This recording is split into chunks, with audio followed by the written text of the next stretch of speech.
sorry for himself, and if he just put a little bit of effort into the business aspect of what he does, he would be very successful. And I think his parents would agree with me.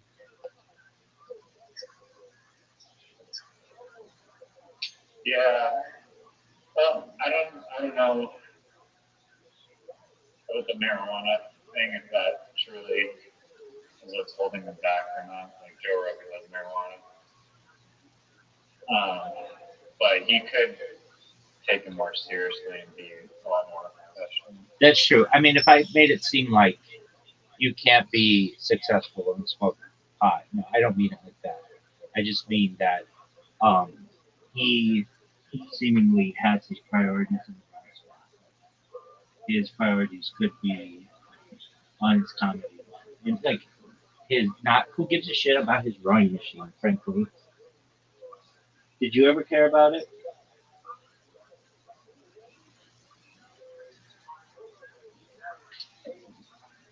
I have a question for you.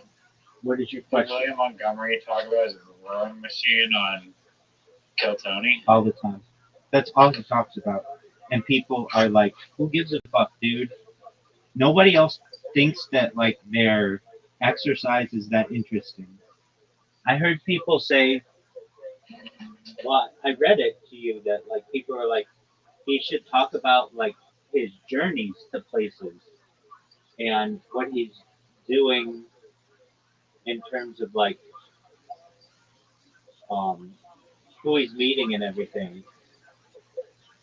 There's a reason why Joe, like once you open for Joe Rogan, I'm not saying he never stops having you open for him, but only once you like basically start to headline for yourself. Like, okay, so Joey Diaz opened for Joe Rogan. Joey Diaz, giant comic. Well, not giant, but pretty big. Um, Tony Hinchcliffe, opener for Joe Rogan, pretty big. And then William Montgomery did it for a little while, but for some reason Joe didn't have him on. Why do you think Joe Rogan never had William Montgomery on his podcast?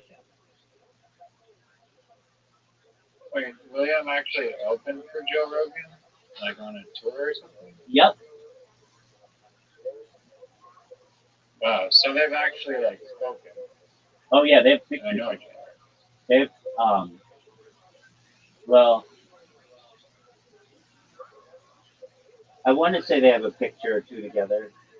I could be. I know that William Montgomery has opened for Joe Rogan. Yes. And in just a second, I'll look up where.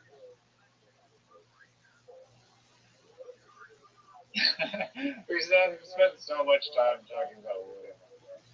Well, yeah, because we're probably. I will say, like, back to your point about, like, why is he talking about the rowing machine? You can talk about so much more shit. I agree with that. It's pretty, like, well, I don't know. Most of the time I see him, he actually does well in, like, the interview, and that's where he, like, will just go off and rip into people or whatever. But it's almost like he is good at kind of like switching it up and not doing the same exact thing. I haven't seen the more recent ones and how much of a potential train wreck that is, but I I feel like if you have like a freaking week to like that Tony Hinchcliffe is gonna ask the same three questions. What's up, William? How was your week? And like you have all this time to talk about literally anything, and like no one, it's not cool that you're just playing Call of Duty and getting skins in the COD games. Like, give Yeah, us something. that's exactly right. It's almost And like. sometimes it literally like it's fizzling out, where it's like an awkward conversation, like barely treading water. That's exactly right. And like every look, this is what the people want, and he may not believe it or not agree with it, but the people want him to do a few things. They want him to be like, Shh, "What'd you say? What'd you say? What'd you say? Shut up, you stupid bitch! I heard you." Like they want him to do that, and then they want him to they'll be like, Tony will Just be Red Band's mom, Red Band's mom. That's or exactly Red right. Band of it, That's exactly right. And then passively aggressively insult Red Band. absolutely like, it's not what your mom said last night, or like um yeah, yeah, Red Band, your mom and I are talking about getting a condo in Boca, and like that kind of shit is hilarious. And Red Band goes along with it, and he's a good sport about it. He's not like, dude, shut the fuck up. Um, find find out something else that's funny. He plays I along. find like Red Band is like he's pretty damn quiet most of the time. Like he barely says anything. Yeah, And then when he does say something, like Tony Hinchcliffe is even like half, like 3/4 of the time, like makes fun of him for how much he sucks at being human. I don't know. I almost feel bad for him. you're not alone. A lot of people feel that way. I personally think he's a bit of a genius. Like, not a genius, he's not, but he's um like a bend over backwards into fortune kind of genius. And he's, I mean, he's like, you know who Phil Jackson is? He was the coach of the Bulls and then the coach of the Lakers. Okay, he's like Phil Jackson. Like, he helped start this one dynasty, the Joe Rogan Experience, and then helped it start another dynasty. And in his own way, is like arguably one of the most prolific podcast producers in global history. Um, are you well? So William Montgomery, though, it's to me, it's like Tony's the teacher, William Montgomery's the student. William, did you do your homework? Well, no, I didn't do my homework. I ain't never gonna do my homework. Like, those are the things that people want to hear. I ain't never gonna stop. If he just played that up every fucking week, people would shit themselves. They would lose it. They would fucking love it. Red Band's mom, I ain't never gonna stop. Shut the fuck up, bitch. Um, and Apex Twin. Like, if he did that for those four things, he'd still be the closer. And now they have a new closer, and you don't even know who he is. I know that he'll never fill the shoes of William Montgomery, and the subreddit knows that, and that's all I need to know. I don't know. Even if he's professional, he won't be as like unique. Yeah, I mean, Like, there's some. I agree with you. There's something to the point that William Montgomery did all this, and um, when the show was not that popular.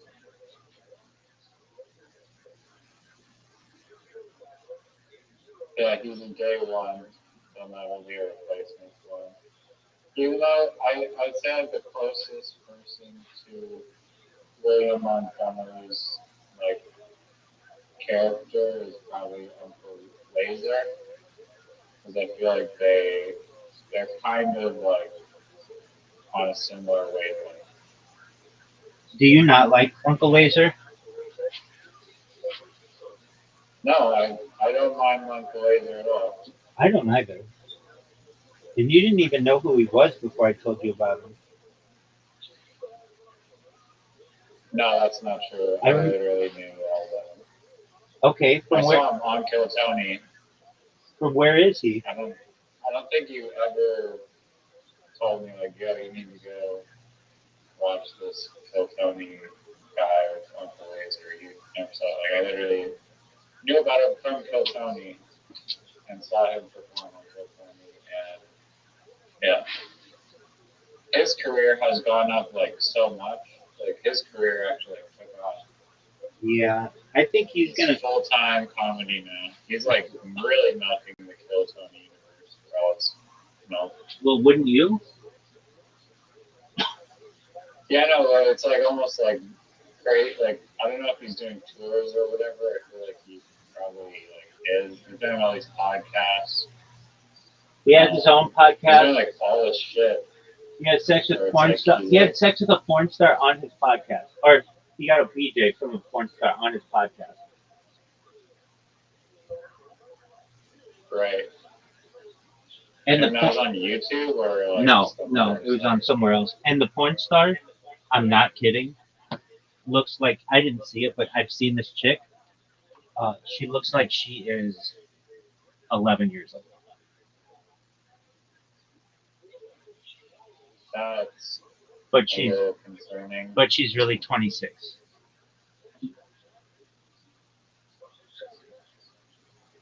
Does she have some developmental growth stunted disease? No, she just, you know how that, what's that one guy's name?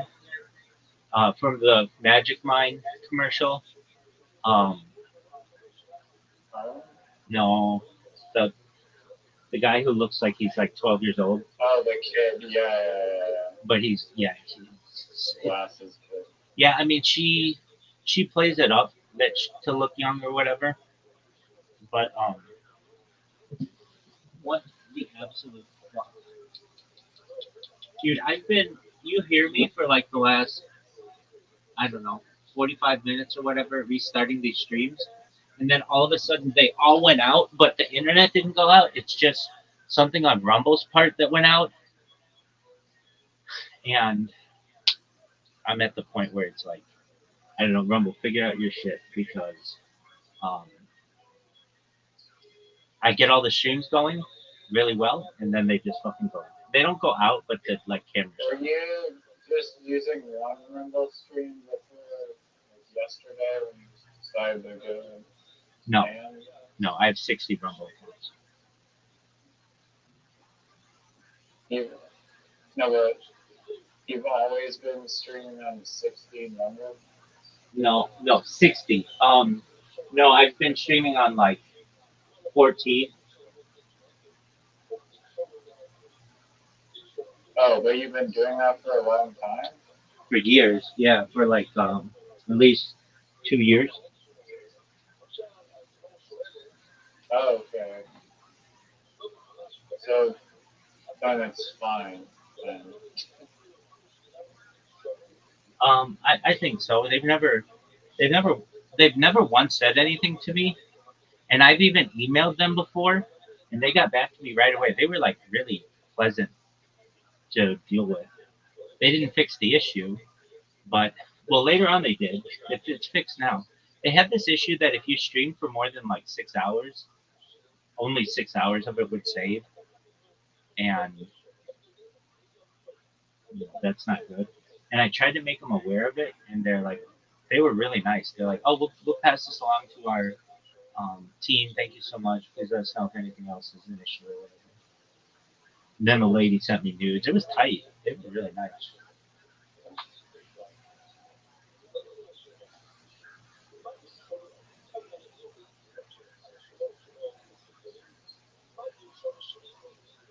So then when it crashes, you have to reset a bunch of those tablet things. Yeah, it's not even crashing. It's just the camera goes out, and it's not because of the device because it goes out on everything. Like it's like they're adjusting something on their end and um, causing this issue to occur.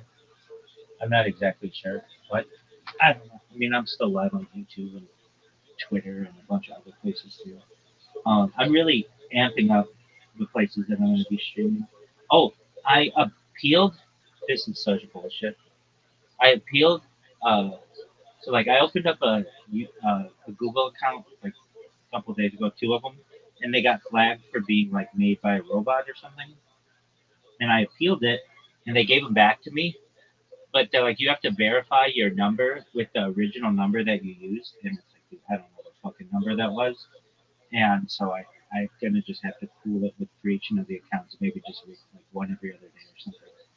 Um, but yeah, I did win the appeal, which is impossible with Google, but it's pretty easy. How do you How do you normally keep track of like the phone number?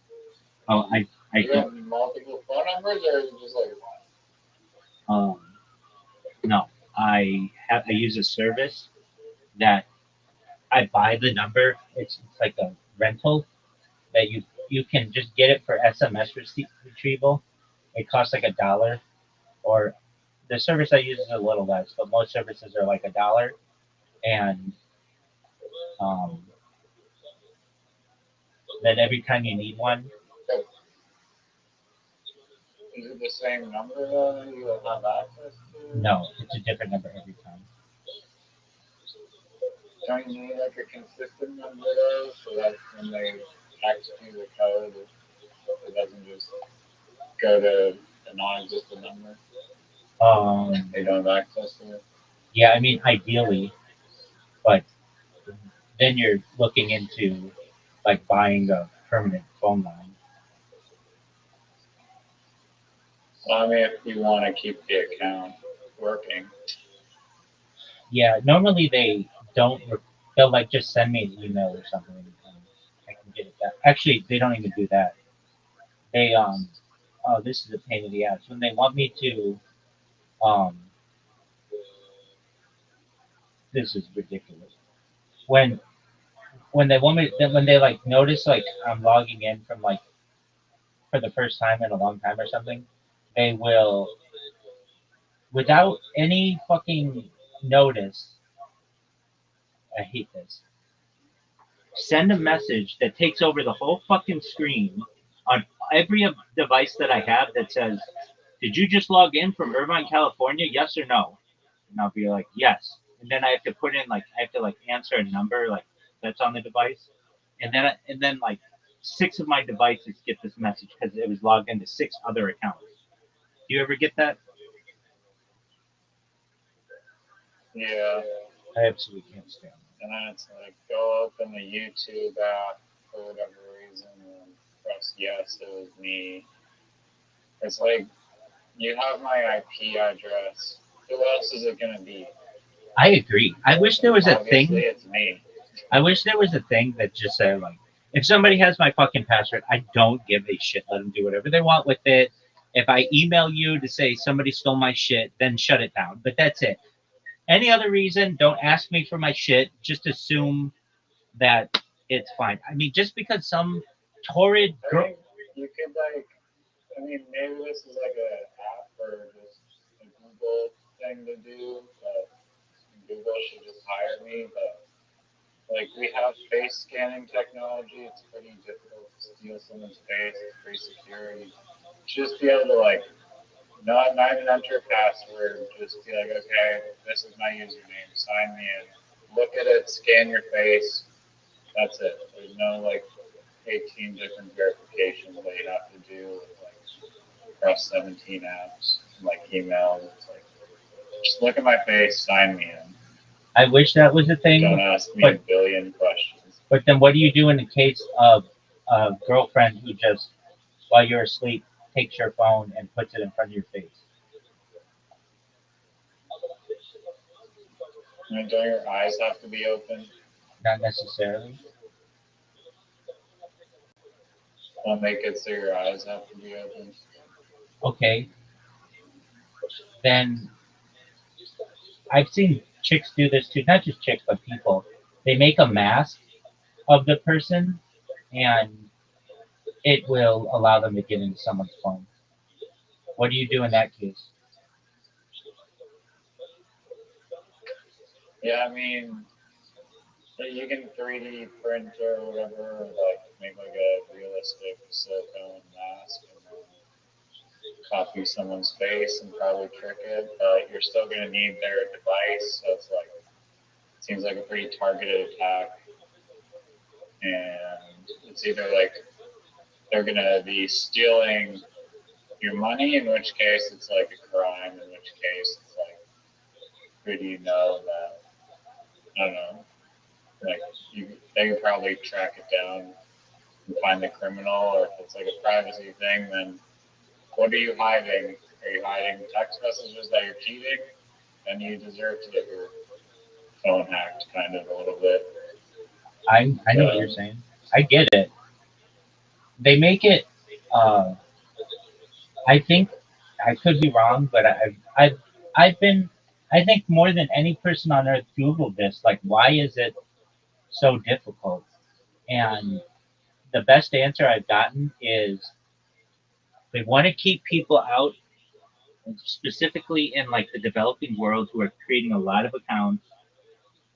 And a big reason is because of um, storage. Every new account that you make gives you 15 gigabytes of Google storage indefinitely. And so they want to limit people from creating all of those because the more of those shit accounts that people have, the more data centers Google has to make. Like Google did a thing a couple years ago that said if you haven't used your account in 2 years, we're gonna just close it. Do you remember this? No. So the reason why they did that was because they didn't want to have a bunch of like storage for random accounts that aren't being used anymore.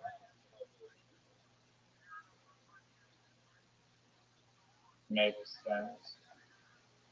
Right. So they make it really hard to log into your account so that if you are one of those people like I do or like other people do who create a ton of different accounts, but you're doing it for just the um, storage aspect of it, it makes it very difficult.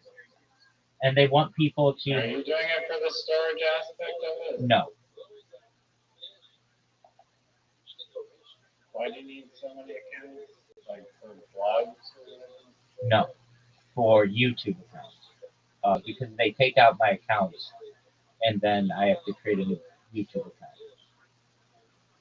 Isn't the point that you're able to like save this data on YouTube and not have it erased? Well, the thing is, it is saved. If you have a if you have an account that is tied to YouTube, YouTube does not get rid of that data.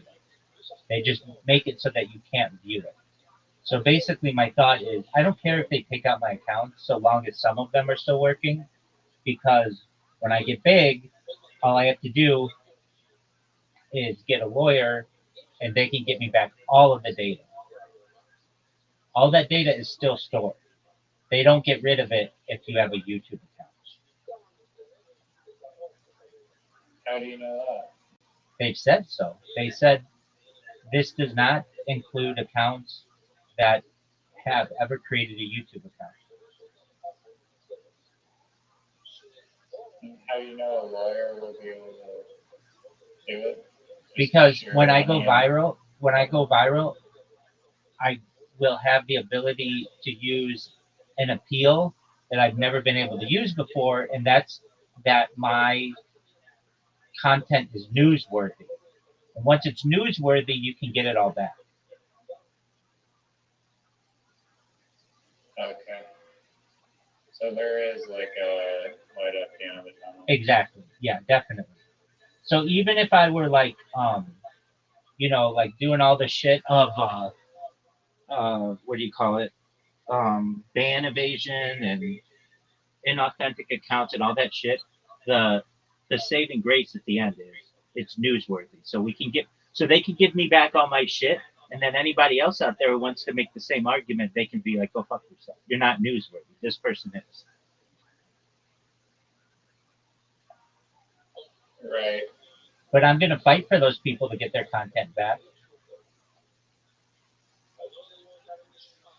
But yeah, that's the light at the end. Yeah. That's the light at Have the end. you?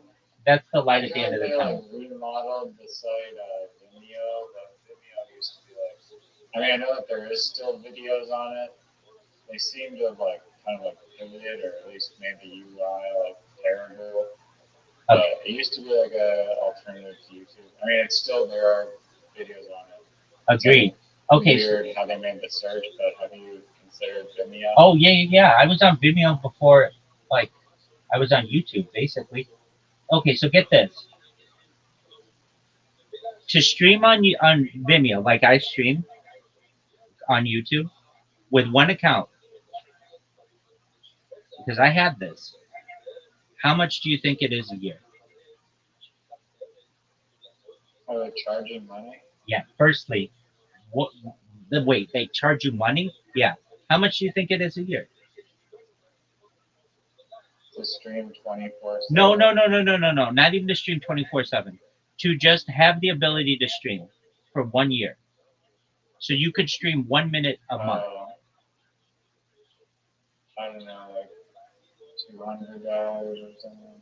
Now, this was in 2021. It was $800 a year, and I had it. And I recognized that nobody was on Vimeo. $800 a month or a year. Isn't that ridiculous? Wait, is it live streaming or just uploading your videos? Live stream.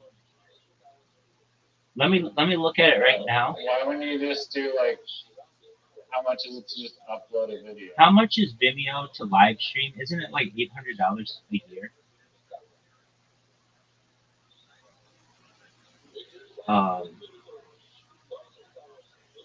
Isn't Vimeo like $800 a year?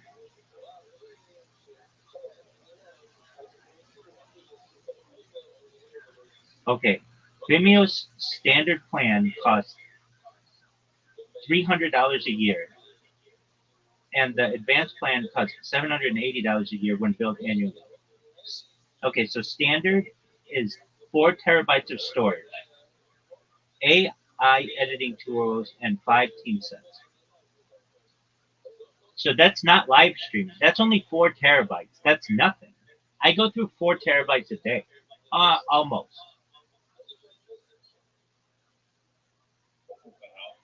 Now the advanced is advanced is what I had. Advanced is adds live streaming. So you can't even stream at $300 a year. And I had $780 a year. That was 7 terabytes of storage and 10 team seats. If you're asking what team seats are, I don't know. I think it was the ability to like have multiple like devices logged in or something. And then they have an entry level for $144 a year.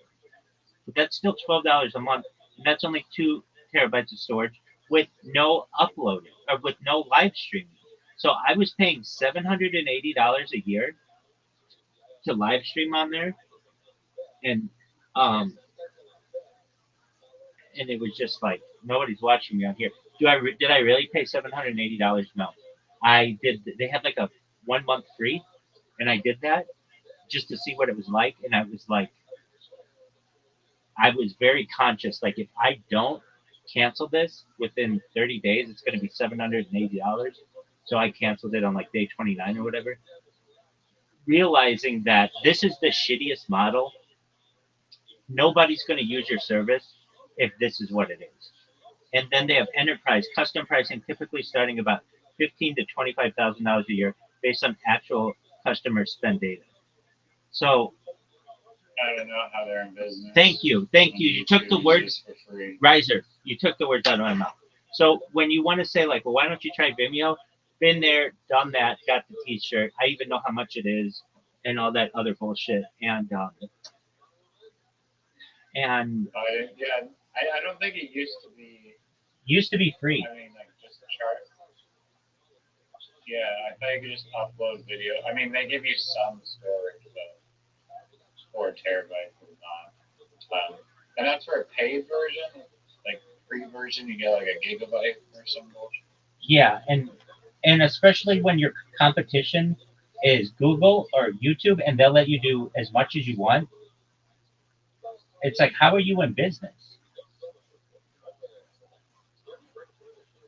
I don't know. Yeah. I have a question. Does BitChute cap the amount that you can upload? Dude, I'm not talking about stream. Fuck just those like people. Videos upload. No, I don't think they do. But fuck those people. Like instead of live streaming, can you just download the YouTube video and just upload it to BitChute? Absolutely. But like, that takes like 5 hours, and it's a lot of processing power. Meaning, like I need to. Takes that long For a 12-hour video, absolutely.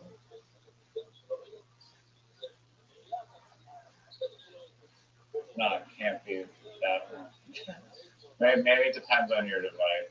Hold on. Downloading is nothing. Uploading it, absolutely, it can take 5 hours. Dude, I just did an hour and a half video. Let me look on standard. Let's just look. Using standard internet, how long does a 12-hour 1080p video take to download and upload to BitChute?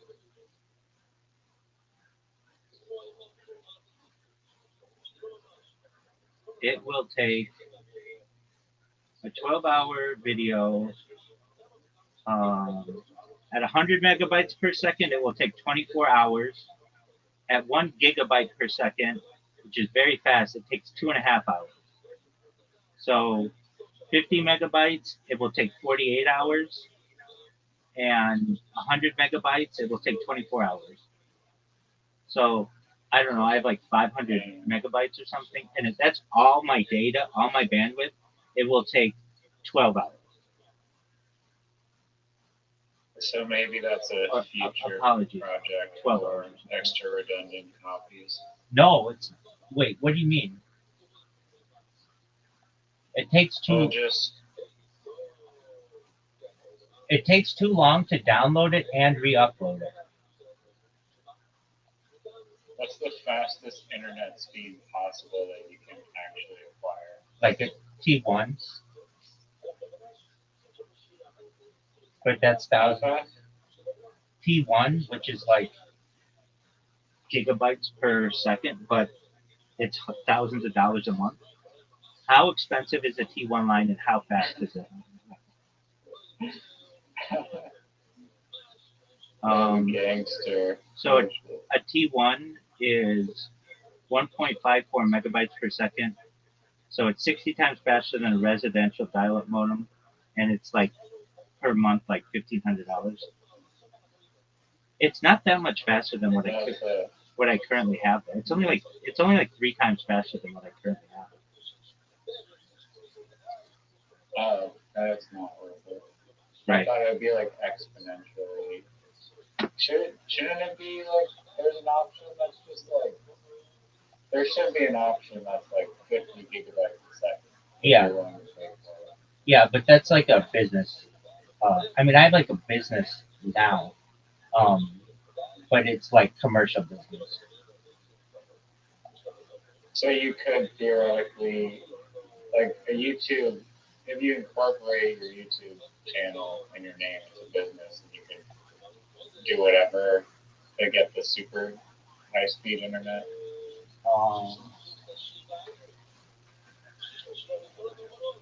The commercial. How internet much? speed. What is the fastest type of internet you can get? Even faster than the T1? Isn't there like a T2?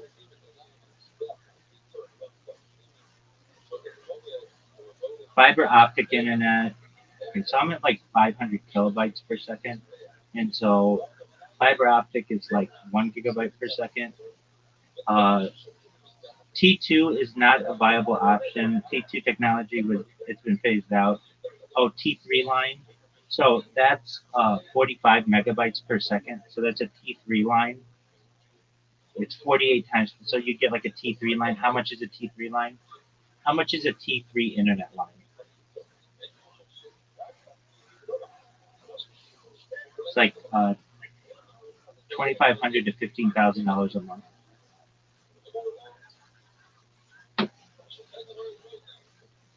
$2,500 to $15,000 a month. Correct. And it's only 50 times faster. Correct. So your 2-hour upload time, which is 150 minutes, shrinks down to 2 hours is 120 minutes. But we're talking 12 hours. yeah, you said 2.5 hour upload. No. It's like 5 hours. I thought it was 2.5 hours to upload the No. It was 24 hours on your standard 100 megabyte. what ends up happening is this: you create more content faster than you can upload. There's like a cutoff. There's like a certain point where you're creating so much content and you're not able to upload it, download it, and upload it in an equivalent amount of time. Does that make sense? I disagree. If you have the enormous amount of budget, then you can do it with like 15 parallel T3s going. Dude, of course. Come on, we're not And talking. even then, it would Of take, course, like, we're not a long talking that. time. We're not talking that. We're talking like normal person, even just like what Spectrum will allow for a residential customer. That's the ISP or Cox or wherever. They just Yeah, no, that I agree with. But I'm talking about like no budget, like commercial ways. You could do it, but it would still be like a lot of money and time. yeah, and they don't always do it in residential locations. Well, assuming you have like $15,000 for a T3 internet connection, that shouldn't be a problem. I would agree, but then they're just gonna say if we can't do it wherever you are, like then move to another part of Irvine or another part of Orange County or whatever. Like if you have that kind of money, we can, like you're a different kind of customer. But that's just to archive it on BitChute. And guess what? BitChute could still call that platform manipulation, just like they said when I was live streaming on there. And chances are they would. Maybe. I don't know. If you're uploading from one account, you might be Riser, I was only doing one account. BitChute was only one account. I didn't have any more accounts. I've only ever had one BitChute account. And I just created a bot that would live stream my life and archive it on one account, no more. I was very good on BitChute. I mean that. I don't even have two BitChute accounts. well, then maybe it was the bot. It was. No, they would get complaints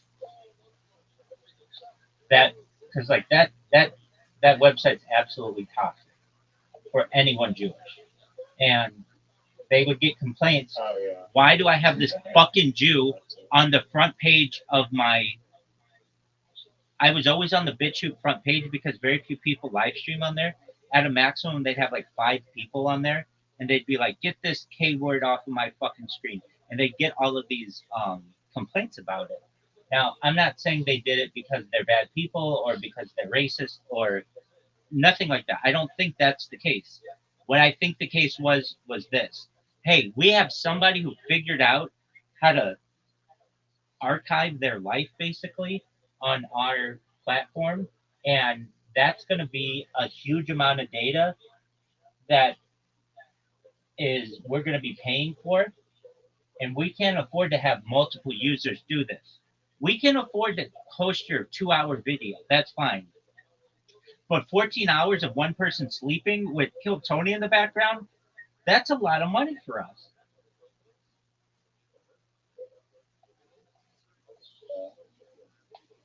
And Yeah. and I appeal there all the time, and they don't even answer my appeals anymore. Before they were answering my appeals and just would say like we looked into it and we are comfortable with our decision. But now, and and I mean, I'm sure you've heard in the news and stuff how much more expensive this data is getting, and these data centers to store it. And you've got to understand too, and I know you do. There are only like 5 companies that actually have the capacity to store data. Everybody else has to rent that data, that storage space. So, like, if you're BitChute and you have one user, me, like myself, who is using 2% of all of the data that's being uploaded to your website every hour, well, maybe not that much, but like I was a significant issue. I was such an issue that they banned me from the website.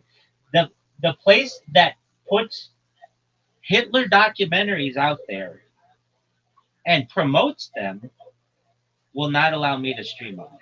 And it's not like I promote anything similar. It's the amount of data that I was using. I think you're a good BitChute user in that, in the sense that you like talk about a lot of wild ideas. I agree, and I think I was a good user as well because I didn't have a bunch of different accounts. I never spammed anybody. I didn't. I didn't do any of that stuff. The one thing uh, that Do you think you would have gotten banned if you just like were able to just upload a recording of that 12 hours and not stream it? if I did it every day, I would have gotten banned. Yeah. Um, there was an issue that I was running into though, and I could never figure out, and that was I would do a stream.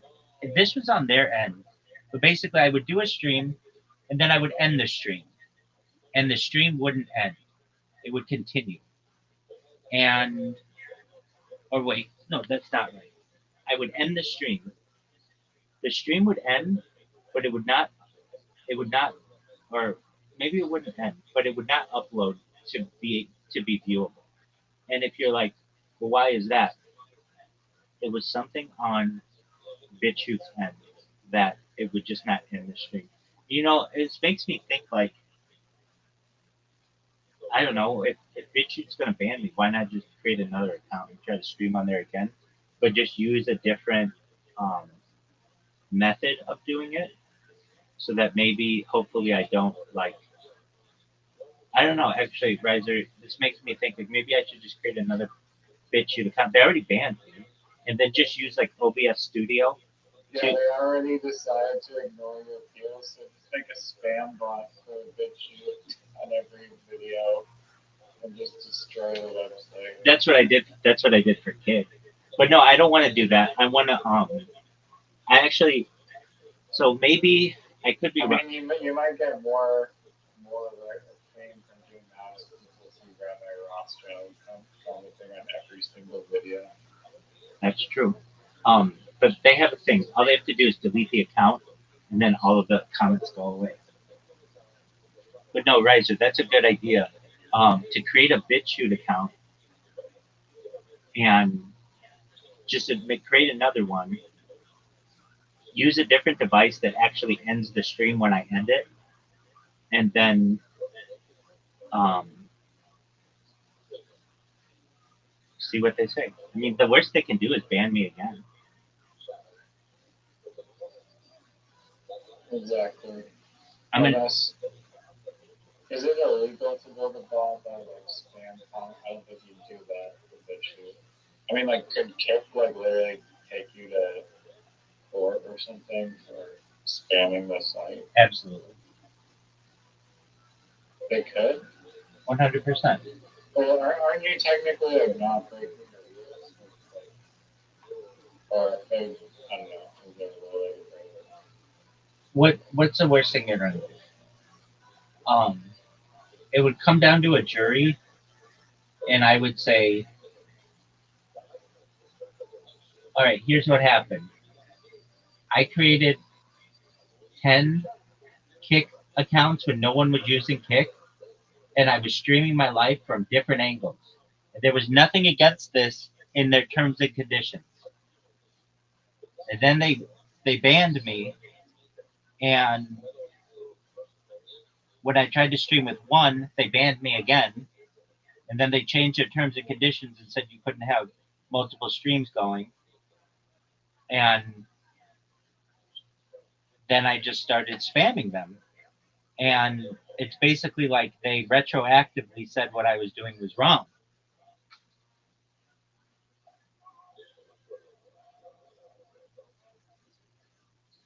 Yeah.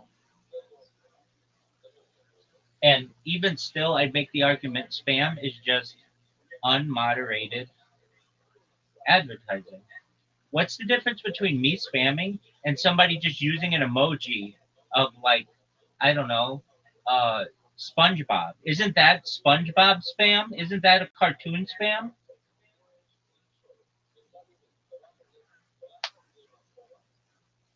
Depending on who you ask. Yeah.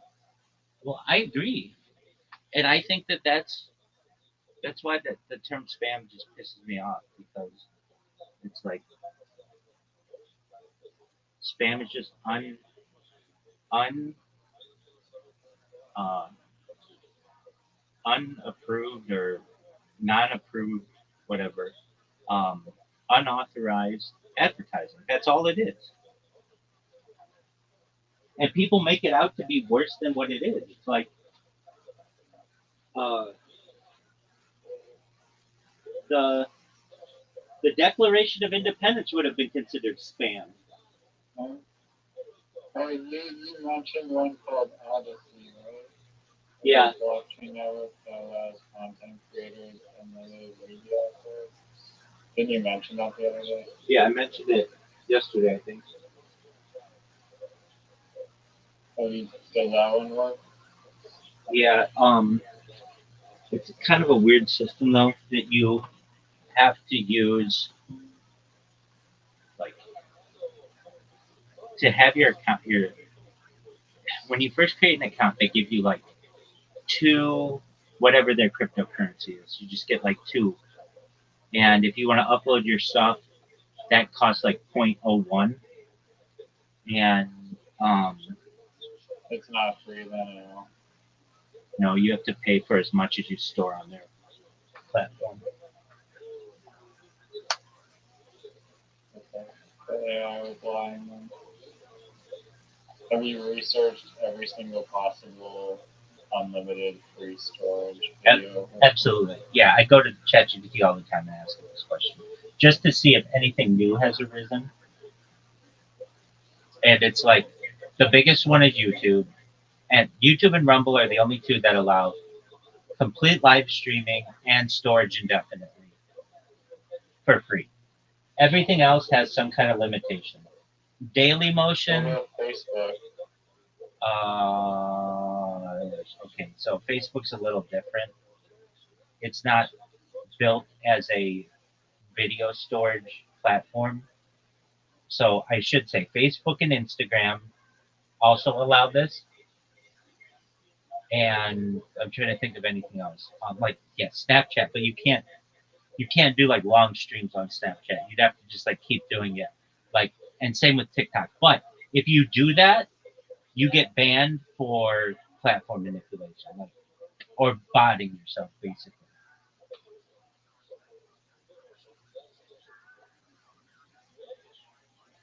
That's stupid. Well, I agree. Okay, so I'm creating a BitChute account right now, and Well, wait, I almost want to sign in on Facebook because they did have all that gaming stuff. dude, they used to have Yeah. something called Facebook Gaming, and they shut I that down. thought they shut it down. Yeah, because it was No, some. no, no. Oh yeah, Facebook Gaming. I No, used to they have gaming. It's still. Wait, where are the live streams go? They really shut it down? search Facebook Gaming. It used to be its own like. Yeah, no, I'm at the tab and there's no live streaming anymore. So it's just like a bunch of crappy games now that suck. So Zuckerberg recognized that this shit is really expensive. Everybody did. It's why And so it's there's no way to stream on Facebook. you can stream on Facebook. Like gaming video. Start streaming. Yeah, no, they do have it still. Gaming video, there's people streaming. Search. Now the question is, can I go to actually archive these streams? They do, but if you do it 24 hours a day, they will ban you. And here's a 2-hour stream.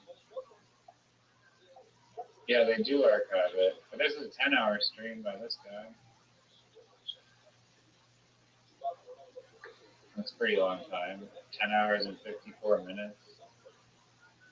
Yeah, Gonna but ban him. that's just one. Being some random. That's just one. This guy does back to back 11-hour streams, 12-hour stream. His name is Lolo Bads Server. Okay. Um, I'm just I can send you the when I do this on Instagram they ban me, and if you do it enough you get banned. What if you broke it down like 4-hour streams? Um,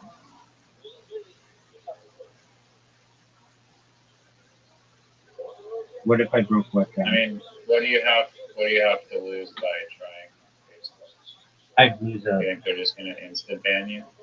They can. Um, I would lose. There's the potential of losing.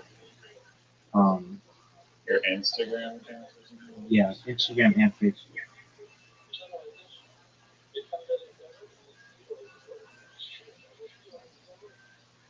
Those don't connect them or something. Yeah. You have to connect them. That's how you stream.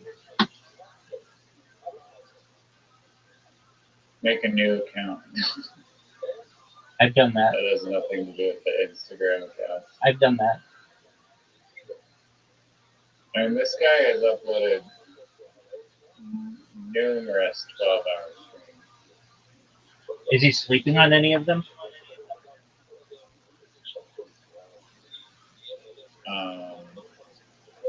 Probably not.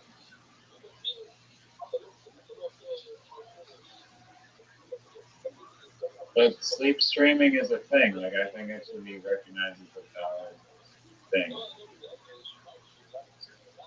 I do too. Like just because you're not playing League of Legends doesn't make the content just suddenly unvaluable. I agree, but when you allow people to sleep stream, that takes up a lot of data, and a lot of data people don't find. But it's high quality data though. That's not how the platforms see it.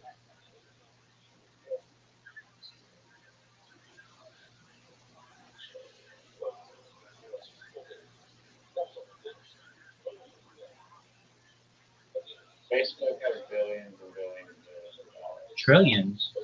One dude just uploading 24/7 make or break it. I mean, I've lost my accounts for doing it. I don't know. Like, they have their meta AI that goes through and searches who is streaming, and then they see basically, who is doing this regularly, and then if they do it enough, you just one day check, and it says you have to do a captcha. I can tell you exactly how it works. You have to do a captcha, then you have to put in your phone number, and then it says on this date, whatever the date is, you are no longer allowed to use Facebook services because you were bonding, or what they So you consider. don't think you could do one just only being awake and then starting Facebook streams and then closing them before you go to sleep? Um, no, I'm not saying I couldn't. There's the old adage that's not how I roll. I want all or nothing.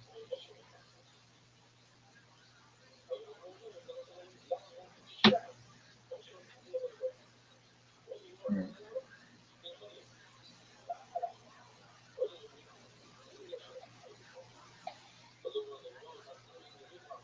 Um, okay, so I'm going to try with BitChute. I'm creating an account right now, though their account creation is just absolutely terrible. I find it hilarious, just kind of course, it would work out this way that the one site that's supposed to be like the most free speech has squashed me more than all the other ones. I just Yeah, find, ironic. yeah, I find it to be hilarious. Um, okay, so I'm logging in to Google. And maybe there is a chance that they let me do this, and the reason why is because I don't get. I'm not guaranteeing this, but before when I was doing it, when I would end my stream, it would not end the stream, and that was on their end, and I don't know why it wouldn't end the stream. So they may be like, "Oh, it's platform manipulation." They haven't emailed me back or anything, but they're like, they don't want me doing it. Whatever way that I was doing it, they don't want me doing it, but they're not going to say to me, "Don't do it the way that you were doing it" or whatever. But so, how was I? This is so interesting. An error occurred when attempting to log in via your third-party account. Why? Oh, sign in. Oh, wait. So sign. Oh, resume touch. Resume touch.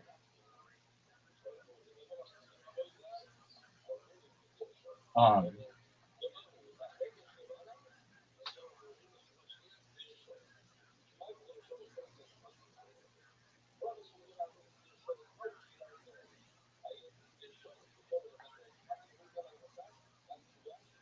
this is just.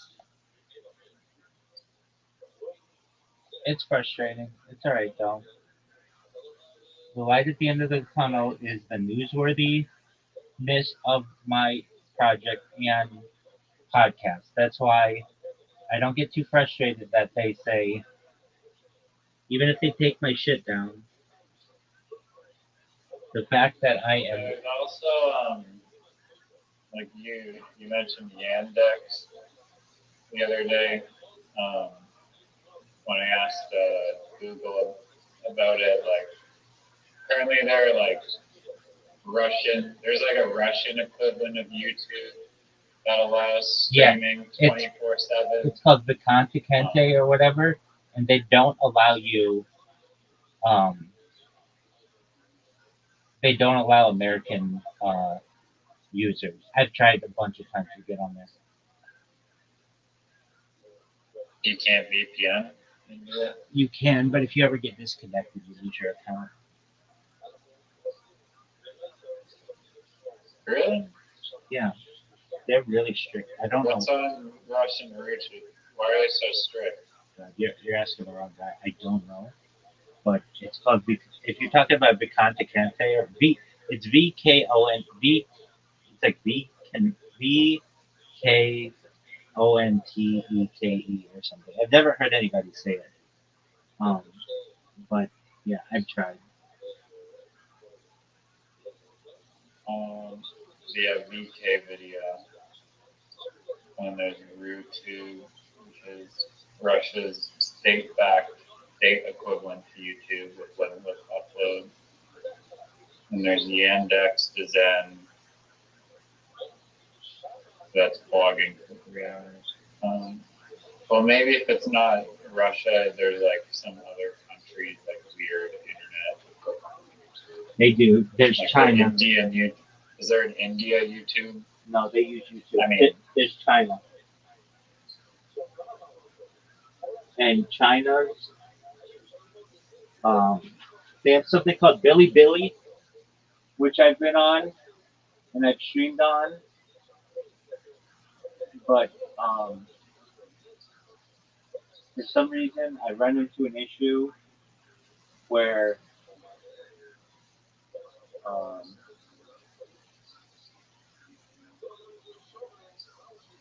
much of the many times when I stream on there, sometimes I can find my content, but other times I can't, and I don't know why. And then they took away the live streaming feature that they used to have, so then I couldn't even find it anymore. But I streamed on there for like a year.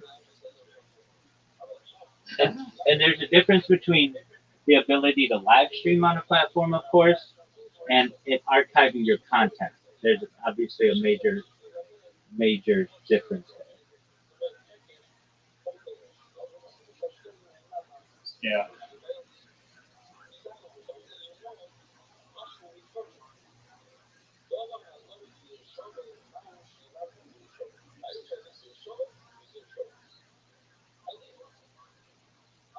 And instead of the what you would think would happen, which would be Oh, more and more of these websites are going to be popping up and doing this. It's actually the opposite. Two of them closed within the last 3 months. One called D Live and the other known as Trovo. Trovo D Live stopped in April and Trovo stops I think June 30th. And they were both backed by huge companies. They were backed by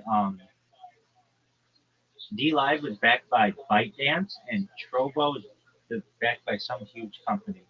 And they're both shutting that down. And you look at what happened with Sora. Sora got shut down.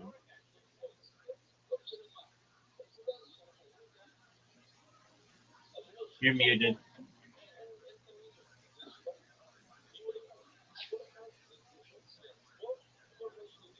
Brushing my teeth. Oh, okay.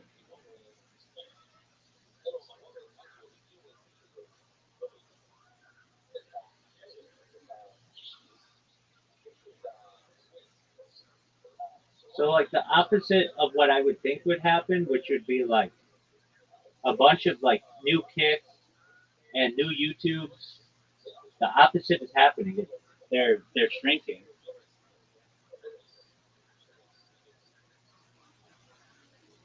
I don't know how Rumble does it. My only answer is they just show so many ads that as a viewer of the content, it's got to be just absolutely makes it almost unwatchable. But as a user, their shit is hype. I know I told you this before, but they will even pay you to read ads on your stream.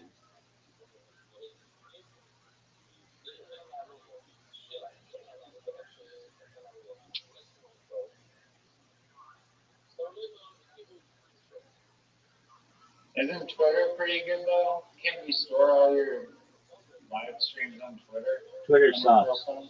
Twitter has sucked since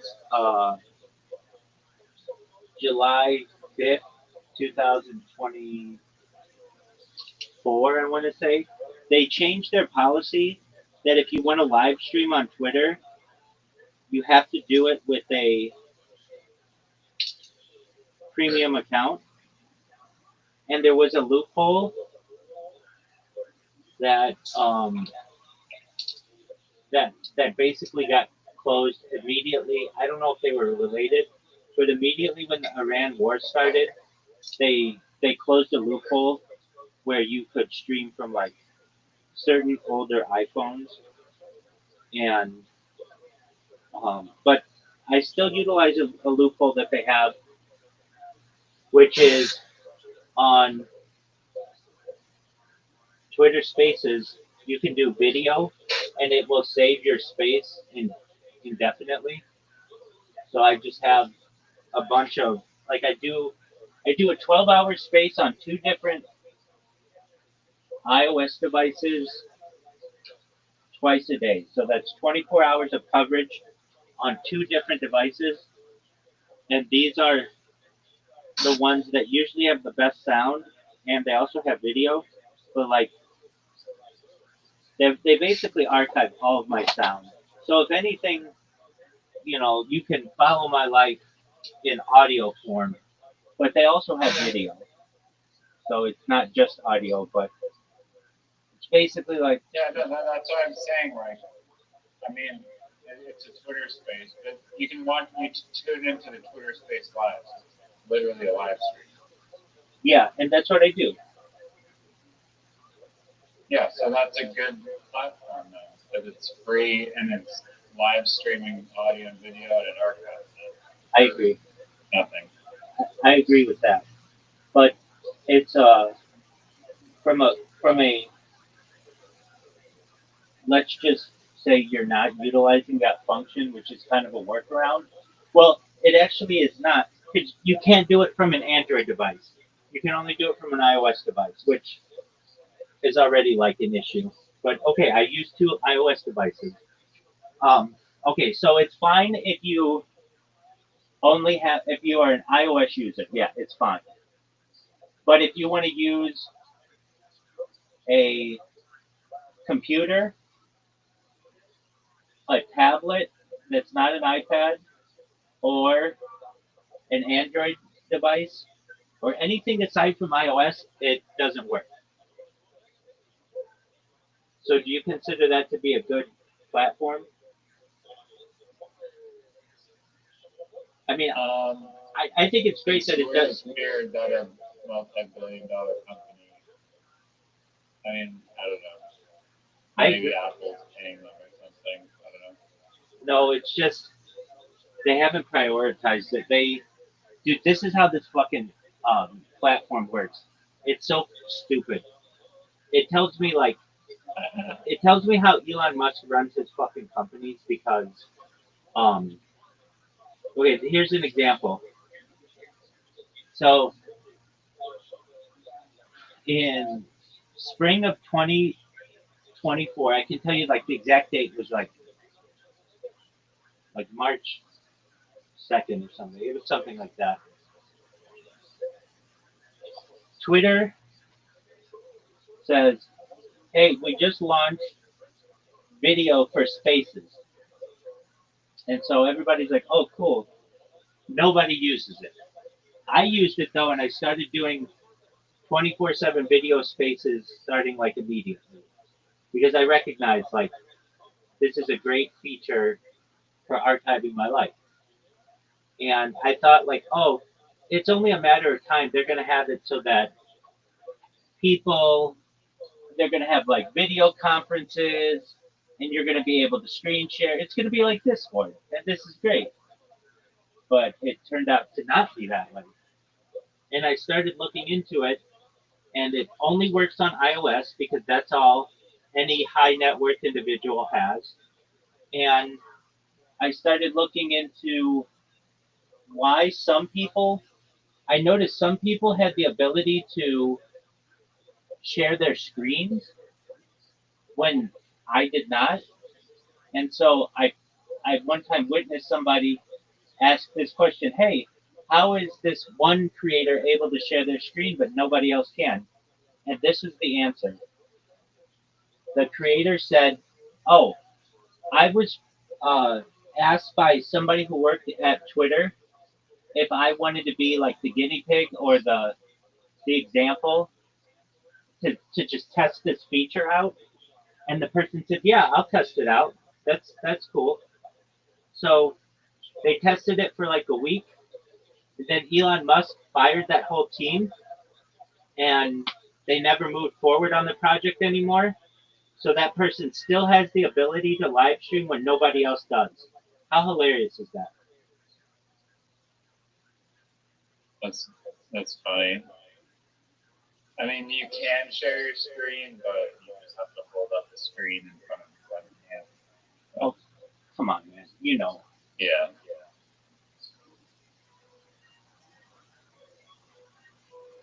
Why do you think he didn't want to allow sharing screen? So he doesn't like improvements, I gather. No, he does, but only when they benefit him. And it's not something that he uses. And like I've said it before, I find it kind of creepy. He finds People it. would probably be using it to just show like all the hatred they have for Elon Musk and like the files or whatever. Well, that's a thought, but I think it's more. He's happy with just the way that it works now, even though it's literally like duct taped together. And I thought a change would be made when. So there's the governor of Florida. His name is DeSantis, and he was going to announce that he was going to run for president on Twitter Spaces, and it was going to like break the internet. Oh, it broke the internet, all right. His Twitter Space crashed 3 times, and it was almost like it was planned, like because when Donald Trump was on it, it did not crash, and uh, it was almost like he was sabotaged. I'm not saying that he was. I think that Twitter Spaces is very like basically terrible technology. It was, as I understand, Twitter Spaces was um like a last minute thing that was created in order to take away business from Clubhouse during the pandemic, and they just stole Clubhouse's code, made it their own, but then basically like the team that was working on that got fired once Elon Musk took over, and the code hasn't really changed since then. If that's true, I don't know. I forgot about that app, Clubhouse. That was around for like a year in like 2020 or whatever. Like, wow, you can talk to your friends. Yeah, it was big in during the pandemic, and then it just once Twitter Spaces came about, Clubhouse was just they had all their shit stolen, and they had no like they had no what would I want to call it, like special thing.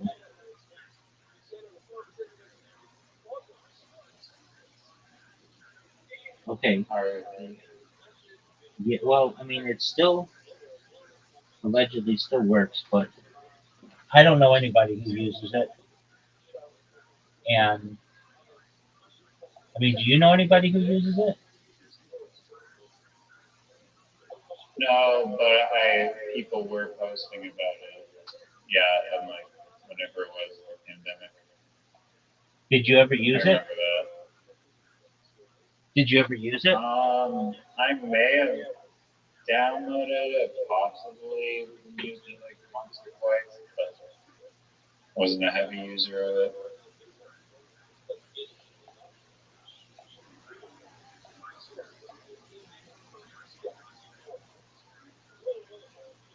It Is it? almost seems like dangerous in a way too to open it up, like just talking to strangers on the internet. Like Omegle was a huge disaster. Like Monkey App, I guess, is around, but probably is encountering the same problem. Yeah, because you have children on there and nudity, and whenever that those two mix, you are gonna get into some trouble. And um, there's another issue with this where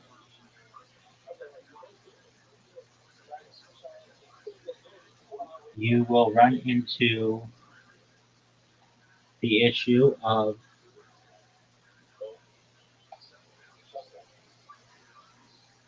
just a moment.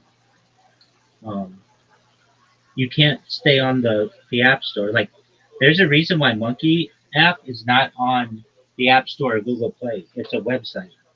It used to be, but not any longer because the App Store and Google Play did not want to be associated with that.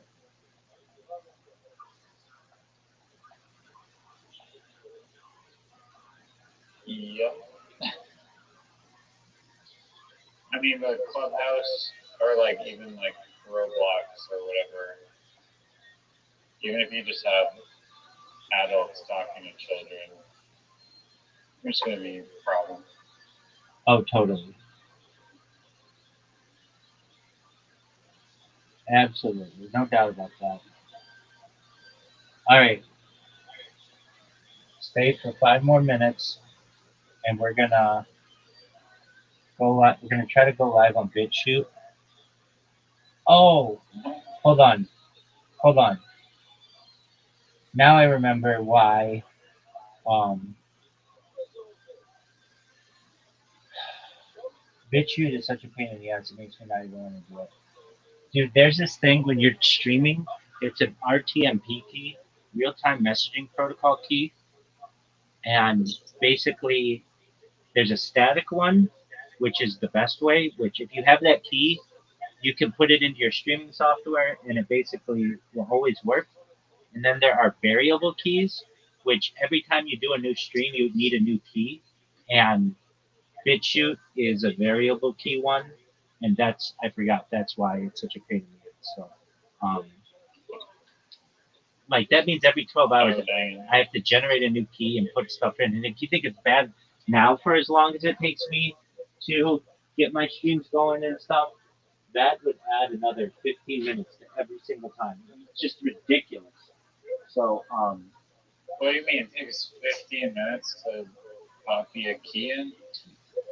yeah, because you have to go to the website, you have to press generate new key, then you have to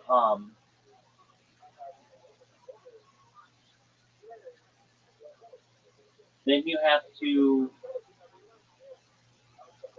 put in like the stream description and everything. It's a huge pain in the ass.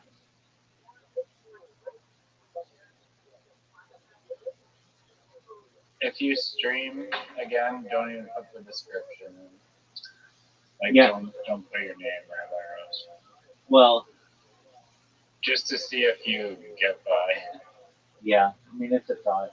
I wasn't gonna Maybe just use a alias or something. right. I mean, all I care about is it archiving my streams. But if I have to put in a new, like that's the reason why I automated it so that I didn't have to put in a new fucking key in every single time. And um,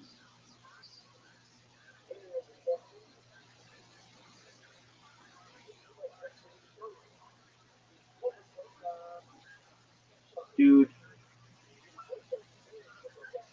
one day you're gonna have to see, and you and the world will have to see what I endure with these fucking computers and these companies, and you'll just be like, dude, I don't know how you did not drive up to Menlo Park or Cupertino or uh, Mountain View and give them a piece of your mind because the like undertakings that I have to go through for this kind of stuff is just it's ridiculous. Absolutely positively ridiculous. The hurdles. The Yeah. hurdle. Have you ever live streamed? Well,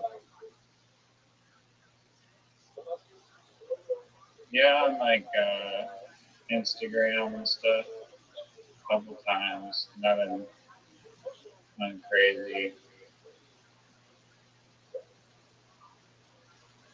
All right, But well, that's something. yeah, the road less traveled is the one worth taking. I agree with you. Also, I figured out that when the advertisement marketplace takes off, then you'll be viral too. oh, I for guess sure, we'll both be for famous. sure. So, You better embed there's my streams like right in the front. People are be like, is this an advertising marketplace or just like some guy sleeping? yeah, it'll be like the NASCAR banners, but every single one is just like a little tiny like rabbi stream. Yeah, They're just like hundreds of them on like excessively large indented banners on the bottom, the sides, the top. what are your thoughts on making the? Are you fucking serious,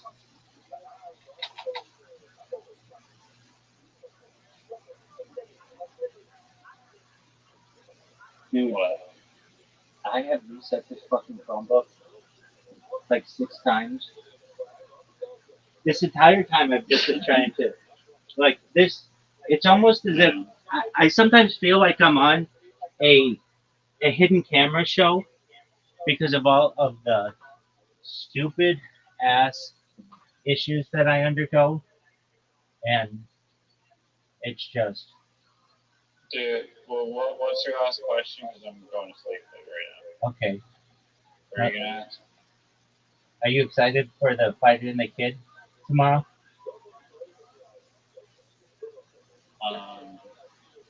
No. Couldn't care less about it. Okay. Sweet dreams, big dog. I'm glad you like it though. I hope it doesn't. It's crazy. Oh, I was gonna say, I fucking forgot when I tried to remember today. I was gonna say like, it's crazy how like both of our two favorite podcasts got shut down in like the same year. Like, what are the chances of that? Hold on. I don't like the Fighter and the Kid. I hate watching. There's a big difference. I like William Montgomery. No, but you didn't like William Montgomery show. You never watched it. You don't care about it. Yes, I did. I'm the one who told you it was ending. You didn't even know that. I'm also the one. Because you're Reddit lurking, dude. You never even watched like a single podcast. Okay, what is up with you making up words, making up terms? What's up with you making up terms? Reddit lurking. What does that even mean?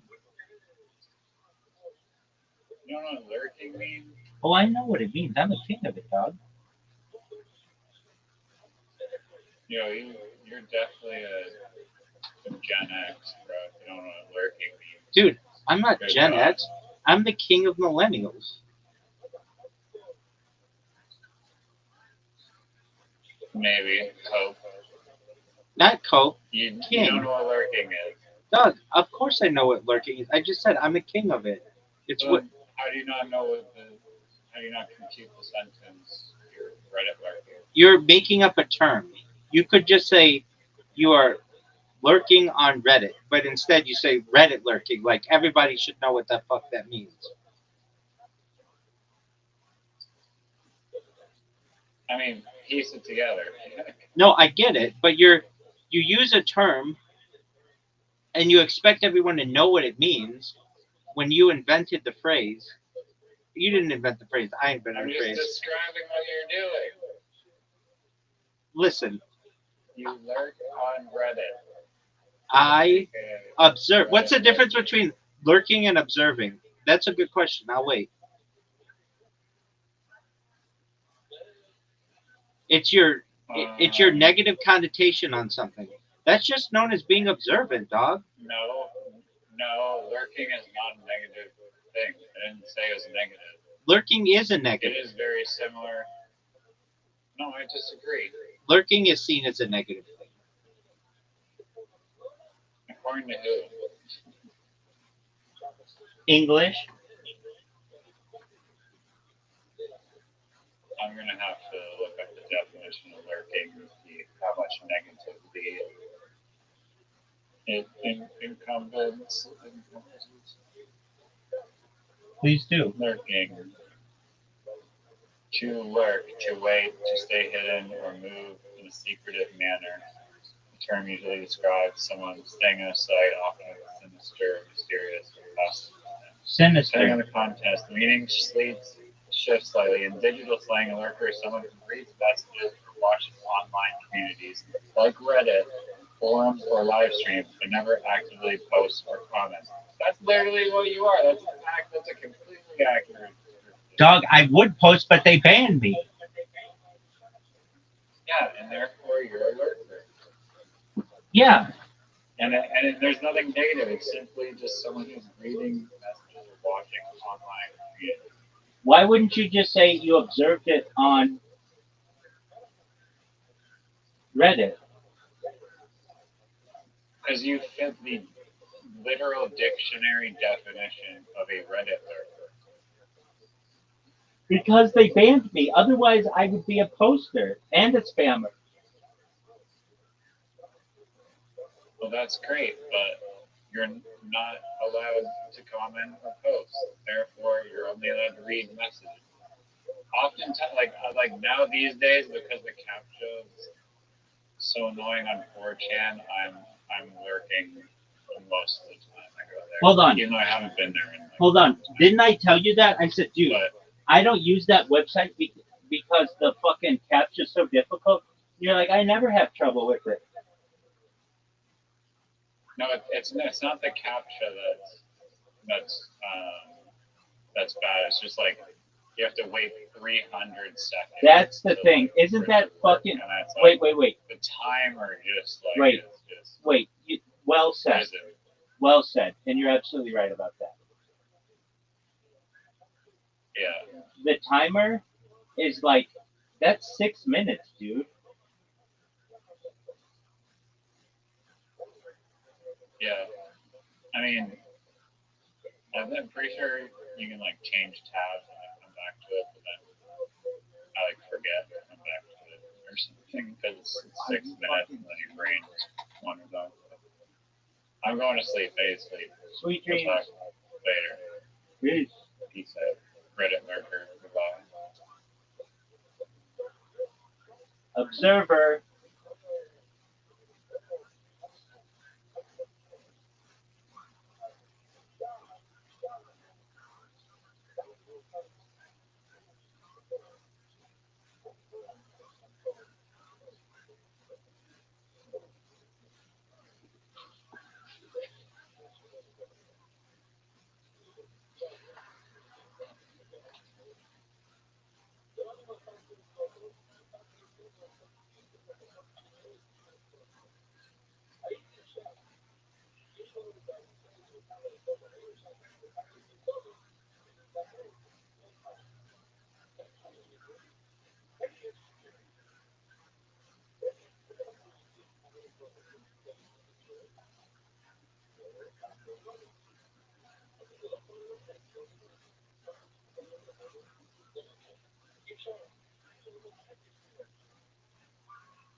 Is Joel now world renowned? Andy the Shark, take the Mexican drum off champion. I don't know. You know, it was close to me, but I think I might. What do you guys think? We give it to Joelberg on this one? We give it to Noah Shark Robertson?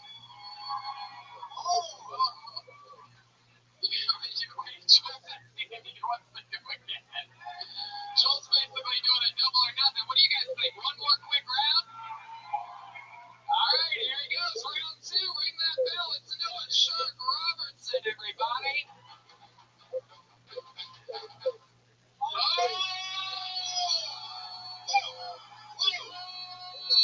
Joel automatically gets it. I think we're about to watch Joelberg steal this fucking thing. Wait, time out, Joel. Some advice. You gotta rock off with your sock off. I was told by a lawyer that the sock has to stay on. Okay, that's good. They serve food here. Always agree with lawyers. Does that mean that someone might need it? Well, just in an establishment that serves food, you gotta keep the sock on at least. I'm pretty sure you have to keep your shoes and socks on too. Wait, is Jerome still here? Is that Jerome? He's the guy who's seen a lot of nudity. There's nothing more rock and roll than explaining legality before you enter a competition. Here he is with his rebuttal. It's Joelberg.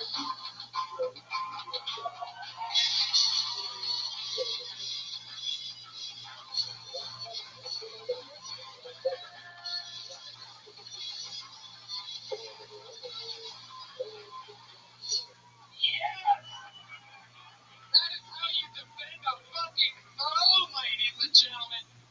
Joelberg, everybody. All right. Noah Shark, get back up here. Back to your microphone. We're going to talk to you a little bit now. That was some fucking amazing drumming. Sorry, I want to see. Hell yeah, that was great. All right, Noah.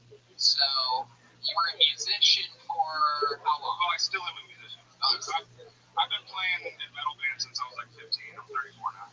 Oh, okay. You play with anybody we can recognize? I was in a shitty band called Moto Grader. That's the lead singer from Five Finger Death Punch. Well, them too. I was in a band called The Browning. You remember a lot of dirty, like, roadie chicks back in the day? Oh, yeah. Yeah. Oh, wow, he's playing The Browning right now. Oh, this is actual Moto Grader. You're turning that shit up. Oh, yeah, that's me playing Fucking drums right now. You? I don't know. Hold on a second. Sounds more like Joelberg on drums to me. And maybe I want to commit a hate crime. Dude, like it. I gotta be honest. I'm a metal drummer, and he has a single pedal back there. Oh, Here we go. What's hilarious about this is I studied music. I studied drums in college. I'm a drum teacher, so I was a resume drum. I'm a high school dropout. How did it feel? Oh, shit!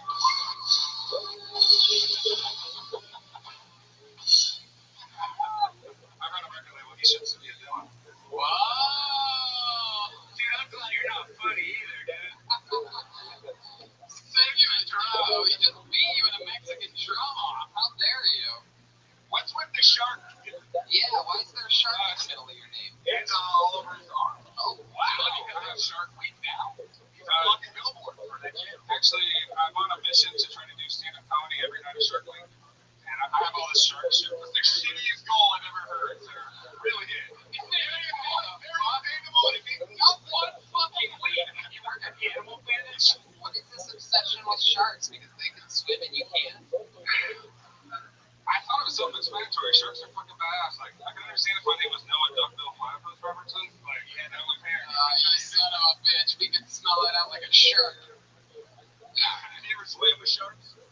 No, but I want to see a great white shark before I die. I just don't want to see a great white shark right before I die. You know, just another one prepared. Oh, wow. Another bit. You're not doing great white concert joke. You guys. No, let's hear something. The silent but deadly Chroma Chris is about to take a stab at it. Here we go. Yes, beat me too. Let's get us all to join the right way. You have to be on fire for that. Ah! Use some drums. Use some drums. You're going ahead. Yeah. Sorry, I'm a metal drummer. Noah Shark Robertson, you spent a lot of time with a lot of extreme bands. Like, what's the craziest shit you've ever been part of? Like, about? Have you ever been in any crazy orgies or anything like that? Not exactly. You got fucked tonight. You're gonna lose that record deal. Yeah, one time on the tour bus with Roto-Rooter, we watched Shark Week all the way till 2 in the morning, and then we went to bed. No, I actually played a festival in Germany in front of like 100,000 people, and the crowd was getting hit by lightning while we were playing. It was fun. They deserved it. How dare they? Fucking. Wait, the crowd was getting hit? Yeah, fucking lightning. There was like all these massive signs. No, they were getting carried out in stretchers, and we were just like keep rocking the show. Stop. Wow. Yeah, you got it. Sure. Talk about death metal. Oh, cool. Yeah, exactly. All right, Noah. Well, there you go. It was nice to meet you. Welcome to the show. Thanks for being here. Woo! There you go. So Noah Shark Robertson. Hell yeah. I still can't get over it. He's like, wouldn't do comedy. And it freaked out. Shark. How is it so impossible feat to fucking do? Is it Shark Week or is it Comedy Week? Shark Week, how long is it? A week. Yeah, a week. We're doing comedy 7 days a week anyways. Even I'm like, it could be a month or something. It seems like they would milk that very popular week that they have, but no, they just keep it at a week. Looks like the shark got the snark. All right. Alright, don't give me crap. I haven't heard any saxophone all night. Why not you, bitch? No, sorry. My apologies. You know you're pushing that song Robot, the Power Rangers theme, and many more? Oh, yeah. Here we go. This one's going to be taken off YouTube. Hey. Oh my god. Snow White has got a flopper under that dress. What the fuck? I saw it banging against the table. What the fuck? Sometimes I think it's the way of the pussy. Saw two apples down there. What this week? I think I saw Slouchy and what are the midget's name? It's Slouchy, one of them. I don't think so. I'm gonna try to do comedy one night with Survivors on is my new goal. Don't push yourself that hard. I'm like Jerome. I don't want to overextend. I pulled another name out of the book that thinks the name of this young lady before. Put your hands together for Jess Wood, everyone. Here we go. It's Jess Wood making her return to Kiltony. I believe this is her third time. Last 2 times have been great. She's back. She's a professional. She's been doing it so long, she won't even tell us how long she's been doing it. It's Jess Wood, everybody. Hey! So, my aunt was at my house one night when I was doing phone sex, and, yeah, it doesn't pay as well as they say, so ladies, don't get caught up in that mess. Just a public service announcement.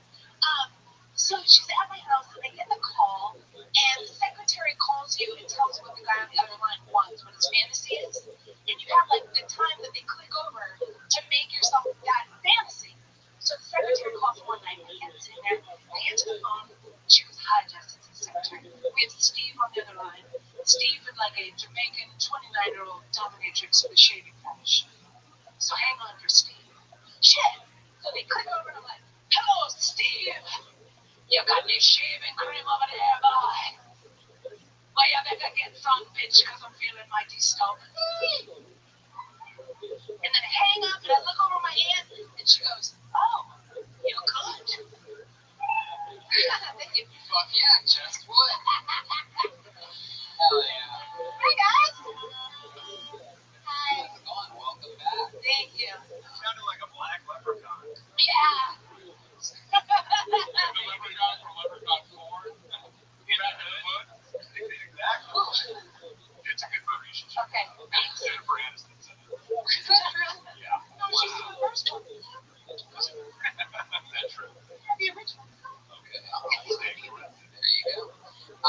Jess, how's it going? You've been on the show a couple times before. Every time it's been fun. You're a comedy vet.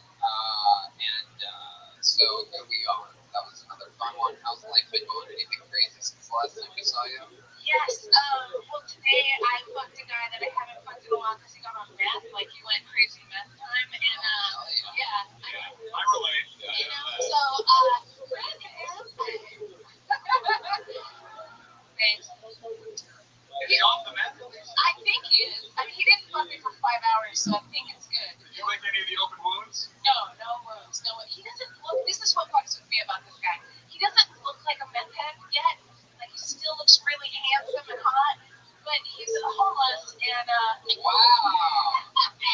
Get that homeless. yeah. Talking about a homeless meth head. Yeah. Damn, I love the honor. I did. He's wearing a bathing suit as underwear Not right now. bathing suit. It's a cloth, but no, I haven't.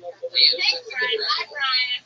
Fucking meth head. By the way, every other comic just like she set the bar very low. Did you meet him on a dating app? How do you meet a No, homeless guy? I met him in a laundromat. He wasn't homeless when we met. Oh, wow. That's a classic romantic first line I of dating. know. Yeah, He wasn't homeless when we met. No, he picked me up at the laundromat. He was 22.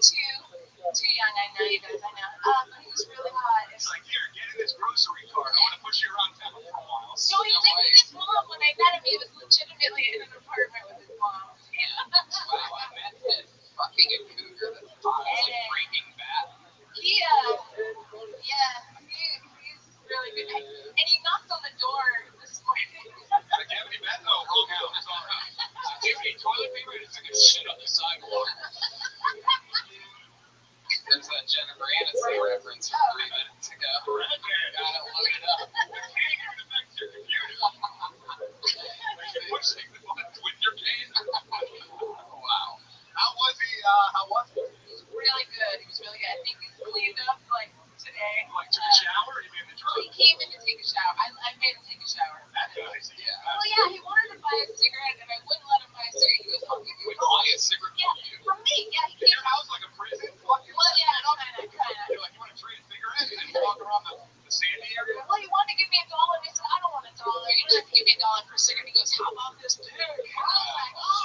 No way. Where do you live then? Cigarette hot on Fountain and Vine? Wow.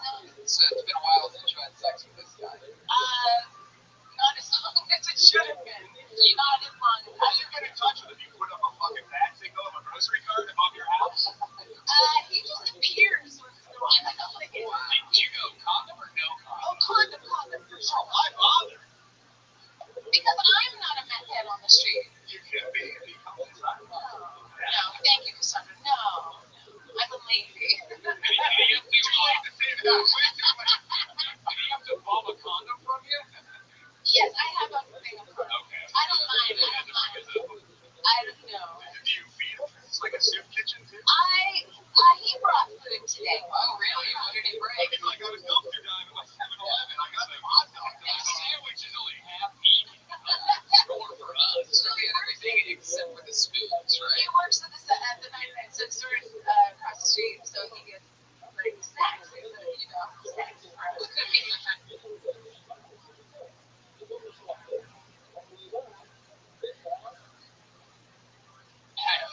Somebody just gave it an all that's so I know, because it fucking is.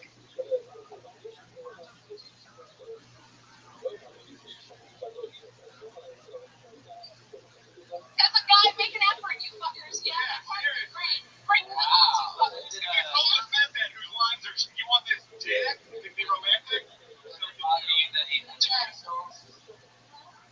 Joel. Never mind. I've shined enough tonight. Joel, were you that meth head? No comment. Damn.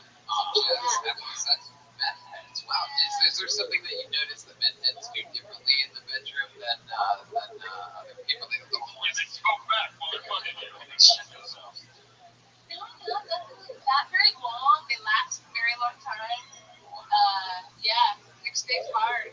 It stays hard. My question for you is, why not just talk about that? It's very new. Like this one, just talk about what the phone sex is true. That's a true story. I did phone sex. My aunt was there. She didn't say you're good. She actually said I got a little wet. After the fact. Which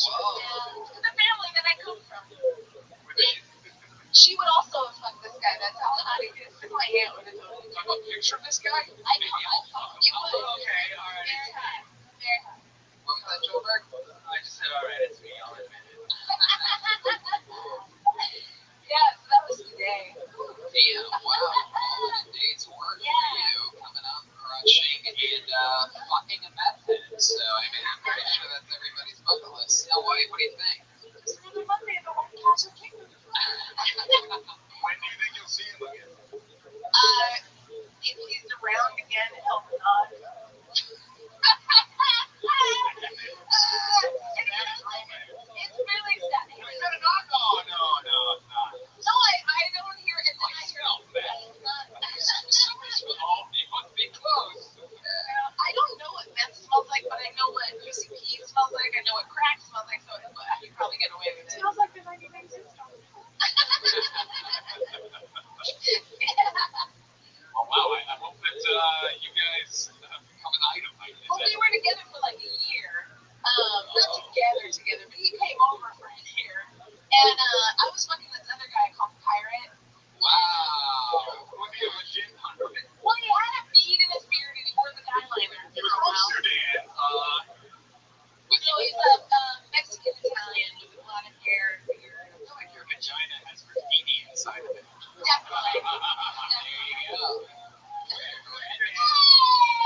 Going for 3 more grades. He doesn't even know what to do. Look at him. Big red man, baby. We made out once, he doesn't want to admit it.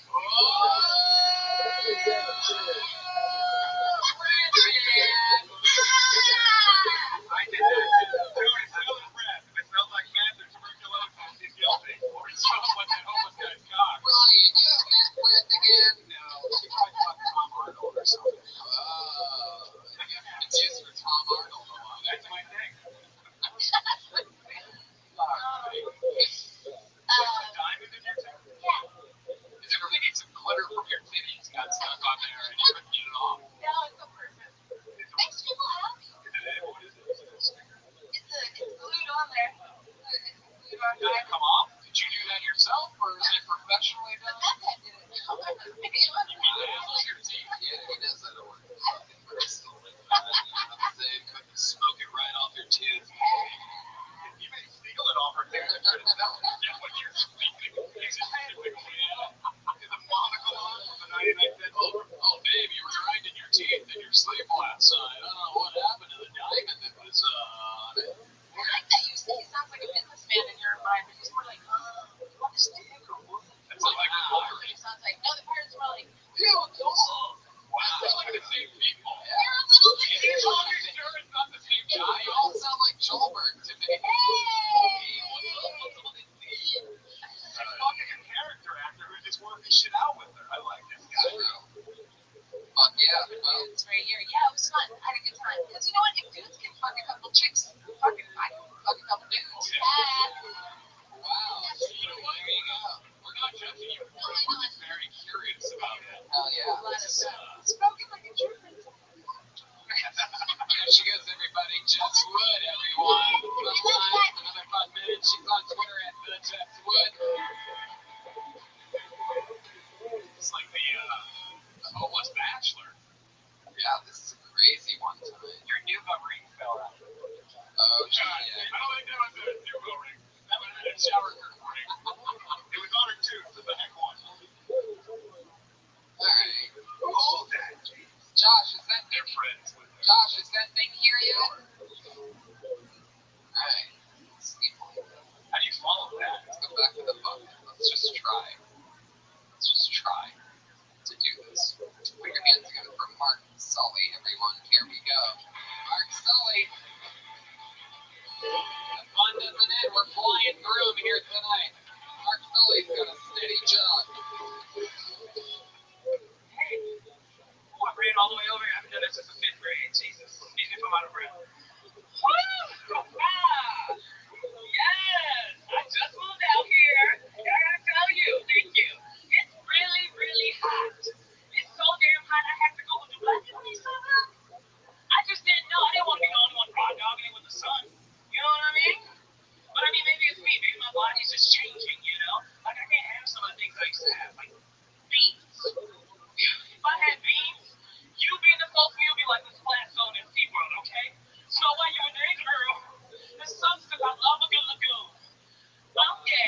you couldn't tell, I got the sharp soprano getting that away. And all my girlfriends call me and ask me for advice like a gay oracle. You know, and they're like, hey, I'm hooking up with this guy and he has like a pound of foreskin on his dick. I don't know what to do. I'm like, really, girl? You never played peekaboo before?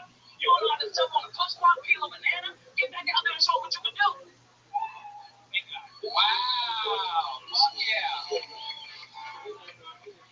Motherfucking Mark Sully. Yeah, I like it. I like it a lot. Great hustle up here. Some people vote you like, fucking, I'm getting up there. Fuck yeah, dude. Yo, hell yeah, that was amazing. And so while your nips are hard as fuck. Hello, man. Hello, man. That's from the homeless story, okay? Like that sounds hot. Man, you are one of the top comedians today. That's probably a bottom. Yes, you are absolutely right. You nailed it. No, I'm kidding. I'm personal. You can really tell that every day he's hustling. It's true. He's sort of like a gay Rick Ross, right? Gay back music. Yeah. That's typically how I do it. I typically go, Wow. By the way, that was a Red Man. That sound actually happens. Mark does that. Yeah. He just has that type of power. That is a fucking thing. An actual beam came out of the top of his hand for you podcast listeners. Are you a dancer? That was good. Some versatility. Yeah, I did musical theater growing up, so I've been to LA. Yeah. I see more as a jock. Never. That's the best answer I've ever had to any question I've asked. What's your favorite musical? Hamilton? No, that's. Oh, wow. All right, how about this? He looks like he knows that family matters. Jesus Christ, to get naked once. Said tomorrow. Hell yeah. You got front loading, Joe. Mark, where are you from? I'm originally from Miami, but I just moved to Florida. I was gonna guess Florida. Yeah, I love that. That's where Rick Ross, who we made Exactly. from. Not Rick Ross. I'm asked every day, but I'm not. Definitely. Every day you're guzzling. You know what? It's just been kind of dry, you know? It's been kind of dry. In this neighborhood, so you not open your mouth. How long have you been in LA, Mark? I moved here in November. In November. Hell yeah. What was that like? Your first time walking down Santa Monica Boulevard? Did everyone think you were a float parade? It was actually great. It just felt like I was walking on sunshine. Oh, wow. Yeah. So it's easier or harder to find a good gay man here in West Hollywood than Miami? Because Miami, there's that humidity in the air. It's horny. Everybody's like, fucking nasty. Yeah, your balls hang low, you know, 'cause it's so hot. Yeah. But here, I don't know, people are different. Sadiddy, a little sadiddy here. What's that, man? Did he? Sadiddy, like, she like into themselves, very, that's not my scene. No low-hanging balls. No, where they at?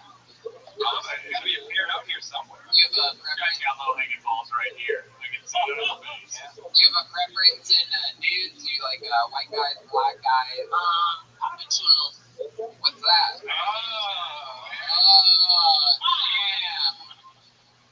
I think my summer, Chover. put that sock back on. yeah, exactly. I think he's about to give you the old black tube sock. You know what I mean? You shave your armpits all the way to the bottom. No, just hairless. Raise your arm up. Wow. It's like a young Asian woman's vagina. Sorry. Mark, have you ever been with a woman before? Yeah. How long? In high school was great. Yeah, how long? You son of a bitch. It was cool. I mean, You went all the way with it? Or yeah, just like, under. oh, wow. Yeah. I've been in there. Was there something weird about, it wasn't like her, It's right? just, you know what you like. Right. You know? Right. You know what you Well, want. you had to try it out just to. I had to. My mom, like, told me I had to. She's there. She's like, get in there, son. One time. So I was like, you kind of liked it a little bit. No, Just one more Not time. that much, but it was cool. hell yeah, Mark Sully. What did you like about it? It was just like the. Nah, it's not that. Not so much that I didn't like it, more so that I knew I loved it. Fuck yeah. Wow. Look at that. You know what you like. So you've been here since November. What are you doing for a living? Serving blessing things. Not blessing, serving things. Buffalo shrimp. No, No, I wish. I love their shrimp. We're working at a chicken and waffle spot. Oh, chicken and waffles. Yeah. Alright. Well, that's fun. I love chicken and waffles. What's going on? What did I miss out here? Oh, shit. This is I'm not even inferring that he fucked that first comic, mind you. Oh. Not that funny to anyone else, but I enjoy it. Did you do comedy in New York? No, I actually just started in January. What? You got a lot of comedy. Hell yeah, the baby goat. You got good delivery? Wow. No, I'm serious. Yeah. I thought you had been doing it for a while. Yeah, seriously. A lot of things really good. Yeah. We immediately love you here on the show, Mark. What else about you? What do you do for fun when you're not doing stand-up or anything like that? Just like to chill, you know. I'm not really a crazy guy. What's your idea of chilling? You seem like the kind of guy that would wear a robe at home. I do. Yeah. I have a robe and I have a lot of boas? No, not boas. I wish. Ponchos. I have like a collection of ponchos. Okay. That's how I get them in. Ponchos. Like it's raining, girl. Put the poncho on. Do you ever sing in the wells? I don't, but no. I don't even know what you said. Is your real last name Sully? No, Mark Sully is my first name. Mark Sully? Yeah, hyphenated St. Clair is my last name. Whoa! Wow.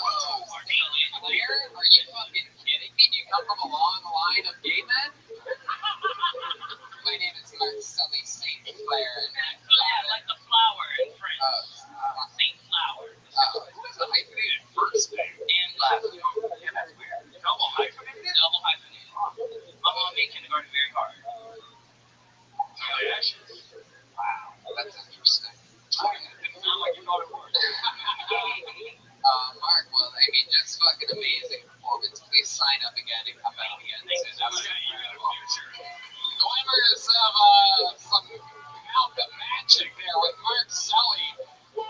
Wow, always an amazing new charismatic face on this show. Malcolm Hatchett couldn't make it tonight.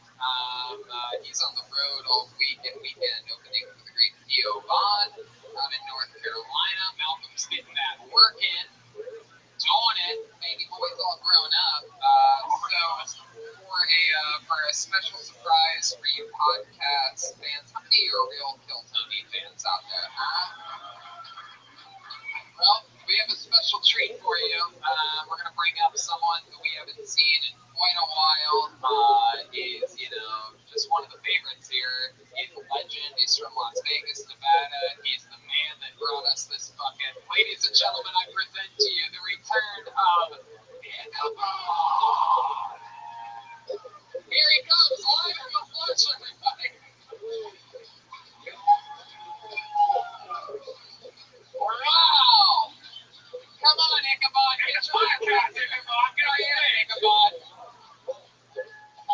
Wow! Here he is in the flesh. Kill Tony legend, Ichabod.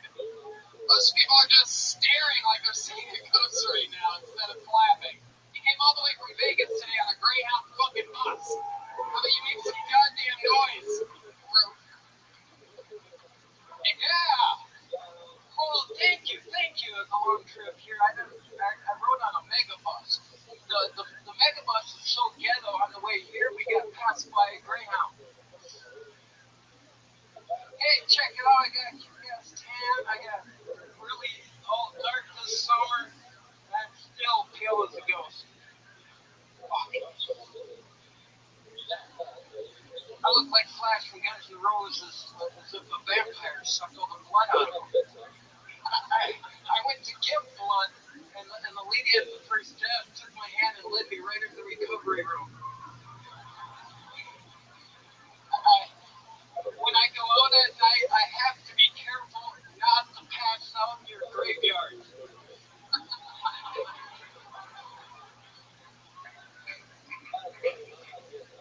They might think I fell on the back of the casket and try and bury me. That'd be a hell of a hangover, huh? There you go. I'm in. Ichabod, was that your closer?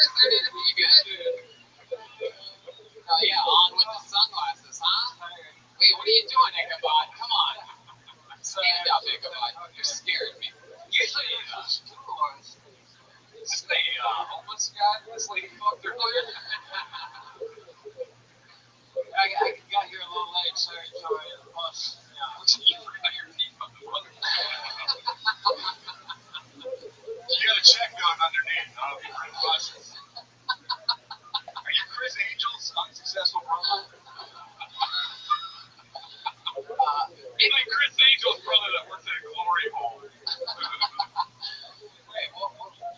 Ichabod, why the sunglasses for the interview card? What's that to protect from? Because it's time for the interview with the bear.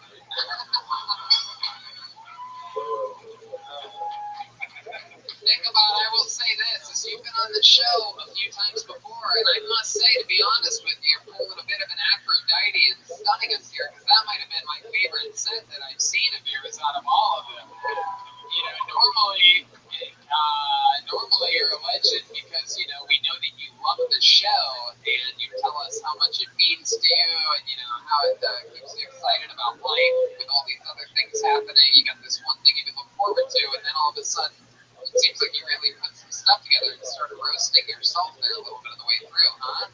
Yeah, I took advice from the panel and shout out to Greg Simmons. He gave me one of those jokes and I built out. Hey, fuck yeah, dude.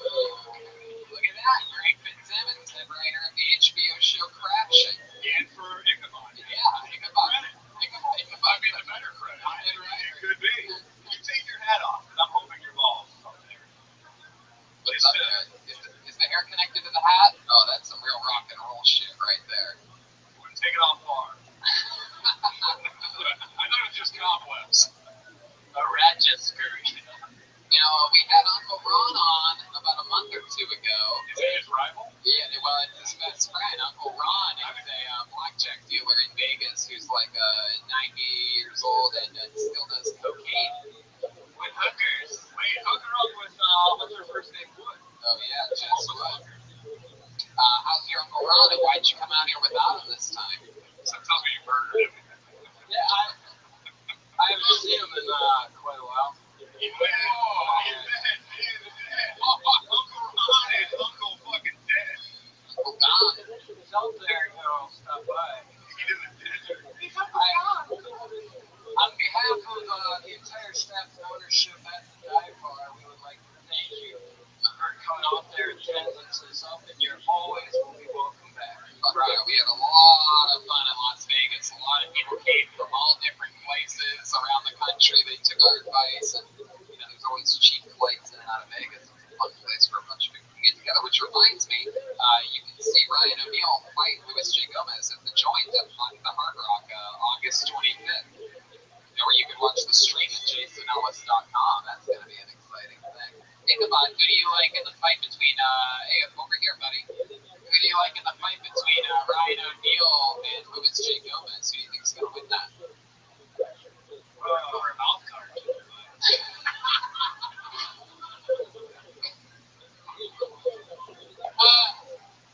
do you think is going to win? Just take a guess. Ryan or Louis?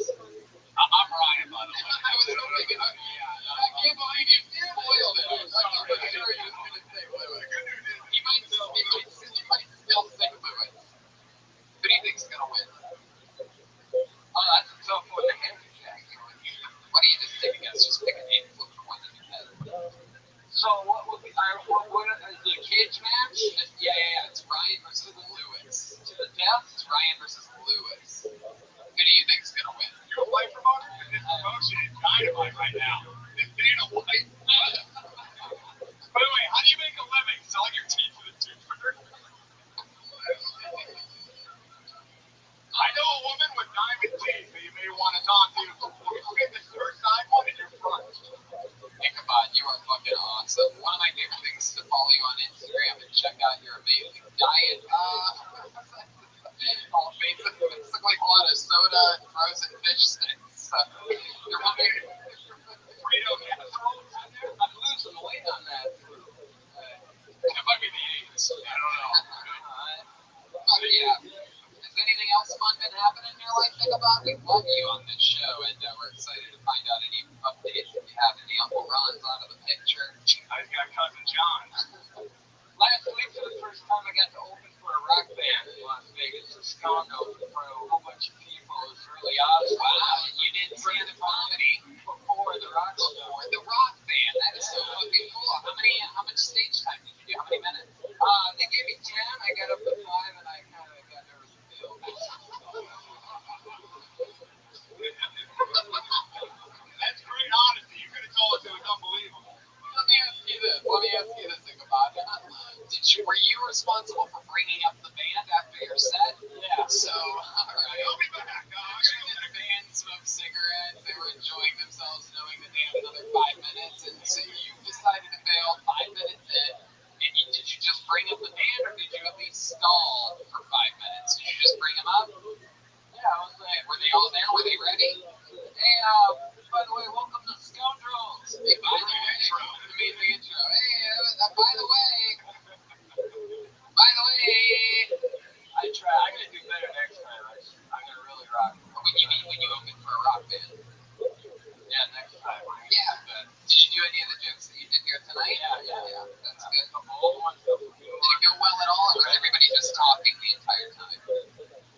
afford that. Get the crowd going.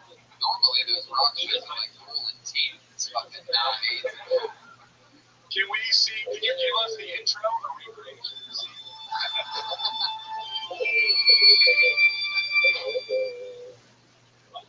No? Ladies and gentlemen, this next band is one of my favorite bands from Las Vegas. They won the best band in Las Vegas. Let's give it up for the Scoundrels!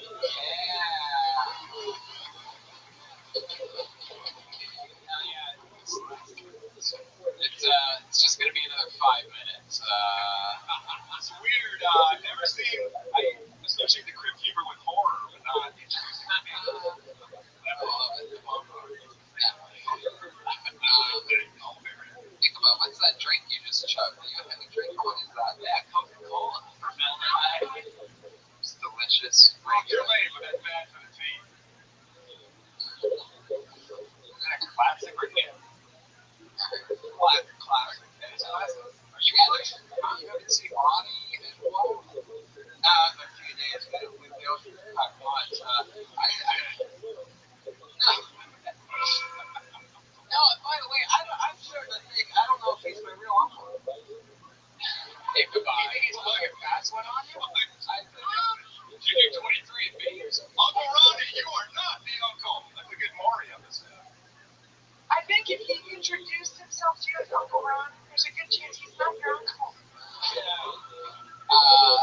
So what's your plans for heading back to Vegas? You want back tonight? Yeah, I'm going to stay up and then back into a bed. He's gonna leave 5 minutes early, I think. I look for stuff to do till about 3, 4 in the morning, then head downtown and catch the first bus out. Where's your feet? What do you have to do till 3 or 4 in the morning?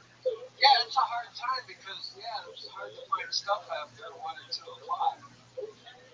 Last time Aphrodite made me chicken. Oh,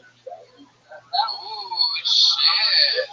Damn, that must have been crazy for your body to feel some vitamins getting into it, huh? Alright. You know, chicken and all those delicious vitamins that it has. Alright, Ichabod. Well, buddy, I mean, we fucking love you here on Kill Tony. Ichabod's fucking a destiny. It's close to all of our hearts. We love you. Please come back anytime. How about one more time for the great and powerful Ichabod, ladies and gentlemen? Come on. He loves the show. What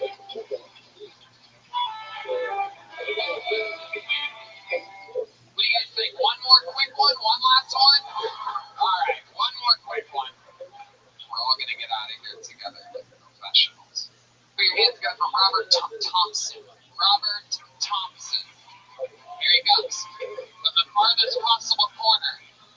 Seems to be very lucky in that area over there. Very lucky deep corner. Here he is, Robert Thompson, ladies and gentlemen. Hello. So I had asthma in elementary school. They put me in special ed PE. Just my lungs that were slow. There were some characters in this class. This kid Wyatt, he had the energy of the Tasmanian devil, had the soul of a soldier. This kid, he just grind his teeth all the time. Hell of a tether baller, let me tell you. You know, there's also this kid Chris with his head stuck to his shoulder, like this nicest guy. Hey Rob, want a fruit roll? You know, I had a lot of remedial classes growing up, and I heard some downer things I heard this teacher say that we wouldn't amount to much. And I think that's kind of a bleak outlook if you ask me. Because I can just see Chris now, he's obviously hot shot surgeon in LA, and I can just see all his Facebook profile pictures from this angle. With the fedora on at a wedding. Thank you. Yeah, pushing into the limit. Robert Thompson. Thank you. Robert, this is what, your third time on the show? Yeah. Third time. And it's all been very recent, right? When you start 3 weeks ago, 4 weeks ago? Yeah, I can help you. A month ago, yep. Welcome back. Hell yeah. Hell yeah. Good to see you again.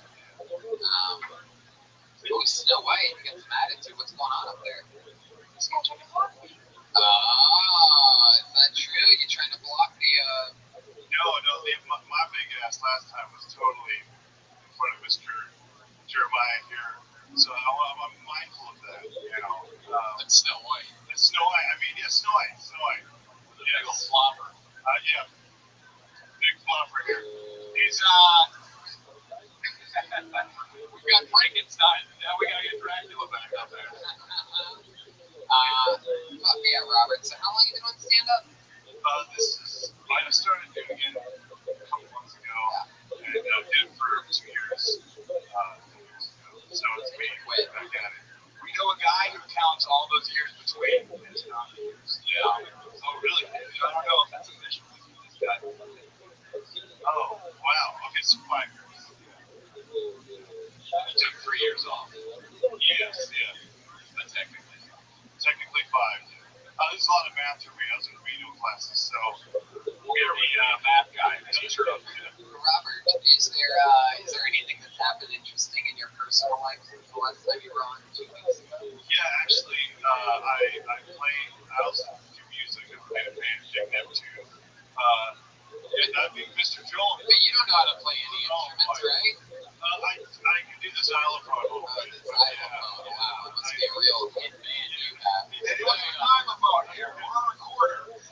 Marching band? No, it's a xylophone. It's a comedy punk band. I sing, but we were playing on the show, and it was like a circus theme. And there's a guy I know that actually like works with little people actors.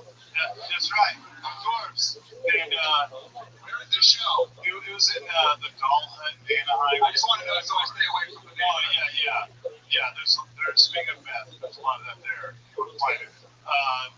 Yeah, I was supposed to have a little me, a little Dick Neptune, and he looked like me. It was crazy. They found some guy They looking. found a midget that looked like it's not that crazy to me at all. His name was Whitey. Well, this is the crazy part because I got a phone call that he passed away, like drowned in a river, like just today. And, yes. So I'm so sure It wasn't just like a gutter. It looked like a river to him. It was a creek. Yeah, Closer. You should keep that bit. Direction. His name was Drowned. Oh, wow. How recently did you work with this guy? Well, I met him briefly, but he was supposed to do a show for us in a couple months. So that's how it's 2:30. Yeah. Wow. What a short life. It's the number one taker of little people's rivers. Or what you hear about Joel. Yeah, true. Dick Neptune. Drowned in what though? A river? Yeah, Lake Reed. I don't know where that's from. Like Neptune, like a god of water or something? Oh yeah, that's right. From Little Mermaid. Wow. See a midget drowned. Yeah. Did you find another one? Well, they said they were going through it, and actually, there was a guy that looked more like Wesley Snipes. I love him. Yeah, yeah, hell yeah. He doesn't need to look like you. Wesley Snipes. He probably can't swim either, though, so you might want to. He starred in the movie Razor Blade.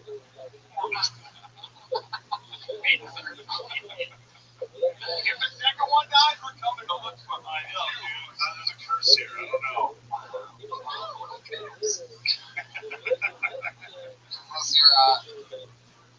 How's your love life been the past couple weeks? Yeah, and my girlfriend also drowned in a river. Alright, Snow White. Wow. How's your love life been? It's been good. Yeah, seeing this girl, she's not crazy, which is How do you know she's not crazy? How long have you known her for? 2 years. We were friends before, so. Oh, yeah. So how long have you were friends before, but how long have you been having sex with each other?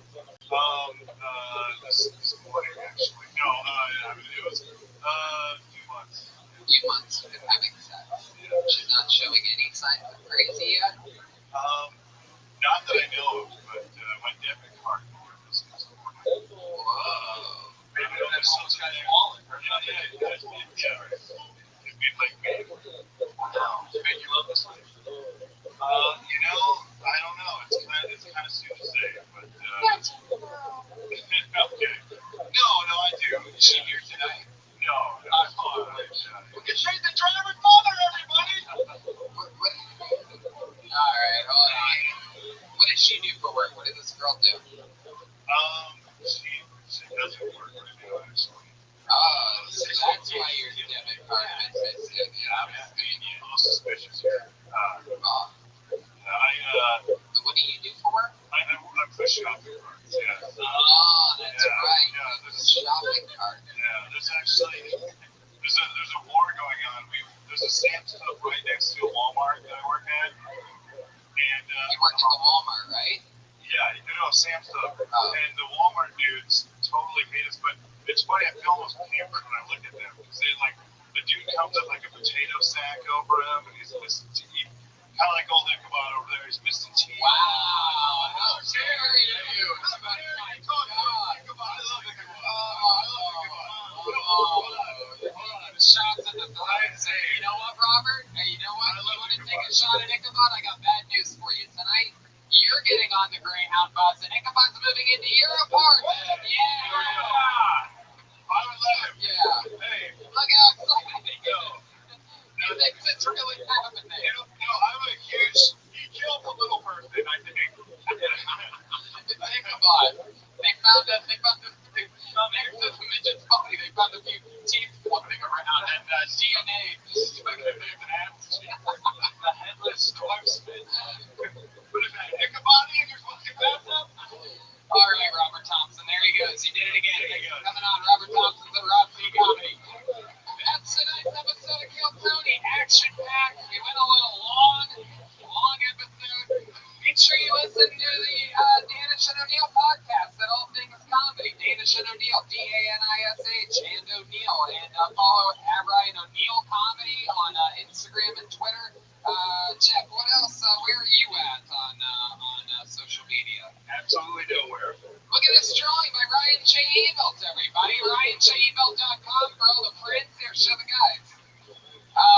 Check out the Danish and O'Neill podcast, and why not go to Vegas and check out the fight, 25th of August. It's the Joint at the Hard Rock, JasonEllis.com to watch the live stream. Anything else? Yeah, watch me destroy Luis Gomez. Hell yeah. Kill Tony's going to Montreal, Cleveland, Cincinnati, Fort Wayne, Indiana, Nashville, Tennessee, Lansing, Michigan, Grand Rapids, Detroit, Toronto, and a bunch of stand-up dates, a bunch of other places. If you want to come see my new, never seen before hour, then that's in a bunch of different places. Go to TonyHinchcliffe.com for that.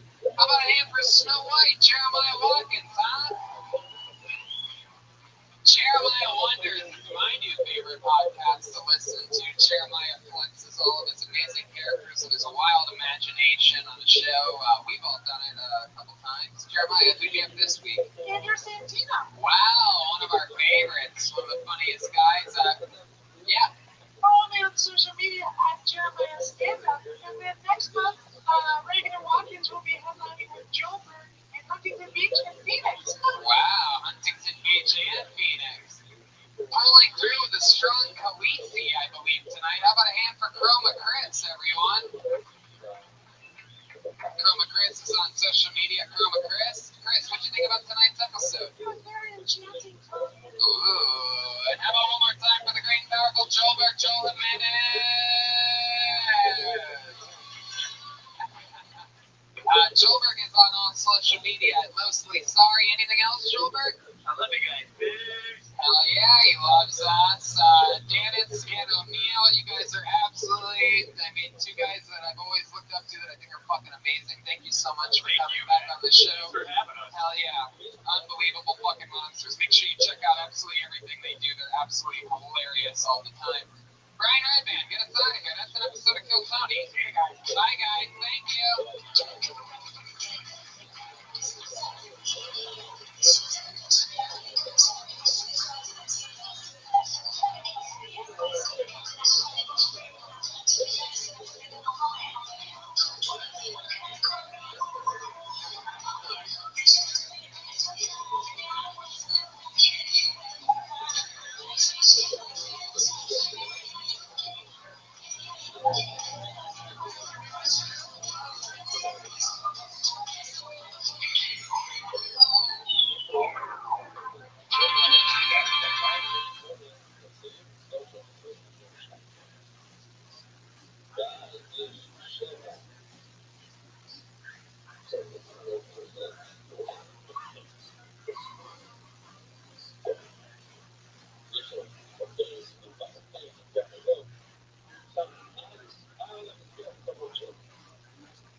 So nice of Jimmy to praise us. He does a lot of big shows here, and tonight he's on that.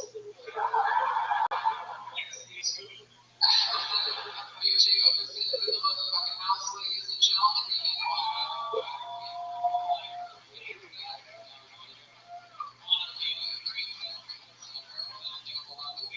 It's my favorite festival of year, but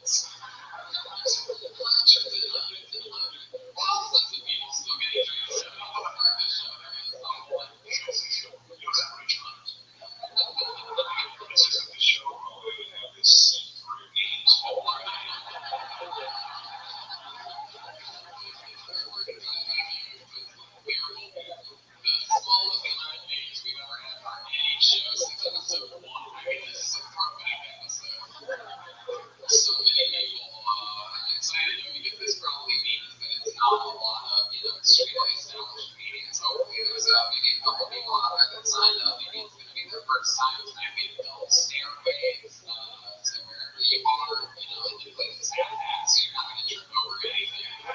It's just make your way down after we call your name. And I think there's only one more thing to do.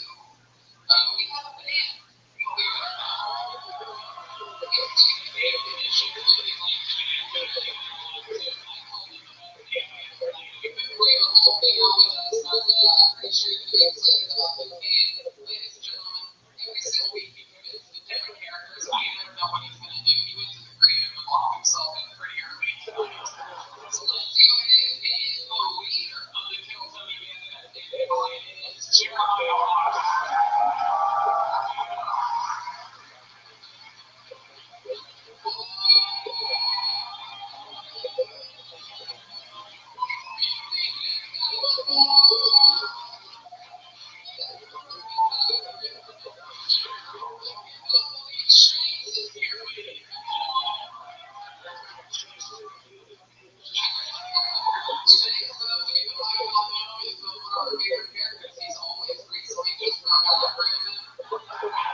Well, we know when you pull your dick out.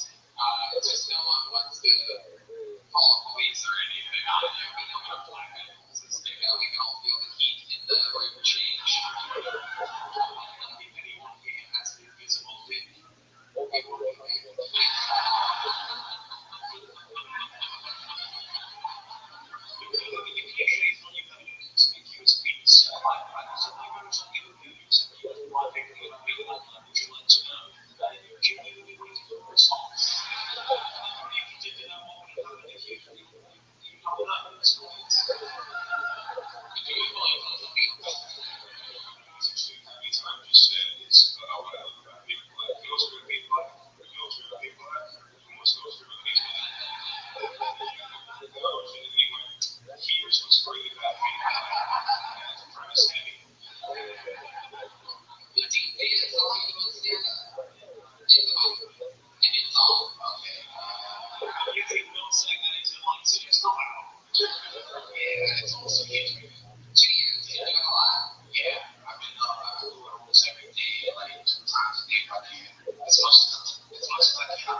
news about that, Jack?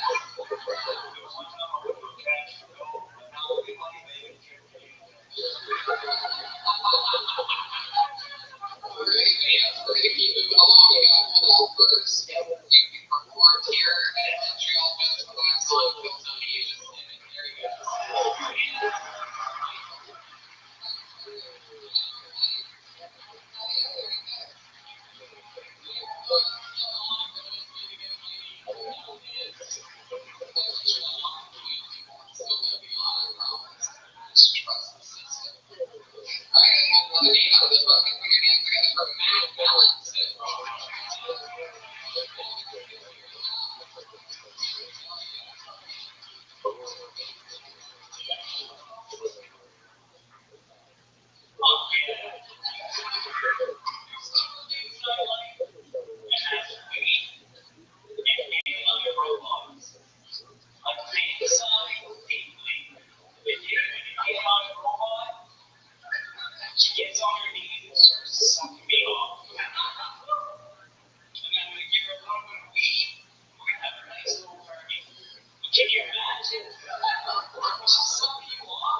What's the weirdest thing you've ever felt?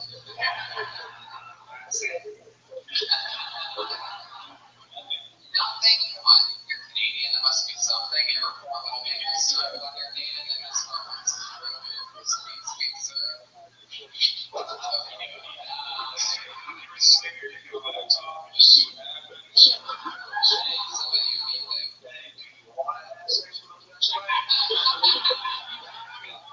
Yeah, I think I'm up on this.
So you really want to train a robot to, have sex with it and be able to do like chores and stuff around the house? Have you ever thought of it just being like for women? What's the last date you went on? January.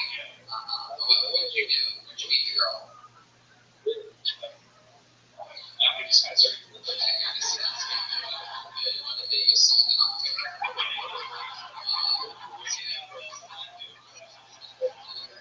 So in October, you're like, hey, what's up? You want to hang out in January?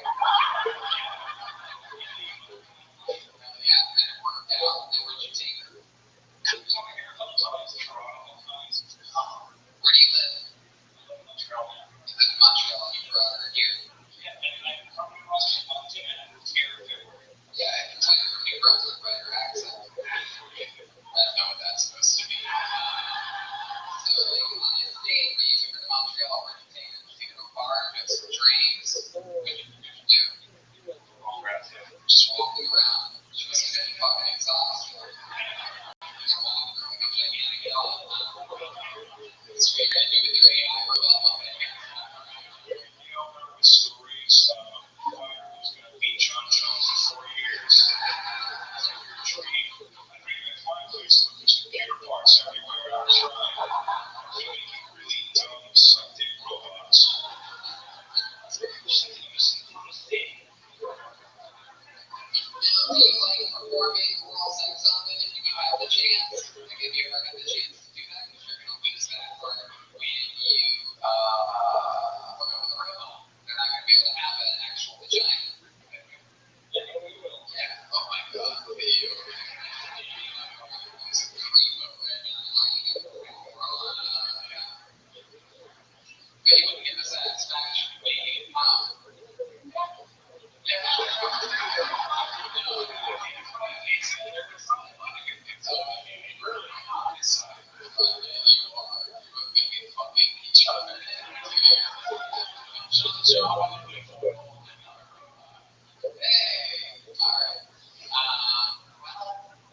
Anything else? Any other fun facts? If you was the book of Matt Ellis came out, what would be a chapter in which you would be like, oh, that's interesting. I can't believe I heard this stuff. Anything that you're into, any hobbies or anything like that? Just MMA. Right now, yeah, just certainly MMA. I think I could take as much as you want, so that was really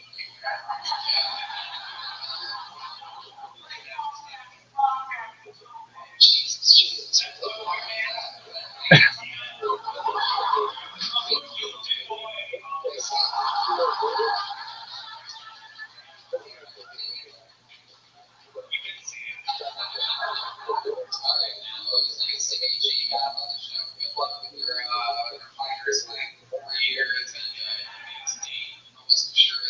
December, and everything else is going to go up and down. It's really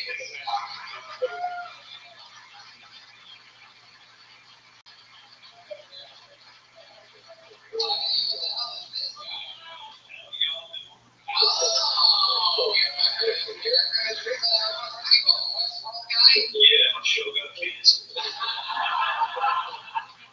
so you're a cowboy basically from the future. Oh, that's very good. It's a shame. Even you didn't believe that he was a West Farmer. You guys did the show, you didn't even know.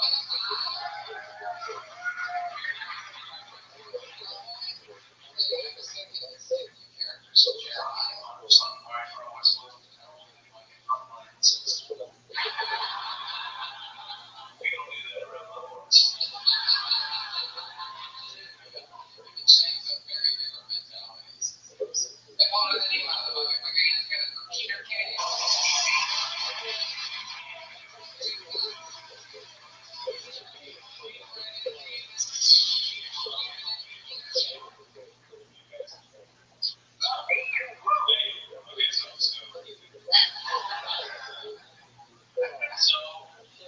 I'm single now, and I haven't had a date in a while, so I decided to pick up my prostate exam. And it turns out I'm a real church.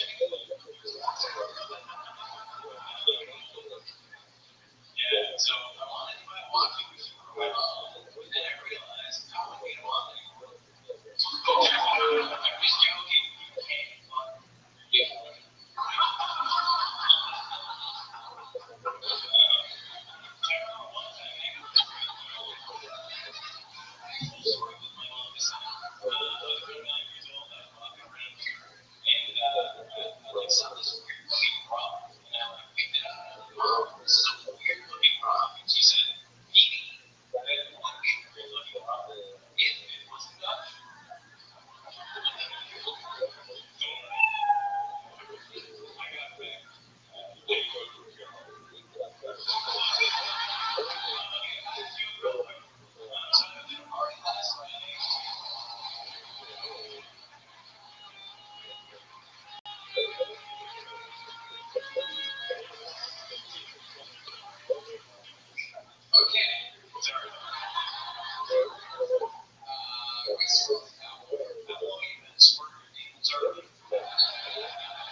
Chairs. That should be the first one.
So nothing in your set is actually true or based on any truth. What were you going to get to next? You said more Joe individual party last Friday. What was that? Was that true too? Was that a big one? Okay, go ahead and say it.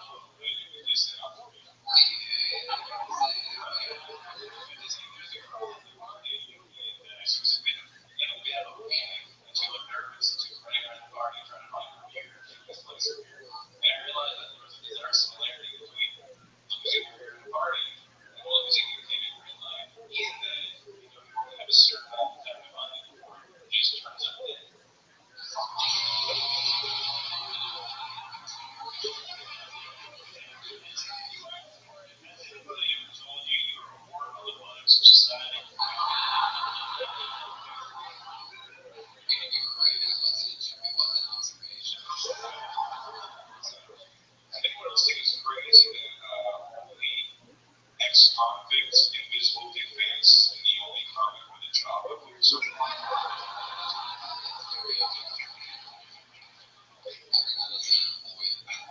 Yeah, when you do for fun, you're not going to stand up and you're unemployed. I mean, there must be something even knowing about flight aviation or like a flight simulator. Must be something you're into. Wow, what a great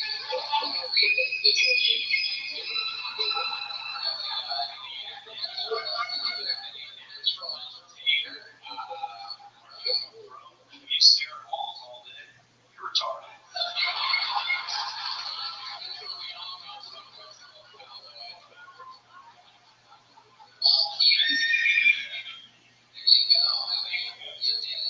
Anything else on that piece of paper you want to talk about? Zero fucking things. I'm gonna get that on and say it.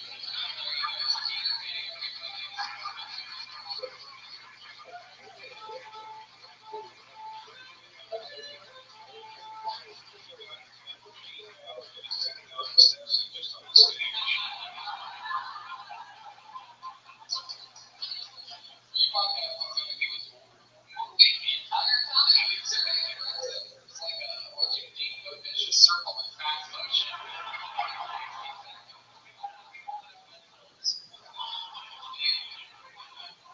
Dean Vernon.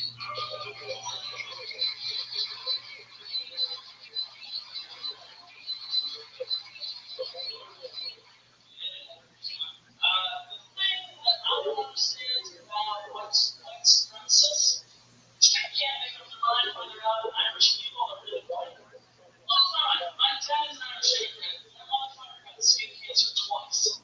What as fuck? Took me skiing last winter. We're going west skiing for all of us. Serious? What the fuck? Cops. I they're like fair weather. My sister was Irish. They weather a McGregor fight. They're like, oh, McGregor's our quarter. It's gonna fuck him up. He goes down and just like leaves that dirty bit of blood. It's inferior blood, I tell you. I gotta know, like, I grew up in Boston. Attitude in Boston, all the Boston Irishes. Just hey, like, fuck you, I'm Irish. Look at this fucking shooting off tattoo of my mother's initials. It's just, it's a horrible subculture. I like that. I should have planned something else. I thought of it last night. It was going to be a great idea. It wasn't. Oh, come on, no shit. Don't let you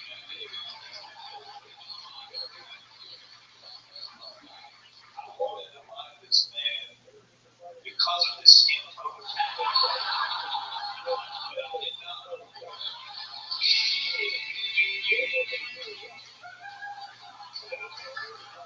So, David, you basically came up here and you're from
Pretty sure that the app telling you that your only chance is with 5 guys.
So, what do you do for a living?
change twists being a Canadian. Well, there are twists. Yeah.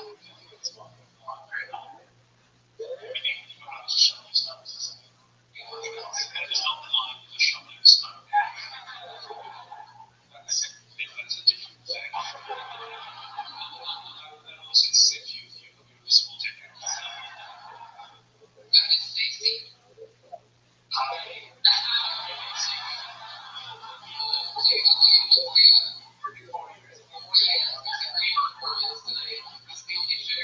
Stacy, what's going on? I didn't even say anything. You want to shut it down? No, I've been lying on making stories and things. Take a note, Bella. It's still possible.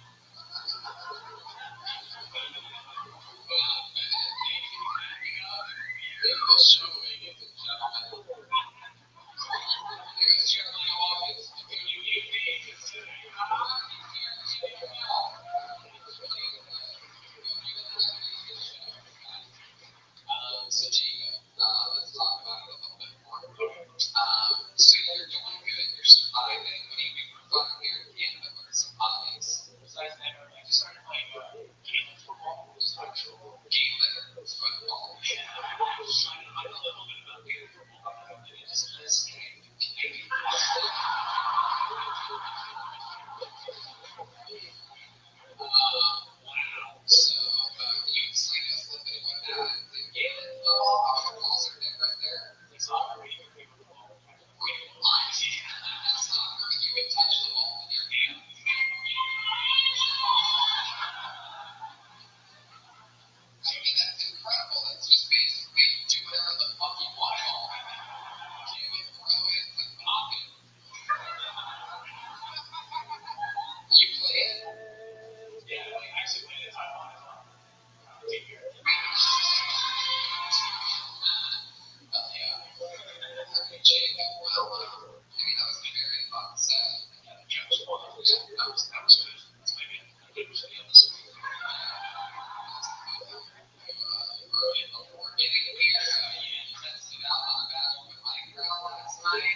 He's the greatest showman.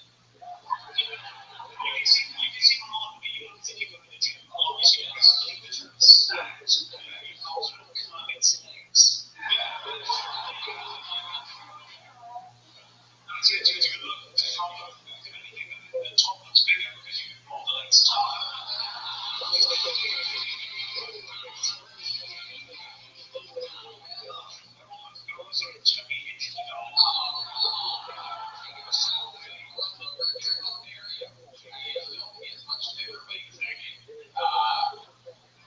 This is incredible. So you really just eat ass. You get that shrimp?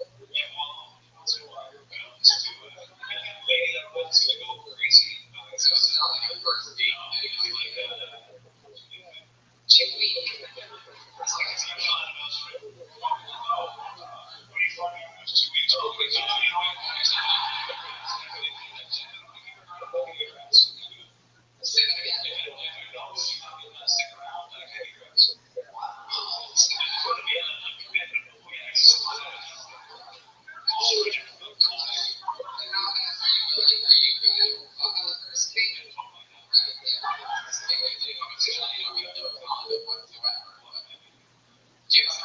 Types of asshole. You like to make fat ass, big asshole, or asshole. So, if you want an asshole that looks like a dick,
sort of going into the thing, you said, if I want to do that, disappoint three people at the same time, or whatever like you said. But then you're like, right after it, you can let it breathe a little bit more, and it may not live in that punchline. Yeah, I think you should strong fans and the parents that come along and I think she's the most relaxed person who's going to kill Tony. I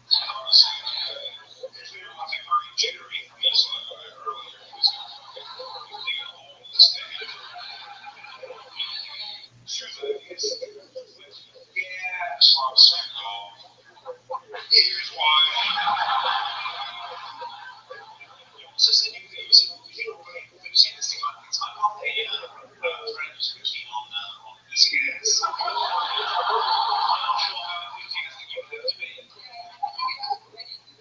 You just sort of 2 weeks.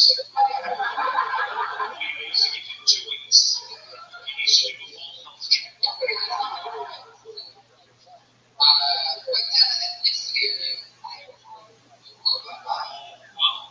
don't try being a hero. They will see me.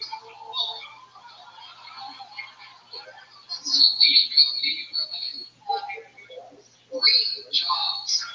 Wow, that's one for all the people that didn't have a job.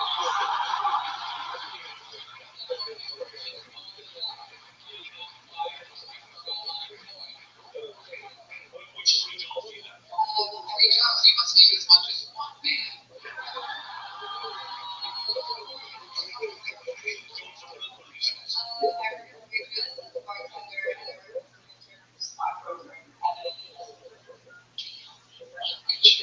Waitress and bartender in 2 different places. Interesting. Okay. Intern and a software place. Okay. Well, that's fun. You learning how to do that? Like, is that the field that you're going into? No, it's not. Okay, somebody needs to grasp it.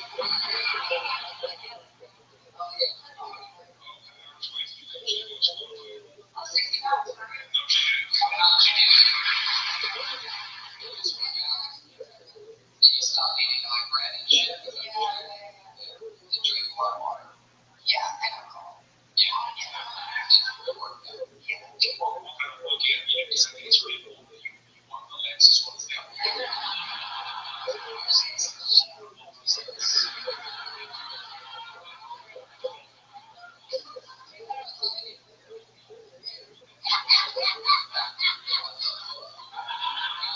You did it here tonight. It was absolutely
Hey, this is Rabbi coming live from the world famous comedy store main room. From right outside of Kill Tony, give it up for Tony Hinchcliffe! Yeah! Hi, everybody. What's happening? Make some noise. You're the #1 live podcast in the world. Ryan Redband is here. Nobody has more fun on Mondays than us. Ryan J. Evelth is here drawing tonight's episode. We have a bunch of crazy comedians over there. An audience members. How many of you have been to Kill Tony before? Make some noise. Wow, look at that. Some people that know their shit. Thousands and thousands watching the live stream all around the world right now. We have some good news. We're going to Cleveland on Wednesday to do a Kill Tony live there. We're doing stand-up shows the next day on Thursday, and then Friday, August 3rd, we're in Cincinnati. The 4th in Fort Wayne, Indiana. And then we just do Kill Tony's every Monday here until September. We do Lansing, Michigan, then Grand Rapids. The next night, Kill Tony's and stand-up shows in both cities. And then the next night, Detroit, Michigan, with our guest, Danny Brown. Oh yeah, that's right. This Saturday's guest in Fort Wayne, Indiana, Andy Kindler, one of the best comedians in the world. We're solving the film. Just relax. And speaking of Just for Laughs, that's where we're going to be the last week of September. Just for Laughs, Toronto, Canada. This time we're doing a special Kill Tony on the 28th at midnight. Still some tickets available for that. We're doing a massive, regal, gigantic theater. We just got back from Montreal this week where we packed the theater there and had an unbelievable episode with our guests, Jimmy Carr and Rick Jacobs. And how about this? Can we give a little announcement? What do you think? There's so many Kill Tonys on the road, and we've gone to this place before, and we are coming back. Congratulations to the city of Boston, Massachusetts. We are coming back on November 9th to do a place called Venus de Milo. Something like 800 or 900 seat super venue in Swansea, Massachusetts, just outside of Boston. And then, how about more? Let's hit it with some more breaking news. November 13th, San Antonio, Texas. November 14th, Austin, Texas. The 15th, Houston. And the 16th and 17th in Fort Worth. Those are Kill Tonys and stand-up shows, all of Texas. November 13th to the 17th. Huh? How are you, Dave? Is your guys' schedule that full? No? Keep working, you bastards. Next week, we're back here Monday with our guest, Russell Peters, which is going to be very exciting. Russell Peters and another secret guest, which brings us to now. Life is good. We're getting older, and sexual performance issues are more common than you think. Forgiveness.com is a one-stop shop for hair loss, skincare, sexual wellness for men. It's a bunch of great stuff there. So, yeah. Yeah, a lot of people, if they know me, I'm one of those guys that, I'm 43 and I go to gas stations and I buy boner pills all the time. And, it costs like $10 and some of them work, some of them make me feel like I might be having a stroke. It's very unhealthy to do. I don't recommend it. This is a website that you can go to and just over the internet, you talk to a doctor. It's like getting a prescription for, those kind of pills down there. Yeah, thanks to science, ED can be optional. HIPS connects you with real doctors and medical grade solutions to treat ED. No snake oil pills or gas station counter supplements. Prescription solutions backed by science. And you can try forhims.com for a month today for just $5. We'll get you started for just $5 while supplies last. See website for full details. This would cost hundreds if you went to the doctor or pharmacy. Go to forhims.com/kill. That's forhims.com/kill. Forhims.com/kill. So now you know. You guys excited to start the show? Yeah. We gotta read those ads. We're trying to upgrade to a gold bucket, people. Let's do this. Every single week, I give you two of the funniest human beings in the world. Now I'm going to say this. Let me tell you this. People didn't know Tiffany Haddish when we had Tiffany Haddish on multiple times on the show years ago. Sometimes you don't know people, and some people are from the future, right? And you're going to say, I guarantee you, one day you're going to say, we were in Kill Tony when those two people were guests on this show. Ladies and gentlemen, I give you geniuses, Willie Hunter and Connor McSpadden. Roast Battle, the Comedy Central roast. Writers,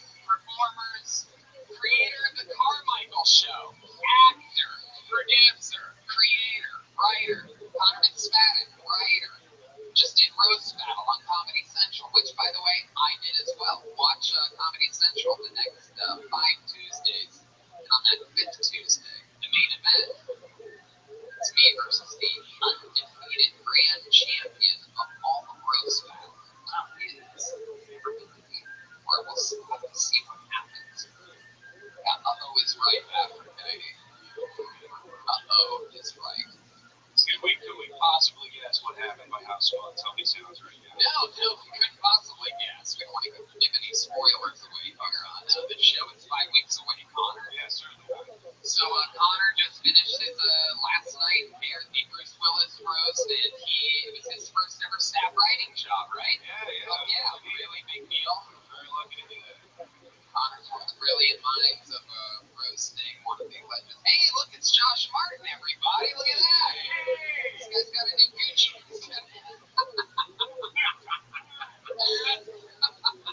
That is his sound effect. What is that, a leopard? Wow. Josh is a angry little kid. He's got a brand new Gucci backpack. So if you see his backpack, look out. That's what he spends his money on. A Gucci backpack. When he's not taking any gig he can or bar backing, he has a Gucci backpack. Yeah, that's the best part about Josh Martin is like shoes, Yeezys, the rest of the outfit, Walmart. Okay, there's so much you could be spending his money on. Forkins.com for just $5. You can get started today. All right. You guys ready to start this thing? We have a band that comes every week. They are the improvisational gurus. They are my favorite thing in all of comedy. I can't believe I'm lucky enough to have them as my band on this show. Like, it's just insane. They commit to characters every week. I never know what they're going to do. They've been policemen. They've been people that are broken out of prison. They've been people running from prison. I never know what they're going to do. You never know what they're going to do. Here they are this week, ladies and gentlemen. It's the best damn band in the land. It's the Kill Tony Band. Jeremiah Watkins, Joelberg Joel Jimenez, and Chroma Chris. Come on, guys. You got to make more fucking noise than that. Come on, Monday. Wait a second. Oh, wow. Oh, wow. We got some detectives that appear this week. Wow. Oh my goodness.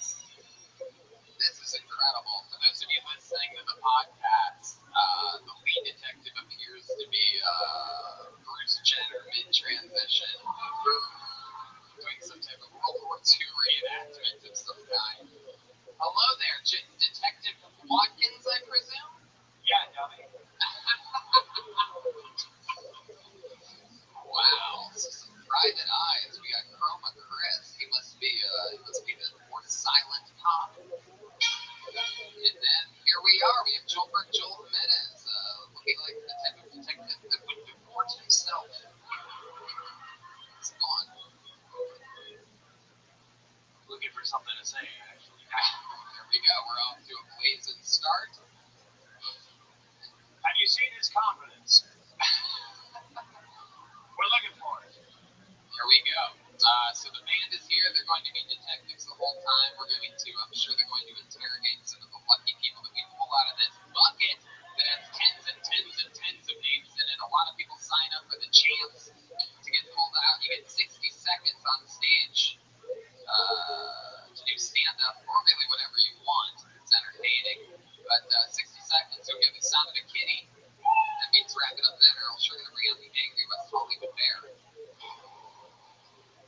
Man, that bear sounds angry tonight. So that means wrap it up then, or else everyone's going to hate you. And then we talk to you about anything in the world after that. Maybe I find out more information about you, about what makes you special, or your story is interesting. So just be honest, and we're going to have a lot of fun. You guys ready to do this? Let's go, Tony. The #1 live podcast in the world. It actually starts now. All the music, all the intros, they're done. All the pieces are in place. This is how the show goes.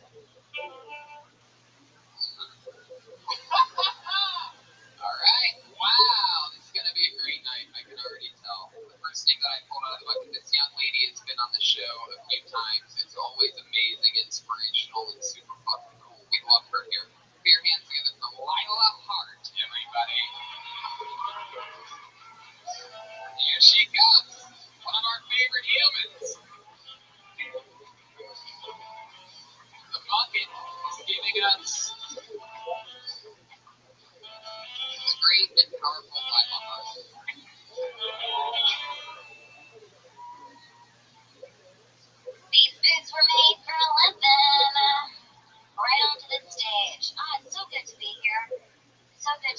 stage where y'all can see me.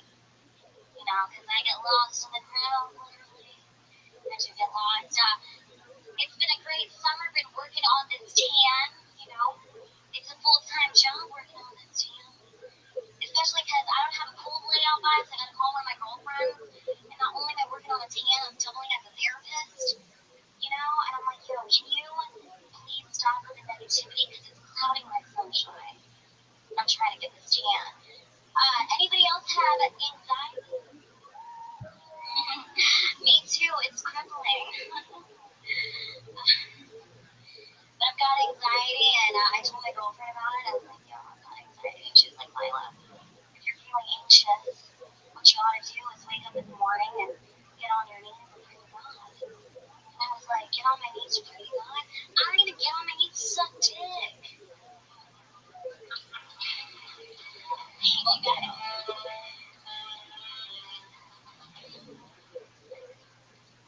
That was great. I think you can, just get right to the end on that last one. Telegraph it, right? Get down on my knees. I'm going to get down on my knees. So, you don't need to repeat your name or anything. That's all great. It was a great set. Thank you. Very fun. Is this your guys' first time seeing Lila? It is my first time, yes. And all I could stop thinking was, what is your workout regimen? Like, what machines do you use? Oh, I just hike because it's so free. You know. There you go. The four-man Equinox. The old mountain. Connor. You know, there's a bunch of people that think Runyon Canyon is haunted because of you. Yeah, probably. Did I mention Connor is on a podcast called Meat Boys? A Comedy Central roast writer. Fuck yeah. No, I love it. Lila, I love that you talk about your anxiety. That's a true thing, right? Yeah, I mean, he comes and goes, you know, he doesn't have a little bit of it. You have so much swag, though. Oh, thank you. I wish I had that much swag, and I made all correct and shit. It's very... Yeah. It's a trade-off, you know what I mean? Oh, yeah, it's really cool. It's like the block business. Define swag.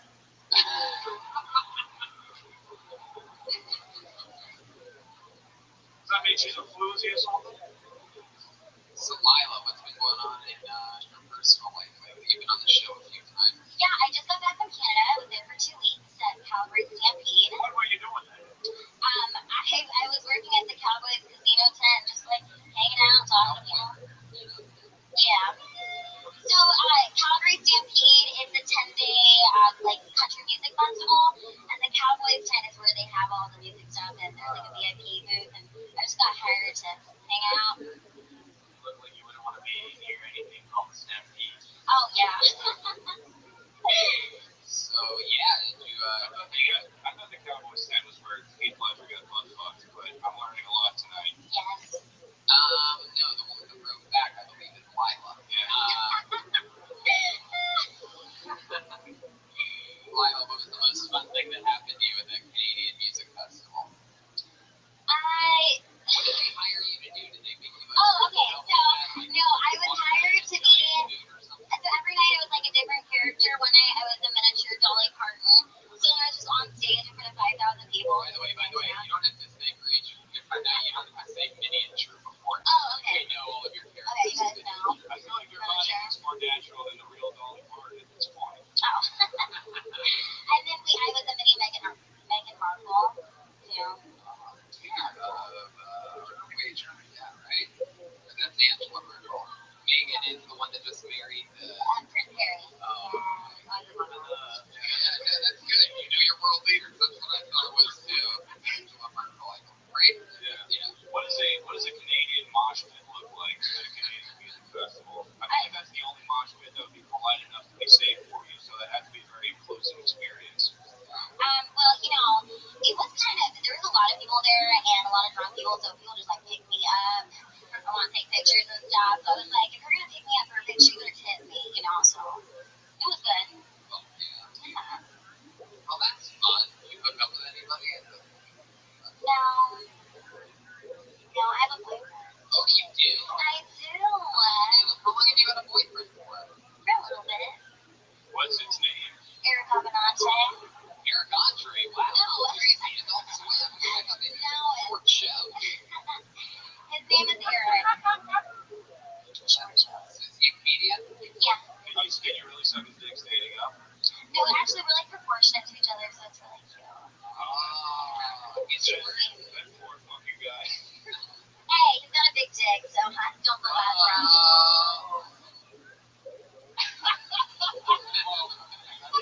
It could be a small one. Well, it's Joelberg is here. For those of you that don't know, you're supposed to chant Joelberg whenever you feel like that. He just found his confidence. It was under a small lady. All right, let's keep it moving along. Lila, you did great again. There she goes. so Lila Hart. much. Thank you, guys. I love Lila Hart. Hell yeah. We are up and running. Hell yeah. Just leave that mic stand anywhere, Lila. Good God. Put it in the handicap spot. Shut up, your friends. Alright, let's see what happens here. Pat B. Loyal. Is that a real name? Let's see. Pat B. Loyal? Somebody's arms just went up. Now he's got a slight jog. Here he comes. Brian already throwing jokes out there. Look at this. Ladies and gentlemen, Pat B. Loyal. Oh shit! Kill Tony! What? Kill. Can I get a little light? I'm pretty horny. I've been horny for like since a little kid. Like little kid. Like if stuffed animals could get pregnant, I'd have a little purple button hopping around asking for money. I mean, last time this I tried that coy when a girl asked to do my stuff, and I was like, okay, so I guess it's used for two things. And a week later, I'm like, what's a vagina? You can change it now, or? Oh, it's a phone dock. Oh, okay, right. Like music and stuff. Okay, and then I'm like, okay, couples, they said, fuck. Fuck yeah. But stuff. Wow, relax.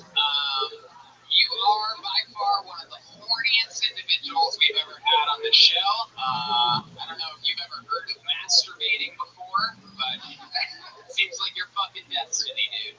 Are you Asian or Chihuahua? What the fuck are you? Yeah, exactly. What is going on? Filipino. Yeah, hell yeah. Wait, do I see the silent but deadly detective? And when was the last time you saw your first one? Whoa! Chroma Cliff! Wow! Holy shit! That's the punchline. The mustache. Pat. Slow it down. You're surrounded by professionals. I hear it.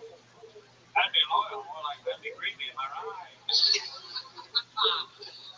Pat, this is your first time on the show, right? Yes. Yes. Okay. How long have you been doing stand-up? It's been a couple months. I did it once, like a couple years ago for like a year. I tried it. That was just 3 minutes. Did you know that you were going to talk about this tonight? That is a good question. That's right. That sounds like the beginning an accident. What was the absolute first thing that he said? I'm horny, can I get a what? Yes. That was the verbiage. And everybody was like, I guess. I want to bring up the like when you said when a girl asks you to do butt stuff. I don't think anyone has ever asked you to do butt stuff. I don't think anyone would trust you in their butthole. Dude, I think most girls are just like, well, they would hang out. Something else. Like, that's not butt stuff. When you said, kill Tony, I kill pussy. That's what it was. Yeah. You know what I like to kill? Pussy. Yeah. Vagina. Wait, I just have a quick question. If you're here, who's crouching and smoking outside the liquor store? you were gonna say if you're here, who's crouching in the dragon or whatever the fuck. Tiger. Pat, are you just Filipino? What is that? I'm a mix, like Irish, just a whole bunch of stuff. Oh yeah. What do you do for work? How do you make a living? I help out my friend's restaurant, and then What do you mean you help out your friend's restaurant? I do everything. Like eating there. Most of the time, yeah. Deliver, try to help them. We definitely saw your car accident in the set, so it's untrusty delivery. What's the name of the? You want to give a shout out to the Filipino restaurant? Is it a Filipino restaurant? No. What kind of restaurant is it? It's Italian Bravo's. Olive Garden? Not that great. Yeah, it's alright. Alright, well, what else do? You just help out at a buddy's restaurant? Yeah, and then like he owns it, so I kind of like help him out. And I was in the military, so I kind of have. What do you do in the military? I was in the Navy. Really? Oh, Which side? Oh, so you. Yeah, So you have Filipino Navy. stuff. I was in the U.S. Navy. how long did you do that for? 4 years. 4 years. Yeah. How'd you get out? It was, I went through the whole 4 years. You went through the whole thing, so you're a goddamn American hero. The sound effects are not coming from the saxophone. Quit looking at me. Your hand through it for Pat being loyal, AJD. Yeah. No, I'm not done with you just yet. Pat, get back behind the microphone. Happy. I was just giving you a round of applause because you are a soldier. Awesome. That sounds So you're not off the hook that easy. And that is the only reason. Did you really? You said that you would have gotten your stuffed animals pregnant. Did you really fuck your stuffed animals? Yeah, Thumper was a little purple bunny that I. I thought for a second you were fucking the bad guy from Bugs Life, and I was like, this dude is a freak. Thumper was scary as shit. That's hardcore. No, it's Bambi. Bambi's Thumper was a cool number. So you fucked Bambi like a stuffed animal? Like a deer? Was it deer though? Yeah, my mom always made me turn the movie off before we got to that part, so. What part did you fuck? Like the battery pack or something? Was you double A or C? He's Filipino, it's a triple A. Yeah. It's a little bit too graphic, like what you talk about. I wasn't proud of that either, guys. Pat, any interesting fun facts about you? You have any cool hobbies or special skills? You seem like you'd be good at something. Jumping rope or something like that. I do a little jiu-jitsu. You do? I quit like last year, but yeah, I kept breaking bones and stuff, so I'm like, You kept breaking your bones. my bones. No, I wasn't breaking I was everybody's gonna bones. say you look like Freddie Bravo.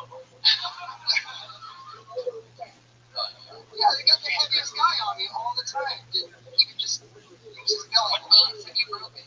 My ribs, I had like a broken rib that never healed, like they say. Alright,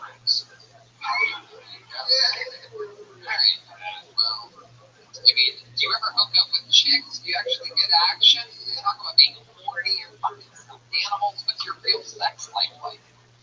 It used to be pretty wild, and now it's just after. Well, I go down to the carnival, I start throwing baseballs in milk bottles until I find a date. And When you say it used to be wild, what do you mean? What's the most wild thing you've ever done sexually? First thing that pops in your head, Pat, I want you to write a long story about you and Thumper. Yeah, No, stop. Go ahead, Pat. So your sex life used to be pretty wild. Like, when you say wild, what do you mean? the thing I can think about is like high school on the park bench at like 2 o'clock in the morning. how fast you can you, I see. What were you doing? What happened on Get that? to the goods immediately. Just little sex stuff. Normal. I don't. This is like that opening scene of 40-year-old version. Talking about moves, it's like feels like a bag of sand. Bag of sand. Except it's like the Asian version of it. Great point. Okay, like the doggy style, hands on the table, and you want me to get all graphic, all of a sudden? You said you killed vagina earlier, and then you won't spit out anything, you dumb dumb. Do I want you to be graphic? All you said was park bench. Why did you turn Coleman on? Central Park was her last name. And that's where you had sex? Was in high school at 2 a.m. on a park bench? Sounds suspicious to me. Wow, somebody peeked. Yeah. No, I had a living girlfriend. I want to live my girlfriend. I thought you said living girlfriend, and I was like, I don't believe that. You fuck dead people. Alright. Well, there you go. Pat, be loyal. We met you here tonight. Ron's on his way out. Pat, be loyal. He's on Twitter at anything138. Love Lila Hart. It's Lila's Twitter. LILA. You guys having fun out there? You get it? Huh? Clearly see anything in it. We're 2 for 2 people leaving the mic stand anywhere they want. Just facing the wrong direction.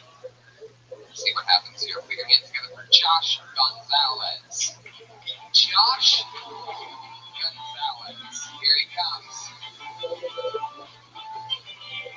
Fun. Nobody ever knows if they're going to get pulled out or win. Josh Gonzalez. What's going, everybody? I recently had an interview, and I went, and I thought it went great, so I went and bought some pants. By the way, which is the worst thing you can do if you're going to celebrate anything, buy pants.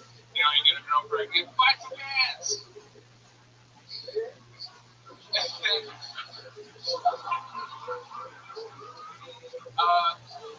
the baby's mine, god damn it, buy some pants.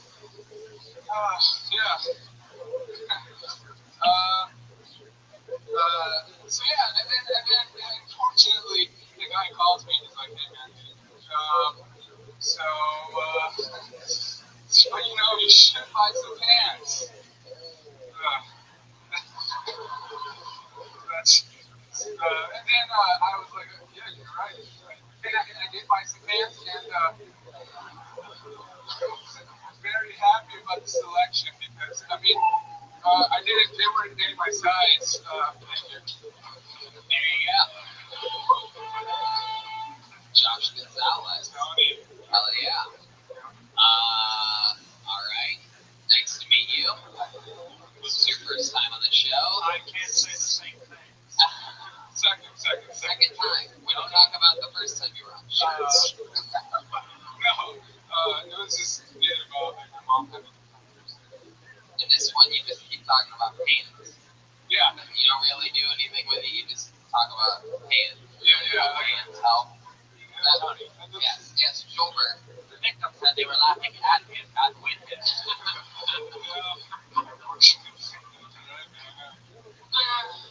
Oh my god. Have you tried this material out anywhere else before tonight? Yeah, but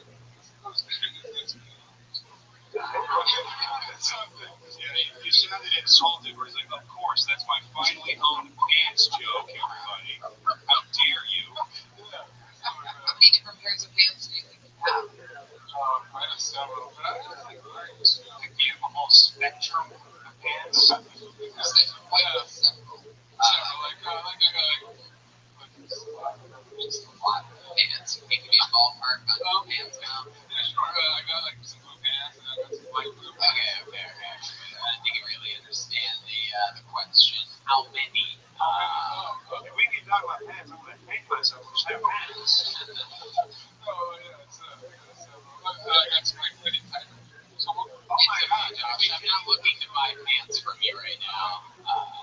It's incredible what's happening here. How old are you? 23? Oh, yeah. In the waist. Can I ask you a little more about pants? Do you have a girlfriend? Not at the moment. Okay, I was really hoping I could do a who wears the pants joke, but Then my sister let him in traveling time. hey. That was a seamless transition.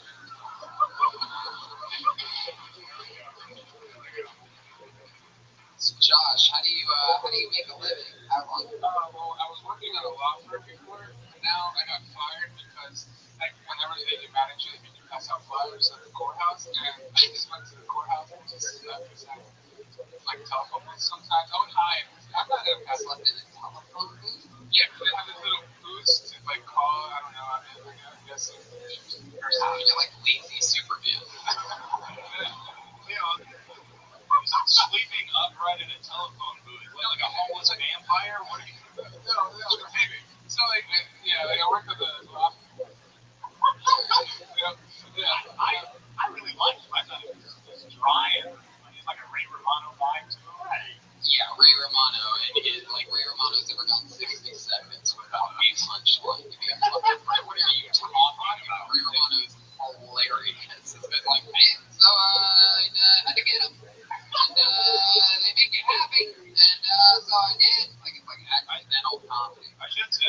find you inexplicably very delightful. You just, you didn't, you just talked about pants, but I was like, I didn't hate that, you know? I didn't hate it. I didn't.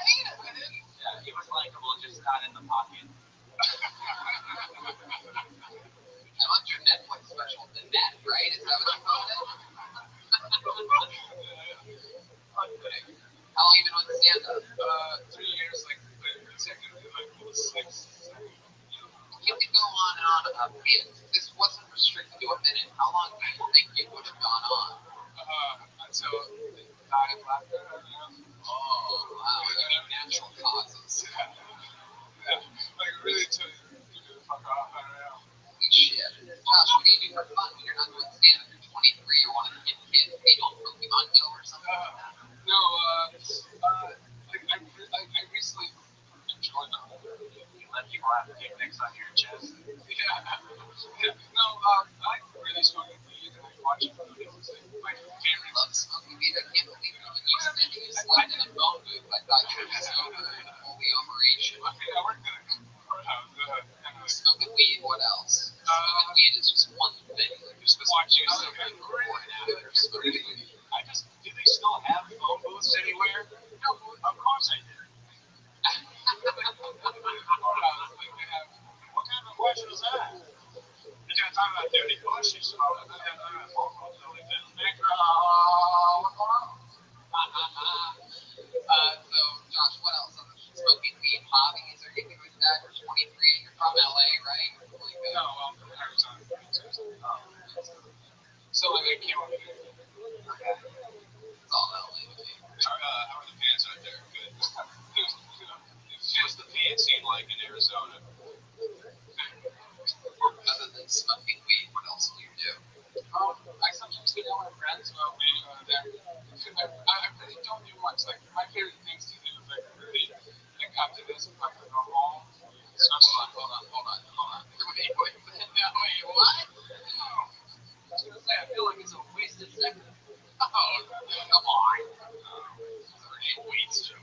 Let's bring this around. Where are you at with shorts? Just give me a quick take.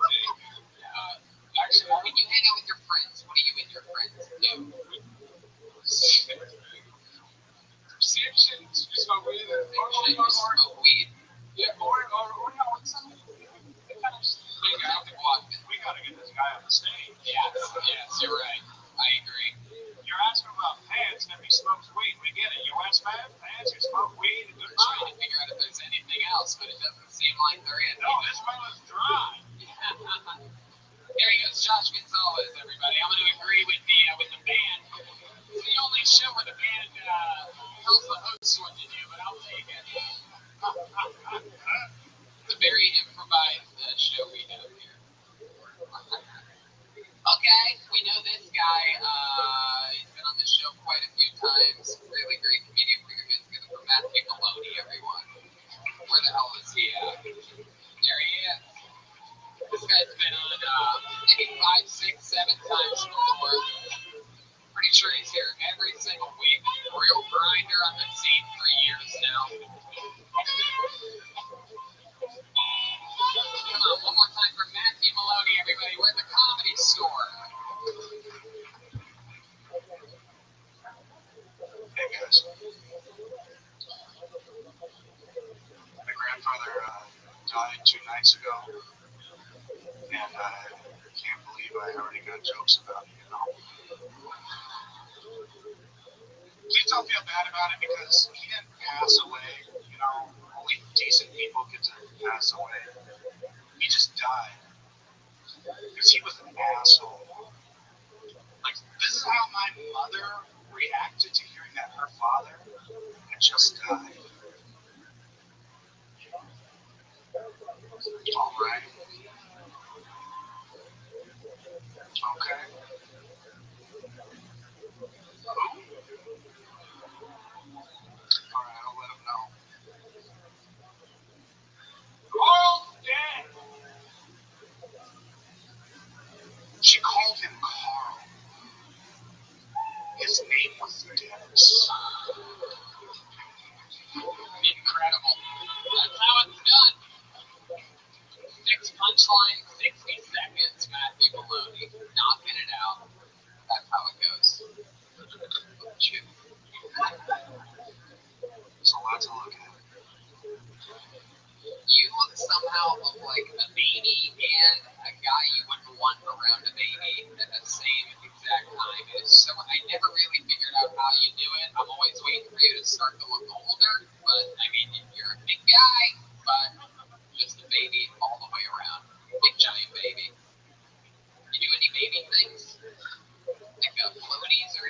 that when you go to a pool? I cry a lot.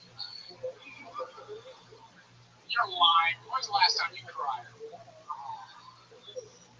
I've had a bad month, man. I feel like you cried when you found out they're going to be female Ghostbusters. That would be my guess.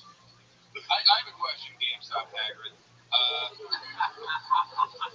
Did your grandfather really pass away? He did. No, I'm sorry. That was, if it really was 2 days ago, that was really funny shit. It's been a while in actuality, but yeah, shit. Yeah, I was like, this is a little too polished, but it's actually just cool on the side. It's dope. Well, that's awesome. You close with your mom? Yeah. Did she raise you alone, or you dad there too?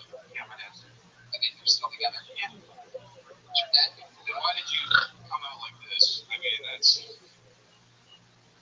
What do you look like the product of a broken home? So I was trying to. This says that your parents were both trying to win your love with sweets, you know, and then it just kind of escalated into this weird Cold War, and then here we are. You look like you were built inside of a Best Buy. To answer your question though, my dad is 6'9", and my mom is not that tall, but pretty wide. So that's what's going on there. So your mama's a look. Man, what does your dad do? Works at fucking Verizon. 6'9" man works at Verizon. I didn't know they had point guards at the Sprint store. That's what, a cell phone tower?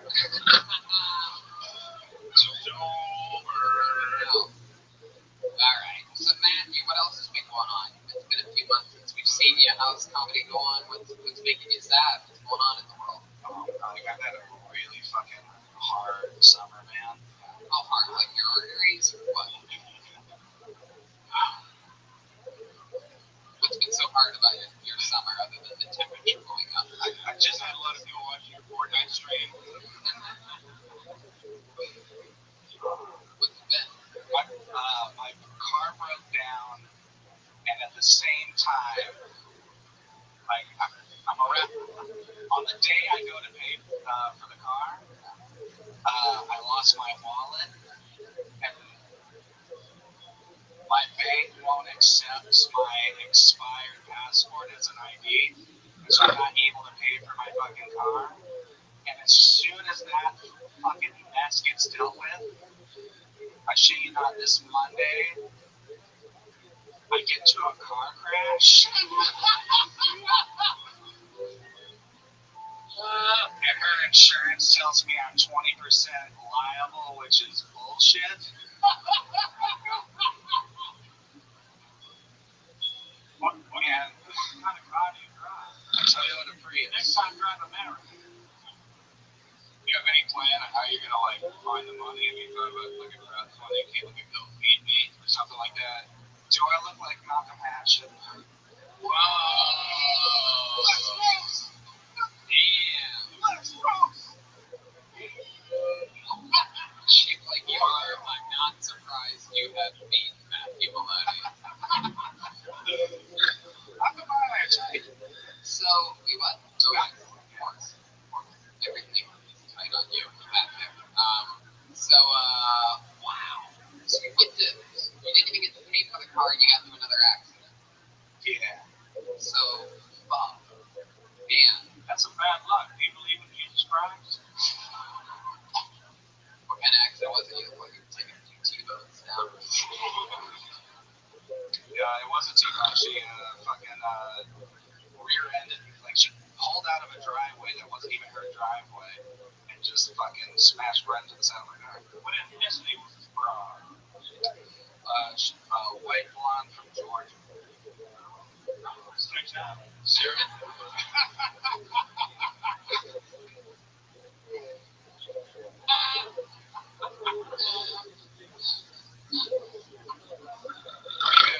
you gonna be alright? Like, is there? No, not bad. What's the plan? How are you gonna get out of this one?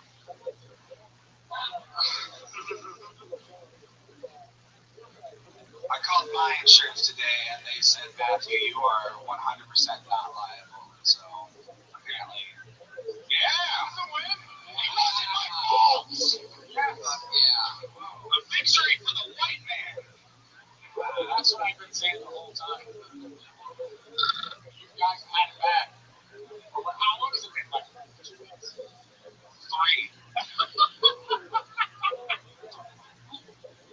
Wow. What's your insurance company?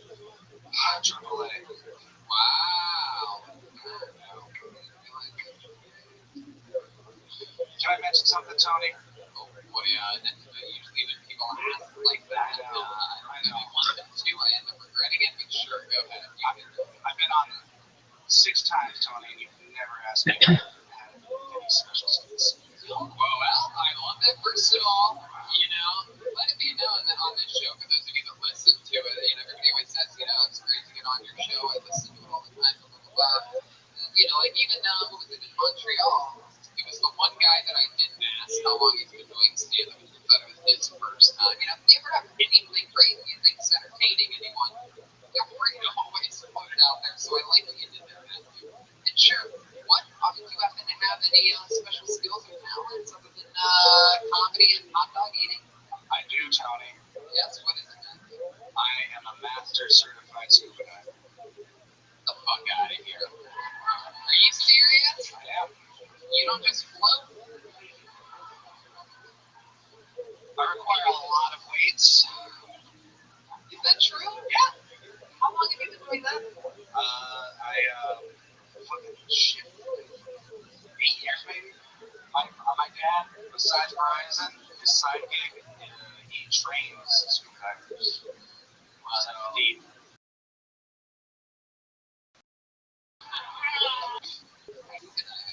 Thank you for mentioning that. What's the craziest thing you've seen scuba dive? Or craziest place you've gone? Most beautiful Hawaii, but craziest thing I've seen, a glass bottom boat wreck. Yeah. You? I went through the hole in the boat. I made it all the way through. I know you're looking for like a Winnie the Pooh stuck in the hole situation, but You're gonna say they sent you out as a rat. okay, that's where I lose you. Boo!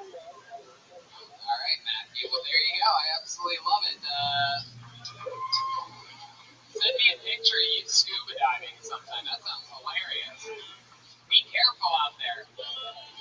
Imagine him in a scuba diving fucking outfit. Just fucking SeaWorld's gonna try to keep him in a tank. It's bad. I can relate to that, dude. I had a rough week as well. Came home, the robot pie was ready to smack my wife right across the face. Said never let it happen again. Pull another name out of the bucket. Put your hands together for K.J. Robinson. K.J. Robinson. He's coming. Part of the comedy store. It's a great night. Feels like a fun Monday to me. I don't know how you guys feel. One more time for K.J. Robinson, everyone. So,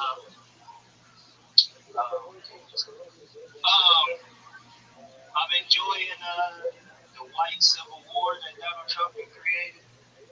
I'm enjoying that right now. I'm enjoying it because I like the sides. Like one side, you got racist white people, right?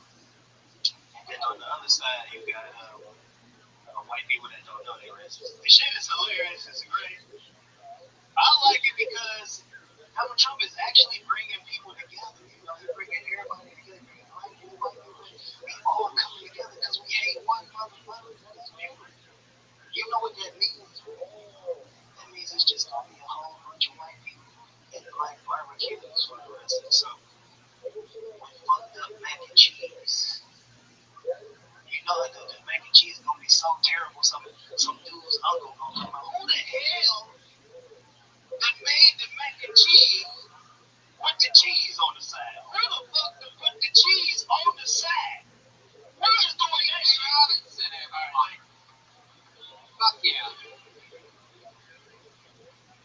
yeah. You know, 2 nights ago, I was in Montreal doing my friend Big J Okerson show, and who pops in? Kevin Hart. Kevin Hart came in with Crush and KJ. I want to say he reminded me of Kevin Hart. He was like 8% that night. That's familiar. Thank you. Actually, I loved everything you said. You're talking about cool stuff, smart stuff. Connor, what's going on over there? You got the mic up? Yeah. Tell us more about this white Civil War. It was interesting. I do. You're right. Yeah.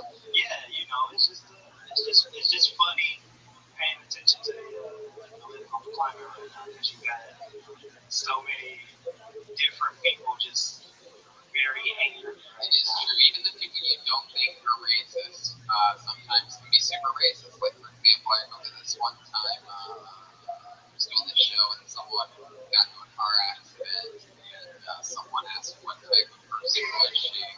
And the comedian said that it was a blonde white girl from Georgia, and the person just backed down completely, like they were going to make a joke, and then they realized it was a perfect specimen.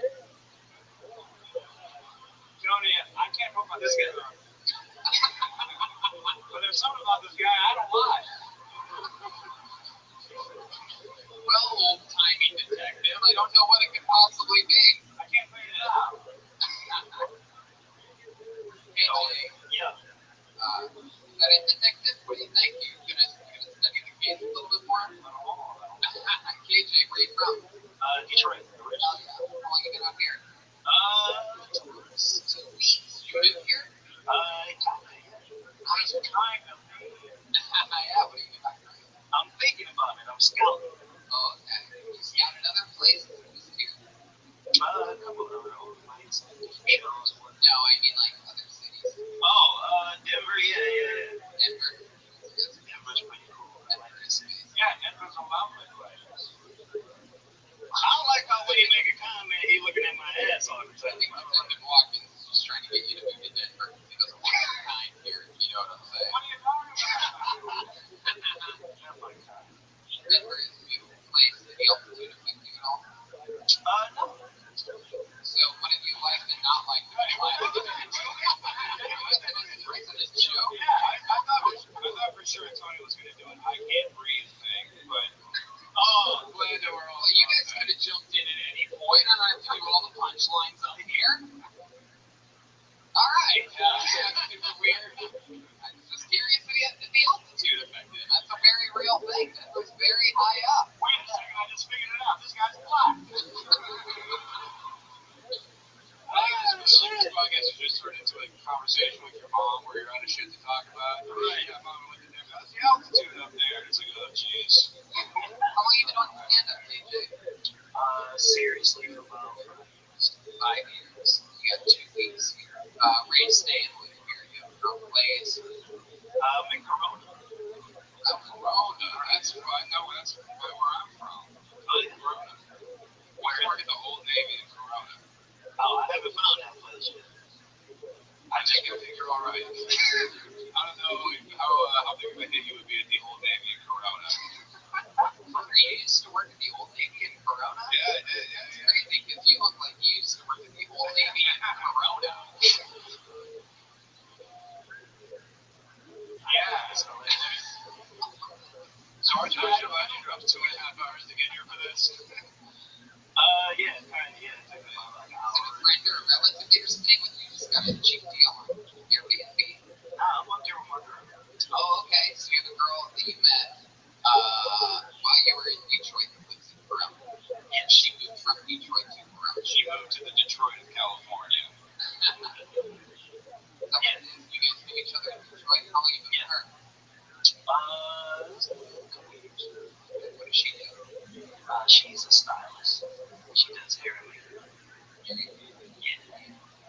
Or actually dating? I'm just meeting her, like out here. Like, oh, babe, I just gotta shop in a few more cities, see what I'm into, and then make see, like, who are you, LeBron James? That didn't work because he's black. That's so fucking crazy. I done made it to somewhere. Oh, you fucks. This is such a weird climate we live in. I would have said that if it was an Asian guy, right? Shopping cities, where do you girl Jake's, but it doesn't. You fucks. Hey, Tony, it feels like none of us have talked to a black guy before. That's how this interview is going. So, do you breathe different air whenever you're up in the outfit? Is it true that there's a different possum as a calf? What's going on? And you eat the same food that us whiteys eat? What's going on?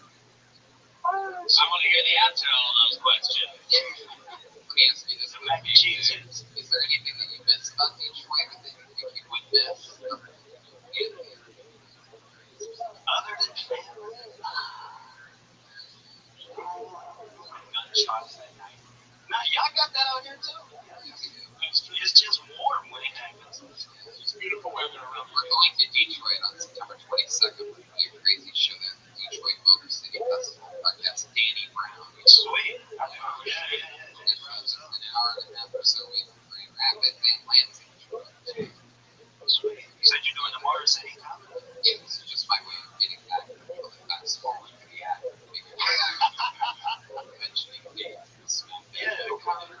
Shout out to the comedy fest. I have a question inspired by some of the racially heated remarks that have been made. Your white Civil War comment, from the detectives. So, is there anything that you think that white people can do to be better white people? If you have one thing that you can be like a little like advice, or what would you pass on? Stick to your guns. Don't change. Stay set in your ways. You'll be great. Yeah, exactly. Stay the course. Just stay away. That's it, man. I gotta say, you don't have to answer this question. I was wondering when they was gonna let you talk. They not really. I don't even get paid. Yeah. We normally don't. This is like a get out situation. Oh my God, it's one of those. I'll tell you, get out right now. Get out. Blood's coming down my nose. You guys have voted for Obama both times, okay? Come on. KJ. Conspiracy is great at anything. Conspiracy. The guy always.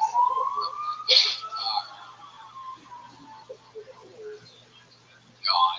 Everybody. It's gonna make sure we never get like corporate work anywhere. Yeah.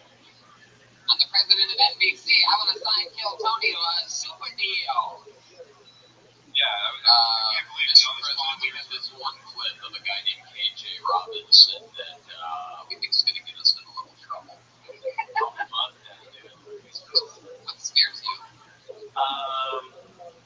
Besides that,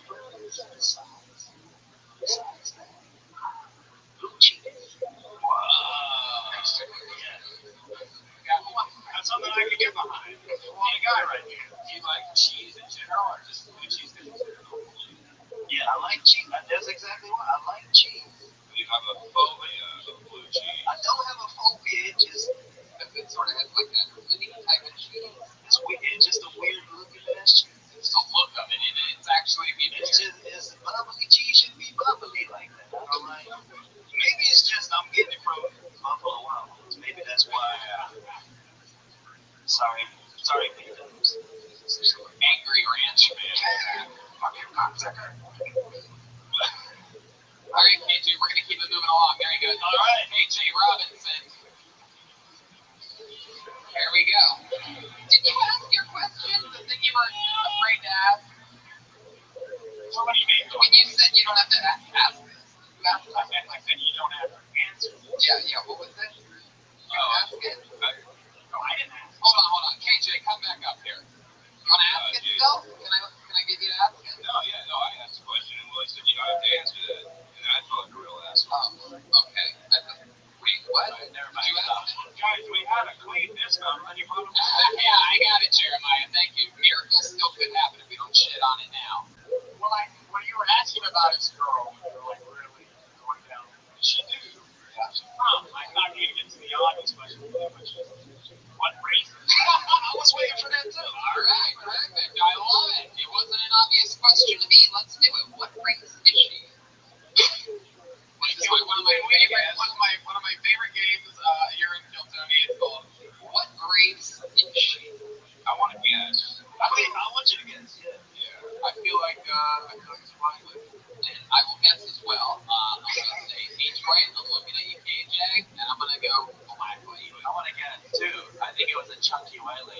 I want to say it's a gothy white chick. Damn. What the detectives like to guess? I know when to bow out of a bad signal.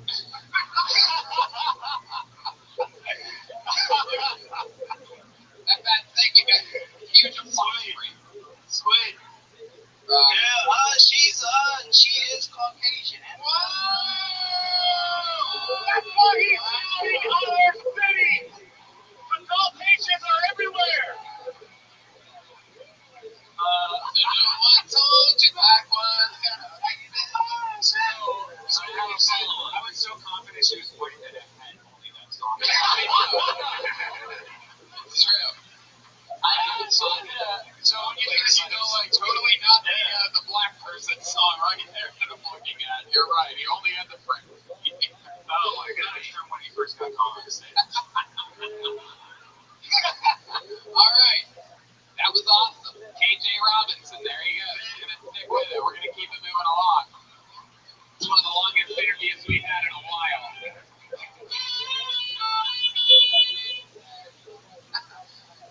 That was half right. We didn't find out if she was a real chick. Should we find out? Get back up, U.S. KJ, just yell it from there. If you had to guess her weight, what would you say? Okay, I got it. I'll try and play. What's she big? Is she big? Is she a bigger girl? It was. Oh, we got the walkway. That's the line right there. We finally crossed the line. It was a hot summer Monday night. A night that no one will ever forget. The night that Kim Thomas jumped the shark. I'm sure she's a princess. KJ laughing. For those of you groaning, that was KJ. I can hear KJ laughing. You fucking haters.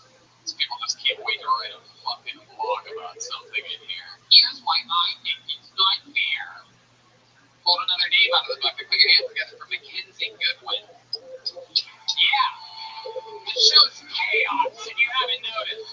Anything can happen. This person might not even be here. That's how crazy this show is. I don't even see anyone coming to the stage. Blacklisted. Wow. Poor Mackenzie. I blended up my meat. Drinking. What are you? Okay, Save It For Your Own podcast. Is that a pickle jar that you're drinking out of? Welcome back to Drinking Meat with Brian Redman. All I know. Very good, Brian. I'm glad you were able to slide that into this episode. This weirdo needs to be institutionalized. Wait, are you actually drinking meat? No, don't double drop to it, Connor. It's the Meat Boys podcast. Have them on Meat Boys. Talk about them drinking meat on that. Put your hands together for Kyle Klippinger. Kyle Klippinger. Kyle Klippinger. It sounds like a new name. Now they gave that Kyle on the floor. This is very exciting. Maybe we have. This guy seems very excited over here. One more time for Kyle Klippinger, everyone.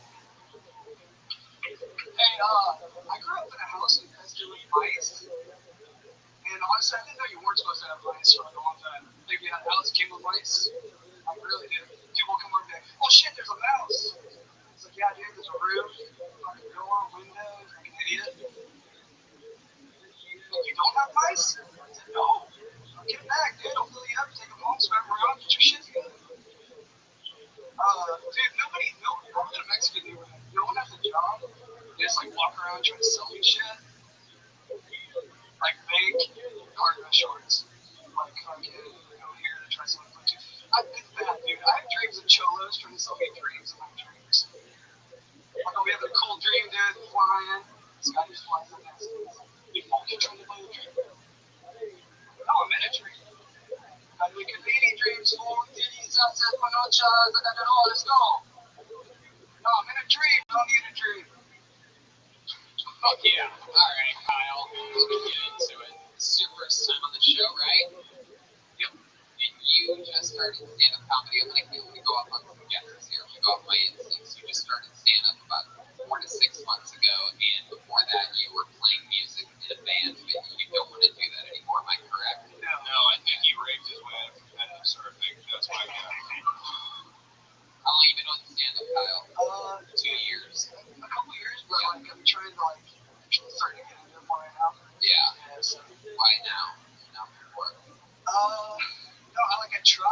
to work too much. What do you do? I just want to That's the survive. voice of someone who has worked hard ever.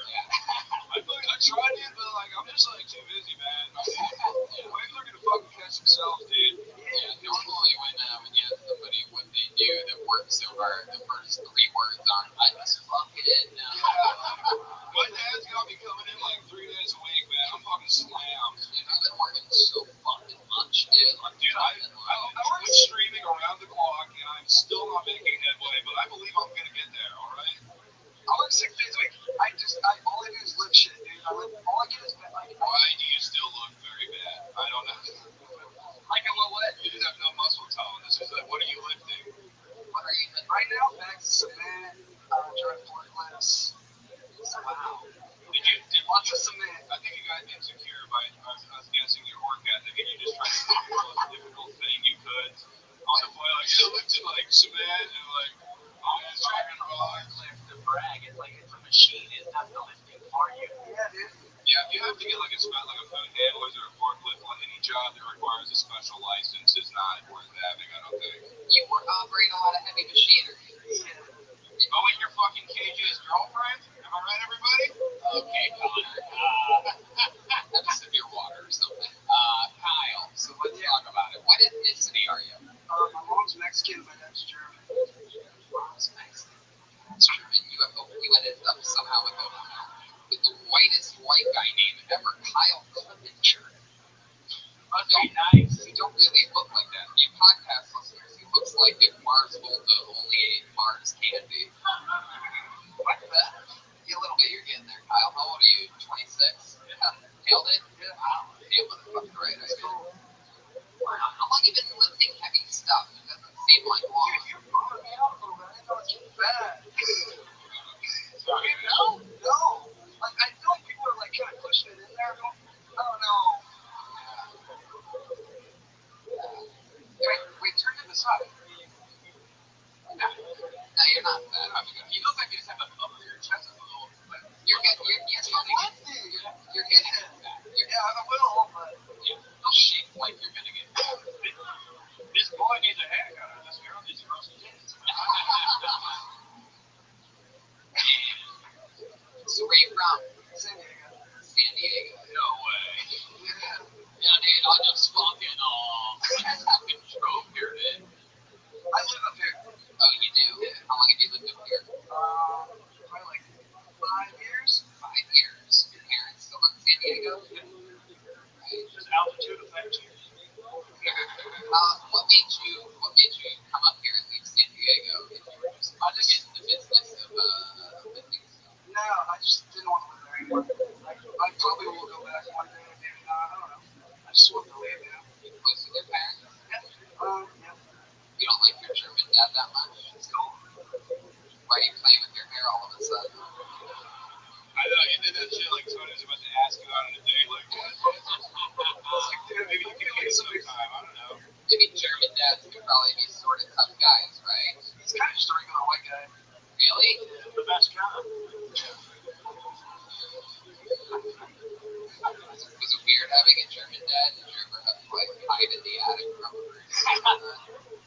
And we hid sometimes. We had to hide sometimes. Yeah, I bet. Usually when he would try to make you shower, right?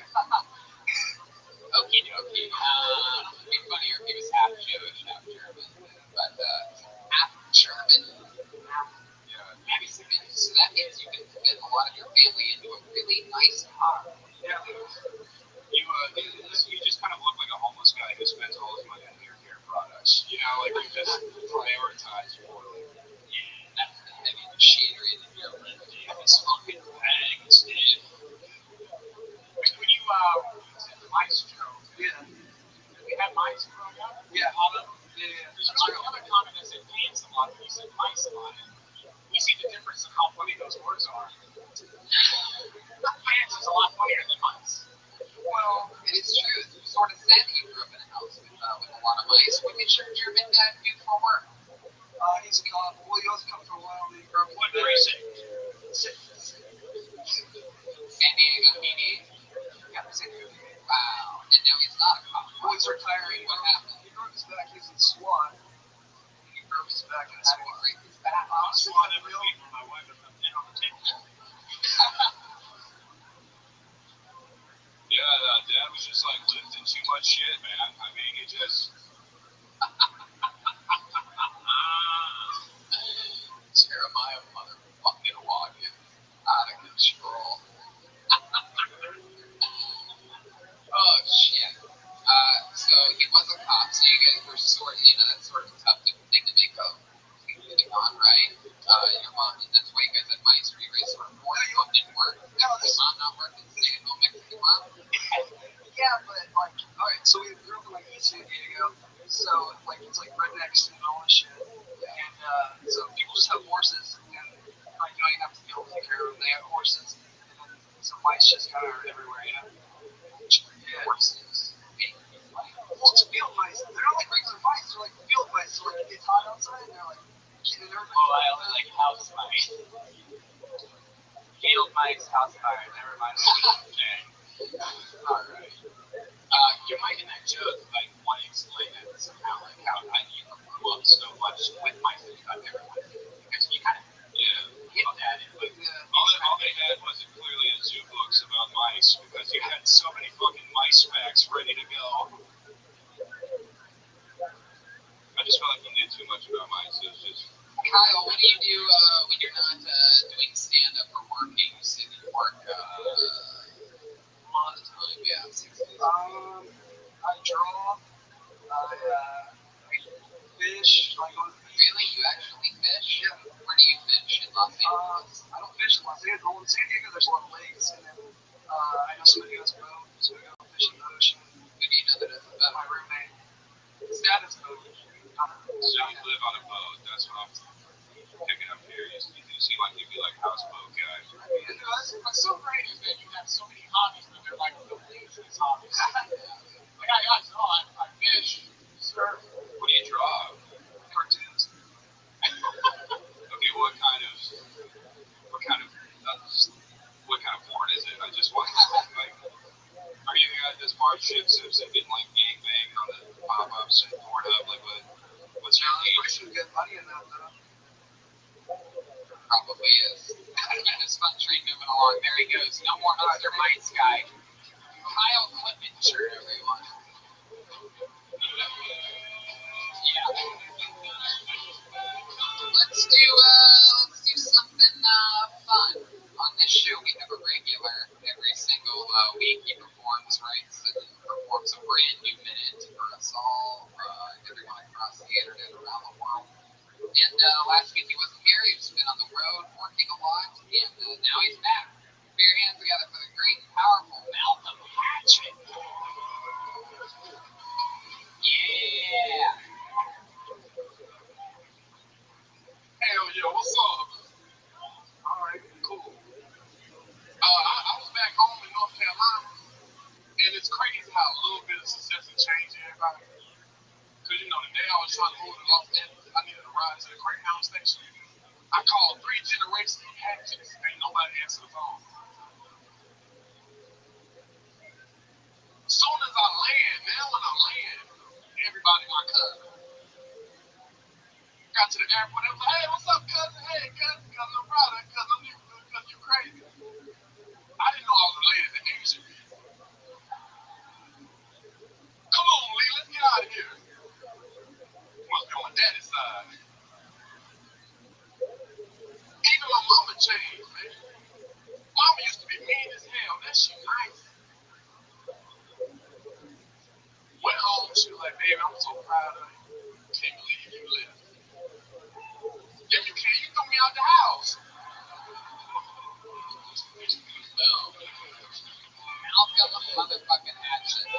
Talking about going and visiting his family in North Carolina, which is where you were last week, right? Last Monday. Yep. And now he's back with a brand new minute. Is this your first time stand up? If you stand up? This is my first time seeing you stand up. It's great. I've heard great things. I love that you're feeling that because I'm from Alabama. Yeah, hell yeah. So when I go back home, it's like, just red carpets being thrown out, Like, so my dad, who I've never seen my entire life, shows up. Like, who are you? I'm Daryl. I'm Daryl, yeah. I think you should give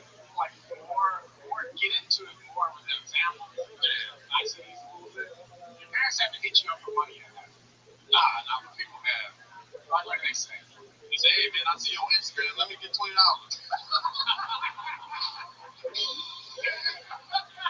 For real. Maybe on Instagram. Just outside of him out like this. I see the sign that say Hollywood. You got it. That is awesome. So you had fun when you were out there? Yeah, it was real. What else was going on out there? I went to I had a family reunion. I was there real quick. I had cookout at some popular restaurant. They had this shit like 4 times, dog. In 3 days. It was so good.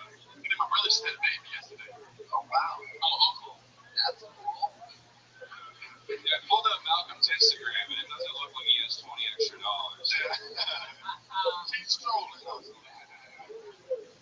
that. You did some gigs with Neo? Yeah, Neo. It was tight. It sold out. They trying to get y'all to come out and open arms. Let's go. Gotta go. Yeah, they was. Everybody knew me from Kim Tony. Yeah, it was crazy. It was nice. Yeah, everyone wants you to make it because you're so fucking lovable. You know? You guys are just like, yeah, everyone knew me from Kill Tony. It was so sweet. And you guys were all just like, oh, man, good for him. Like, it's very, you're like inspiring. You're wearing a Fresh Prince of Bel-Air Halloween costume and you're still fucking killing. He wears a different Fresh Prince of Bel-Air Halloween costume every week. It's not really the costume, it's him. He turns everything into a Fresh Prince of Bel-Air. He has that, Yeah, it's the 90s Will Smith. It's fucking awesome. Makes us all look like Miss Carlton.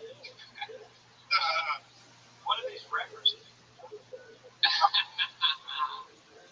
Alright, well, Malcolm, everything else is good. Anything else crazy you want to talk about? The day at the office here. Just happy to be back. Yeah. I know that you love comedy. I love it. I've been doing it for 10 years. Actually, I hate it.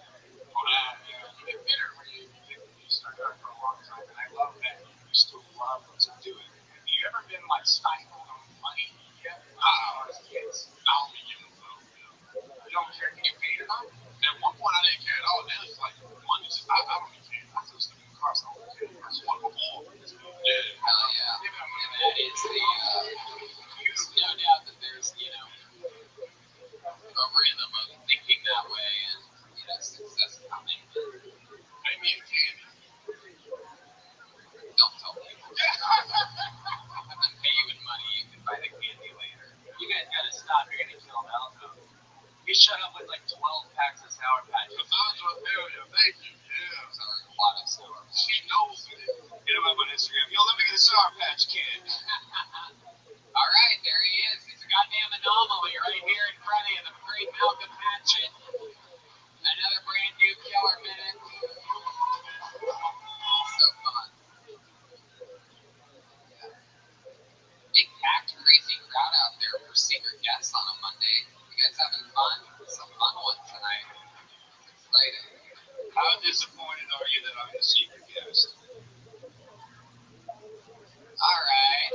Wow, Jesus, you said that. What the fuck was that? It's a damn ranch boy again. God. All right, I pulled another name out of the bucket. Put your hands together for Chris C. All right. Not a real person. Here he comes. Chris C.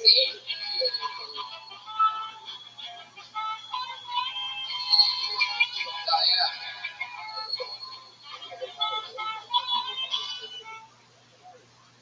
Shit, didn't expect that. We got a systemic issue going on in this country. And white people, you know what I'm talking about, right? We gotta talk about it. You see it online, you see it everywhere, right? White people, we gotta let black people know before you take a picture. Alright? You guys out here looking like Cheshire cats. You know what I'm saying? You got me out here looking like Don Chew. You know what I'm saying? Put an Instagram hashtag Don Chew. There's only one Don Chew. Alright? Yeah, you don't have to laugh at that. I'll laugh at that. You know what I'm saying? It's crazy, like the 4 or 5. Why does it take 20 years to get everywhere in this country? Especially in LA. It takes 20 years to get everywhere. You know what I'm saying? I told my cousin to pick me up. When he got to me, he was 20 years old. He picked me up. I was like, what the hell's going on? Go all the way to my phone. God damn. I know I'm funny to this shit. God damn, that was a terrible time to come up here and fuck up. Okay? Anyway, I'm fucking up, but I'm making it look good. Okay? And then if you got fucking up, make it look good. If you're gonna fall, fall with grace. Fuck it. Okay. I'm excited about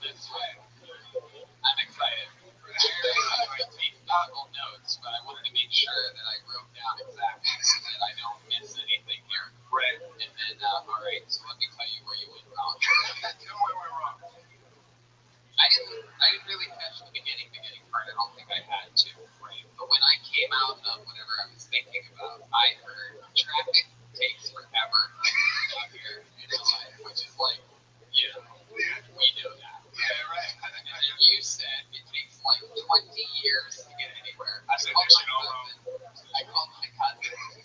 By the time he came and picked me up, he was 20 years old. Right. That means that you would have had to call your just born cousin. Right. And then a newborn baby, like, hey, man, come pick me up. And then 20 years later. Exactly. It would also mean that you waited 20 years for me to pick you up. Right. But you just stayed in the same spot. Like, well, I've been waiting this long now. Could be any goddamn exactly. Night after night, year after year. Right. So that's sort of like unbelievable. Yeah, that is unbelievable. I agree with that. And that the baby would remember. And in traffic, the baby would remember. He would be like, I remember my first memory. My cousin called me and told me to pick him up just off of the 405. He told me to take the 405. I remember that. And then he found you 20 years later. Like, my theory would be maybe traffic wasn't maybe he was just a baby, like recollecting, and maybe it was 19 years, 11 months, 30 days, and the baby's like, oh shit! Right, exactly. I can't disagree with it. I feel like that the baby got a learner's permit at 16. It was like, I'm waiting 4 more years to pick you up. Think about it. Right. I don't disagree with nothing you said. Right? I love it. Please don't disagree with anything. I won't. The entire time. But I want to know it goes well for them. Exactly. Jesus Christ. Chris, yeah, likable dude. Where are you from? I'm from LA. I'm from West LA. Yeah, Inglewood. What do you consider West LA? Airport. Yeah, like Inglewood, Culver City area. That's where I'm from. Very cool. Yeah. How old are you? I'm 31. Yeah. How long you been on stand-up? Like 2 years. I'm an improv guy. But I'm an improv guy. Yeah, no. So that's why you said you can't disagree with that. I just said you're right. Yeah, you're right. Literally, you can't. I should be improvisers. Oh. Yeah. You're dressing like Bad Kanye right now. Right. That's right. Kanye. I have on bootleg Yeezys right now. Bootleg Yeezys. Kanye, West LA. Right. West LA Yeezy. Yeah. You're not wrong about that. Hobo Yeezy. How did you feel internally when you came up? I felt like it was a wrong idea to drink that Patron. It's a bad idea. If you think about asking the crowd for a suggestion, I probably should have said, where am I on the stage? I was specific. No, Detective Watkins. Right. Time. I specifically wrote down the exact order of words. By the time he picked me up, I was 20 years old. I'm bombing like a motherfucker. At that point, just call it out. Right. That was improv. Yeah, no, that was the improv. At that point, just call the shit out. You can just go, this isn't going well. Right. At this point, there you go. So, where'd you take improv courses? Second City, UCB. So, yeah, I graduated Second City, and I was UCB. I got a scholarship. What do they give you a scholarship for? How do you get a scholarship? You gotta be doing stuff in improv to be in an audition, sort of like interview. Sweet. I mean, I'm a good improviser. I'm probably an actor. You're not wrong about that. Nobody thinks that. Can we put you on the spot to do some improv right now? You guys want to see some of Chrissy's improv, huh? Can you give it a little? Is that okay? Can you give it a little showcase? I'll give it a showcase. All right, sure. Go ahead. Like, what do you want us to do? Let's see. Give me like a suggestion of something that fits on the stage, like some. Okay. Sure. Why don't you guys go ahead and give them something? An elephant? What was it? Go over here to the audience. All right. Comedians. I know. It was their chance to. Right. The nail funny. What was the elephants at 17 kids? Elephants so I'm gonna do 17 kids. Ladies and gentlemen,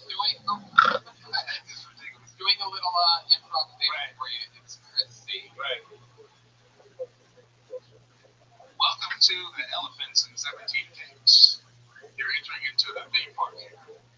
It's going to be $10. You're going to be the guy walking in. Damn, this elephant's as big as fuck. Damn, what the fuck?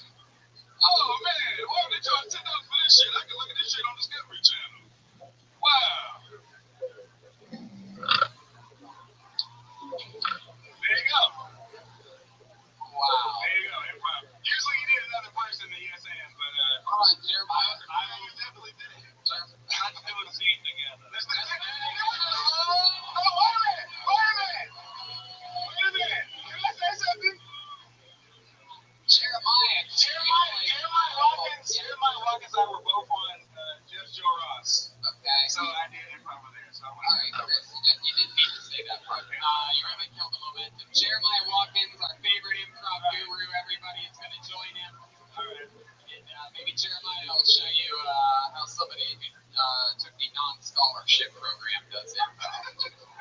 Ready to do suggestion. The suggestion coming from A location, please. I said of a location, retard. the scene of the crime. Dick Tracy is not a location person.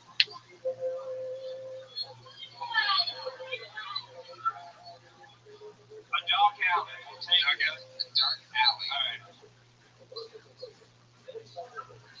Whoa, sir, I don't want any trouble.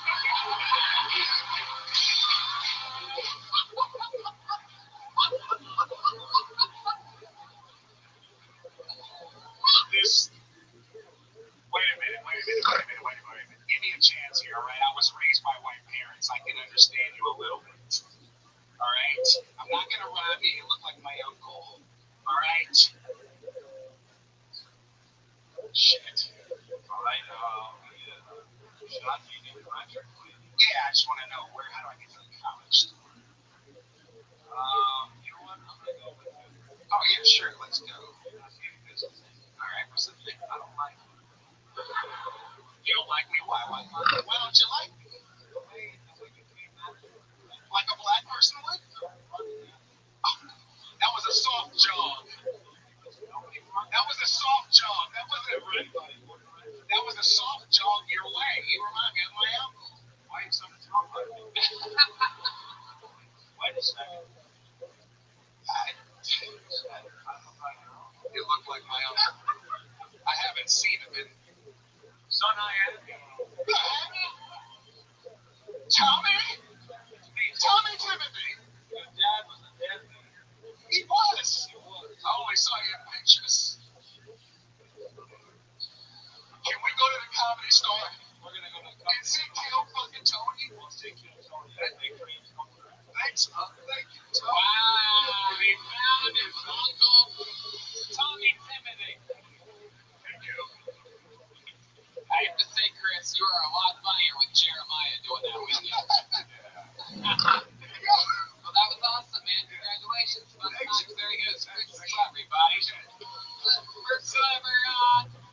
First ever time doing an improv showcase there. How about one more time for the great Jeremiah Watkins, huh? Yeah.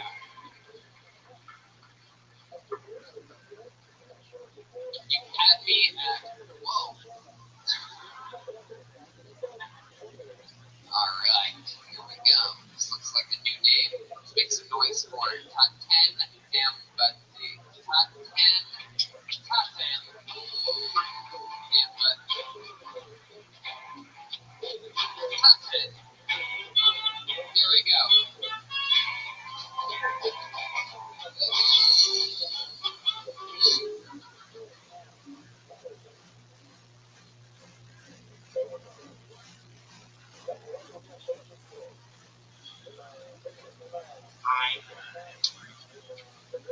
My name is Chuck. I'm a white comedian.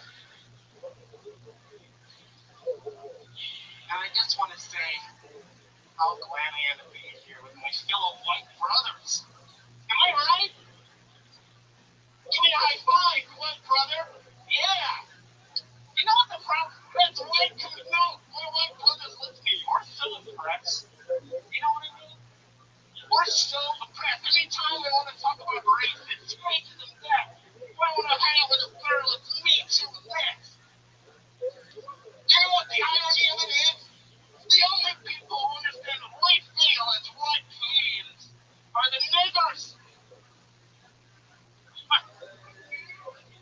Yes, you can, my white sister.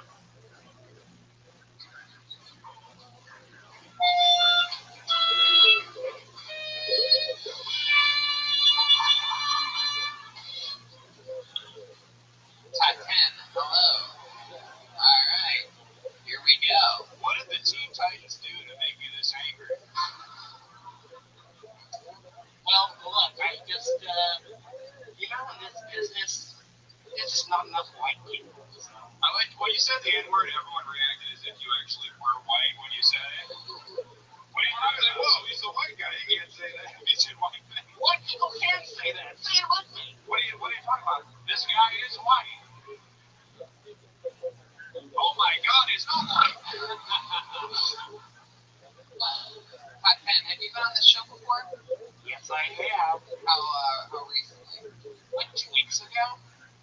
Your name was Hot 10 and but me then. No, at that time it was Tenda, let's see, Tenda me. No.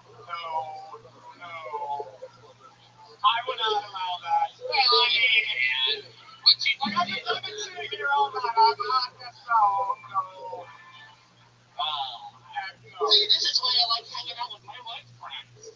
Can I just say, if I did the exact same thing that you just did, I'd be shot in broad daylight. What the fuck is that on your face? Like, what is that? What is that even made for? Well, okay, the Hey, man, what's that on your face?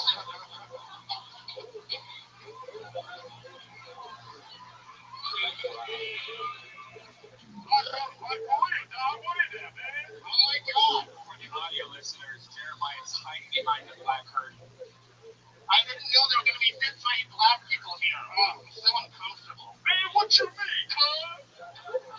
You know what I mean. Alright, Top 10. I'm gonna be honest with you. This is all making me a little bit uncomfortable. You're uncomfortable? Yeah, I'm uncomfortable. Yeah, I'm uncomfortable. For some reason, a black person in white face makes me feel uncomfortable as a white person in blackface. And I know because I hang out at a lot of parties where white people do blackface. Why didn't you invite me? Come on. You need one of those scholarships to an improv course, Top 10. You need to talk to Christy or the It seems like not with this calculated that you like to set out at all. Well, I've done this character before. Oh, you've done it before. And hold on a second. Detective Chroma Chris. just sounds like you're impersonating William.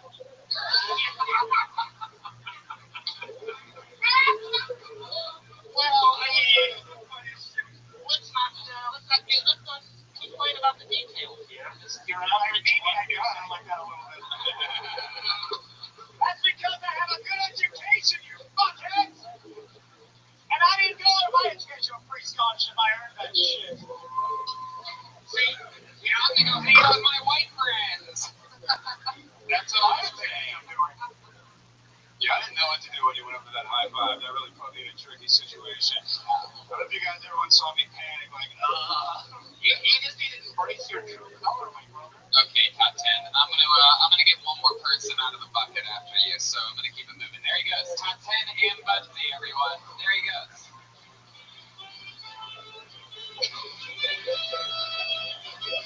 I believe that's what Kendrick Lamar and Future were talking about when they made this song. I hope the next person you pull out is another black person. Who knows? Maybe Top 10 will hand them the white person that's coming on stage. Okay, this is scary because it's a one-word name.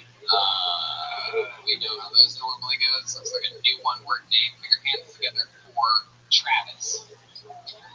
Travis, here comes Travis. Looks like a normal guy. Should be interesting. One more time for Travis, everybody. Your final comedian of the night.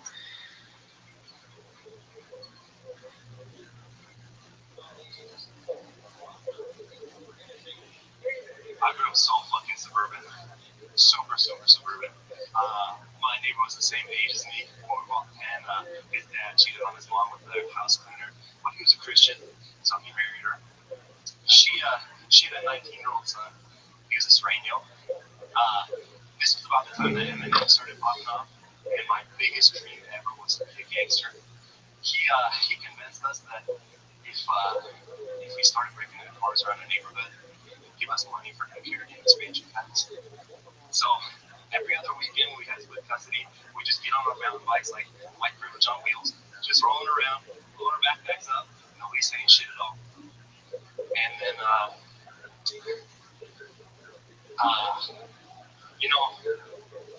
it wasn't really about the computer games.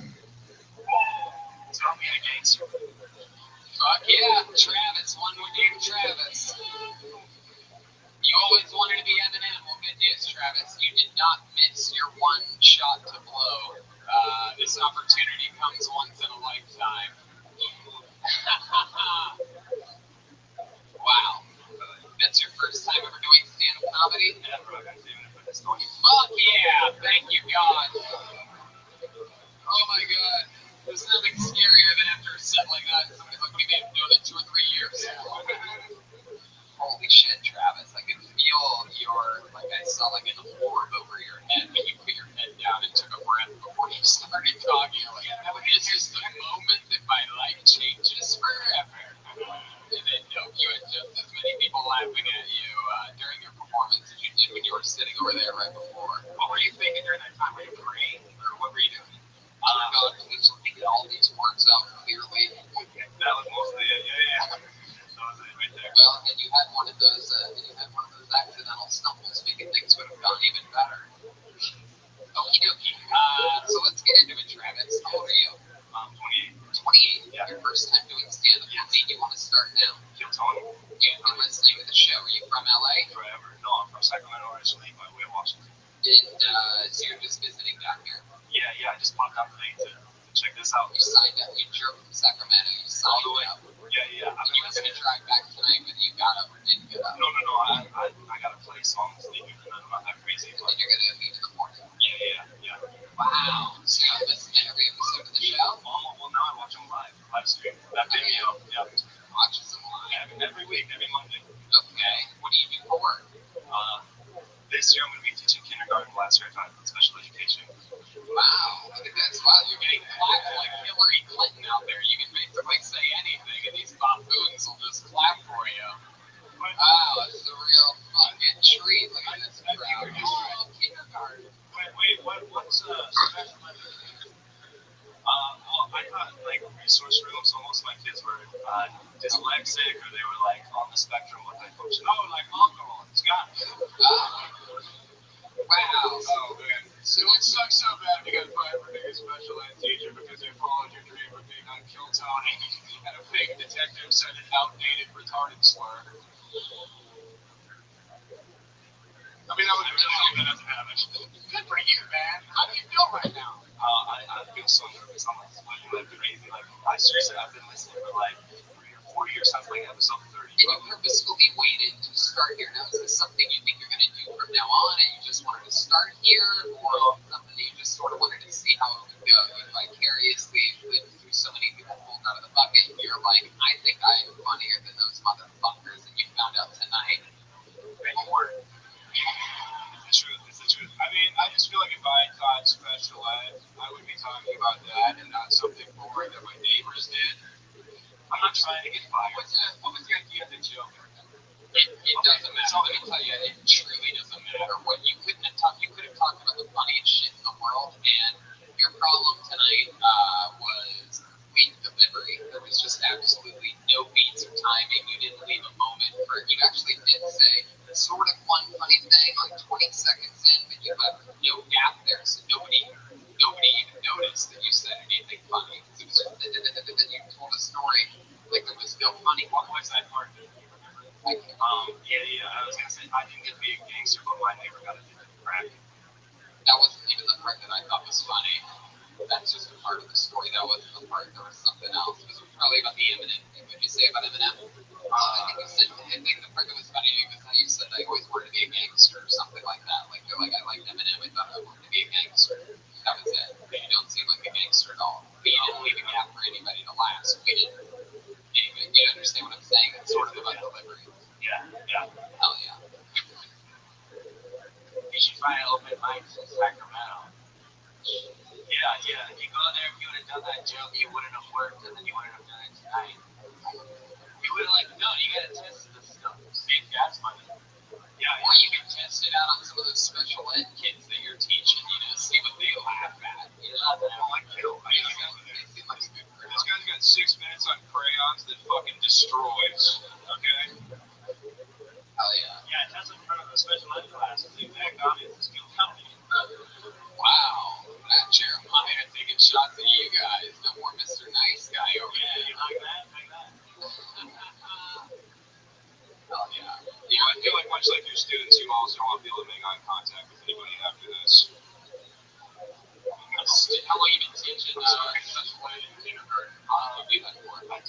taught special education last year in kindergarten. This year, first year next year. One of my kids on my case number kindergartners last year. Special ed, anything crazy ever happen? Anybody ever throw their helmet at you? Oh, no. I used to teach in a juvenile hall though, and that shit got crazy. Yeah, like what? What would happen? So I taught in Hawaii. Is that where you tried to do your Eminem stuff? Did you try to mentor some of the tough juveniles? No, no. I taught writing, so a lot of them would write raps and shit like that. So that's what I'm cool. But like they totally no. They're dope. They're dope. What songs do you have in Hawaii to rap about? It's mostly that. Yeah. No, it like so the facility that I taught in, it was long term but also short term. So sometimes they would pull kids in on the street and they would just be like they come into class and they were still coming down and they try to separate pods by gang affiliation, but kids would lie, you know. So as soon as they got a pencil, if they came right off the street, they'd be like, boom, off, and on somebody. But there was always a guard in the room, so they would jump in. It's like a gritty reboot of Rocket Power, like Otto strung out, it's coming down. Fucking mark somebody in the language lab. Now, Travis, you've been listening to the show for years. Did you assume that everybody that gets pulled out of the mud is wearing sweatpants? I'm on summer break, you know. This is just my best life. You as well are special, but very good. What else do you do when you're not teaching? What do you do for fun? I've been watching now, so I ski in the winter. Like, So white as fuck. We just went from top 10 to a white guy doing whiter face. This is incredible. Detective Watkins. he just executed as a suspect in the crime. He said he loved skiing. He pretty much locked it in. How many times did you vote for Donald Trump? Just once. Yeah, very good. All right, Travis. What do you think is the whitest thing about you? It seems like you didn't even notice that you said that you like skiing. Shoot. Is it the calculator watch? I think it might be the calculator watch. It's the Casio. What else? What do you think is the coolest thing about you? What's the fitness thing that you're into? Is there something cool that you do? Sometimes you ride your scooter with only one leg on the scooter. No. I'm super lame. I'm very, very lame. I don't know. Yeah, I don't know. Like, yeah, I'm not sure. I'm very bad about braggadocious. What did you say? I don't know. Braggadocious. You seem like a very braggadocious guy. Wow. What's the craziest thing you've ever done, or like the most unruly, like, or anything like that? You ever break the law or do anything crazy? Yeah, my records are all sealed, you know, from before I was 18, but I did some crazy stuff as a youth. Yeah. Yeah. What'd you do? Eat dinner with your salad fork? So I don't know. I can't go in. Yes, you can. Please find a little lighter. Yes, you can. Geez, the craziest thing I ever got involved in. I lost my virginity when I was 15. The girl she was 18, but she was bi, and she would like try and bring her friends into it. And she was into like pills and stuff like that. And one night she got one of her friends in, and the girl got off a pill, and the girl overdosed. And like that was the craziest shit I was ever involved in. Alright, that's pretty crazy. Yeah, that's pretty fucking awesome. 15-year-old banging 18-year-olds that are dying. That's some Pulp Fiction shit. It's pretty amazing. I don't see what's so crazy about it. My wife's 15. Alright, shut up, you idiots. Who yells at this show? What is going on in that area? I don't know where that's coming from, but it is extra sloppy tonight. Yeah. Interesting, Travis. So when she started overdosing, what were you doing? Yelling, oh fuck. Did you still have a boner while you knew that she was overdosing? Like, were you still hard when she started foaming at the mouth? You're like, oh shit, this is not the time. No. It was the next morning, and like I just started doing CPR immediately because I had a lifeguard cert. Of course, you have a lifeguard cert. Short for security. Alright. Call 911. Brought her back to life. Yeah, I kept her heart going until the ambulance got there, and then detectives came, and then You're a great utility player at the gangbang. I feel like every group sex event should have one dude that's like, yeah, I'll throw her in the Range Rover. I know CPR.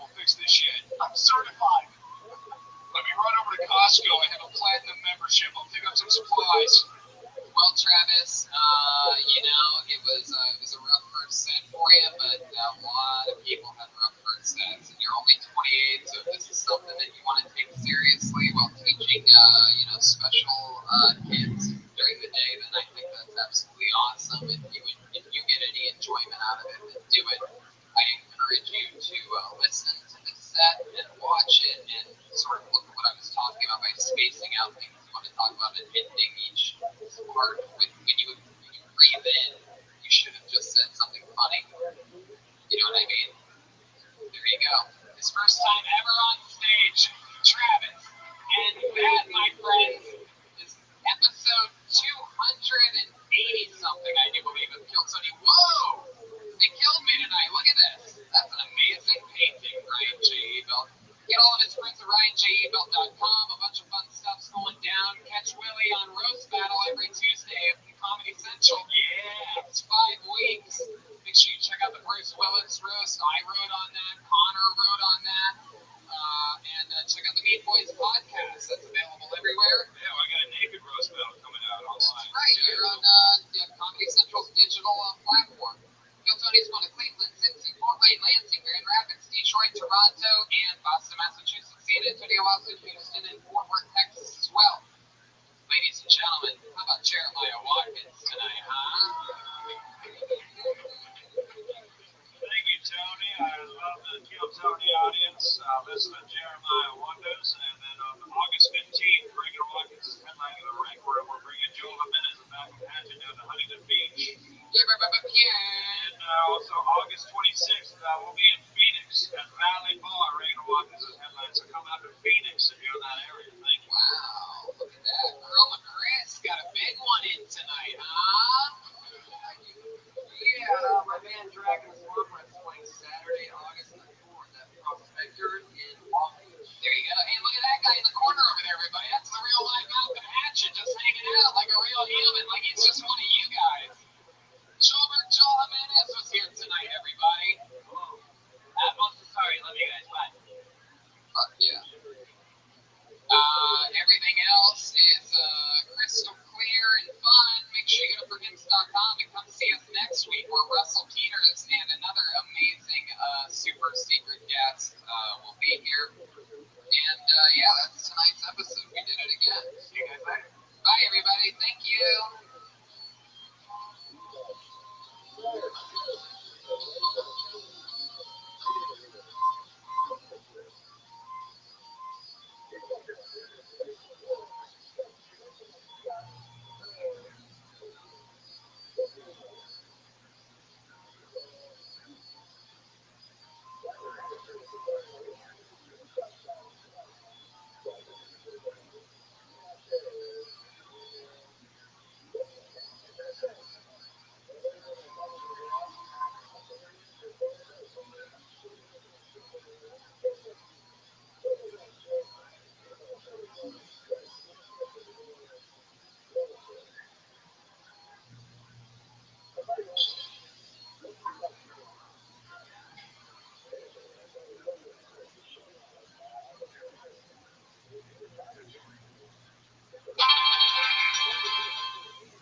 song in here right before you get deported?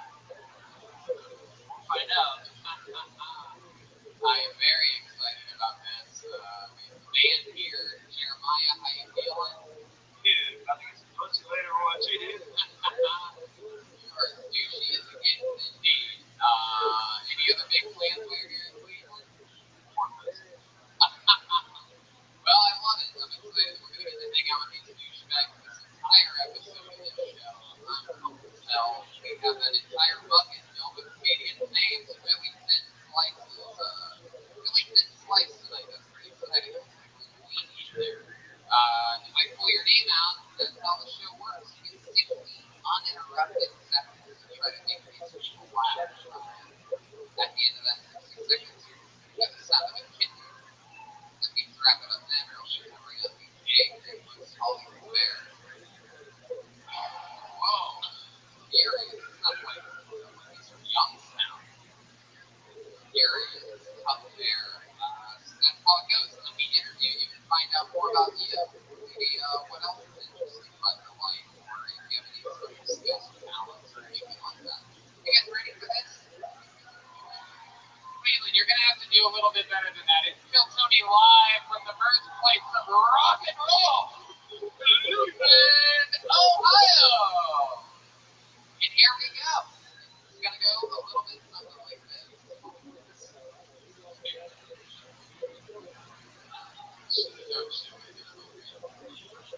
Here we go. First is going to be a veteran. First is going to be one of the top comedians in Cleveland. This is going to be someone doing it for the first time. We're going to experience together. 60 uninterrupted seconds goes to Francis Nero. Or Frank Nero. Frank, I read it wrong. It's Frank Nero. Here he comes. Seems confident.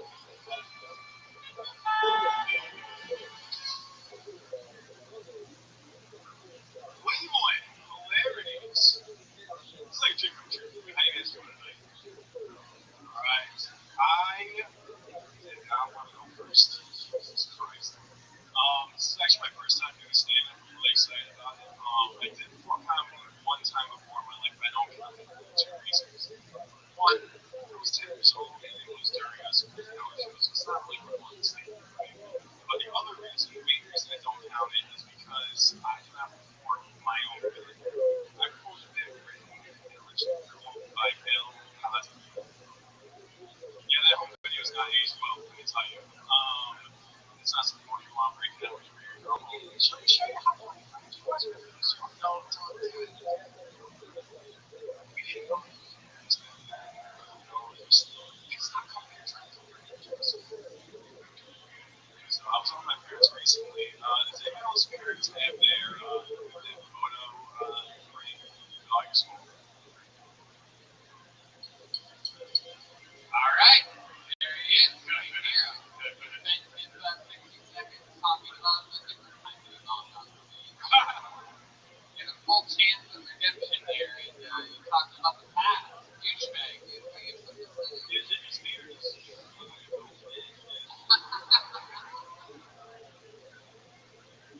Frank, you are already clearly on the path to being the next Carlos Mencia.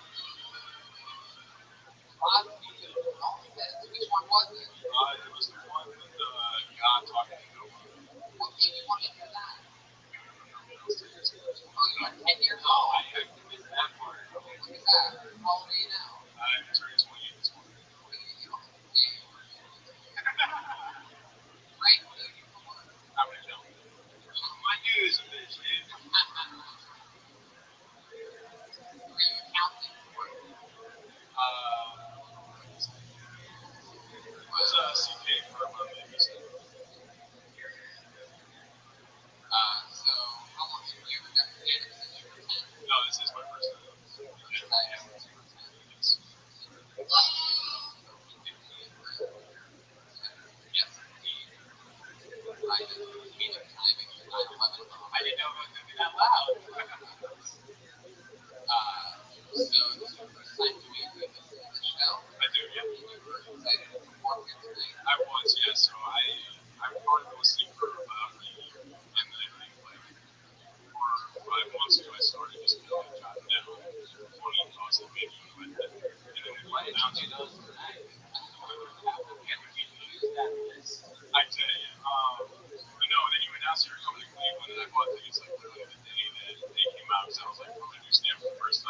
I do it.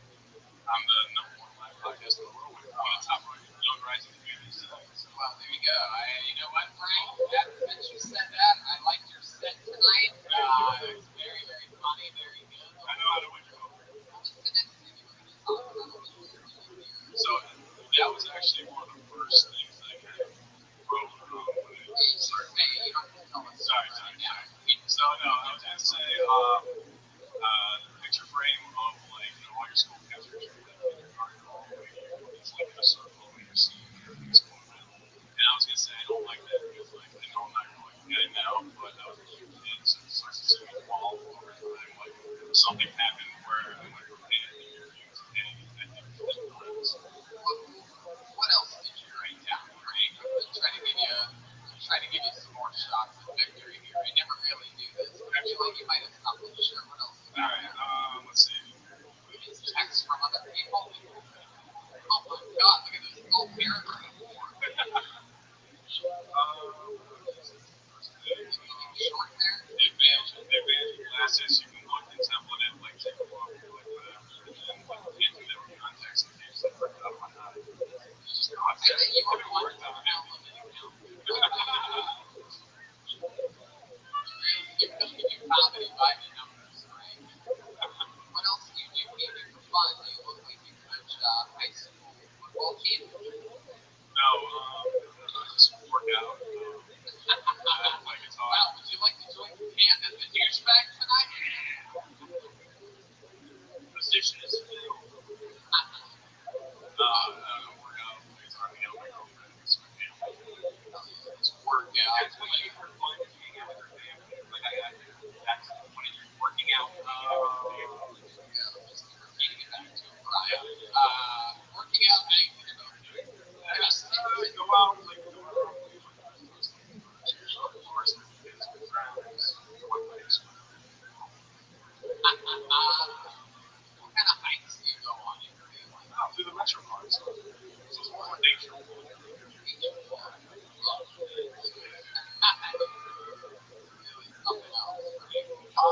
I punch vending machines and play laser tag, so I can play laser.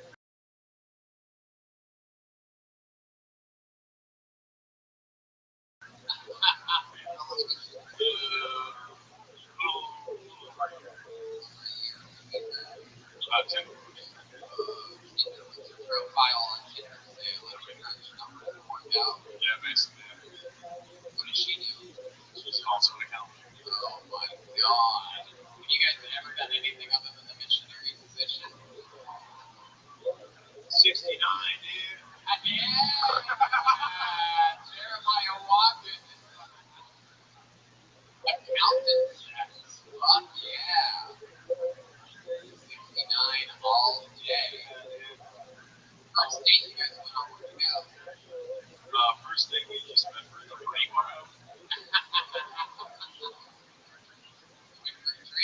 We went for a drink at a bar. Yeah, what did you do? Scotch. I have not had beer. Ohio. Yeah, that's right. Man, you remember what she had? She also she's a big beer drinker. Big beer drinker. She a big beer drinker. She like larger size when she drinks beer. Yeah, she like spot you in the gym, bro. Like what? She's definitely not big. How'd you land that, dude?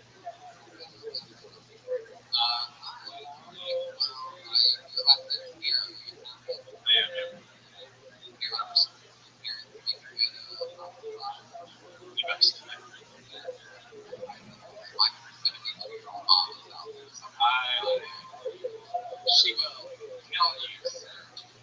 I'm coming back tomorrow. You want me to bring you dry sauce? Yeah. Awesome. Yeah, Tony, this guy looks like if Pitbull was a substitute.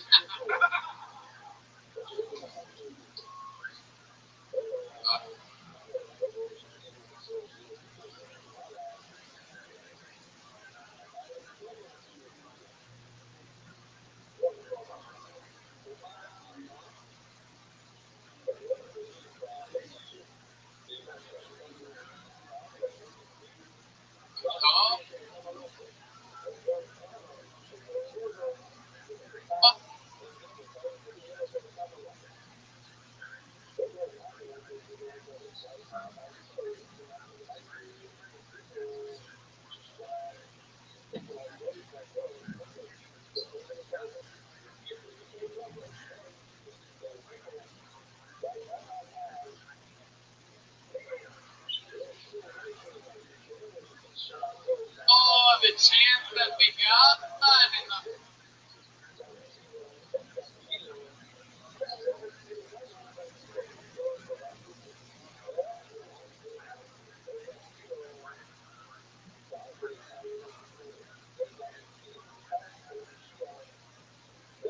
home birthplace of rock and roll.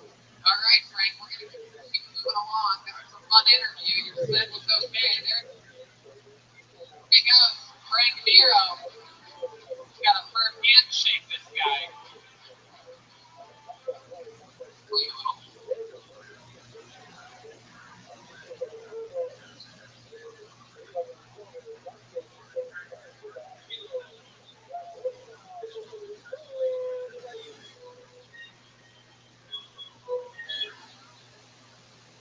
Wait, pulling rocks over there. Look at that. With Jeremiah on one night only.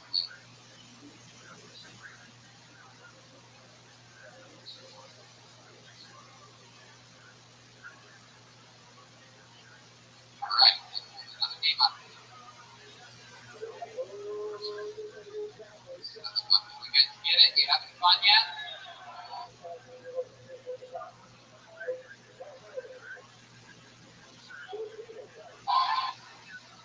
All right, put your hands together for Lucas Matthouse.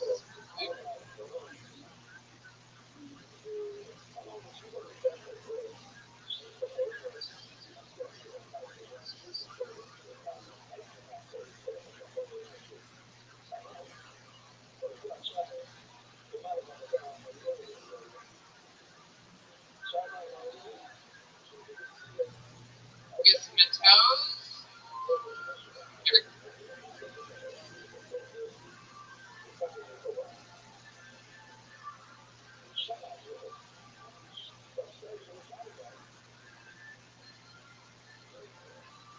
Everybody's sort of a shitty handwriting here. Here comes Lucas, everybody. Come on, make some noise for him.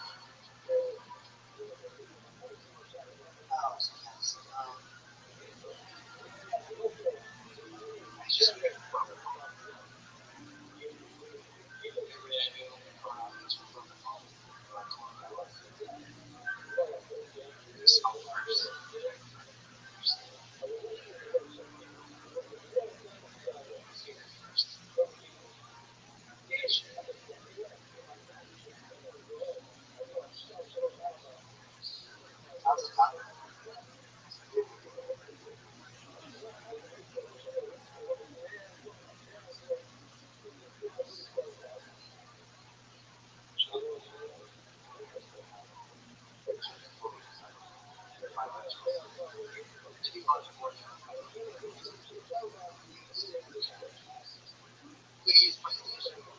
Get it, it's cool. Come box.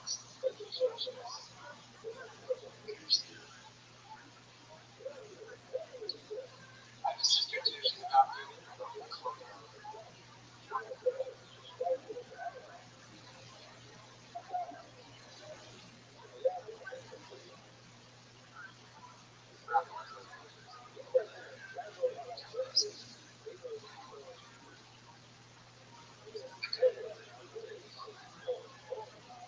I get fun with my whole family.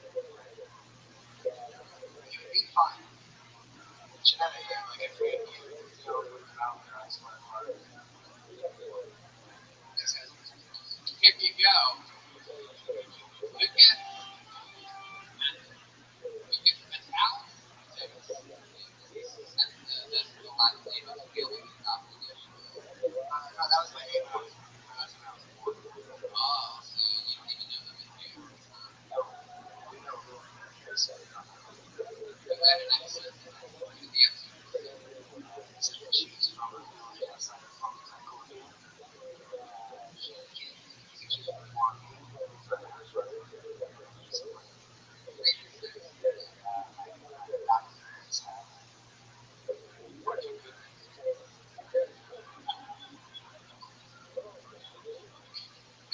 Spanish. Dude, I would say something to this dude, but I'm freaking terrified right now, dude. Yes, it's weird you're Colombian. You look like a Hitler with a skateboard.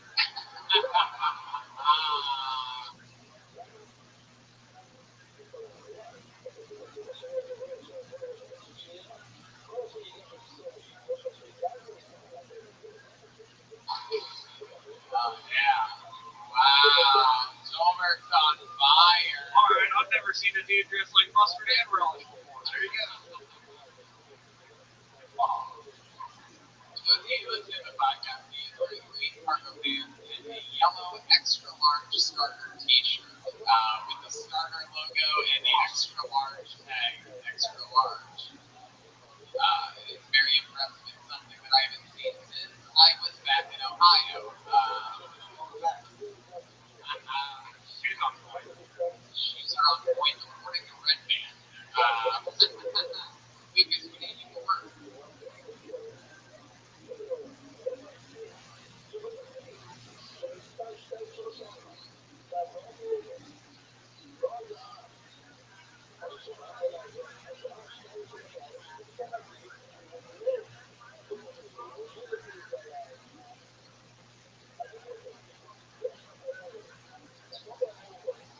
We're gonna yeah, we can do the groceries.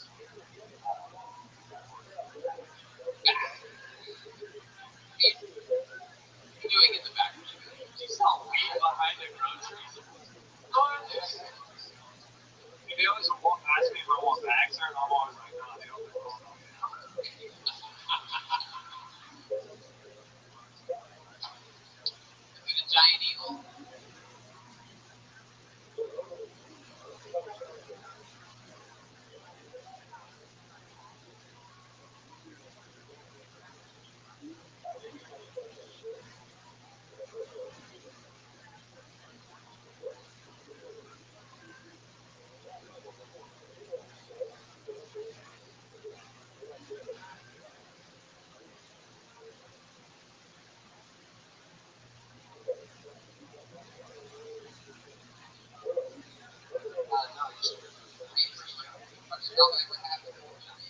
Pushing cart in Ohio.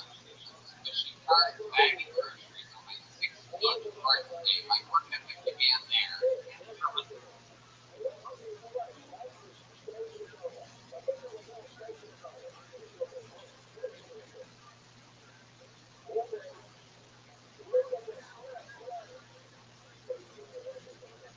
The giant eagle. Uh-oh. Oh, this motherfucker. Holy shit.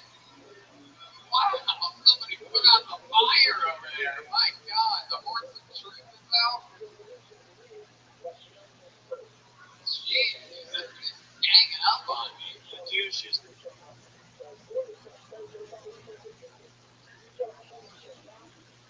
Strong with this one. This is Lucas. Do you really ever think about having sex with your sister? You want to put it in the back of her grocery store, or dog post, so.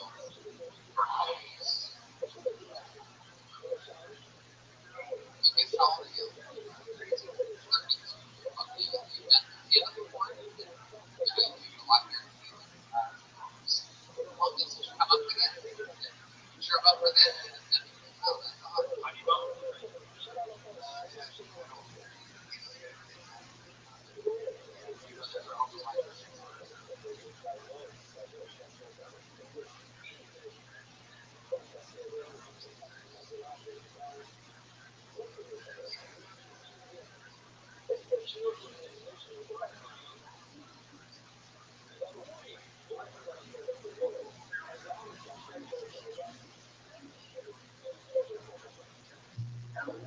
When you say you're not good enough, is it for appearance or really?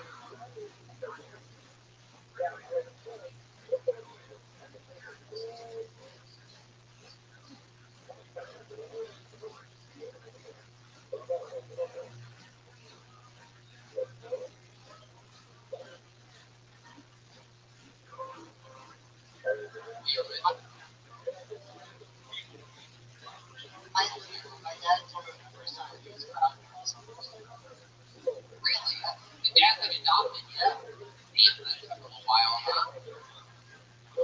How old were you when you started dating her?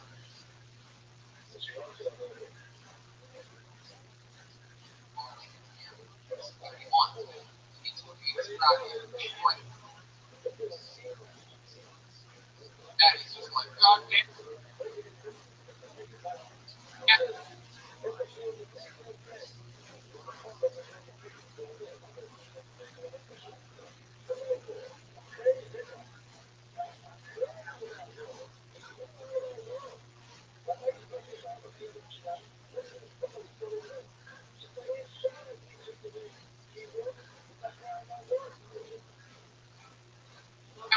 I adopted you from Uncle Tom, and all you want to do is work in a goddamn grocery store. Drink beer. So, what do you do for fun? Smoke pot? So what else?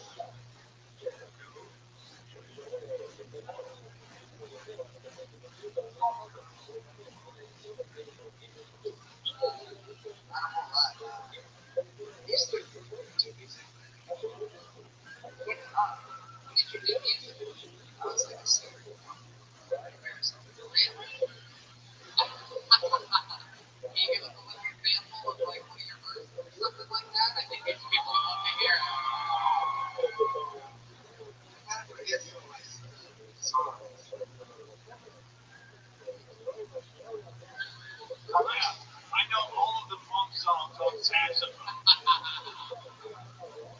Like a Scott thing, I don't know. Go for it, Joel.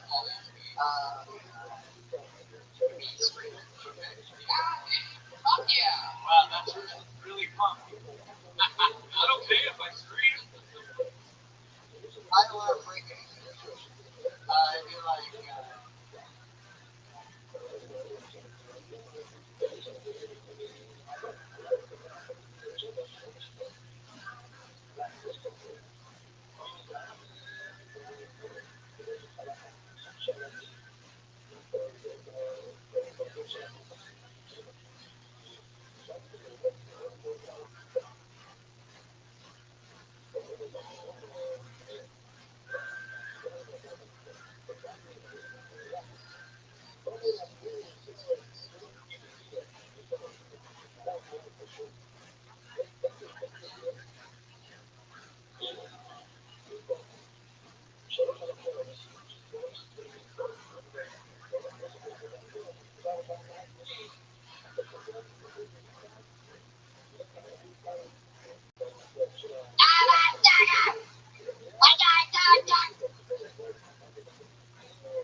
Great.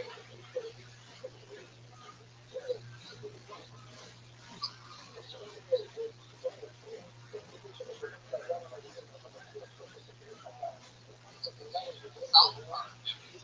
As a performer, I need money from Super Troopers. Dude, that's my favorite band, Cartman and the Unloved Sons. Well, that's one of the weakest.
Lucas, it's my dance, everybody. Hey, fuck yeah. Handshake.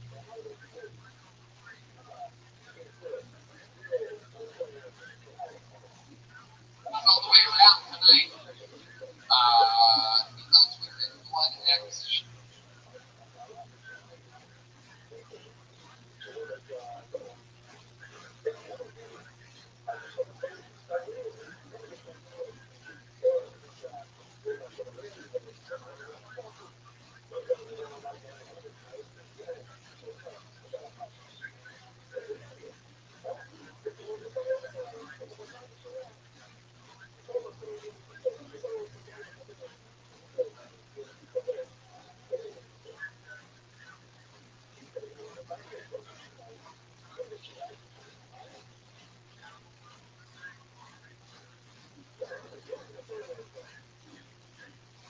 And I forgot to mention that X shower.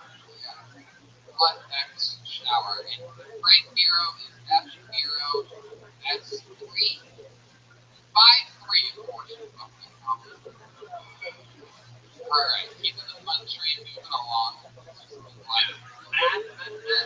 The show's gonna get so far. Yeah, who knows what should happen next. Ooh, I like one-word dates. You guys like one-word dates?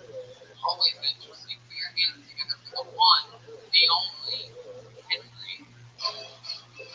Yes, I think they're gonna.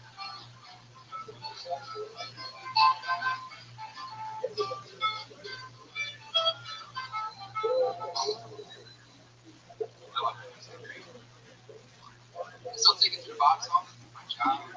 On my very first day.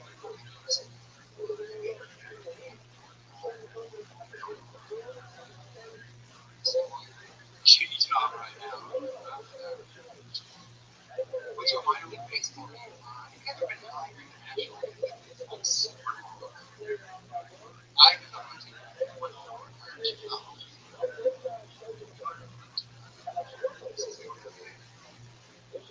I'm the youngest of 7 siblings. I have 6 older sisters. Once, at a young age, my sisters dressed me over a year. I got a coffee.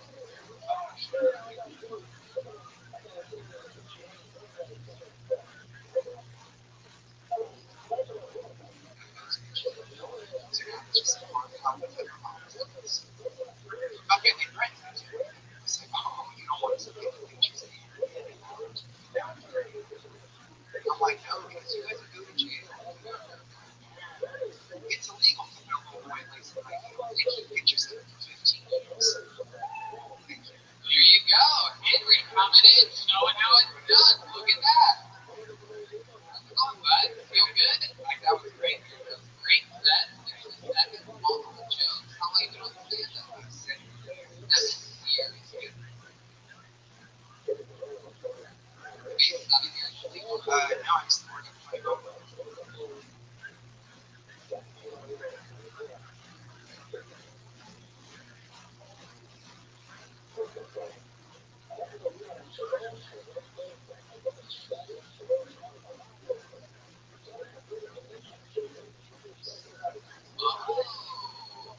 And I also thought this was some more months ago. How long have you worked on the party with? With a year.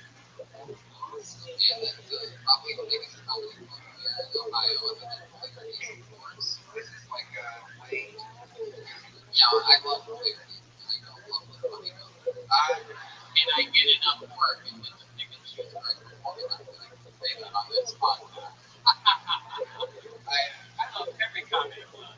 You know, Brian Saran adores the funny though. That cleverness. We just throw the completely unknown comedy club under the bus there, Brian. So Henry, we get 7 years. Funny Bone 1, are you originally from Columbus? No, from Southern Ohio. Southern Ohio, Southern than Columbus. Yeah, like basically. Yeah. Yeah,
Like what's the comedy show? Yeah, like in January. It's like the biggest con for show last night. Yeah, for sure. Yeah, it was a huge shit. We were like two rows, and you go for it. It's how many raise your hand. And like you look at me like, are you gonna do it? What's that story?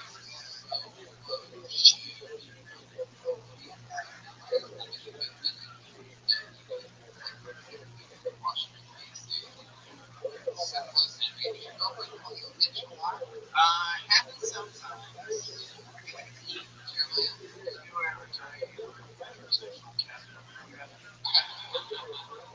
No, you look like metrosexual Captain America. I actually had someone tell me I was like, dude, for the first time. Whoa, dude. That's not a bad thing. I'm just about your bro over here. I can't ever see it. Last night, actually, I was doing what? Oh, sorry. Oh, we're gonna go over like the minute.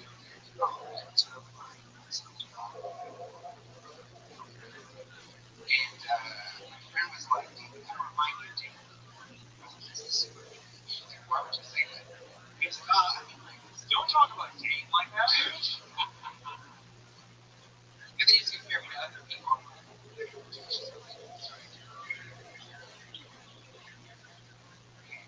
Dude, you could have a douche. I like the people you're marrying.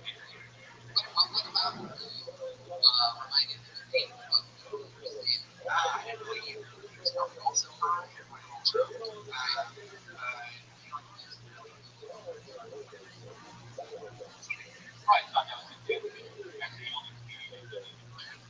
And if somebody that I'm hanging out with right now has come from a pretty good that I'm hanging out with the wrong people. Yeah, right.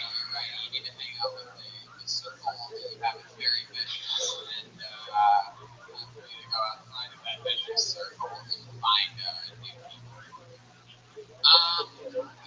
Well, this is actually quite incredible. I'm very surprised at how funny you are. I love that you made the drive up here. Congratulations. Another one of these on Friday night in Cincinnati. If you feel like making another hike. There you go. There he goes, everybody. Henry. It's on Twitter at Henry Allen. That's how a good thing goes. All right, we're just giving handshakes away. If I could please have a tub of hand sanitizer that I can just dip it in, I would love that.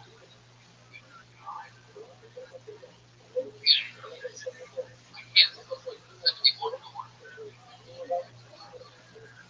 All right, hold another one out. Here you go. Joe Shaper.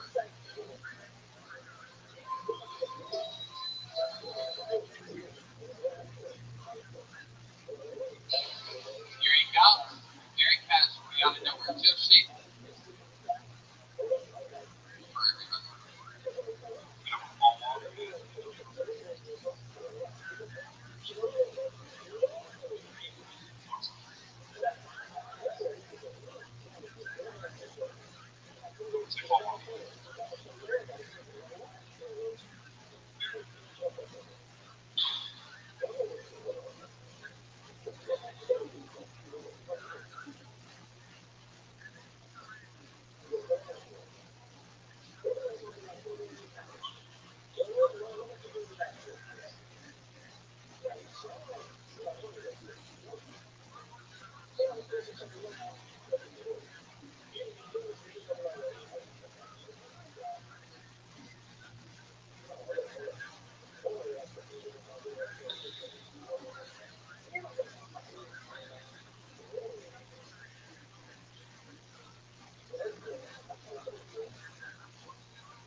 I recently introduced himself to me as 8 Mile.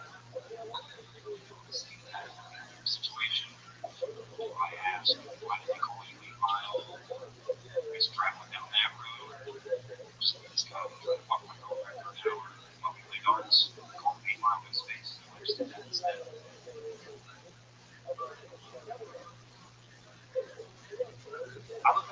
franchise to bring up a fight between two.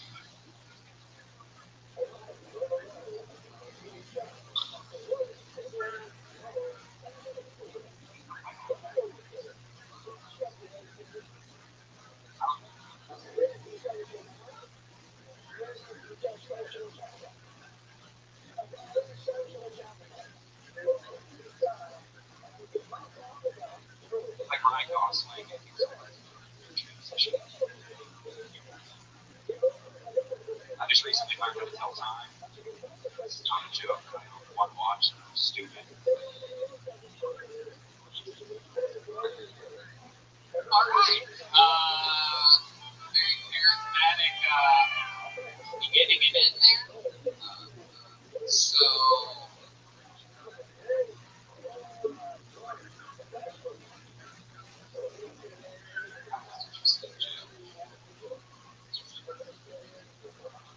Like halfway through, you just try to start making fun of yourself and beat up the punches.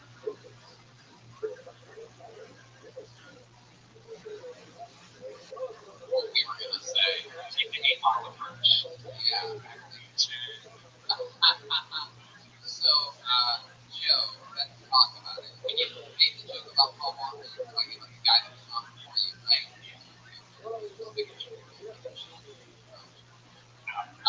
I was just thinking the time I was sleeping.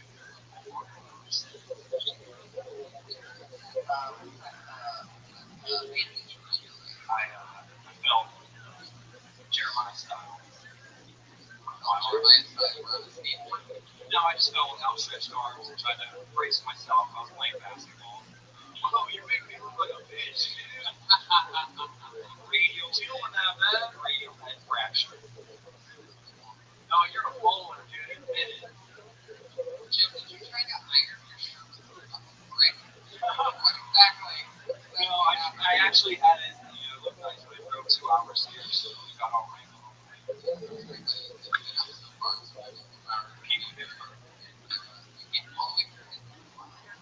I was born in Youngstown. Really? You were born out there.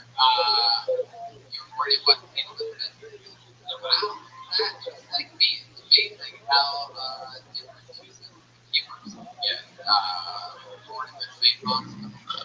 How old are you, Joe? I just turned 29.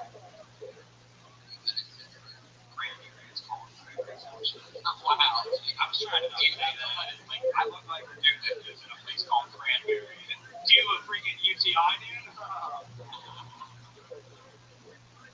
Actually, I live in Cranberry. I was trying to say. By the way, you just keep winding up the more nervous you get. I don't know what's going on. You're about to fall out of the wall. Back to like old vocalists, dude. The band. You don't have to explain it. We laugh, die down, and then That's my move. Spider-Man.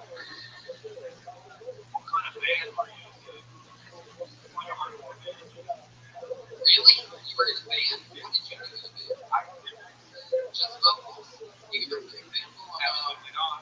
Yeah, you can. I know, man. I mean, I do play drums. I was hoping for a drum off, but I broke my arm. But, you're saying that you can't do the drum off because you broke your arm. I go lefty. But there's only missing a couple of You are made of excuses. Tell you your shirt's wrinkled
Wow, someone paying you $500 every time you say cranberry? Daily Noble is what it's called. Okay. No, my whole pastor, which is my dad. Shit, was she part of this all the time for the basketball court? She had me on Halloween. On Halloween? Michael Myers or something like that? No, what happened? She was sick.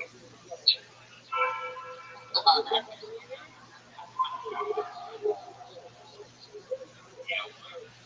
Just get sick like she had like a common cold or something like that. Like, alright. It was the big C.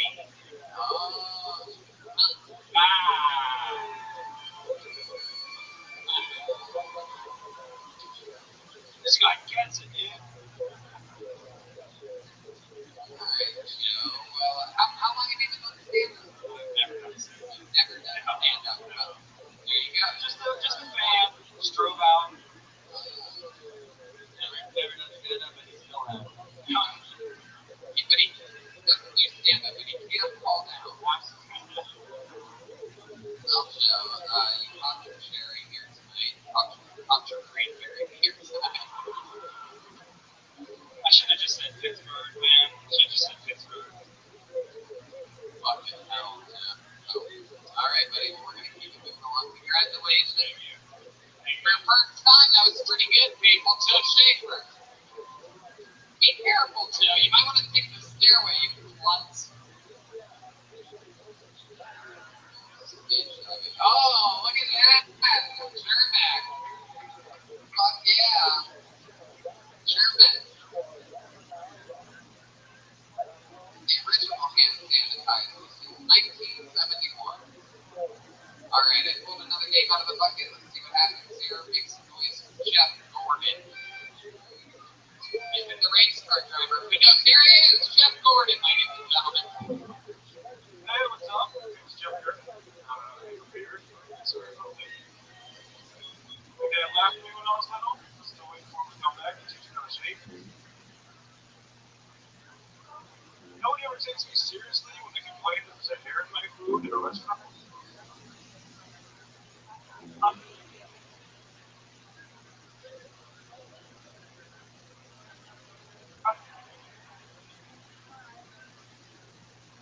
I suffer from sleep paralysis. You know, that's when you wake up and you can't move because your beard stuck in your armpit. For some reason, Amish people love to wave at me.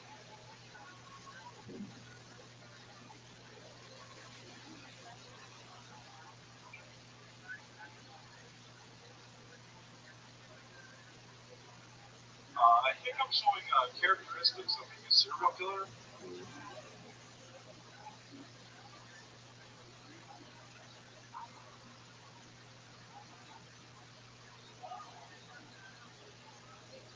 Because I'm a cat murderer. I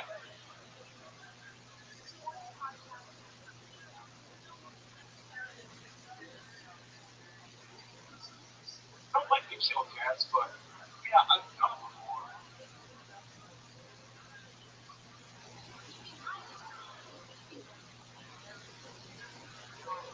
Yeah, come on, guys. I'm one floor dead swatting the tattoo away from Charlie Manson. There you go. Coming in and crushing it. Tons of punchlines. Knocking it out. Jeff Gordon. Yeah. Hell yeah, dude. Welcome to the show. Yeah. How long have you been stuck in Deserted Island?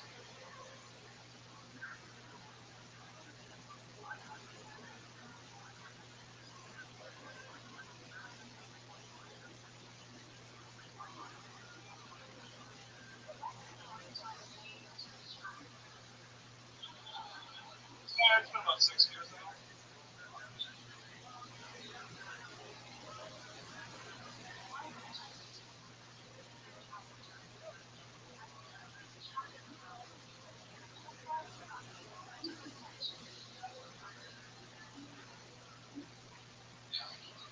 I'm Grateful Dead to make you feel at home. Jeff Gordon.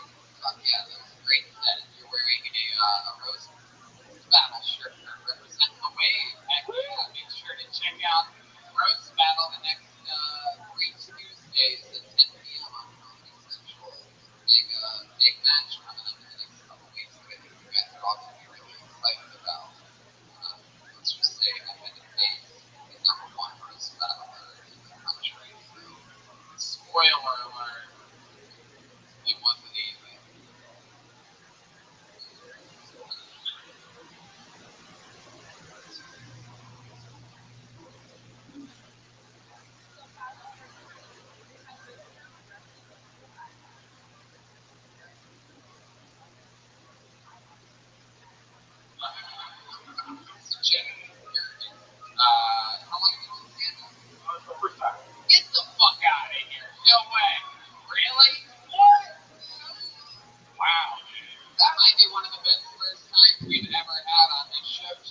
Yes. If it's second time, You did. it's like the second time's not always sucks. Did you guys have the first time? Yep. So Jeff, you just started. How old are you? 31. 31. What made you want to start now? Just watching the show. Love it. It's crazy because that's the answer that most people give after their first time. They usually it's mom. How long did you prepare for that? Well, I wrote things down. Like literally last night, I just sat down and wrote it down. Shit, much. You're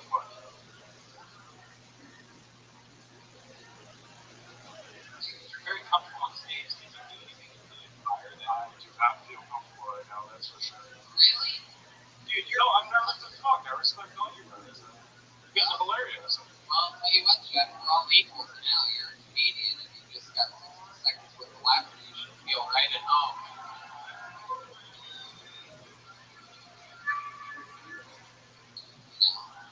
Much like kids, you adopt a family. All right. So, Jeff, what do you do for work? I'm a garbage man. Get the fuck out of here. You're a real garbage man? I freaking love this guy. Where do you enjoy garbage at? Cleveland? No, I live about an hour south of Buffalo.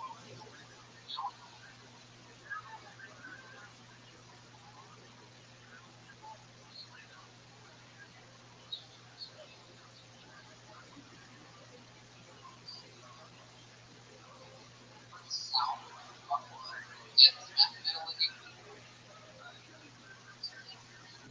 New York. Oh, Buffalo, dude.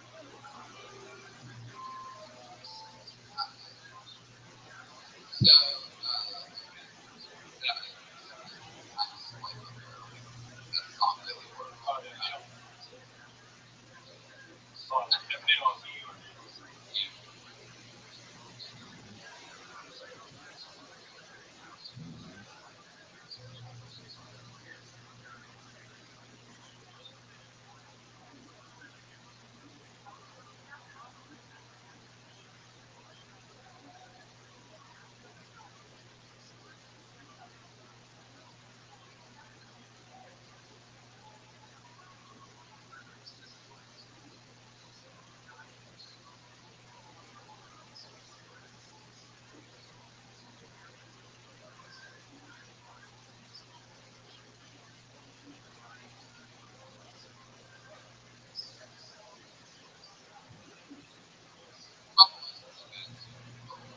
You're right.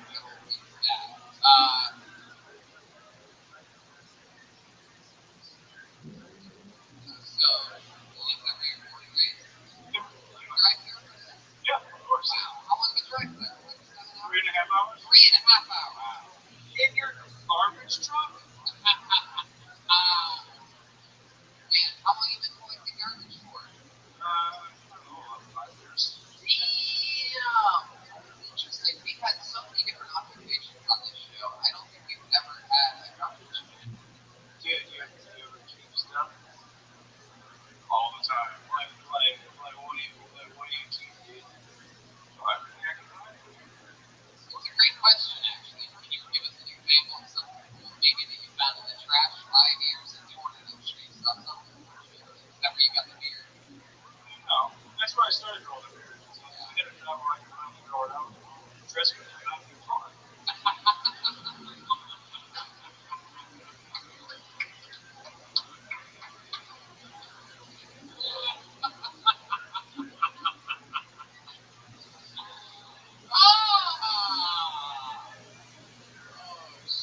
Yeah, have you found anything cool or like a dead body or anything? No, I found like a half-living cat one time in a garbage bag. A half-living cat. By the time you're set, you finish the job, huh? Just fucking push the button on the compactor. Fucking.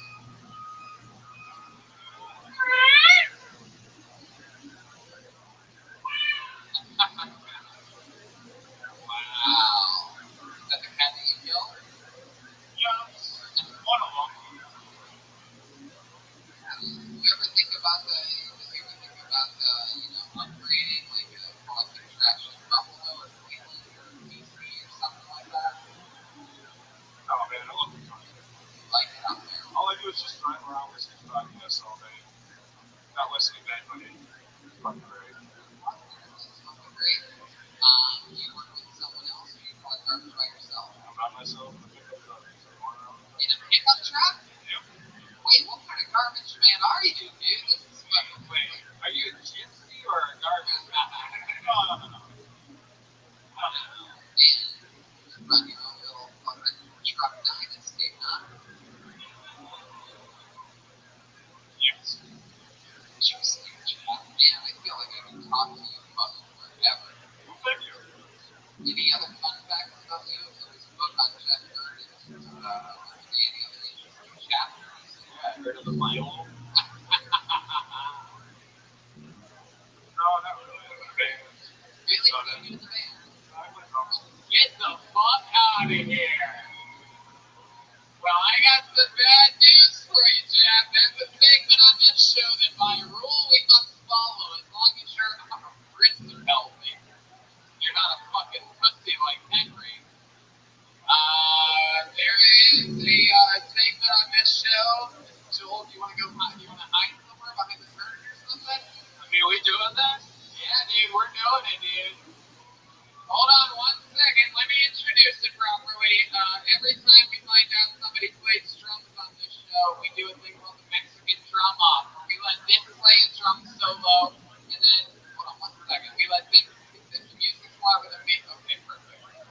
Where they do a drum solo, Joelberg hides away, and then Joelberg comes back and defends his throne by playing his own drum solo. By rule, if his drum solo is better than Joel's, it's the new drummer of Phil Tony and is coming back to Los Angeles with us. Now let me warn you. Hold on. Let me warn you. Dude, I'm worried for Joel for the first time, dude. Hold on. Let me warn you. If you haven't seen this before, it is extremely hard to beat Joelberg in this game. So now, with no further ado, I present to you, live from Cleveland, Ohio, the home of birthplace of rock and roll. It is the Mexican drum off with Jeff Gurdon.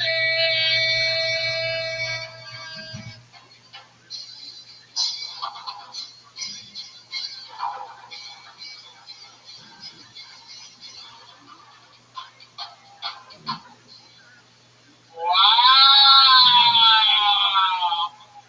That was good. And now, defending his throne,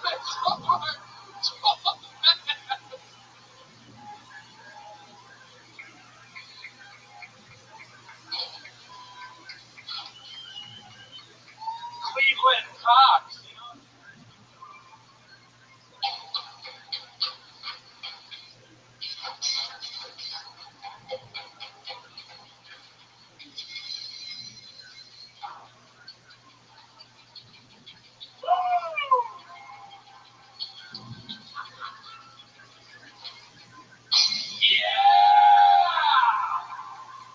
holy shit, holy shit, holy shit, holy shit, holy shit, holy shit. Ladies and gentlemen, meet the new drummer of Phil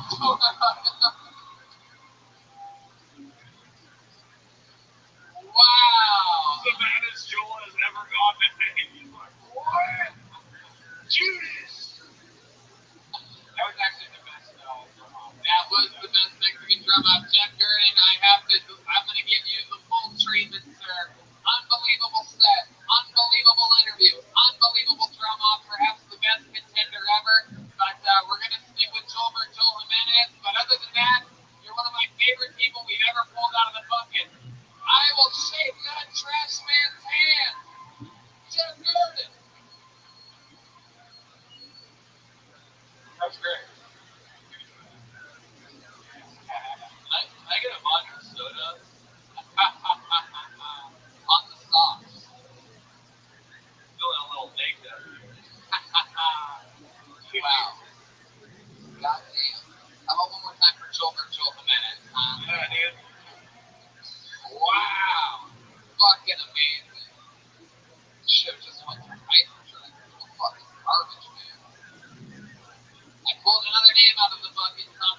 follow. Good luck to this guy. Put your hands together for Michael Joseph.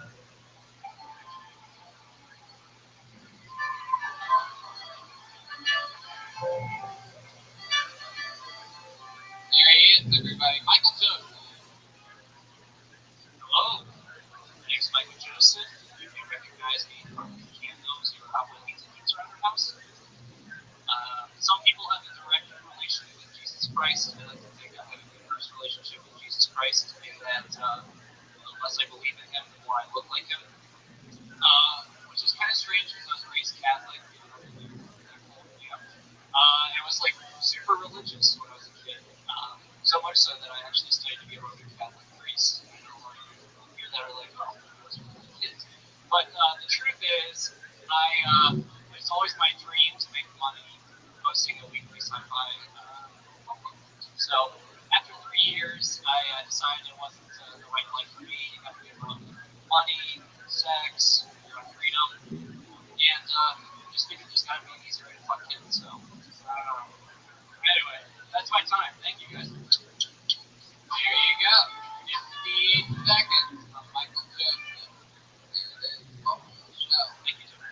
Going to Fun with Jeff Burton with half an episode of Queer Eye for the Straight Guy.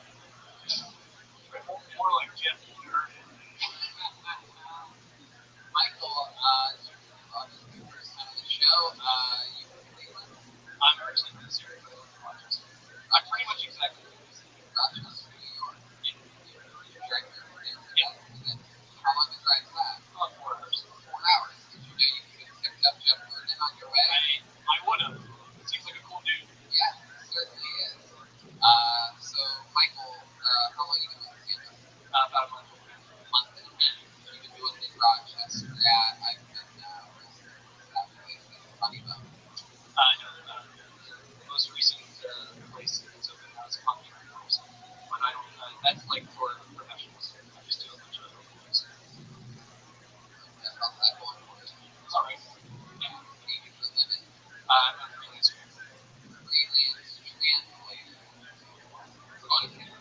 Family. Arabic is Really? You know how to speak Arabic?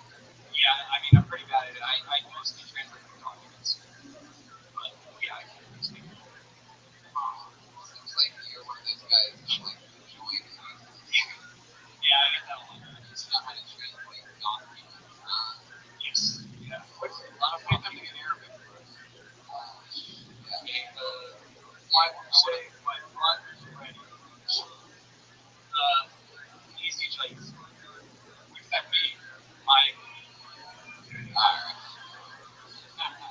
Choosing that coming down. Real strict on that one. How do you say shoehorn? How do you say shoehorn? Alright. So, how do you make money freelance translating? They pay by word.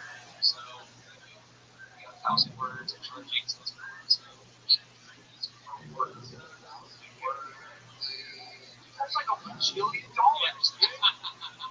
So, pretty much fucking. How long have you been doing that for? Probably 2 years now. Michael Joseph, your real name, or is that your middle name? No, it's first time. Rochester. Wait, you're originally from here? You're still here? Yeah. Wow. Your mom, actually. The Josephs, they're out there somewhere, huh? Hey, guys. Thanks for coming. You have your dad's beard and your mom's hair. Should be very proud of you. Your hairstyle's very interesting. You driving a convertible here in Rochester? The Max will take this at cut. Remember that from the 90s? Never mind. Oh, yeah. So a month and a half, things been going good? Yeah, that's all right. Google that. I'm convinced you'll love it after the show, dude. I'm tripling down. Oh, yeah. Jeremiah not letting that one go at all. Stand-up's been going good? Yeah, it's all right. Oh, yeah. So we gave good or good. Really? What? Michael, oh, are you mad that they got my 2000s reference? Dude, I live in the freaking 90s, you tard. Fred Durst is still on the top of the charts, you idiot. Michael, when you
your mom up here because we want to know their favorite category of porn. That'd be a good question. I think we all want to know, dude. Michael, what's your answer? I really like girls do porn. What? You like girls? Did you just say? I really like girls do porn. Yeah. Turn into a kindergartner? Yeah. And then, What do you mean girls do porn? it's a website. Oh, that's the name of the website. What's the difference on that website than anything else? I don't know. There's girls on it. Doesn't take much. You know, you can just type porn into a Google search bar and you'll find good-looking girls doing porn. Yeah. That's the idea. That's the name of the website. Do you have a membership to this website? No, I watch it on Watch girls doing porn. Yeah, they have like their own channel, and they have like, yeah, right. Right. Yeah. Dude, I don't know, dude. Some sort of thing that your favorite channel is guys do sex. Favorite porno you've ever seen? Like one that maybe you rewatched a couple times. One that stood out to you? Maybe the girl had pigtails, or maybe it was a. Well, now we know that Tony masturbates the girls with pigtails. Sure, I'm not gonna not click on it because she has pigtails. You like watching blowjob porn? Yeah. Dude, you got hooked by a red band. Ryan has this weird thing where if at all there is a dick involved in this porn, it becomes gay. No, hey, blowjob porn is like 90% all about the dick. Who wants to watch that? Right, Get to a yeah, girl's dicks mouth. are so gay, gay dicks. If you like dicks, you're gay, right, Red Band? You write that down there. It's fine. Very good. Now, but you don't have a preference between sex, blowjobs, anything, pretty much anything goes. Yeah. Nothing, no personal favorite thing for you. I just that one channel is good. Just kind of do one kind of thing. How about you? Kinkiest thing you've ever done in the bedroom? Like you've done a couple times. You ever give a good girl the old second coming? Yeah. Yes. Pretty much. No, we don't get too like watch this. She wants to do more kinky stuff when Your girlfriend, Beyonce. Beyonce, get married, and she wants to do more kinky stuff. Like You're gonna create a little boyfriend? why did I think of that? Fuck. Dude, I always give girls the Pittsburgh Mister. Yeah. You ever give a girl the old cranberry Mary? So what does your girl want? What does your fiance want? She wants to like handcuff me every time and then go get fun back there. I know that sounds hot. Well, when you're the one getting the handcuff, I don't know. Have you ever let her? No, I watched Gerard's Game and I was totally turned on by it. You watched what? That Stephen King movie, Gerard's Game. Anyone else see this? Yeah, dude. No, he's trying like a bondage thing, and then her husband has a heart attack, and so she's just chained to that and like trying to take it out. Oh, God, so you get treated such a yeah. So you've never done it because you watched Gerard's Game? I mean, I watched Misery. That doesn't mean I won't, sleep. Yeah. You never sleep. Have you ever done cuckolding? Have you ever done tried that? No, I'm not in the room. She does call me a cuckold. Yeah. Wow. How long have you been with this chick? Like 3 years. Is she here to see?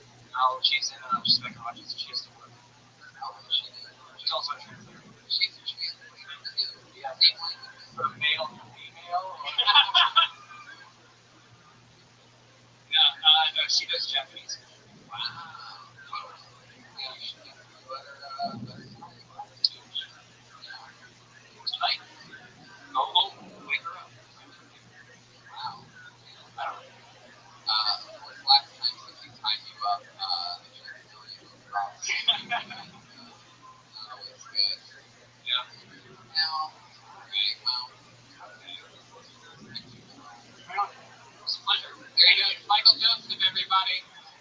not on Twitter.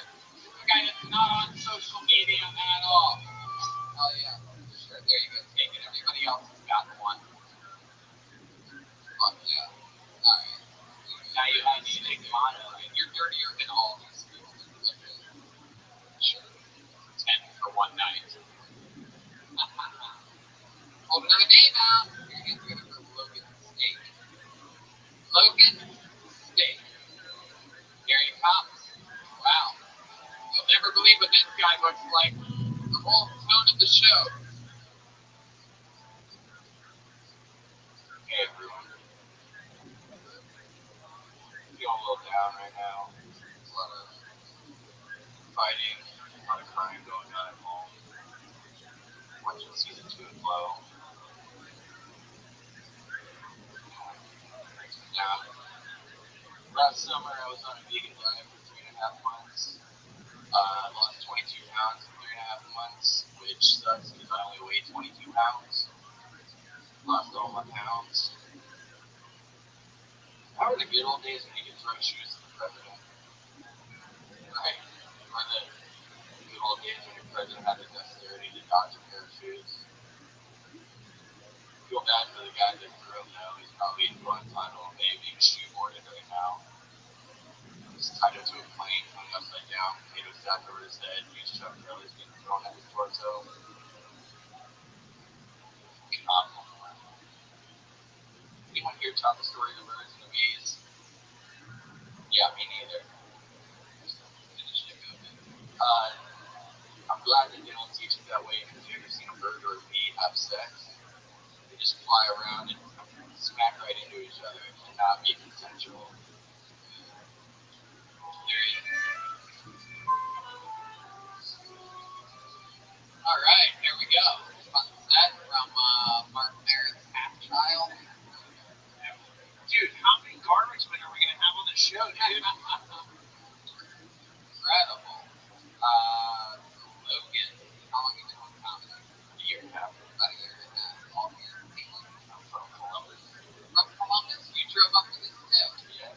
So far, there's nobody on this show that hasn't driven over 2.5 hours to be here. That's incredible. All right, very good. Somebody that needs energy conservatively. How much gas do you spend on this podcast? All right, so Logan, you made the drive up from Columbus today. Yeah, it's not the best. Live Live in Old Town East. No, this is like downtown. Oh, downtown. The east side. That's fun. What do you do for work there? I deliver beer.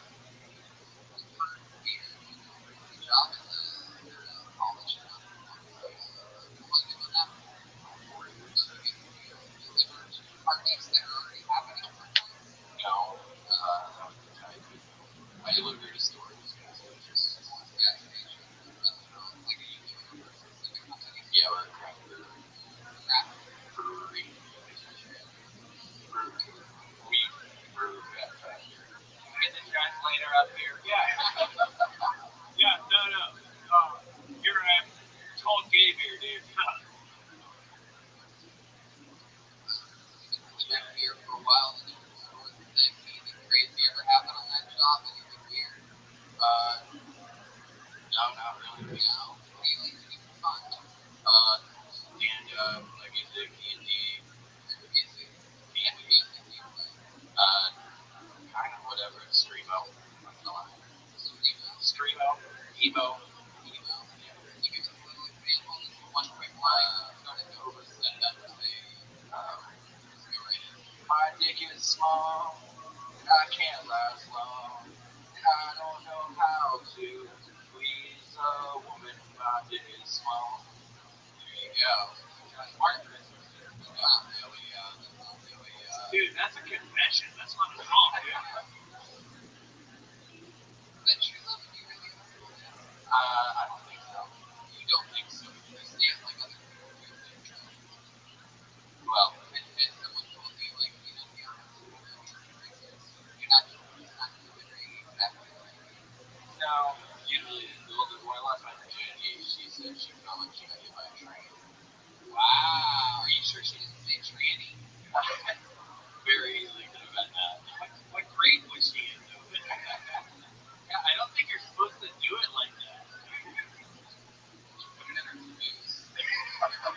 tied to the tracks. Oh, shit.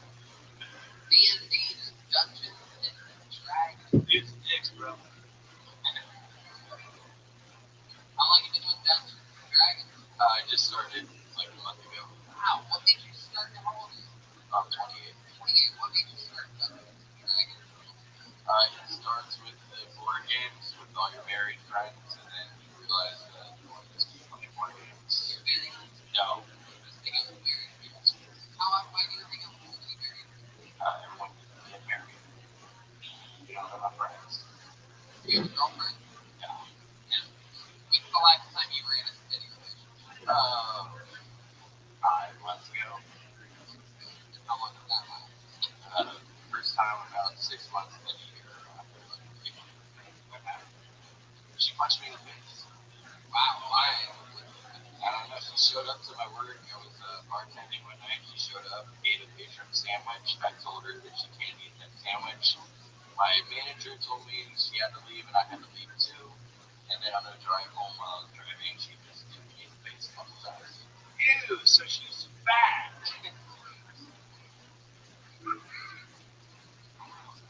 When she hit you in the face, did it feel like you got hit by a tree? That shit hit like a girl. Were you driving the car when she hit you? Yeah. Were you on a freeway or something? You throw that finger down and cover up. Yeah. You ever play CNC? Chicks and clips, dude. What's up? I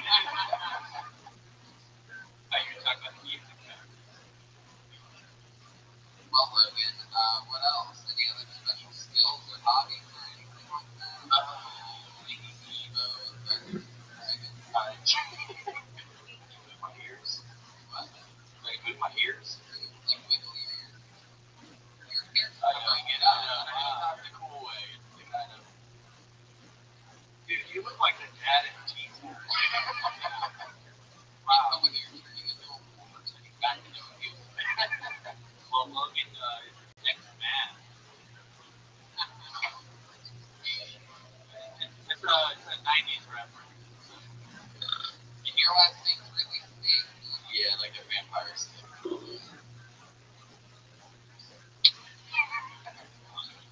Alright, Logan. Well, what did you talk about today? I was vegan last That's week. real? Yeah. Vegan? How long were you a vegan? 3.5 months. 3.5 months. What made you do that? That stupid documentary on Netflix. What the hell? No, what the hell? The one where they were like, I'm a vegan.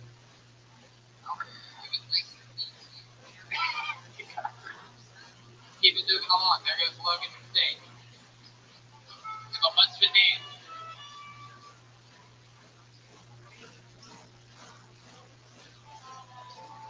Right.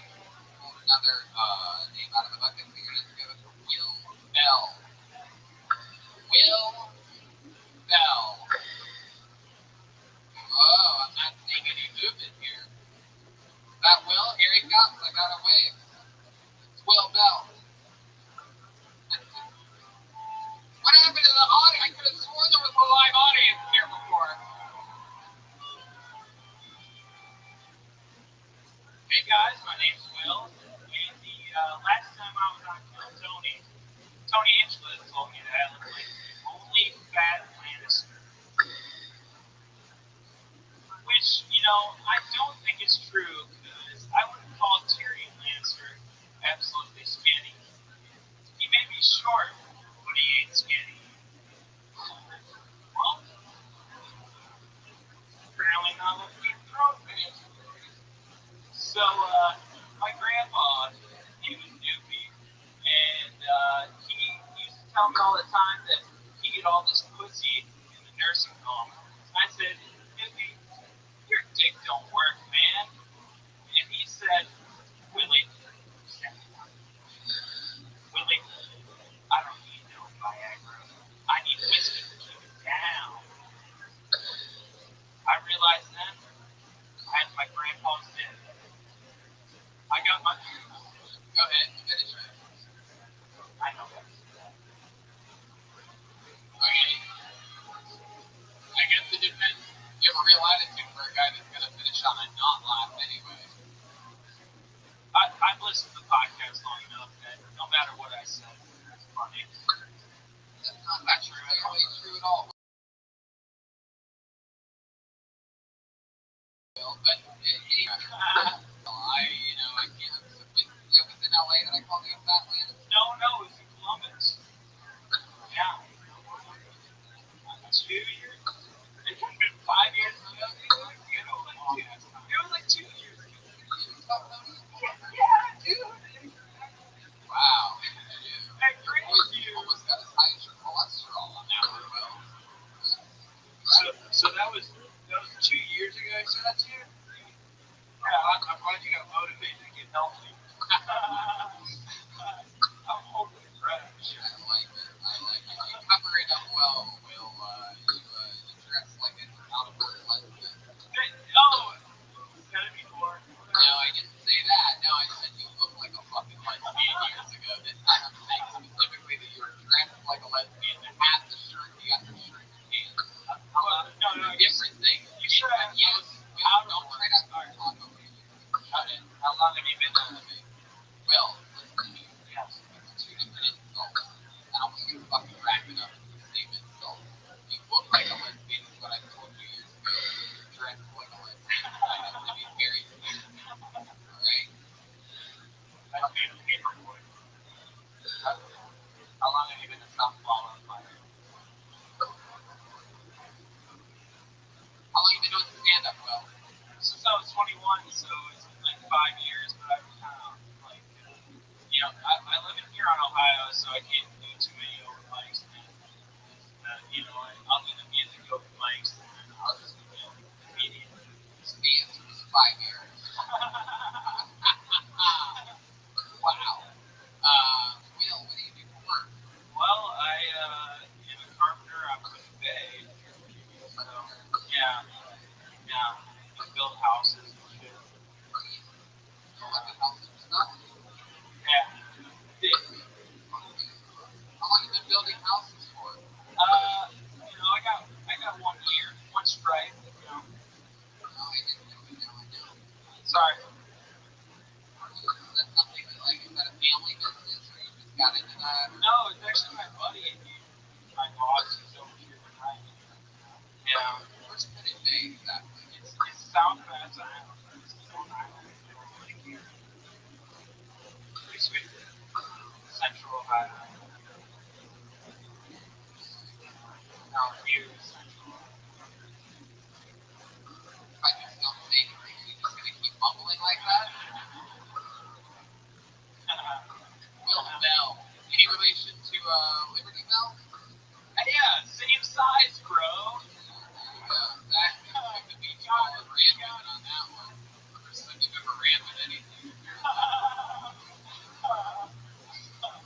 I've actually been losing weight. Really? Yeah, I'm like, Refinding it? yeah.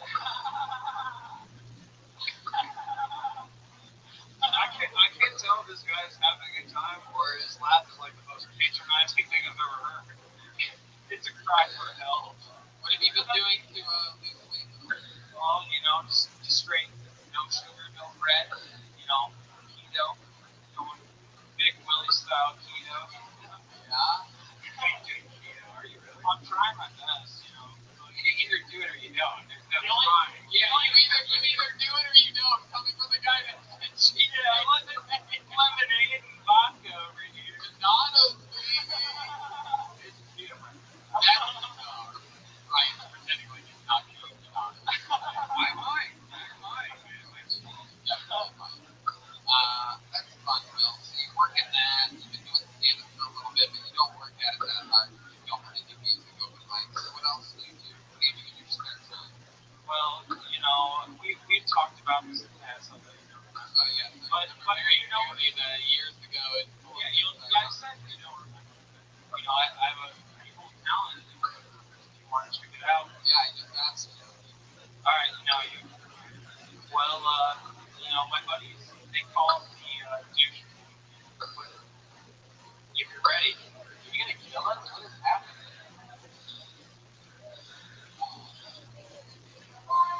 Hold on, wait, right, why don't you do this now?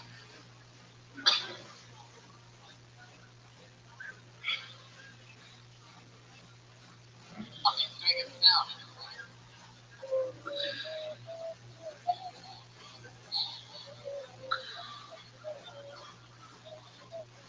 I'm sad. What are you doing to do that? Dude, Think me. Do it.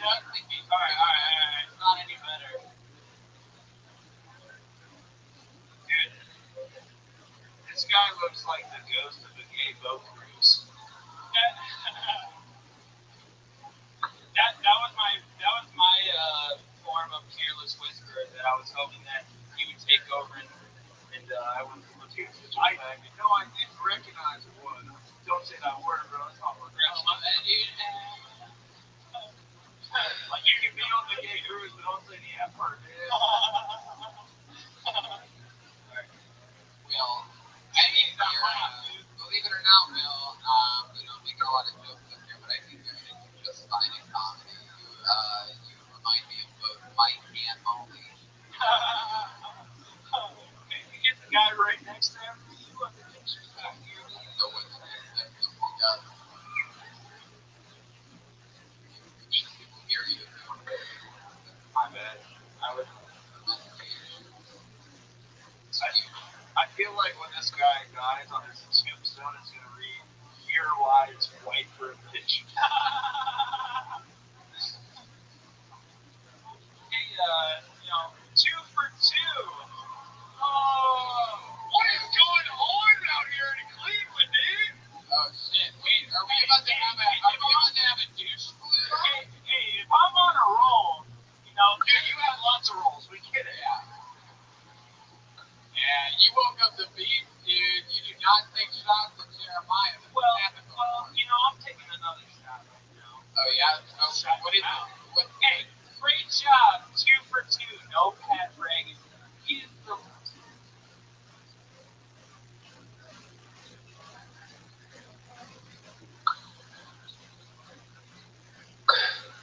worst thing since the fucking Iron Patriot. Wow, going out with people you are in here. This crowd is turning against you. Really? I'm visual now. Who is? What? Will, is there anything you want to say to this crowd to redeem yourself? You guys all agree with me. Catch them on basket. These people. Are they just about to throw tomatoes at me up here? Yeah. You wouldn't eat them. No, he wouldn't. Hey, they're keto. They're not. No, they're not. Oh, shit. I think you're keto master. I think he's behind my big. He's definitely confusing the keto diet with the Cheeto diet. Alright, we're gonna keep it moving, Will. Oh, shit. There he goes, Will Bell. Hell yeah.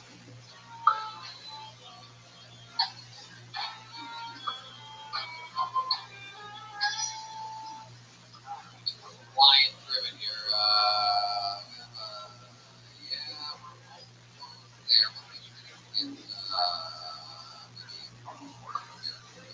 Put your hands together for Jeremy Walken, everybody. Jeremy Walken.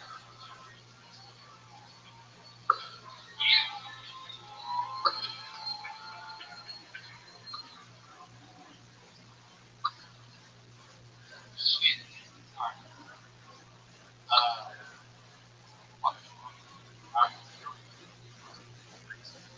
No. Sound. You're supposed to press on the desire. I like to press. But.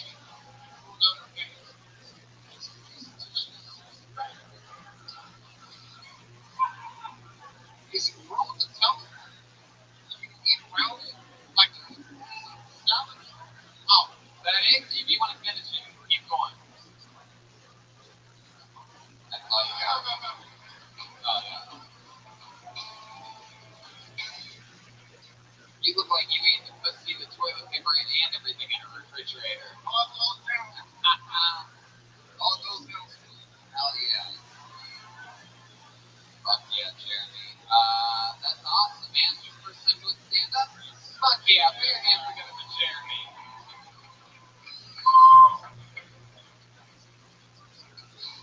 Where you from? People born and raised. Hell yeah. Look at that. How close? Did you walk here?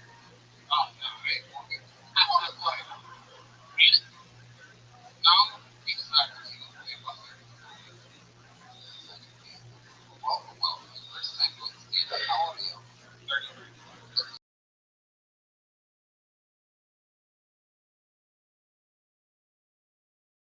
Just in there, see.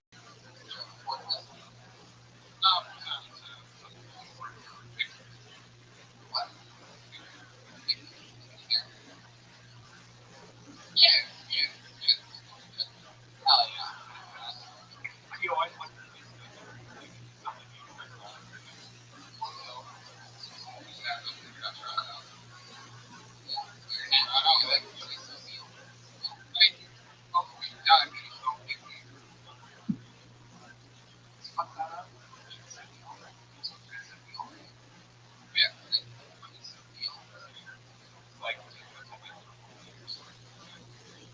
You lost everybody.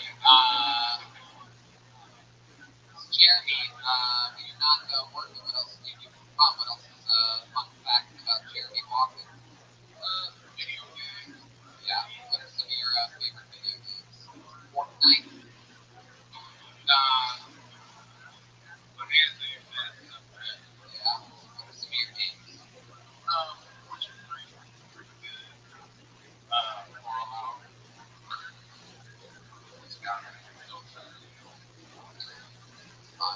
You're not playing your girlfriend? Idiotic. So when you're not playing video games and you're not working, what else? Anything else? Anything you do outside of the house? You live by yourself? Still with your parents? Yeah. I think your mom was What's your grandma's specialty in the kitchen? Fucking damn. Gets you every time. Not even, like, it makes me seriously, like, want to, like, I got a flashback. Like fucking hell. like that. People having flashbacks and shit. All the time. That's more than people should do there. I think we've all been there. You know, it's like, Yeah, we look at it. for once I agree with Rich. I think everybody's seen that. We just don't talk about it. That's funny as fuck. What have you done in the past? Yeah. Move it to the side. Leave it there on the wall. Maybe she's leaving it. Side. Have you only been to Black Mountain? Oh, no, I don't. Wow. The toilet paper, though, is that on the Black Mountain?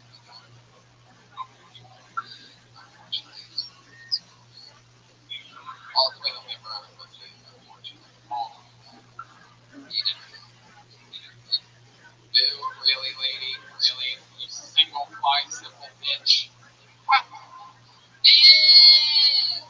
I get a fucking toilet paper on my pussy, all you fucking want. If I want to fucking bring some toilet paper on my pussy, it's 2018. Boo you, lady. Jesus, go clean yourself, you dirty bitch. Dude, these chicks just throw out news for anything. Ever since Hillary lost, everybody just, man, I fucking like CP on my fucking pussy. You can't tell me what I like. I voted for it. Dude, she sounds like a girl who named her vagina Charmin.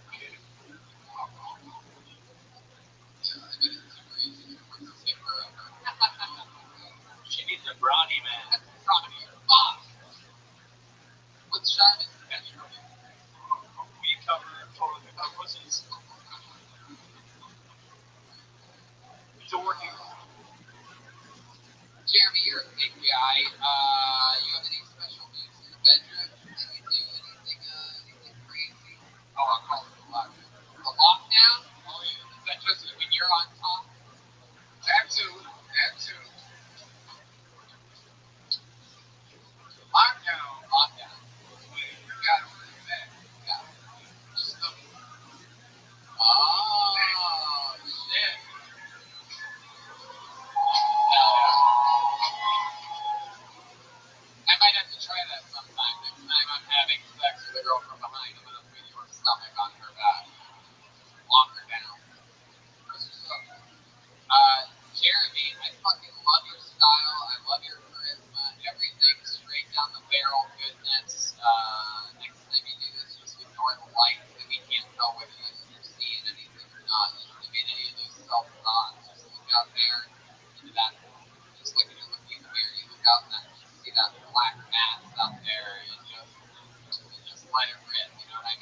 one.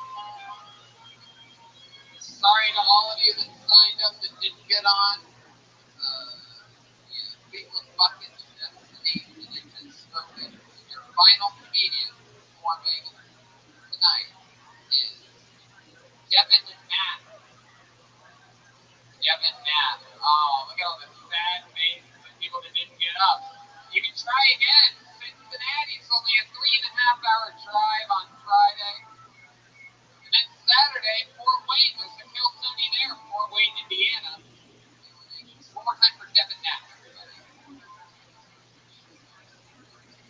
Lack of hair, so I bring it down. I grew up in a rural area. I grew up my parents got sick away. Get back, I'm a fishing with my dad. I would leave the race.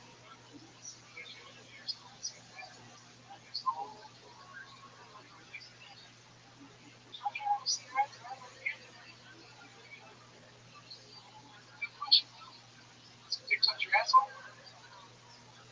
No, it doesn't. Well, then you're not old enough. You gotta wait a little longer eventually. A few days later,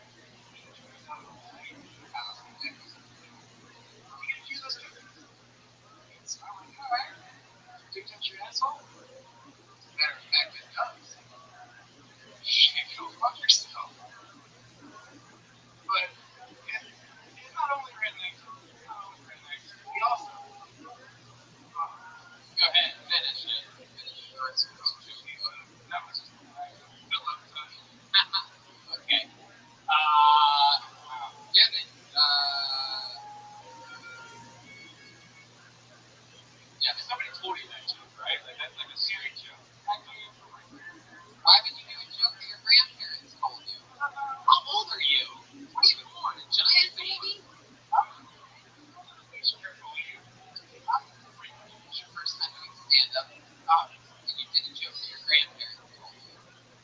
What do you do, Jeremiah? Should I make a weird curveball suggestion? I think it's going to be the same thing that I might be thinking.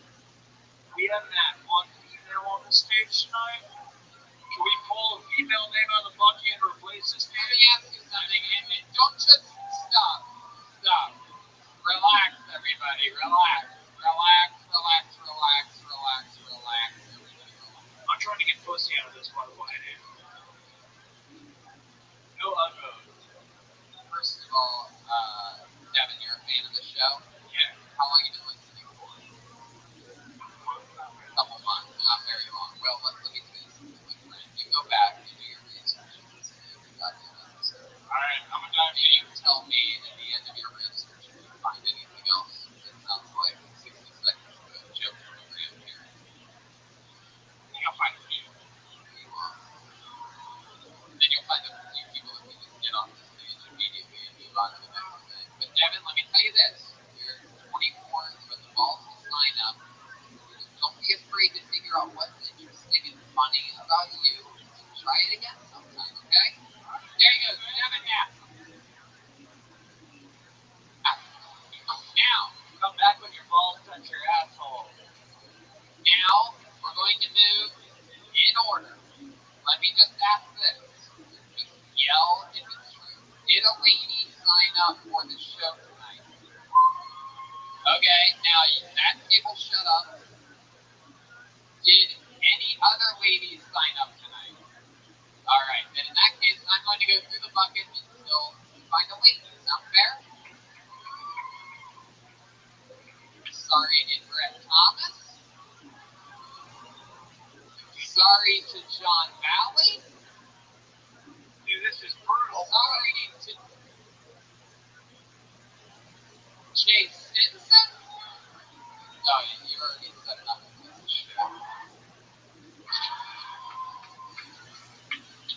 Crooks. Probably isn't a female, right? What? Shut up.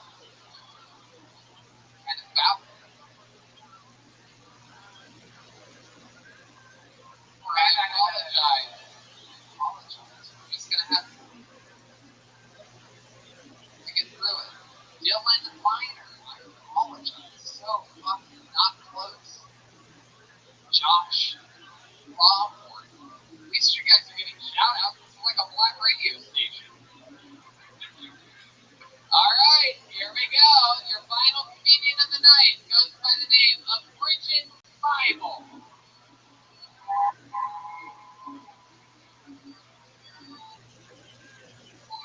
Bridget Seibel is coming to the stage. She has a steady pace, a drink in her hand. Here she comes, of course.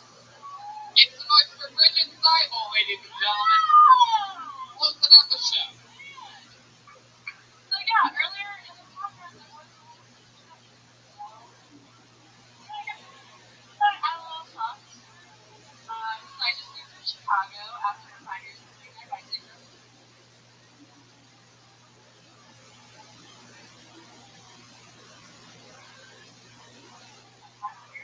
I came to Purgatory and then came back. But I'm trying to start. No, I didn't say enough. I apologize on behalf of all the other females, all of together. Because I put my neck out for you! this entire show. Lock her up! Lock her up! It was great to sit here for at least 5 white men to tell us things that weren't funny, and then, oh. Wait a second. Hold on. What's your Stop. commentary on? Stop. Excuse me? Stop. Stop. Stop. Okay. Alright. Everybody stop doing this. Bridget, what can you say about 5 white guys? Just the fact that I got really drunk. I see what you're saying. Oh, we thought you were calling Joe White for a second. I was like, yes, dude. Yeah, what the fuck? And by the way, Jeremy Hawkins is 5 black guys in 1. I don't understand how. That's what's up, bruh. Bridget, first of all, let me, I know a lot of people think I'm going to be mean to you, but let me start by saying that is one of the funniest performances by a female comedian I've ever seen in my life.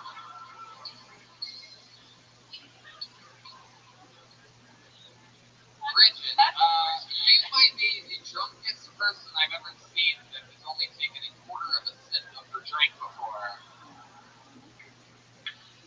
Yeah, I expect it. I actually still do. Wow. You ever done stand-up before? Hey, Rocky? You've done it before? No. Okay. Yeah, I haven't been on the screen. Jesus, shut up! That's my sister and my mom yelling at me, by the way. Fucking hell, guys. What do you think I'm gonna do? End it on this, you fucking idiots? You're the one stuck in Youngstown. You think I need your advice? Yeah, I think that's what lost them is that I talked about being in Purgatory to them back in Ohio. And they hated you before that, and they hated you after that, Bridget. Don't blame it on the purgatory. It has nothing to do with that. It has to do with the lack of punchline. Guys, shut the fuck up. Do you really think you're in control? Sort of are. And I don't want to end with you guys all angry and shit. Bridget, I'm gonna be honest with you. You're drunk and you're sort of an angry person. And for that reason, I'm gonna dismiss you. There she goes, Bridget Seibel. Enjoy yourself. Enjoy yourself. But in honor of you booing from the audience, why don't we all give her a good boo on her way back to her seat?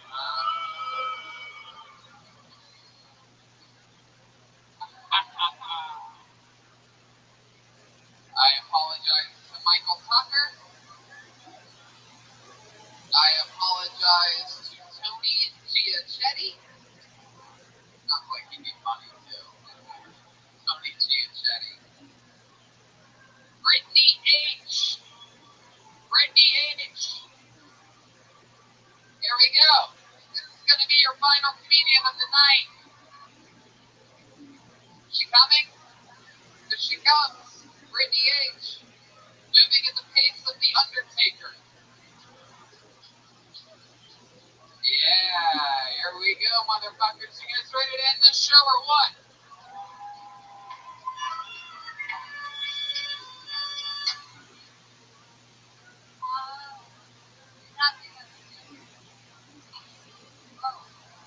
I'm on to a good start, right? Does someone know me? So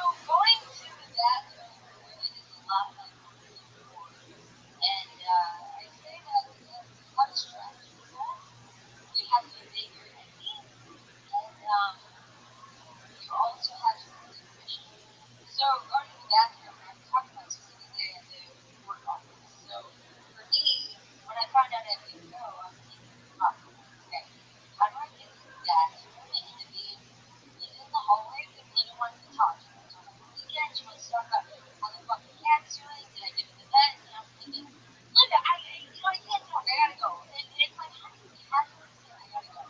So you're dating that conversation, and you're in the bathroom, and your next question is like, okay, I'm in here. Was that really 60 seconds? Wow. Wow. Tony, I guess fear does every woman like feel like the world is against her, right? is that really 60 seconds? When you go to the bathroom, do you think, oh my god, are there other people here? Can I take a shit quickly? Or are you going to listen to judge? Who's roofing all the women in his audience? This is like all males. Of course. What's going on? Wait. Of course you're gonna be what?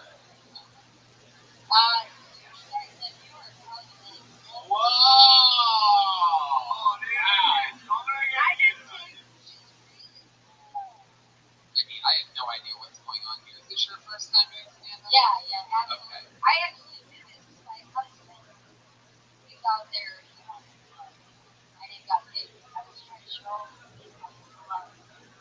Did he sign up? Yeah, and I wish you'd come up here. So he signed up, and to show him, you took another spot in the bucket Yeah. with no preparation other than saying you ever go to the bathroom and Right. I think what I said was am I valid. right, people? Oh, that's 60 seconds. I mean, I'm not going to spend 3 months studying Not 30 seconds, 60. It doesn't seem like you spent 60 seconds studying for this 60 seconds. You're absolutely right. You're right. I didn't even put it in Probably like many other times in your life when you used gone wrong. I'm gonna move along from you. There she goes, Brittany H. That's it? That's it. That's it. Thank you. That's Thank it. you. You're too uninteresting. Uninteresting. Wow. Sorry, let's go. I'd like to apologize to Dylan McCarthy. I'd like to apologize to Gary Graham.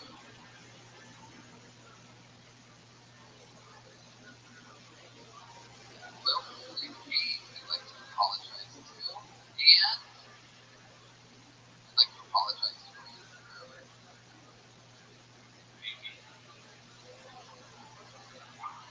Joe Graham, Greg Smith, and Gary Rowley. You never even signed up. There isn't another lady there. Someone lied. What? Amber Heard. What is it? What a debacle. Amber, did you prepare for this? Alright, let's give it one last shot. Closing the show, and this is it. Put your hands together for Amber. We fucking did it, guys! God damn it! I'm Amber Maida. How y'all doing tonight? I'm originally from Hawaii. I was raised in Michigan. I moved to Cleveland about a year and a half ago, so you know my life is. I told myself, guys. No, I'm not trying to be all depressed, like a sad boy. Every single person out here was a screamo band, like, I feel so sad, and when I feel like this, I speak like this, because this is how I feel. Fuck off. Oh my god. No, I do like Cleveland a lot. I've been here. You guys look at me like I'm an actual human being. I appreciate that. I work in a small town. You look at me like, build that wall. Yes. And I am not Mexican.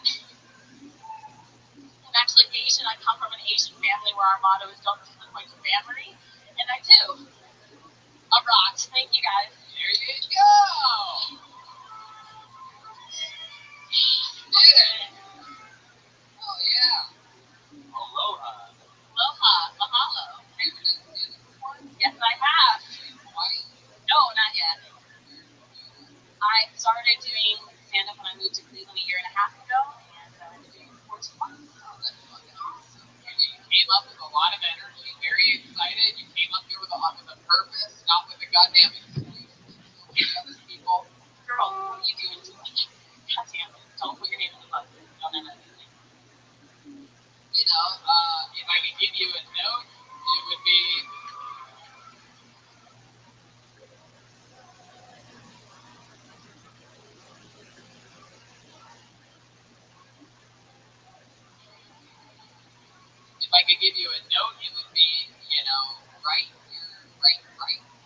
that stuff out. You know what I mean? Like, you don't have to just be like, you know, I went to Hawaii and blah, blah, blah, to Cleveland, and, you know, just end like that. You can fucking just say, like, I'm a dumbass or something like that. I did. You can just be very direct, you know what I mean? You don't have to act it out. And, yeah, I mean,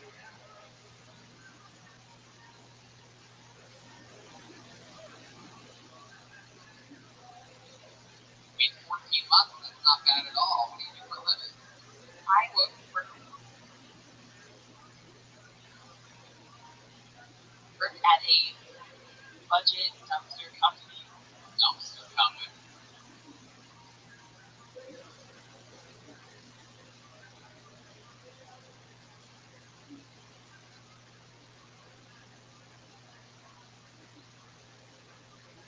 Whoa!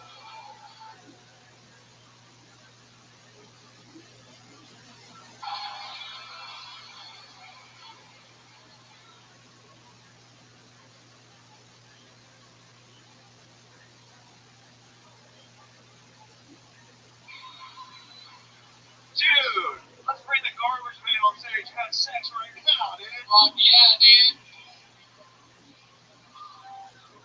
I'm pretty sure he'll put it in your budget dumpster.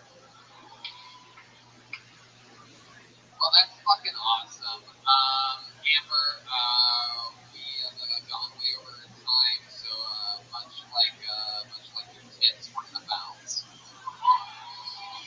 Here goes Amber, everybody. A very funny lady, 14 months in the game. We did it, guys.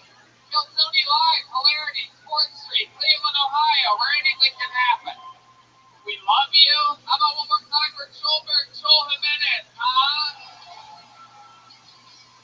Jeremiah motherfucking Woodkins. Brian the Podfather, Redman. How about make some noise for our friends over in German? German.net. Shout out to Brian. We are all, this is very important, we are all doing stand-up comedy here tomorrow night. So, if any of you are interested in watching the best goddamn stand-up comedy show you've ever seen live, I can guarantee that will be here tomorrow night. So you might as well do that. For those of you that drove so many hours to be here, which is an incredible amount of people that I met tonight, thank you so much. You know, from the bottom of my heart, I really appreciate it. I absolutely we all love doing these shows on the road and getting to meet so many cool, compelling, different characters. And it's great to be home in Ohio. I love you guys. Have a great night. Thank you.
guys ready for this? It's the #1 live podcast in the world. Ryan Redband is here. We're just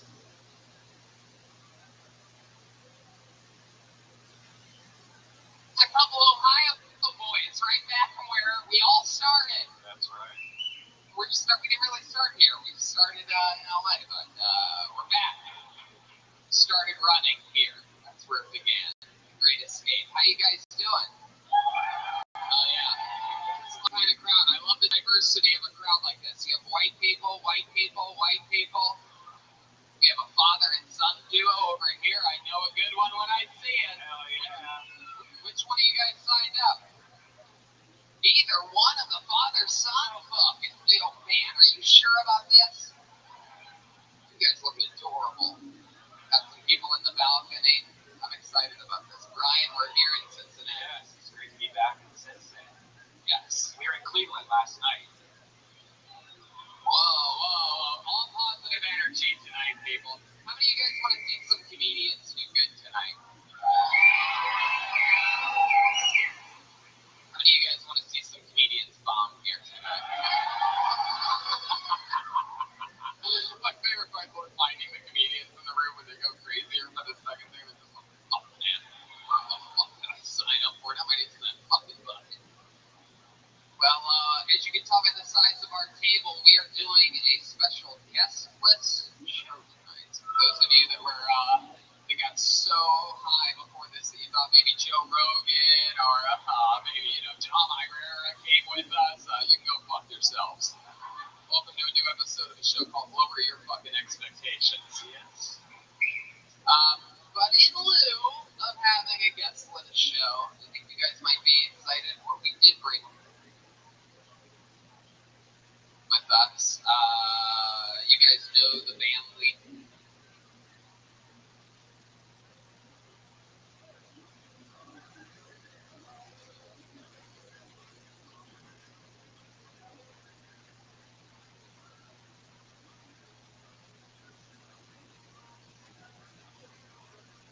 Leader of Kill Tony, the legendary.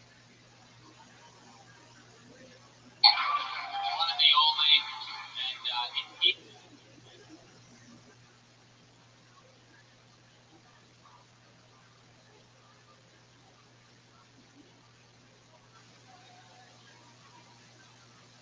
he is the leader of the Kill Tony band. It is Jeremiah Watkins.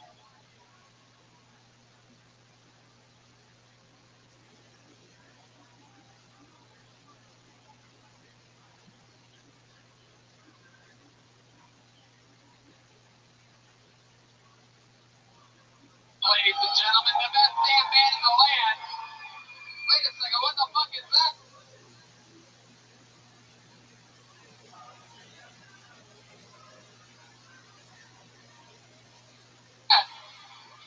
Could it possibly be? Do you believe in miracles? It's Joel Jimenez! It's the goddamn Kill Tony band! They are here in the motherfucking flesh as basketball players. The characters that I never really thought I'd see. I forgot to mention every week every show they do different characters, and I never know what they're going to be. Can't believe I forgot to mention that, but they're clearly basketball players tonight. I can tell by his basketball shoes. He's wearing Chuck Jordans. No, we play street ball, baby. Really? Oh, you're street basketball. I didn't know they had street ball in the WNBA. Go ahead. Yeah, we play for money. My name's Keith Swish. That's a rim job back there. What? Yeah, This is like whitest men can't jump. Yeah, I guess you'd be Wesley Snipes and know the whitest version of that. Cincinnati, I'd like to introduce you to your first ever Mexican. Here he is. It's Joel Jimenez. Live in the flesh. Is it loud enough? Does that seem loud enough? I feel like I'm yelling a little bit. How's the sound back there? It's good. It's like a goddamn. This place is huge. I thought I saw 3 Mexicans earlier. They were just Indian dudes. Yeah. I like this. I'm excited about this. Basketball players, huh? Yeah. You brought those jerseys and headbands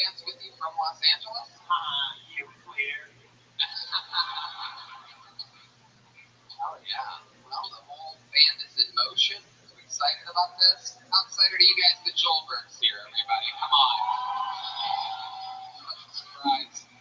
Shout out to Andy and his sister for hooking us up with drums. Yeah. And how about a hand for the amazing Woodward Theater, Dan and this amazing staff.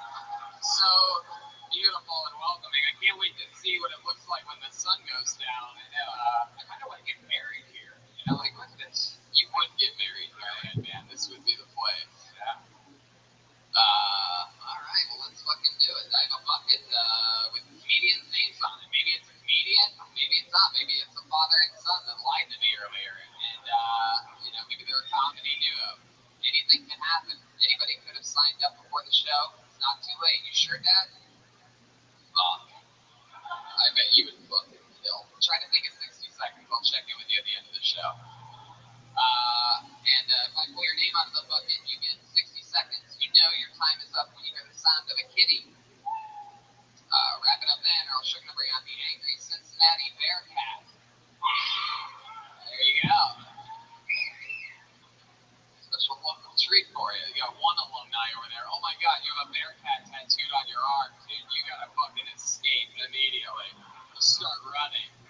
You're on an episode of Get Out.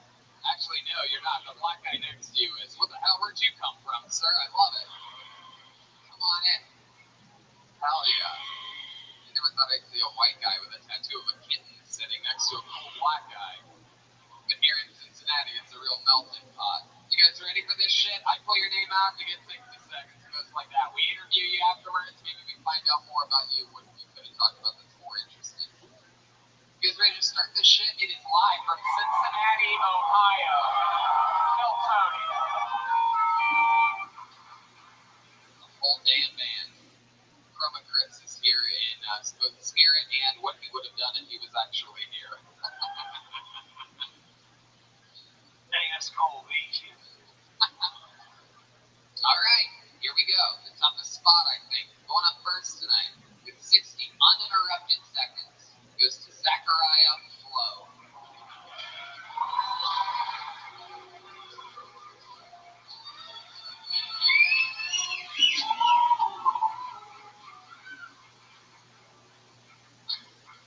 All right.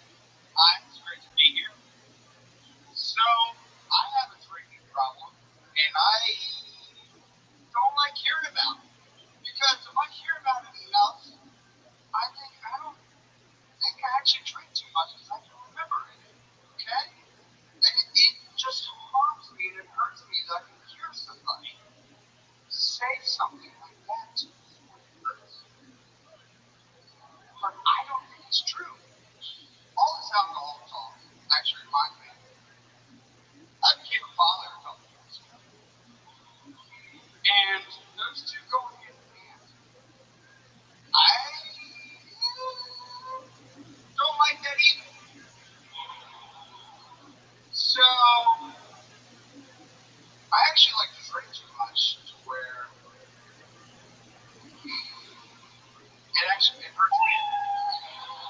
God, fuck yeah. Zachariah Flo, ladies and gentlemen, getting the party started. Hold on.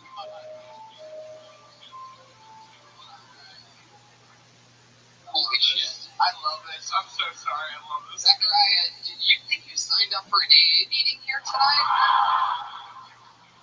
I mean, I am Zachariah, and I'm an alcoholic. Wow, I can't believe you drink like a sailor and dress like a sailor.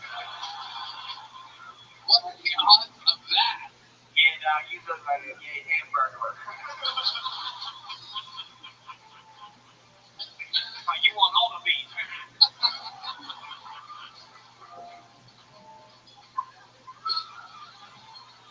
How much do you have to drink tonight? Like, how much did you have to drink tonight? No. Right. Let's take it slow. How much did you have? A lot. Okay, sure. How much did you drink tonight, for example? Give us an example of how much you actually drink, Zachariah. So tonight I had half a pint of Tito's, I had 2 Bud Lights, I had 2 shots of Jack Daniels, Damn. and hit 'em all. The people that you're sitting next to are clapping for this, by the way. These are his friends. Is this your girlfriend? That's my girlfriend. And that's your best friend? I love her. I don't I know you love I love him less. Wow. Giggle, giggle, giggle. You guys don't need to really record this. It's on. It's gonna be on the internet. There's a better camera right there. It's gonna get all this. Enjoy the moment. Soak it in. This is the time that your boyfriend had his life changed in front of everybody. This is your new bottom, Zachariah. And whoever looks at it, you're ready to be one. Jeremiah, go ahead. He's still filming because he's blown away because he's never seen a mime talk before. What type of basketball player are you? Man, I'm on the streets, man. You don't know me. You're just like, you grew up in the hood? Yeah, Youngstown.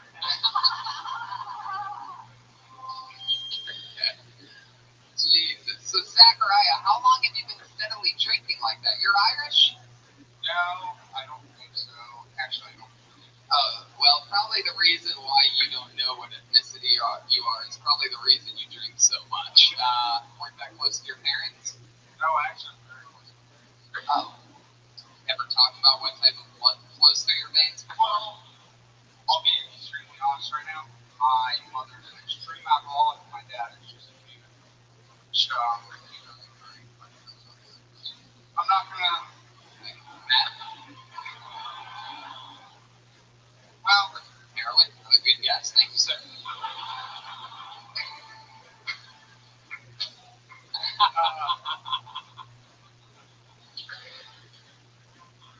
What's it gonna be, dude? You gotta tell the truth. I'll make you call this motherfucker right now. You keep not answering me. Really? Hold on a second. Hold on. Wait. Before you do it. Okay, Jesus, dude. You really don't know when no means no.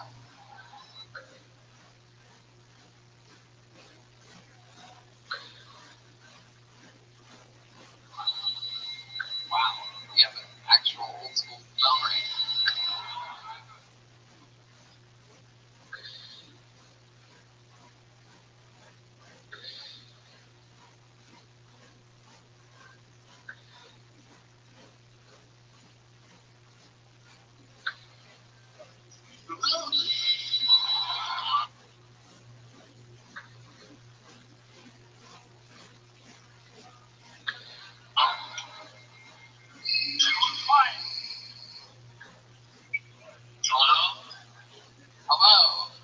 Hello? Is this Zachariah's dad? Hello?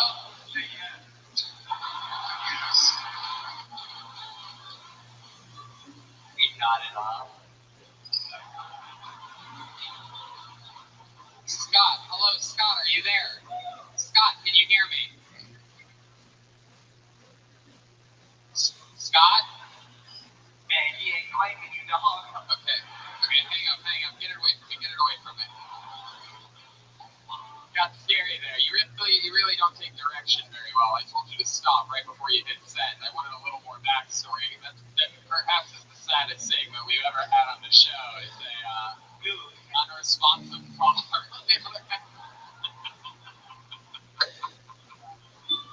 You asked if that was his dad.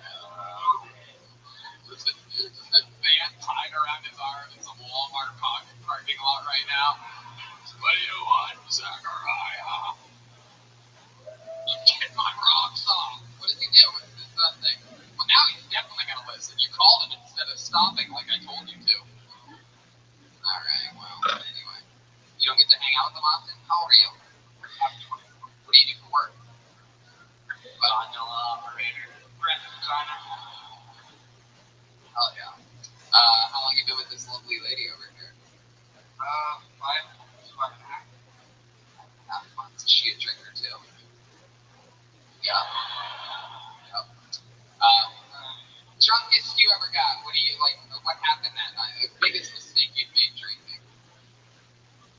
First thing that pops in your head, you know the fucking one. I've had my front teeth knocked out probably 6 times. By other people or by falling? Both and more. Jeez. Dude, you know the tooth fairy well. Zachariah, what do you? Is this your? How long you been on stand-up? First time, right? Yeah, that was more of a confession than actual stand-up. But He does a lot of fall down though.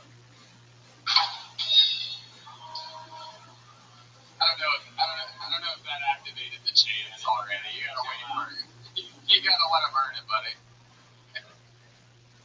The guy, of course, it's the guy that got the Bearcat head.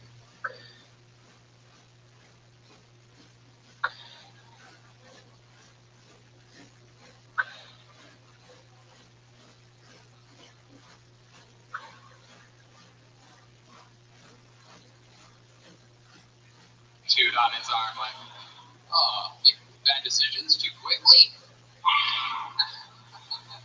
Did you have any more like you were going to say, like written down, or was this just something you? Pretty much, I love this podcast. I love it. Guys, me too. Honestly, I have a daughter, and I can't go to California. You can't? I got it. Because you have a daughter. I thought there was like some legal reason you couldn't be in the state of California. The way you said, I have a daughter and not allowed in California this month. But are you always this huge of a bummer? Like we went to Applebee's and you'd be like pissed off the whole time. Yeah, it's a shame you're an alcoholic because you seem like you need no fun to drink with. Yeah.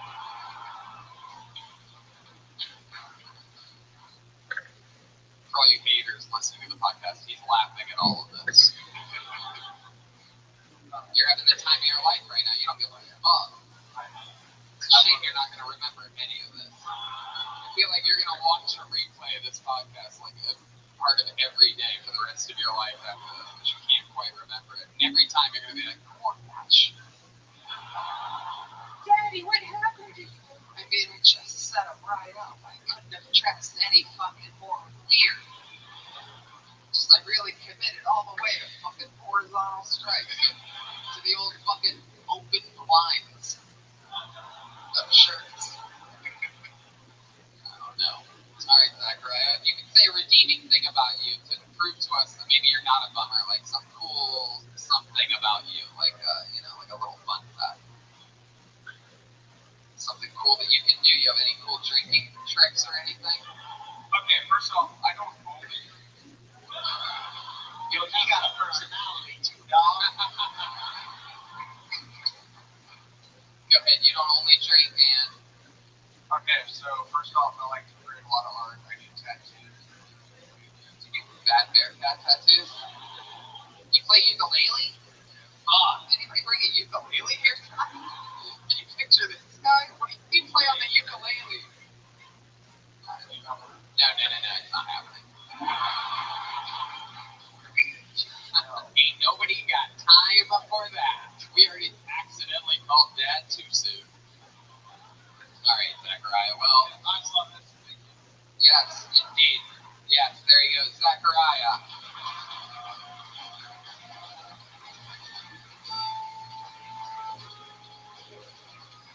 And if you really love it, Zachariah, then fucking go do open mics more often. Use it as an excuse to maybe fucking, drink a little more water and take care of your 2-year-old daughter, you dirty bitch. I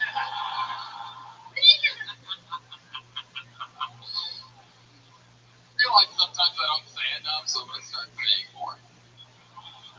Maybe just think this shit, I don't say it. I'm extending my parameters a bit. I'm turning it up 7% tonight for this video. Listen every episode. 7%. This is an interesting name. Put your hands together for David Shep Hepburn. There he comes.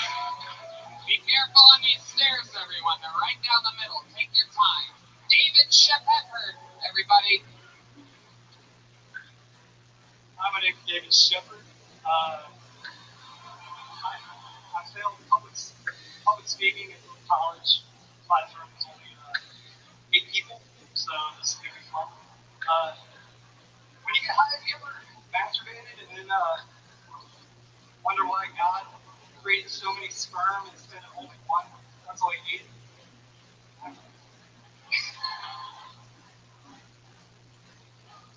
I got kind of like a weird fetish or something. Like it's all procreating. You only need one procreator.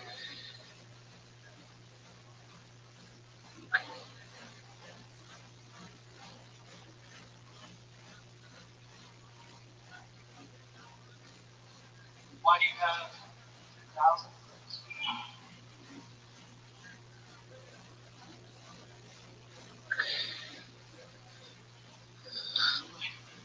Either God is like really kinky, or he's like I'm saying. So yeah, when it's almost stuff. There you go. David, you made a real point to correct me. Do people really say that like that all the time? No, they call him Bobby Hill. Oh, there you go. Yeah, let it rip. Okay. Let me ask you something. How do you spell your name? Your last name. Spell your last name out for me. Hold on. In what universe would that sound effect be fitting there? Like, how far is your delay right now? Hold on a second. Hold on. Okay. Hold on. First, say it one more time for me. Shepherd. Okay. Now, spell it. H-E. Okay. Now, you made a point to correct me when you came up here, right? Are you ready for this shit? Did you write your own name down tonight? I was nervous as hell. David, I don't think you have any idea how nervous you were. Because you spelled your last name. David. Your first name's David. Last name, say it one more time. Shepherd. S-H.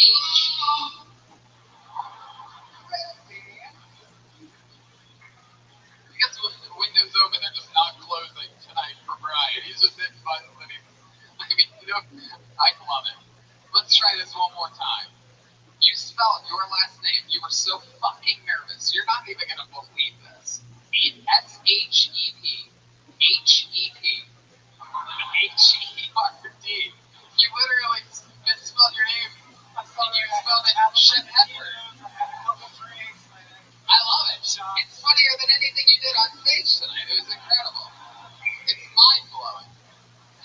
I've never seen that before. We've done so many, and he's completely... Are you stoned? Oh, now I'm the asshole. I'm going to kill myself now. Great job. Now I'm the victim. Yo, you just put that full court press on this dyslexic kid, dog. Man, How are you a little bit dyslexic?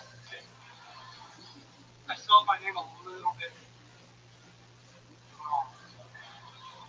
man, I should have known better. I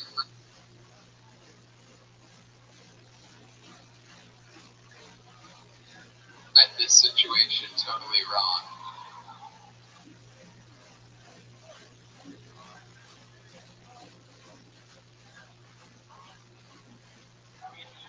I kind of like your idea about the one sperm. Like, really, it's like, why? I got really high and I masturbated and then kind of fun. So why did it write itself out with the cum when you shot your load? Is that what you're saying? Did the masturbation? You think the masturbation? Do you use lotion or do you dry skin? Yo, the red band, literally nobody wants to know that in here.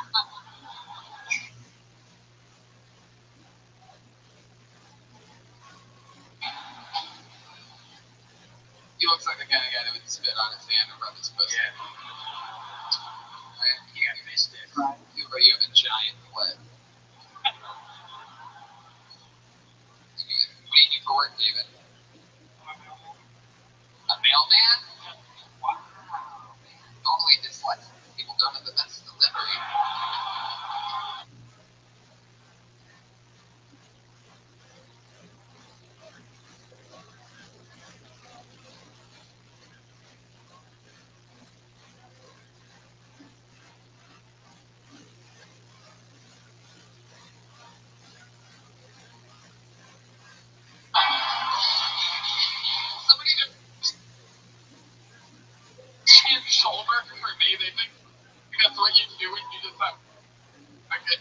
take it. And just,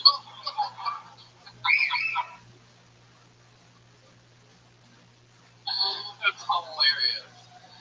Oh shit! How long you been a mailman for? Or mail lady? I'm not sure yet. Still. About 3 years. 3 years. Hell yeah. Well, that's fun. You have dogs running after you sometimes. Yeah. It's always that one person's dog, right? Anyway,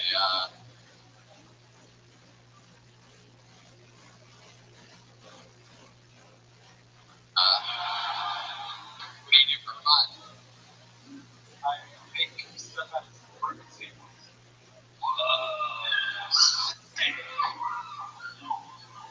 What's something that you made out of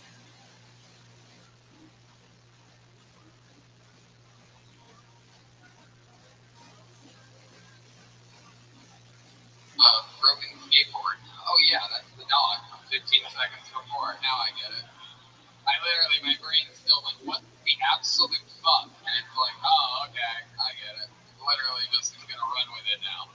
Welcome to 15 second behind sound effects. A show that makes no sense and is thrown off its axis. Go ahead. Make jewelry. That's out of a broken skateboard? How mine? Are we married now? What does it smell like? How did you do that? What part of the skateboard was this? The handle? The board? Stupid.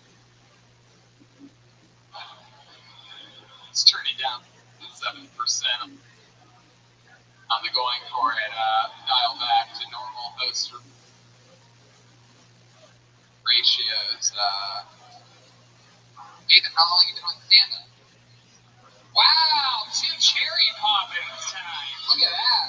All first-timers so far. Dad, are you sure you don't want to do this shit? I know you think you can do better than these people now. You've seen a little bit of it. And how long have you been an inmate on Orange is the New Black? I'm literally not wearing orange.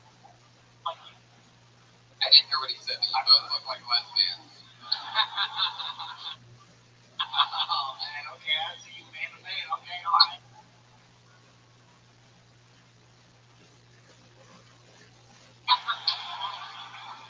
See you out there?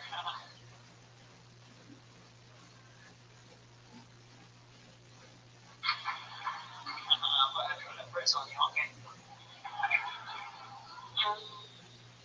Shit. So you make shit out of broken skateboards. Where do you find broken skateboards? That makes sense. I guess they would have a lot of skateboards. It was a pedophile joke.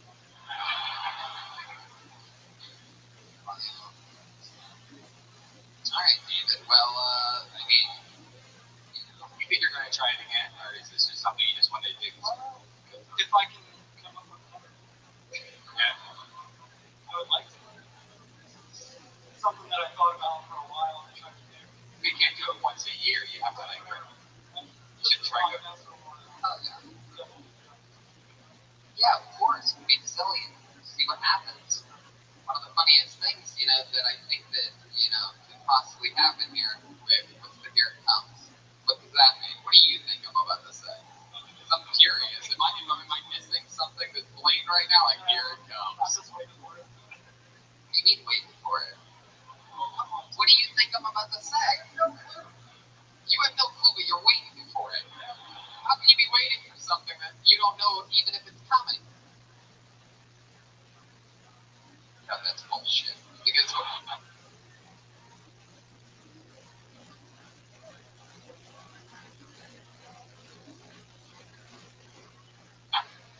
to tell you why you're wrong. This is what I'm going to say is it's not a Here It Comes.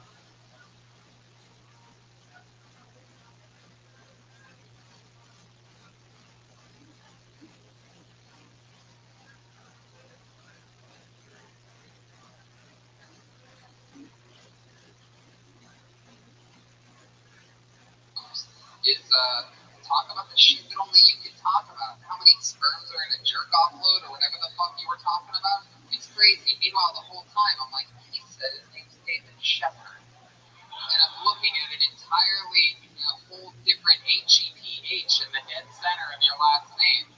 And had you said, I'm so fucking nervous, I probably spelled my name wrong as your opener, and just been, you know what I mean? Like, it's about, being real and talking about shit that you can talk about. Being a dyslexic mailman? Are you fucking kidding me? Reading people's names, having to deliver the mail, that sounds like something written in a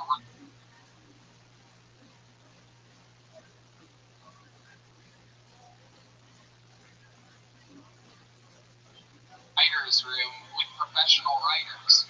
That's your real life, dude. In Cincinnati. Sounds like a sitcom already. So fucking, there's your, oh, here it comes. Oh, here comes great advice. Life-changing advice. Oh, here it goes. Here we go. Anyway, we're having fun here.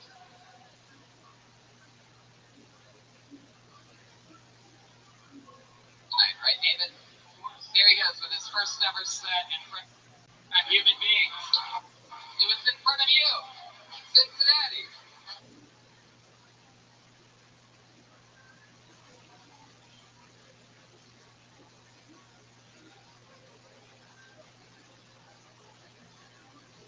Oh shit. Here's Cowboy Cerrone walking around the room, just taking it. Getting Cowboy Cerrone. Cowboy Cerrone if he was a Brokeback Mountain cowboy. Nobody's safe. Nobody's safe. Anybody that stands up during this show can and will be. Alright, this is a cool name. Put your hands together.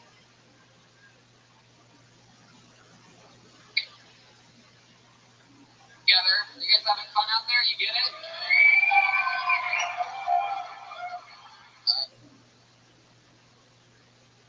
Alright. Put your hands together for Clay Crump. Wow, here he is.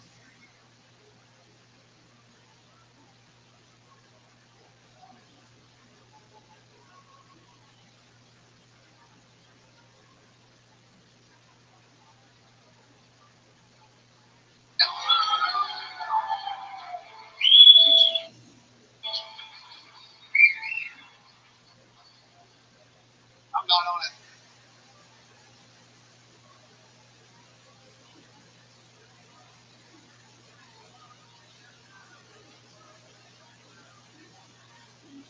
As many drugs as I'd like to be. Say, I don't smoke as much.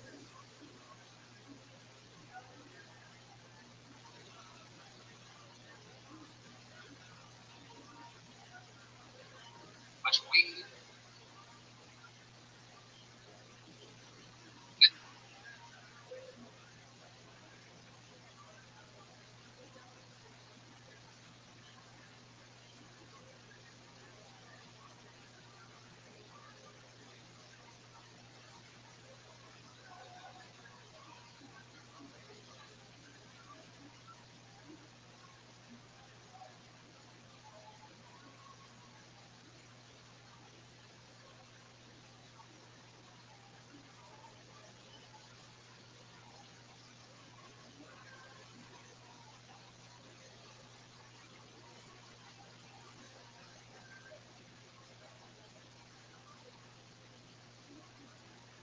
As it looks like I do, that's way more. People underestimate me. I gotta tell you, the amount of coffee that I drink to stay awake stoned all day, it's got a worse effect on my health than any weed I can smoke. If my lungs are pink, it's my kidneys that are black.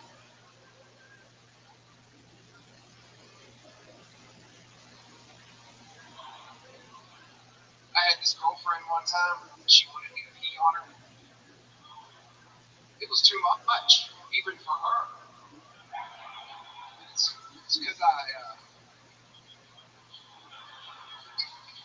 I drink in French roast and hang out in Colombia.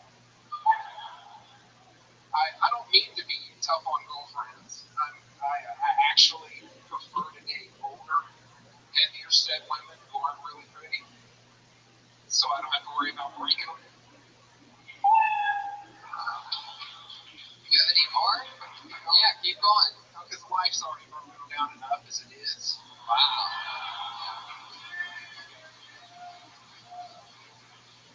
I like my women that are worn out and broken, just like an old t-shirt with holes. Oh my god. I love how badly. Clay Crump, ladies and gentlemen. Fuck yeah. How long you been on stand-up? About 11 months. About 11 months. Look at that. Wow. You from here in Cincinnati? Lexington, real close. Lexington. I'll see you next week. Oh, Lexington, Kentucky. Yes, I am there all of next weekend. How far is that from here? That's about an hour and a half. Okay, not bad. I mean, I think at this point, we've had the entire cast of Devil's Rejects. Yeah. I've always wondered what fucking WrestleMania 46 is going to be like, and The Undertaker still is coming out, and we're just shocked. Like, I can't believe it, there he is! 20 years from now. What was the last room that hit me throwback you said? I mean, throwback? Wow. You do smoke more weed than I thought you do. That's awesome. Place, you've been doing it 11 months. You started in Lexington. What do you do for work? I'm an electrical contractor. Oh, that's what electrical contractors look like in Lexington? Just the handsome ones. Wow. I'm shocked. Alright. Fuck yeah, Clay. You play any music or anything like that? Or you just look like you do?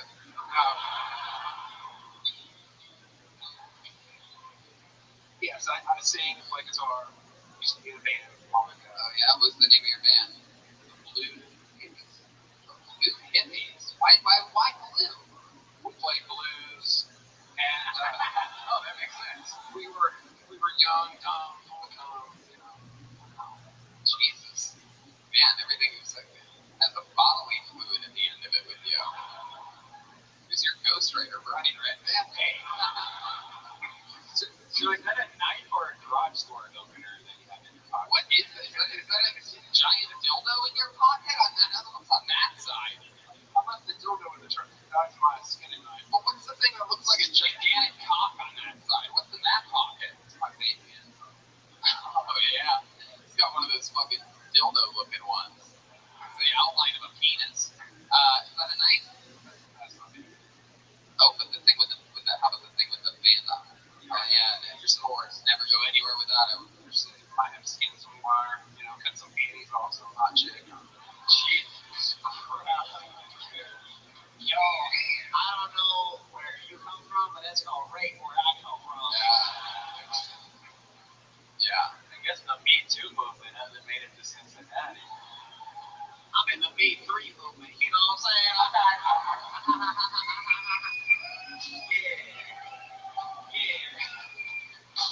Oh, yeah.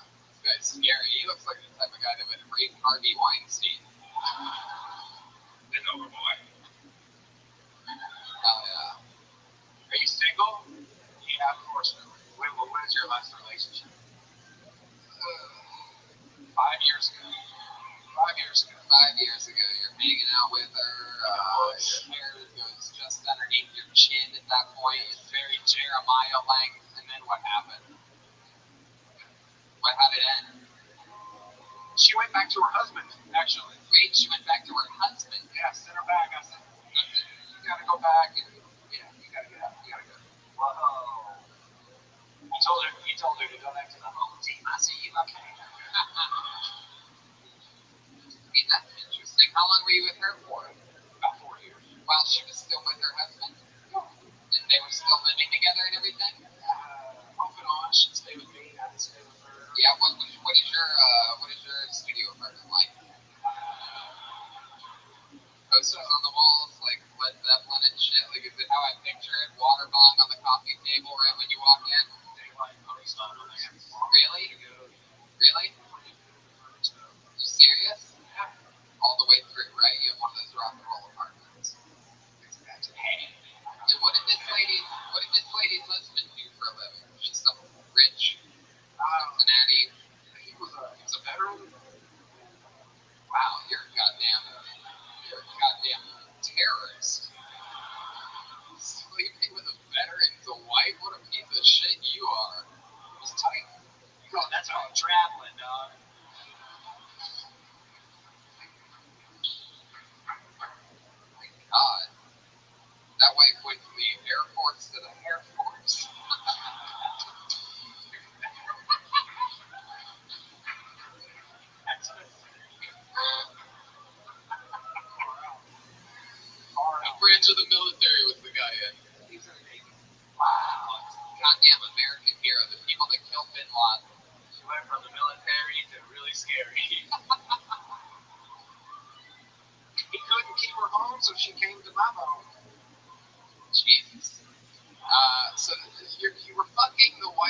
So, are you ever nervous of this guy? Does this guy know about you at all?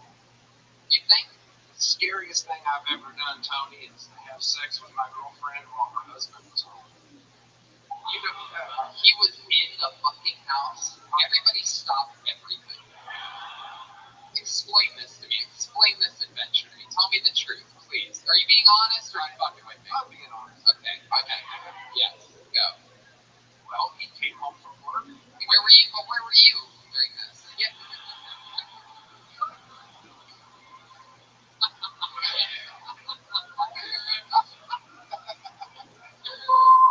So where are you? You're in her house, right? You're in his house that he bought with fucking American soldier money. Good hard-earned money, the hardest way to probably earn it. Yes, Push-ups and fucking sweat for his country that you live in and probably definitely don't pay taxes in.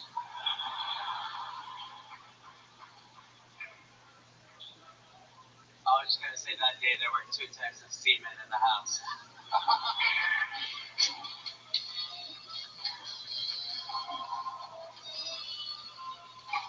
Oh my god. Holy shit. So you're on the couch, the bed, what's going on? We were they had separate bedrooms. I was in her bed. Came in, said, "How y'all doing?" We had a conversation. We said goodnight. We left the room. We shut the door and gave her the motion of the ocean. But I can't believe he just let his wife fuck the drug dealer from Pulp Fiction. But when he refused to wake Uma Thurman up, I thought it was so funny. But the whole time you can hear him walking around the other part of the house with his boots, you know. Oh, And she's probably thinking about killing you. Oh, were you thinking about like, I mean, how were you even hard? Well, she kept saying, go slower, go slower. she wanted to hear it, right? We're gonna take her time. Go slower. No shade. How long did you have, if you had to guess how long the sex lasted, how long did you guess? Yeah, like 2, 3 quarters, like what we talking here. SEAL Team 6, 7 minutes? You always remember, you know, longer, bigger was, so well, 15.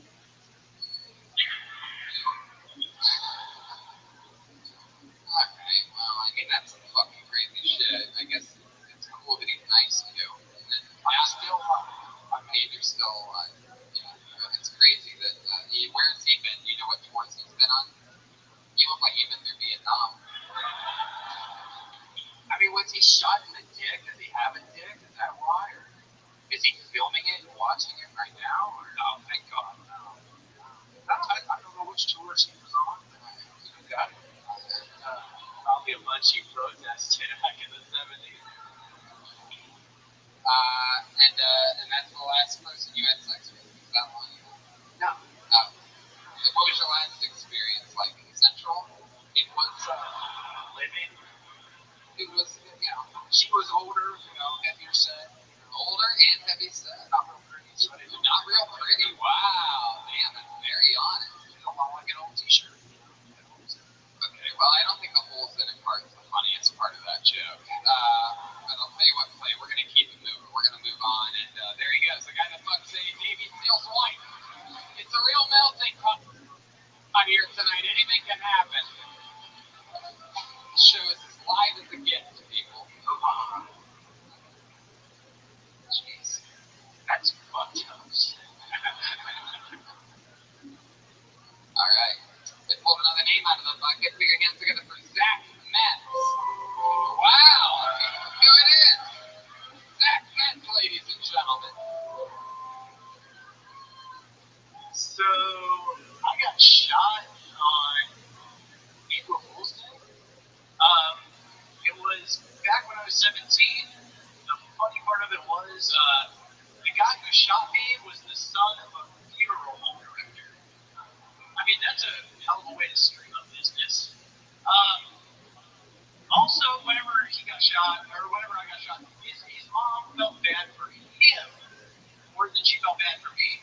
So she bought him a cruise around Alaska and refuse to want to even pay my medical bills on time for this. Like, how fucking crazy is that? After that, I gained 60 pounds in 6 months. At my heaviest, I was 260 pounds. My iPhone, like, you know, they tell you, like, all the different people in your photos. I have 6 different photos of who's this person, that it's all me. Fuck yeah. Like, nope. Zach Matthews. Hell yeah. Look at that. Courage of a gay magician to come out and comedy of shot. I love it. If you were here, then who's tied up on the railroad tracks? Well, that's why I got that Bearcat tattoo, because I'm from a small town in Canton. Cincinnati's huge to me. From a small town in what? In Ohio. I'm sorry. Did you say Canton? Yes, Canton, Ohio. The home of the Pro Football Hall of Fame. Yes, sir. Yes. The 7th largest city in Ohio. Welcome back to Facts. Short facts with Zach Metz. Don't do that. Hey, you think you wouldn't do that after what happened to you? Honestly, this is my first time doing comedy as well. We can tell. You didn't have to say, Zach. I wasn't even going to ask you. No, I'm kidding. Put your hands together for Zach. It's his first time on stage. He's been all first-timers. One guy that's been doing it 11 months. That's crazy. So Zach, where do we even begin with you? First, how long have you lived in Cincinnati? I moved here 6 years ago when I started at the University of Cincinnati. Did you graduate from there? Yes, I did. With what, a degree in? 2 degrees, 1 degree in criminal justice and 1 degree in psychology. Wow. You put that to work as you used to your job as a full-time barber? I currently work as a paralegal, and I'm studying for law school. Wow. Well, you're a lawyer for parents? I don't mean that. I am a huge Jeremiah Lutkins fan, by the way. I'll tell him when I see him. T-Switch in the building right now. Yeah. Wow. So, what do paralegals actually do? We prepare the paperwork that the lawyers do not want to prepare for themselves and give it to them to send off to the courts. I personally work in, you say courts? You want to play or what, huh? Full courts. Full courts? Full courts. And I personally work in foreclosure law, so while I work, I get to take people's houses for a living. Yeah, no, you look like the type of guy that would take people's houses from them for a living. Minus those tattoos, but I can picture you in your work shirt during the day, like you must turn into the biggest asshole. And then look at you at night, you throw on the Bert Kreischer t-shirt, let the tattoos out. Just a fun guy having fun, totally not ruining people's lives day after day. This is the foreclosure guy, people. This is the guy that takes your houses away from you. How do you feel about him, huh? Hey. It's mostly the people in small town Kentucky, so. Oh, Kentucky people! That is brutal. So when you're doing this, it doesn't depress you? You actually like, I want more of this? So I've recently started applying for new jobs, but that's where always knows? Like, what the fuck? They cut my hours, so I'm just like, I'm looking for new jobs, but before that, I had to clean up my kids, so I showed up high every single day. I don't know how to hold the mic, I've never done it before. Just relax, Zach. Just relax. We all forget you said he got shot. Yeah, like I said, my heaviest weight, I was 260 pounds, so I got like stretch marks like that. Oh, God. Disgusting. Yo. I'm wearing a Bert Kreischer. Jeremiah. Yo, let me see that. Oh, we're showing that crowd. I'm laughing. You must know her, right? The lady that nursed you back to. I'm wearing the Bert Kreischer shirt because Bert Kreischer and Tom Segura helped me with the weight loss challenge, and that's that's great. I love that. There you go. I love it. How much none of the fat guys out there are clapping for that right now. I just thought it was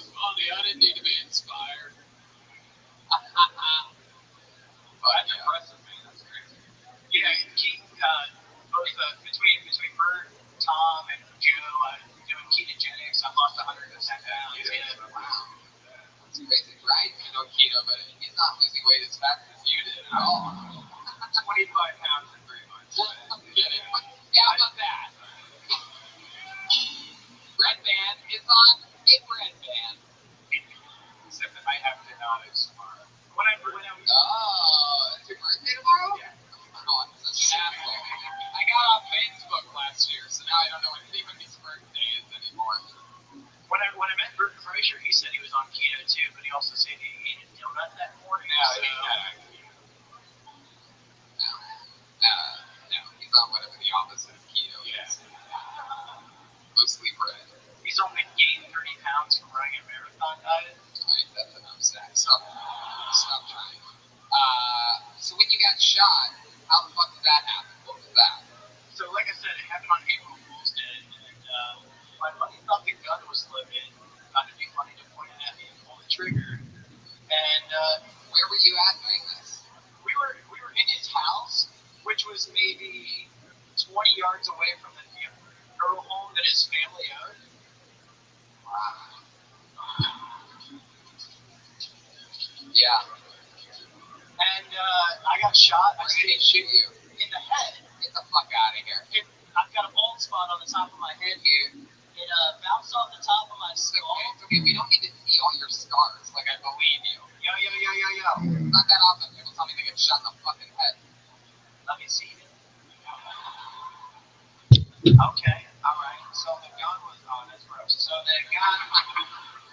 gun was loaded. Your friend shot you in the head, right? It was a revolver. He pulled the trigger. It didn't go off, so he pulled the trigger Russian roulette style, man. Okay. It wasn't. I stayed conscious the entire time, and I ended up.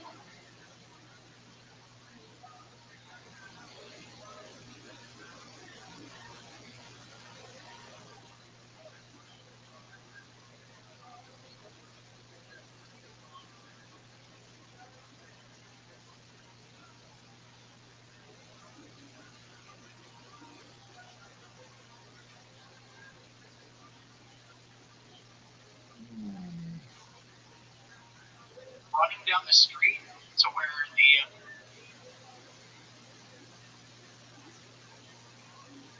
the funeral home was. I jumped in the back of his mom's truck so she could coffin.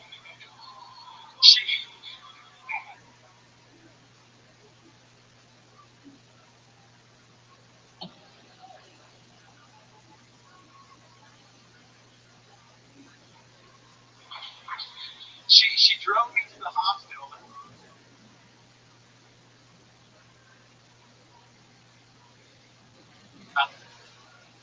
8 blocks away from there. So you drove to the funeral home? I jumped in the back of her.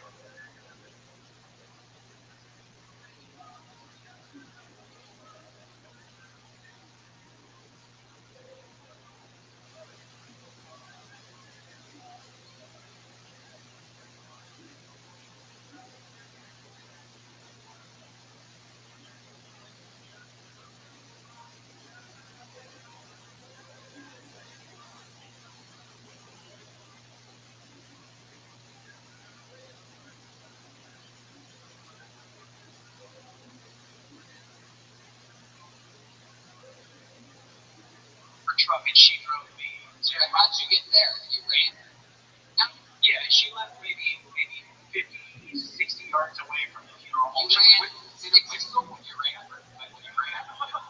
You ran 60 yards with a fucking JFK-like wound?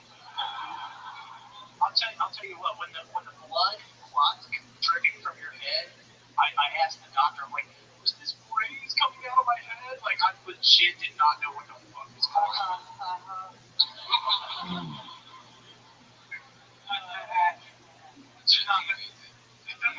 The second thing I said to my mom after I told her I loved her was, I told you I had a hard head. Why did I let you even try there? I was going to stop you, and I'm like, maybe this is the moment. Nope. No, what you said to him. The second thing I told my mother was, all right, Zach. Well, we're going to keep this fun train moving along. It was nice to meet you. Congrats, dude. Survived a headshot. There you go. Oh, sure, why not? There you go.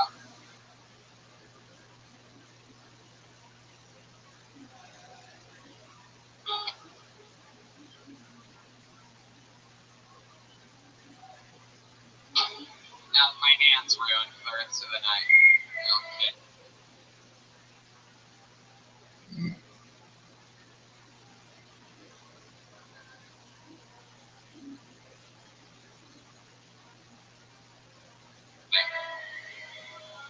How about one more time for Zach Metz, everybody? Tony, I bet you he's seen one shot. All right. Oh my God. What's going on over there? Everything okay? Just moved down on saxophone, don't we? Can I order a Crown Royal and Coke? Is that possible? What are you?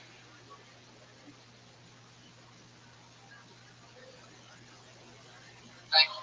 Yeah, can I just get a wild turkey? No? You guys should. I'll be drinking too.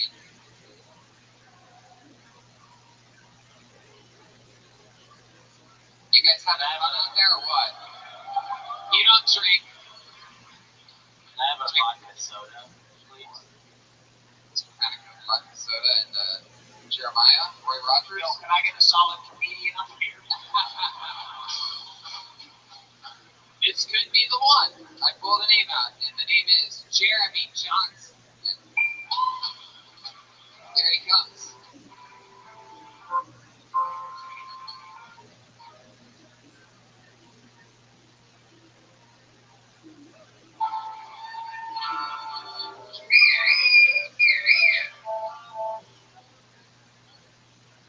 I don't know about you guys, but I've done date people I work with. Not because I don't believe in office romance. I'm just really tired of dating people with shitty jobs.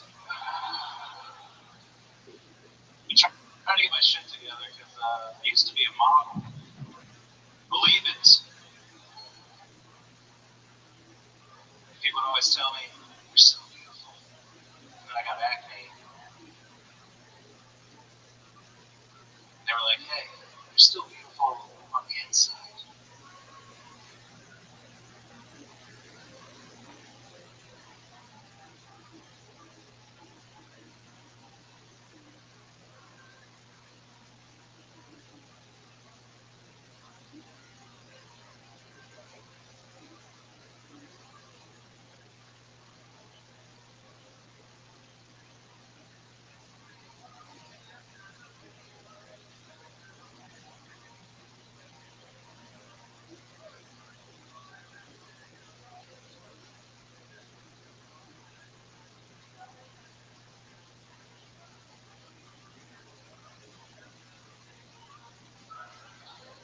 And then I got Crohn's disease.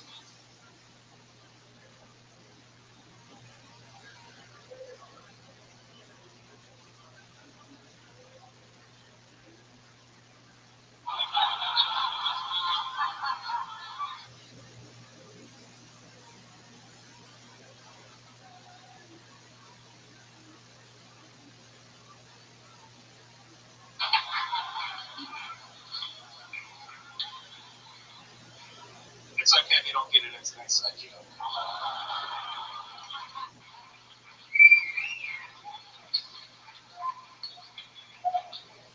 I didn't really have a good relationship with my dad growing up, but we tried to create one as adults. After he had a health scare, I went and visited him in the hospital. I walked in and he was like, "Johnny?" I was like, "No, it's Jeremy."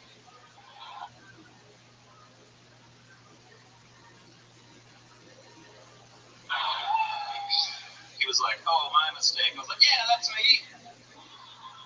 Not bad, got it. Second try. Yeah, Jeremy Johnson.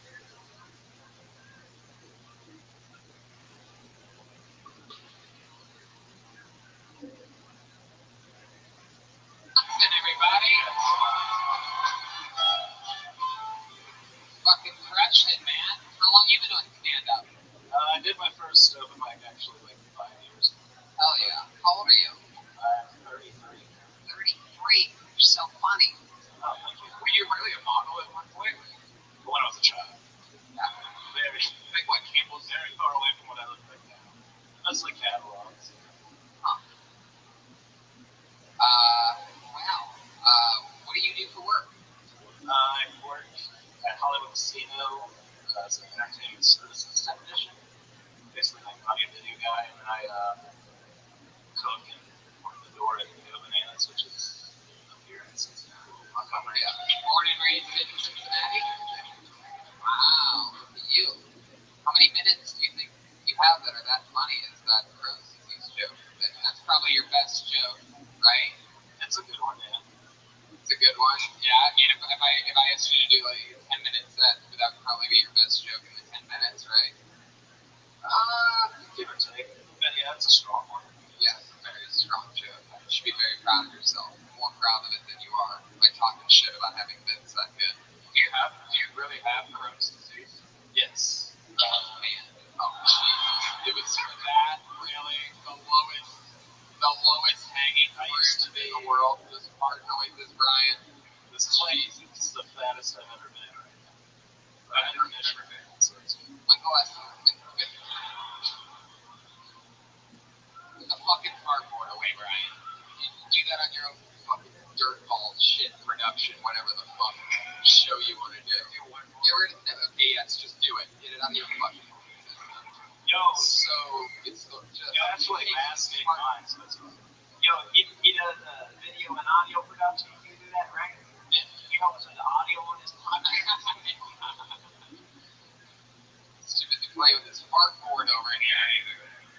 And Crohn's is hard to live with. I have a lot of friends that have Crohn's. I finally get you off parts and you're just going to say some dumb small talk bullshit. Great. When's the last time you shit your pants? Honestly, Yes. like 3 days ago. 2 days ago? 3 days ago. 3 days ago. How often does it happen? I'm not doing it to set you up for that. There is a line. If we have a safe word or something. Yeah. Thank you. Cardboard. My medicine works pretty well, but if I lapse in taking it, I immediately start to get the symptoms back. It's pretty Say bad. that again? I'm on medication, and it works pretty well, but as soon as I lapse on it, Right. yeah, it gets pretty bad. So if you forget to take a pill, you're basically going to shit your pants. Pretty much, yeah. Wow. Man, is it sometimes worse than other times? Yeah, because, actually, it's an injection, and I'm terrified of needles, so sometimes I'll put it off, and I gotta do it. So. Damn, that sucks. We've had some real low lows. Well, people have way worse than me. How old were you when you developed Crohn's? 26. 26. What a shitty time to get Crohn's disease. Man. I actually did my first oven as soon as I got better, because it was just something I wanted to do. Yeah, it was a release. Do you ever take extra pairs of pants with you around?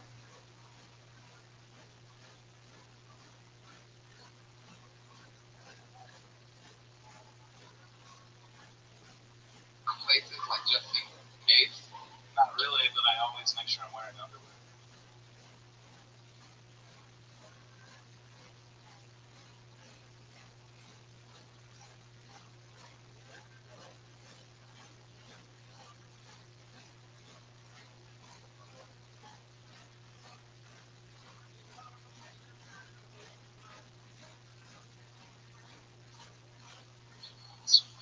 For sure. Yeah. Free balling is a right that you definitely lose when you get Crohn's disease. You never raw dog those khakis? Oh man, I got 3 layers under here. That's called Crohn defense right there. Oh yeah. No way this guy's going caca in his khakis.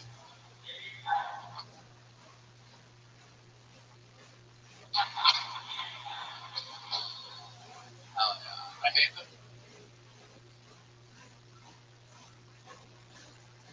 Just right now, because all my friends tell me Crohn's is the most interesting thing about me, and that's all the talk.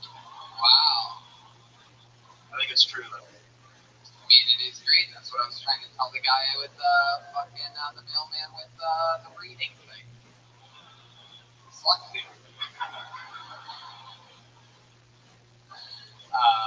Jeremy, what do you do for fun when you're not working at the casino, the audio visual board. Pretty much just writing and shooting dumb videos and doing stuff. Goofy stuff. You fucking. Yeah. Not one of these things, but yeah, other times. Does the Crohn's ever get in the way of a relationship? Yeah. Yeah? In what way? It ruins men sometimes. Just like, You can only date German girls. Does it happen?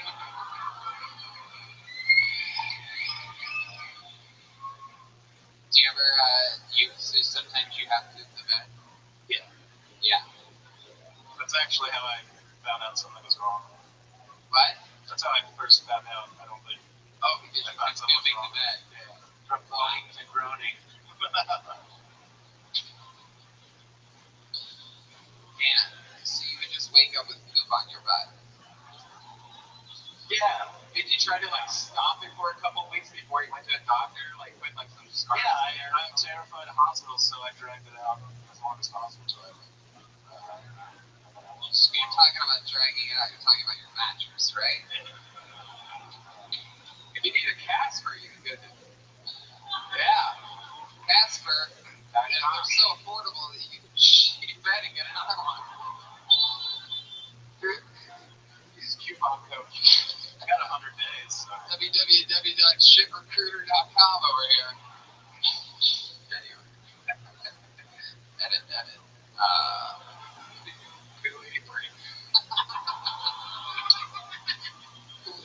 Oh my god. Important stuff. Alright. Jeremy.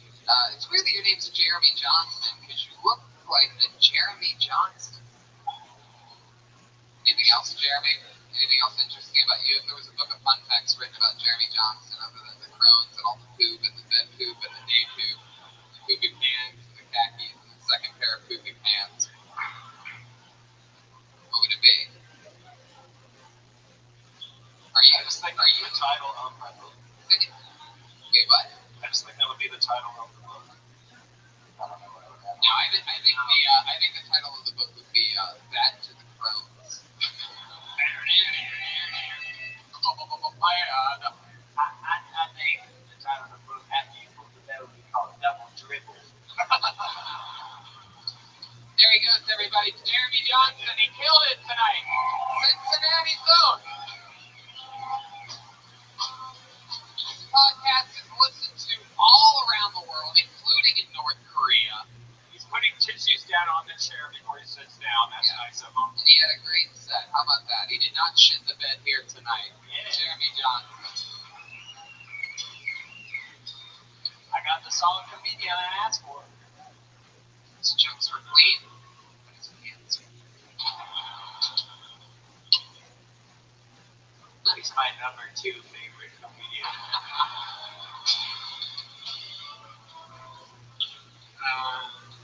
All right. I pulled another name out. Put your hands together for Q Taylor. Q Taylor. Hell yeah. Here we go.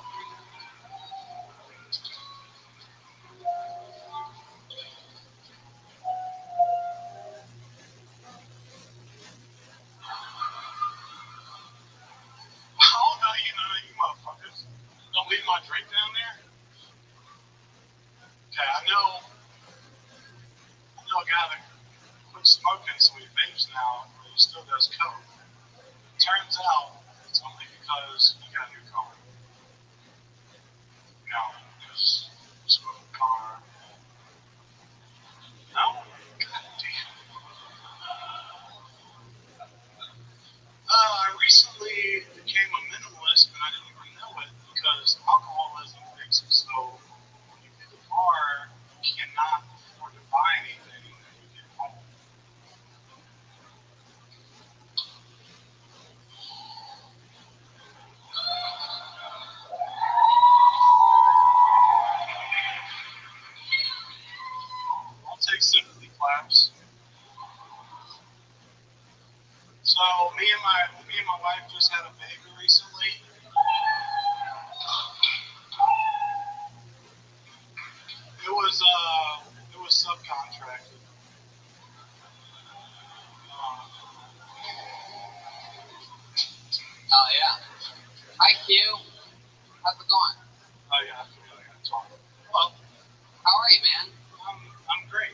everything okay? They're terrific.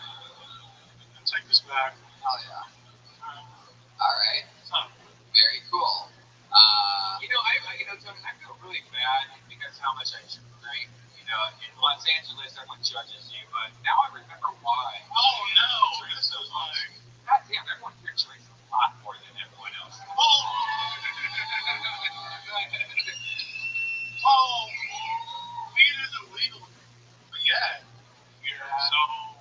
But like I was drinking like a beer per set here because I was like, it's like literally Russian roulette. You're waiting for your name to come, and I'm like, oh shit, oh shit. So it's not really.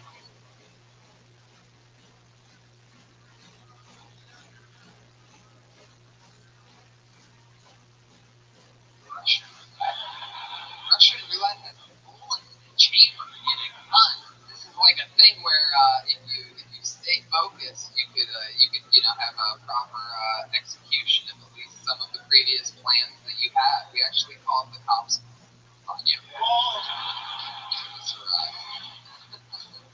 This is like a comedy bullet because like I'm a real big procrastinator. Like I knew this shit was coming up, and I was like, Monday. Did you just rap for a second? I don't know, did I rhyme? You said something before procrastinate. What did you say? Just saying that I knew I had all week to write some shit, but I didn't write anything. Okay, tell me what this is. I had no inspiration at all, and then I was in 75 traffic on the way, and like while I was panicking in order to change lanes, my brain was like, hey, you should talk about this. And like, why are you thinking about this now? Okay. I've seen mumble rappers before. I've never seen a mumble comedian before.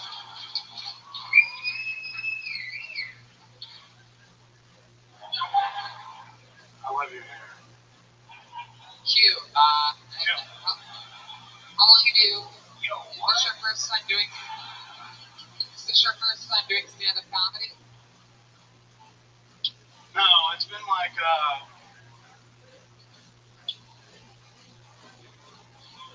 Don't worry, they're not laughing at you or with you. no worries.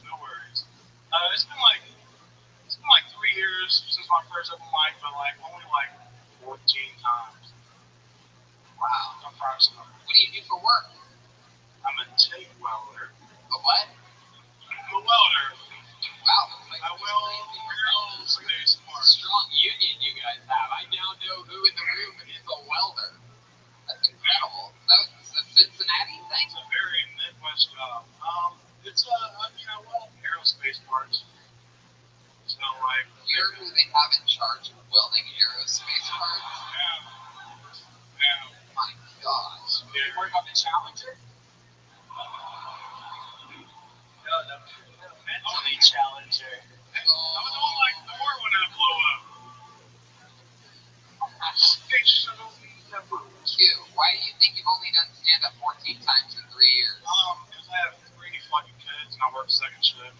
How old are your kids? 5 weeks, 12, and 7. 5 weeks, 12 years old, and 7 years old. Yeah. I like that you went like, it was like Tarantino movie. Like you started with the most recent, and then you went to the end, and then back to the middle again, and it all made sense. Wrapped it up there at the end. Wow. So one could say you've been fucking. A little bit. Pull-out game is, The 12-year spread, all the same baby mama? of course not. Three from 3 different? Wait, I used to be a course not like that. Like, nobody mentioned anything about that, and then you're like, of course not. You have 3 different baby mamas? Yes. Here we go. Man, he's always wild threes. You know what's funny about Hell yeah, man. for a welder, you can't keep it together, you know? It's incredible. 3 different baby Did you mamas. switch it up? Did you go white, black, Mexican, or Asian, or anything like that? Black Black, white, black, white. You know, like Neapolitan, what you working with? There's some Amish in there. There's a biracial one in there. Biracial. Yeah. What do you mean by that? Like, that's exactly what I mean. You know, Yeah. no, I subcontract. I literally did a subcontract. My last kid was with another that I'm not with. Blah, blah, blah. See, that's all good. All right, very good. Well, whatever. Wow. Cute. Cheese. Son, daughter, son. What are we talking about here? 3 daughters? 2 daughters and a boy. The boy's a little one. He's the little guy. 5 weeks. 5 weeks. Well, the smallest his dick will ever be is right now. It's still bigger than mine. It's impressive. There you go. So you did that little self-deprecation.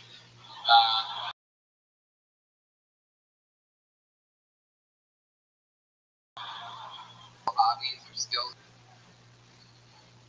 Oh, shit. I'm in the classic cars, I guess. I don't know. Yeah? Yo, can I put this conversation on fast forward? What's happening right now? I'm very boring. I'm sorry. I don't have. I should have came up here with a headband. This whole set's brought to you by Bud Light. I am pretty boring. I guess I'd be fucking. I'd be working. I don't know. I'm sure I've got something better, but I can't think of it. Tony, you're supposed to. This is your job. No, it's just sort of sad. You're just sort of a sad character. Every once in a while. I mean, we dealt with a guy that was shot in the head and all this other stuff. But you're just sort of like a drunk. You're just sort of like drunk. I was drunk as He's a the guy that had to have a pint of fucking Tito's, and the sailor boy did that. I'm not drunk enough to be interesting is the problem. It's just so sad. You have a 12-year-old, a 7-year-old, and a 5-week-old baby that would be very disappointed in me. This dude's like a live-action Eeyore. You know what I'm saying? Eeyore. All right, Q, we're going to let you start doing it sober up. There he goes. Q Taylor, everybody. Good God. Chaos. Live-action Eeyore. That was perfect. Good enough to get out on, that's for sure. Better that than saying, let's get out of it. Everyone had to press that? Well, why did you say that? We met 6 people earlier that weren't that depressed. Hey, good thing we're not doing the show on top of a bridge right now.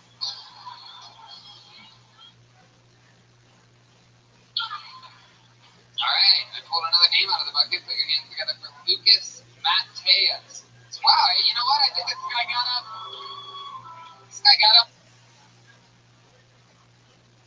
Last night in Cleveland, actually. He's back. Lucas Mateus.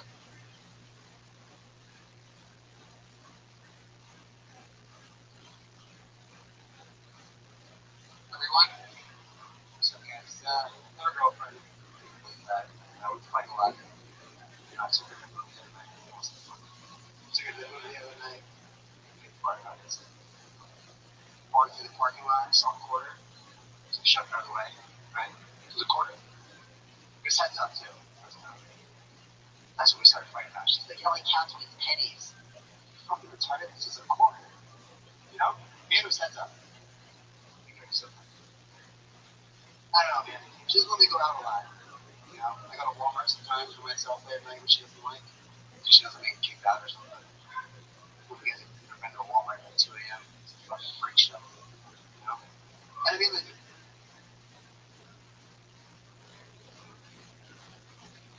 people that work there too are freak shows.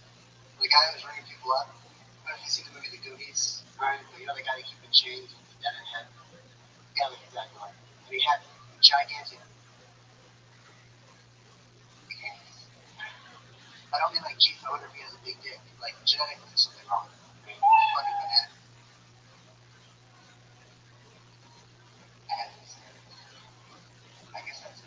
like, wow.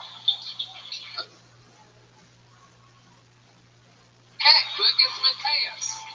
Lucas, I feel low. Lucas was up last night in Cleveland, right? 2 nights ago. Yes, that was 2 nights ago. Yeah. So congratulations to you. I can't remember, was it just a fun set in Cleveland? It was much better than this. Right. Right. Things have gotten rough. Since then, you've become a veteran of the United States military. Clearly, you've been letting this hippie fuck your wife for the last 5 years. Why are you dressed like that? Were you in the military? No, I wasn't. It's just kind of how I always dress. It's just kind of how you dress, like a out of work super trooper. No, I had to do it again. It's just you look so much like the super trooper guy. I know because we've had him on the show, and that's exactly It's always fish guy gross. what. Oh man, I reused the joke. You look like if Hitler was a skateboarder. Yeah, I said it 2 days ago and it worked again. Hell yeah, Lucas. Well, I mean, that was fun. I could barely sort of understand what you're talking about. You want to make sure that you're listening to yourself when you're talking. You have to enunciate a little bit better. You can pull the mic a little bit farther away from your mouth and just talk a little bit louder. Check. My voice isn't very loud, so I feel like I gotta put it. You gotta fucking do it. You know, no matter what, it's part of the performing part. It just fucking sucks when you gotta project sometimes, and you have to make adjustments based on the audio. People can't understand you. There's no fucking way anything can be laughed at, or else they just feel bad for you. But that's not gonna happen here.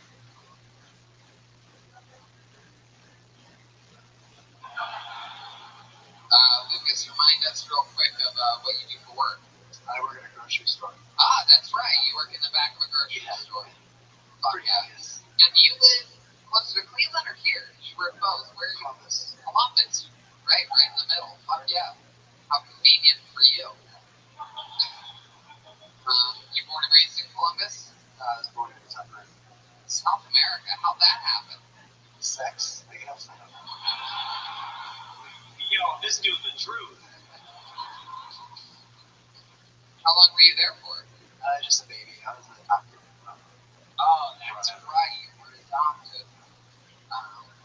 Yeah, well, I'm glad that you got up 2 nights in a row. In order to just keep everything moving, we're just going to fly through it. Congratulations to you for getting pulled out of the bucket twice in 1 week on Del Tony. This is a guy that lives in Columbus, fucking doing it. Lucas Mateus, everybody, come on.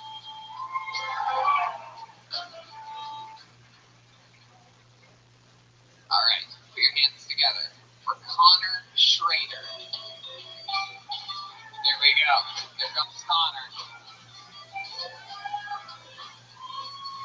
Make some noise for Connor Schrader, everybody. Come on. What's up, guys? So, I signed up today because I wanted to take a minute to tell you guys how much I love talking to crazy people. You guys would not believe some of the conversations I've gotten with some of these guys over the years. I met a guy at a party once who told me the reason why Stephen Hawking's paralyzed is because he's so intelligent.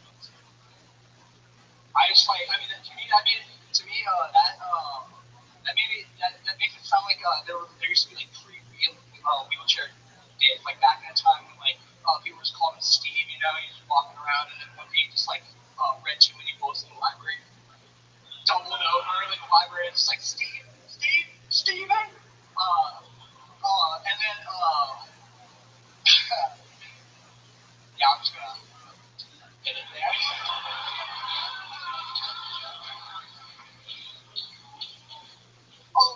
Yeah. An hour later, after talking to this guy, he tried to tell me that that when you stand out in the rain, it's not actually touching you, and it's all in your head. Yeah, this guy was all over the place. Like, I have so many quotes from this dude. Fuck yeah. Wow.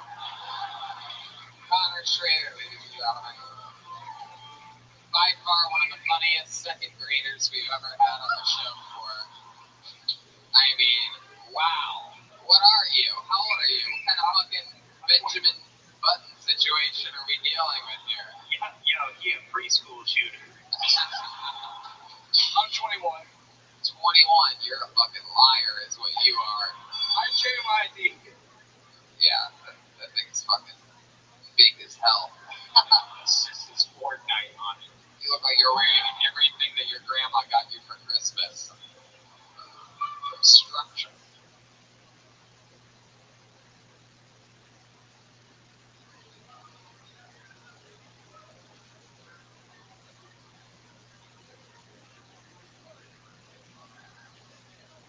Structure still exists? That looks like structure. Like.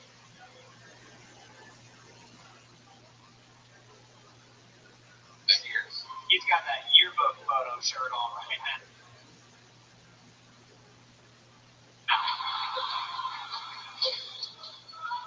Seriously, you look like the captain of the kindergarten wrestling team. It's unbelievable. You have a wallet made out of Legos. You look like Chuck Liddell's grandson. You like warm apple juice. Is that true? Do you like warm apple juice? You look like TJ Broken Job. Dillashaw? Alright, moving on. Not a UFC crowd.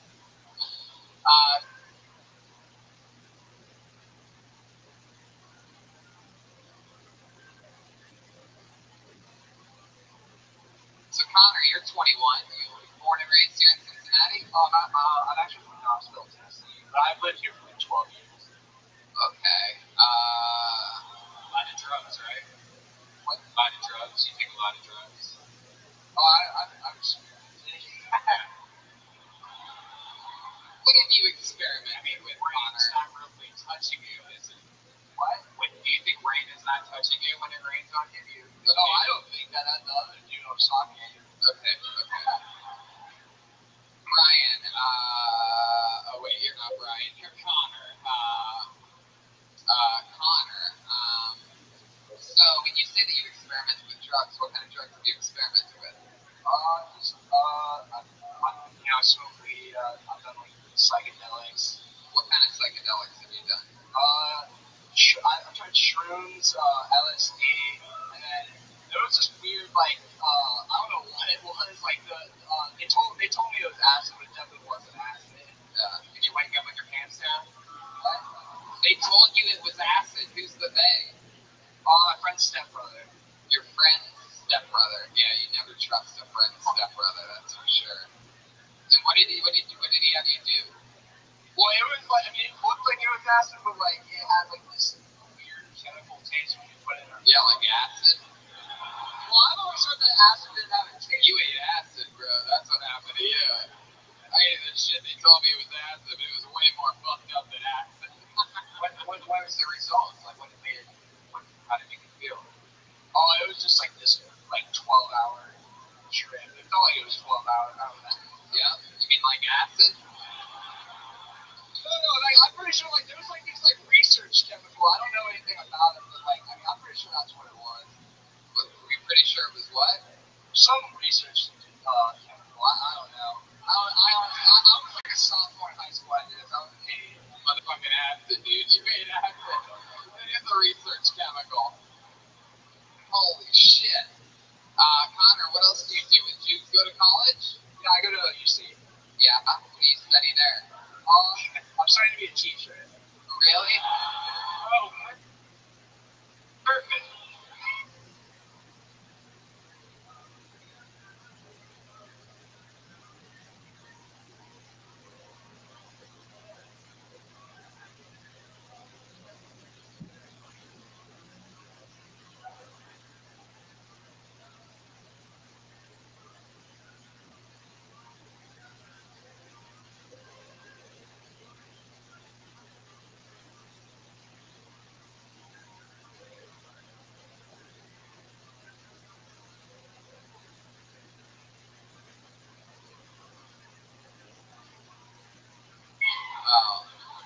Let me give you an impression of what it's going to be like when you walk into your first class. Fuck you! Yeah, that's what the kids are going to yell at you. They're not going to take you seriously because you look. Oh, I know. I'm ready for it. Are you? What are you going to say? Okay, so let's do a thing. Right, can you... Alright, get it out of your system. Very good. Alright, hold on. Now, let's think so we can have comedic timing at times that aren't just controlled by music. Like, hold on one second. Can you give me a second on that? Yeah, he's still on West Coast time right now. I know, it's really, really amazing. He's just having his own dance party over here. So hear me out, Connor. So let's say you just walked into the classroom. You're a teacher. I'm a student, right? You're ready to give your lesson plan. I'm like, hey, fuck you, Mr. Schrader. You look like a fucking kid, you bitch.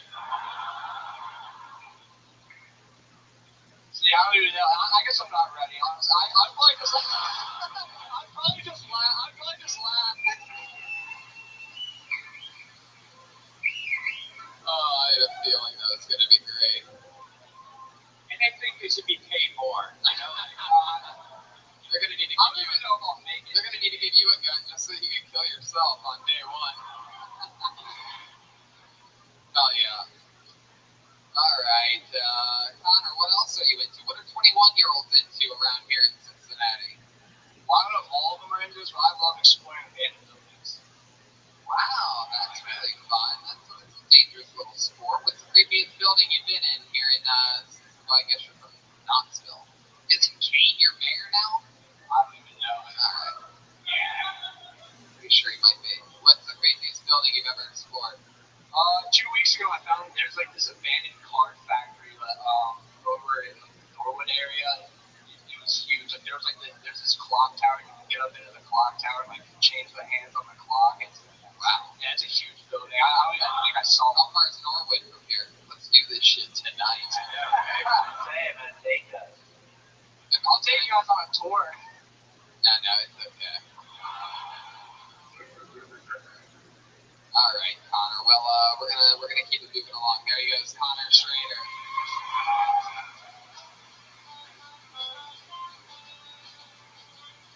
I figured we would do something fun. You guys want to do one more comedian, huh? Why don't we do something fun? I don't know how many of you are diehard fans of this show that by any chance have listened to a lot of every episode. But if you really, it's not Malcolm, so settle down.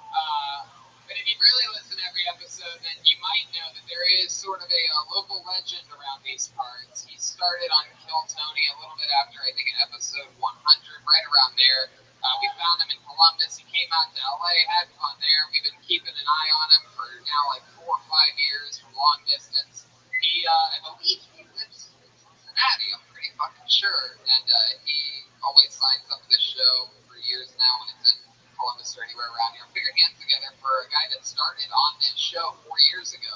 The great Will Needles, everybody. Will fucking Needles more.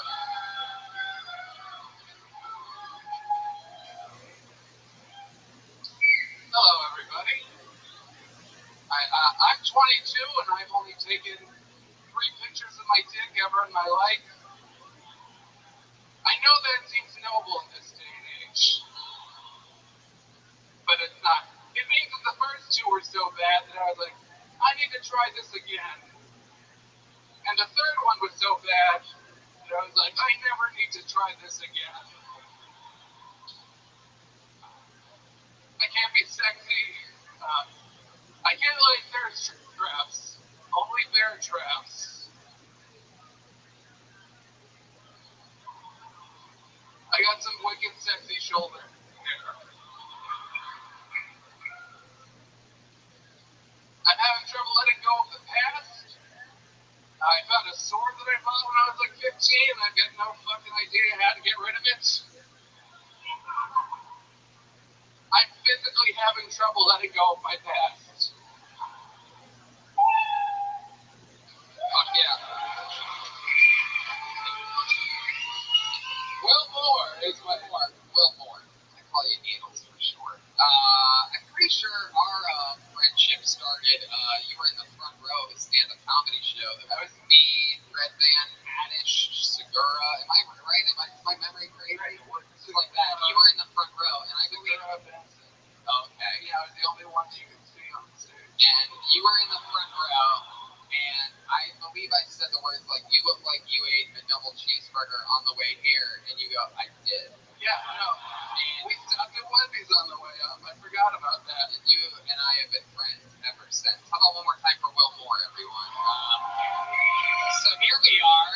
You you were a little boy back then, 18, I do believe, or something crazy. 16 now. Yeah, 16 back then. And then your first time on Kill Tony was what, like a little over 4 years ago or something? Yeah, it had to be around that. Yep. And now you've been doing stand-up comedy this whole time? Yeah, it'll be 5 years this month. Look at that. 5 fucking years. And it shows. It shows, man. That was hilarious. Yeah, it's great.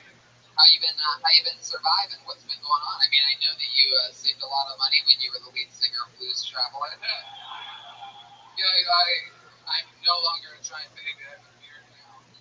I don't just stand up. Other than that, I'm not a super interesting person. Now, those dick pics that you took, did you use like a selfie stick or something? Like, how'd you fucking... Whose art did you use to get those pics of your dick? No, did you put it on a timer? Like your whole, like your genitals were like a happy family or something like that? Like everybody together now? Tied to the dog. You gotta know your angles. I mean, there's like some You here. took it with your toe? You laid your phone down on the ground and tapped it with your toe? The old toe tap? Actually, no, that's the only way the dick pic could have been worse. I think. It just went straight up your leg with just your face looking from the top of it. Like that one shot where the Stay Puft Marshmallow Man's just looking down at everybody. I love that. Fuck yeah. So how's life been, Will? It's been good? What's your living situation? You live by yourself? No, I live with my family and a couple of people. Hell yeah. Yeah. Family and a couple people. So there's like Actually, a couple people moved out. There's been like 2 or 3 people that I don't know that have lived in my house for the past couple of years. Oh yeah. The couple moved out, but you didn't tell the person that cooks the food to make less helping. You know what I'm talking about? Like, anyway, looking good, Will. So what else has been going on? I have a question. What do you think of the bear trap thing? That's not. I just thought of that at the bar. I thought it It's might. great. You gotta laugh. You gotta just keep doing it, keep building around it, and going around it, and saying it confidently, and you got laughs the whole way through. It all felt real. We felt like it would be weird and hard for you to take a dick pic. We feel like the picture would be disgusting once you finally took it. We agreed with everything that you said the entire way through. And you're a pretty polished, you have a little 5-year sheen on you. You know what I mean? But what else has been going on? Anything else? Like, I feel like we've been watching you grow up. I mean, I met you when you were 16. That's when we did that crazy stand-up show. Now you're fucking 22. Yeah, I mean, nothing big. It's just been like a few interesting stories here and there. Yeah, like what? What's an interesting story here and there? There's when I did a guest at Deer and Go Bananas. Right after I got back from LA, did Phil Tony that one time, and a couple.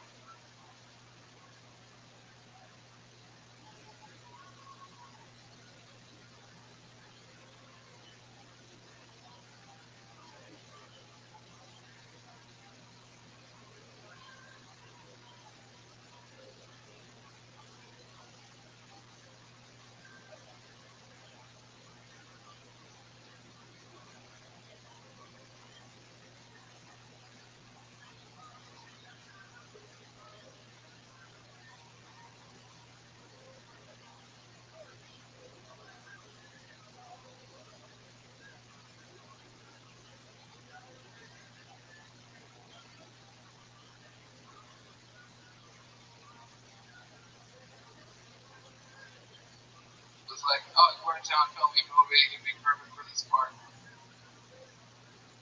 So I got like, like the whole like where your dreams come true thing. Yeah. Happened to be here. I didn't get it, by the way. So you shouldn't have recognized me. And then Just one girl, you were emo. Yeah, no, that doesn't even make sense. and I thought he was a Cabbage Patch doll. Well, that's fun. Who does the cooking around your house? I bet it's fucking delicious. Because there's no way you're the only person in your family that looks like that, right? I totally am actually. Really? Yeah. Get the fuck out of here. My clothes got stolen once from my house, and I was so confused. I was like, no one else is my size. This is just because they hate me. Someone stole your clothes. Yeah. Damn. Hardcover or something like that. Someone at the University of Cincinnati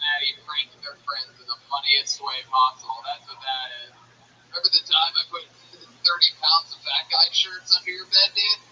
What's your, like, do you have, like, something that you, like, obsess, like, I have to eat, like, 5 pizzas a day, or Oh, God. No, you tell him this and then he'll tell you yours. No, the problem is that I am indiscriminate. I enjoy all the foods so much, right? Yeah. maybe, like, Action Bronson? I really enjoyed that one. What's your favorite fast food? Ooh, my favorite fast food. He likes to food a little bit slower than fast. You know what I mean? It's a guy that doesn't mind smelling it for a while, enjoying the atmosphere. Steak and Shake is good. I enjoy burgers more than anything. Burgers? Yeah, that's your fucking thing. Alright, well, I'm glad life's going good for you. What else is happening? Any love interests on the horizon? No, on the rear view. In the rear view? Yeah. Yeah, it was a fun time. It's over now. How long were you with her? Okay, so the real answer is 0. That's just me not giving a bullshit answer. What? Nothing. Never.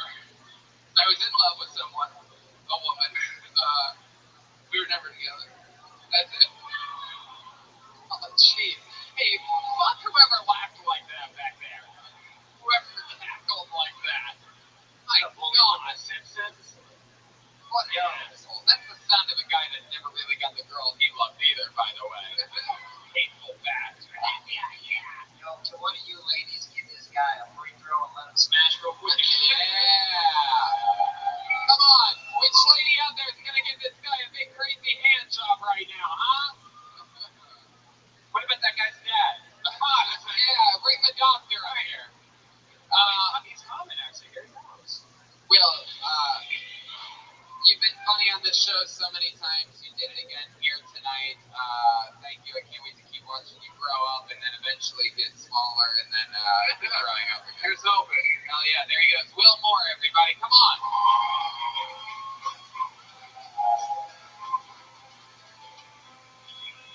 And that's what it looks like. We got to turn over the room because we're doing a big crazy stand-up show with the 4 of us. So for those of you lucky enough to have tickets for that, congratulations. And to the rest of you that are going home after this, go fuck yourself. We're going to stick around and have fun here all night. I want to thank you guys so much for hanging out and being part of this whole crazy thing. I don't know if he's opening it between shows or just after the stand-up show, but Jeremiah has an entire fucking store over there. Look at that stuff. Please give him any extra money you might have. He will give you anything, handshakes, pictures, he'll touch you. You can touch him as much as you want.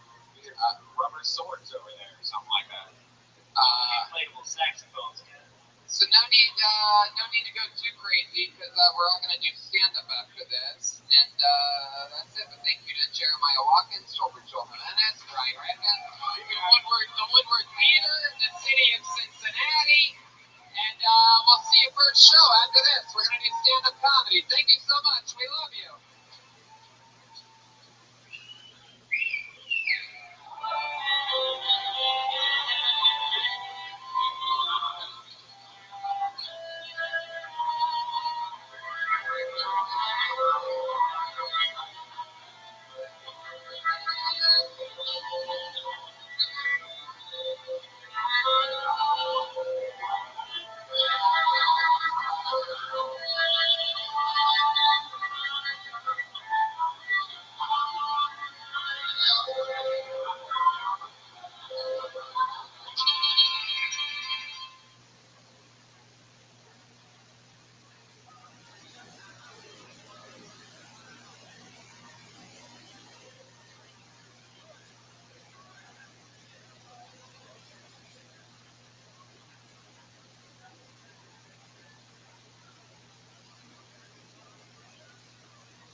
entire movie. It's pretty impressive. You guys are fully committed. Brian Redman's here. Hi, guys.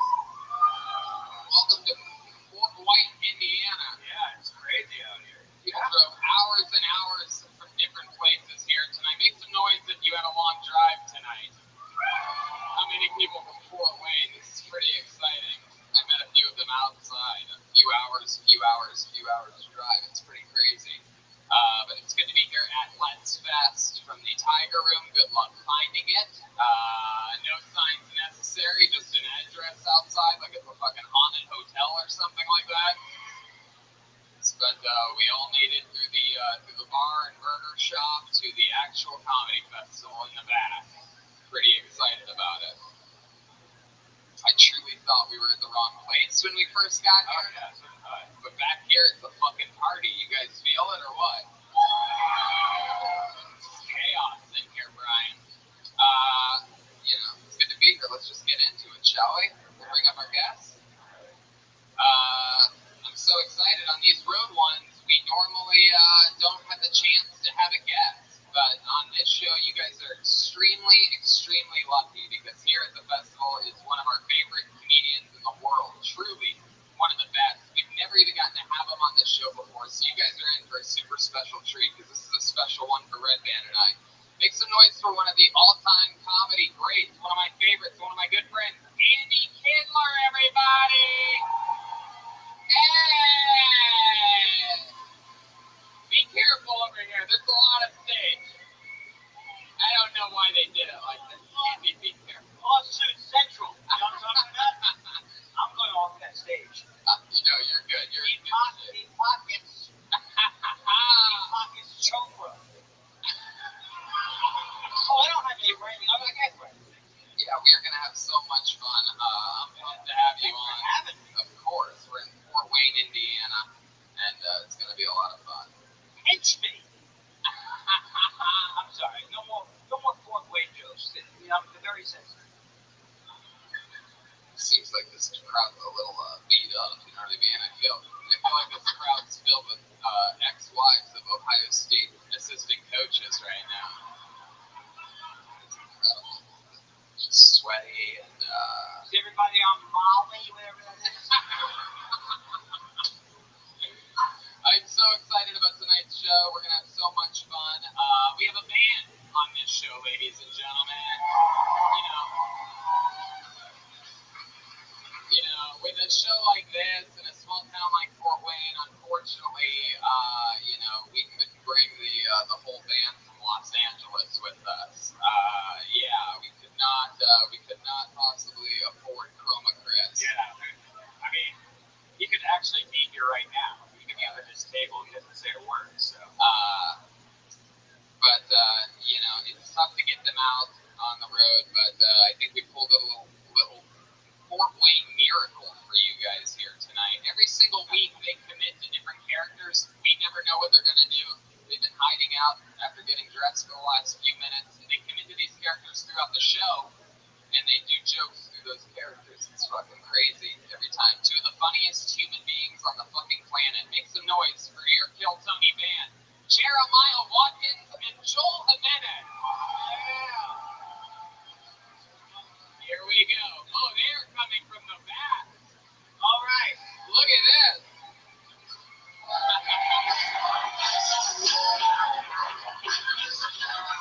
Oh my God.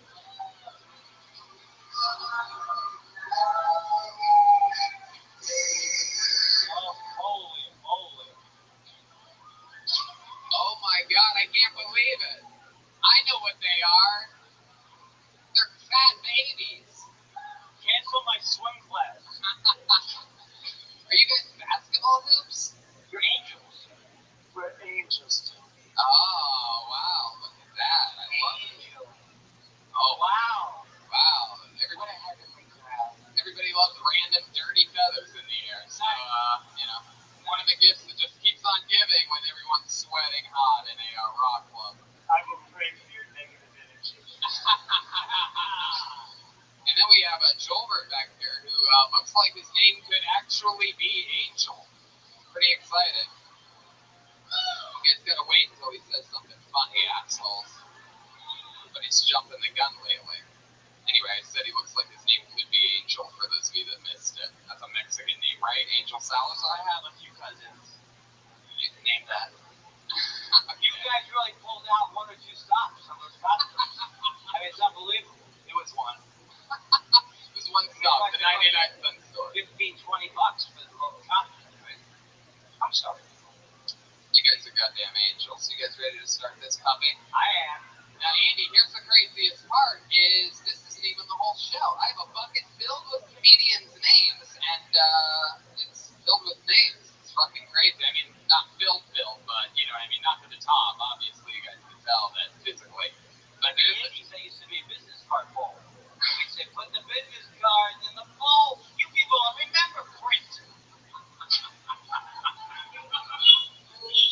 Oh, shit. If I pull your name out of the bucket, you get 60 seconds on stage. That's how it works. You know your 60 seconds is up when you hear the sound of a kitten. Oh, is that a bear cat? Wow. And wrap it up there, or else you're going to bring out the angry Fort Wayne bear.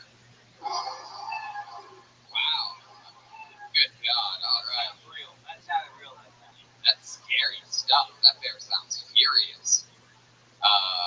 And then after your 60 seconds, we talk to you. We find out a little bit more about you. Just be honest through the questioning process. Everything's going to be fine. You guys ready to start this bad boy or what? It is the first ever Kill Tony in Fort Wayne, Indiana. I want to jump right into it because I want to meet some of these people. How many of you want to see a comedian be funny tonight in their 60 seconds? Yeah. How many of you want to see somebody bomb tonight? I did that for 10 years. It was wonderful. Never had a good set. All right, I pulled your first name out. An uninterrupted 60 seconds goes to Zachary Eversole. Wow, look at that, right from the front. Oh, my God. Come on, everybody, one more time. Here he is, Zachary Eversole. Hello, thank you. I just lost 160 pounds recently. Yeah, thank you. To everyone who knows me, I look great. But everyone who meets me, I'm just a regular fat guy still. Yeah, it's hard. I've lost a whole human being, and I'm still a fat piece of shit. I've lost 2.5 Tony Hinchcliffe's worth of weight. I've lost, if you ate a box of Tic Tacs once a week for 32 years, you would still not have eaten as many Tic Tacs as I've lost weight. It's a lifetime supply of worth of weight. It's insanity. I used to weigh an eighth of a ton. Like more than, if you can measure your weight in fractions of a ton, bottom number has less than 2 digits, you have a problem. I used to work with a couple of fat people. We together weighed more than half a ton. We got stuck in an elevator one time. I've never been so scared. Thank you. All right, yeah. Zachary Eversole. Fuck yeah, dude. How long you been doing stand-up? This is my second year doing it. This is really only like my 5th or 6th time ever doing it. Wow, look at that. All that weight you lost. Are you sure you just didn't take your fanny pack off? Yeah, it looks like you're waiting to exhale. You know, I don't normally say this, but I think a patriotic fanny pack is slimming. You know what I'm saying? So, Thank you. It is amazing. For those of you listening to the podcast, it is a fanny pack with the American flag on it. I don't think I've ever seen desecration of the American flag quite like how I'm seeing it right now. Osama bin Laden's hat is in there.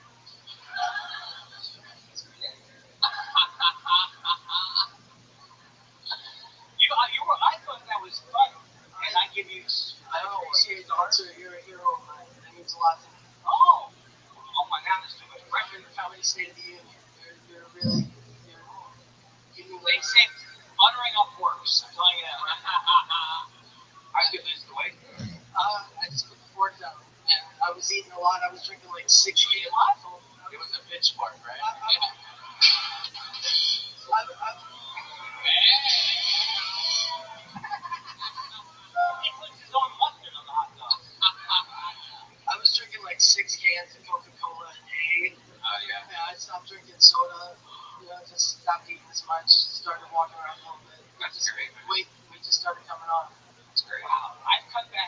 just Starburst and Skittles. That's all I do now. That's it. Keep it under control. Man, that's so cool. How long ago did you lose the weight? I just started 2016. I weighed 375 pounds. Wow. Damn. It's more than like The Undertaker. Yeah, if I'm holding a honey baked ham, I would weigh more than 400 pounds. Like, I weigh a lot. I'm listening to you guys do like podcasts and stuff, like him and Joe talking, and like all these guys talking, Joey talking, all these guys talk about losing weight.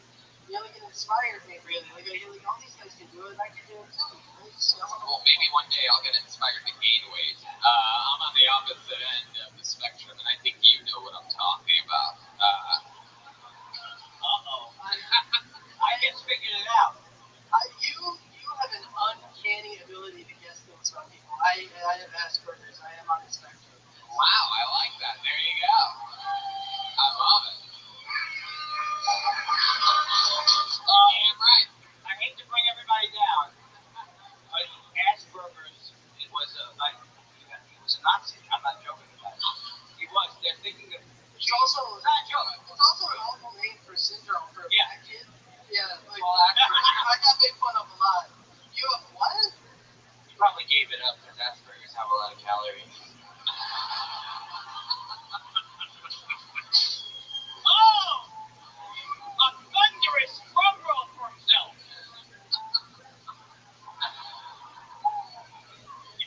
You've been playing a lot of mathematics conventions. Because I couldn't, it took me a while. I love that joke. If the digits of single, you weigh too much. It's like Jeff Foxworthy. If your fraction is 1/4, you weigh 2 bucks. If you weigh a lot, you weigh 2 bucks. Oh, fuck. Oh, shit. You dress in the, I mean, it's an interesting, I guess I'll ask you this question. Is everybody with Asperger's a big Star Wars fan? Is that a weird question to ask? I actually like Star Trek better. This show was just not clearance. Wow, but Star Trek fans in the room. Is that why you lost weight? Because you knew you wouldn't live long and prosper? Hey! Oh my God!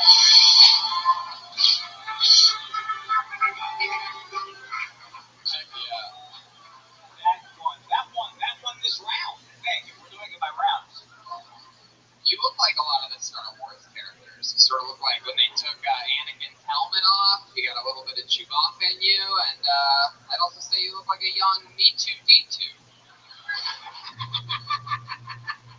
Hey, Is that a joke? Fanny pack? No, I wear fanny pack every day of my life. What's in Can we play a little game called What's in Your Fanny Pack? You guys like that, huh? Here we go. They're coming back. My guess is that it's just filled to the brim with condoms. Just in case. Wallet. Wow, not bad. Even your wallet is special. Let's just say he didn't mean that. He's laughing. He's laughing. For those of you listening to the podcast, I made him laugh with that joke. What is it? I've never seen a wallet. Everything you have is eccentric. I hope you don't have a cigarette in there, young man. Yeah, I have. I may or may not. A Pall Mall. If I'm not mistaken. I may or may not have substances in this bag. I don't know. I got like. Whoa! Give him a To the show. By the way, by the way, face the audience, friend. Yeah. Oh, okay. Okie. All right. Good, very good show, guys. I got lots of stuff. All right. Turns out okie dokie. That was the back end. Now I see why you keep it all in the American flag, so that no cops will fuck with you. Now I get it. Free, Tony. I love that. Thank A you. lot of merch, right? They sell those at the shows. You sign a candy bag. Comedians sell Joe Rogan sells fanny packs on his website. It's not unheard of. You do the math. Sure.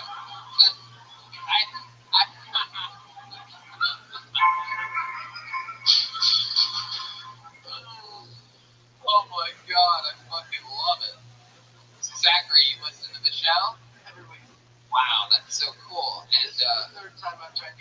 tried twice in Los Angeles. Once, I think 2016 or 27. Once the 5-year, I drove from Michigan all the way across the country. You sure don't feel like a plant the way you were, right?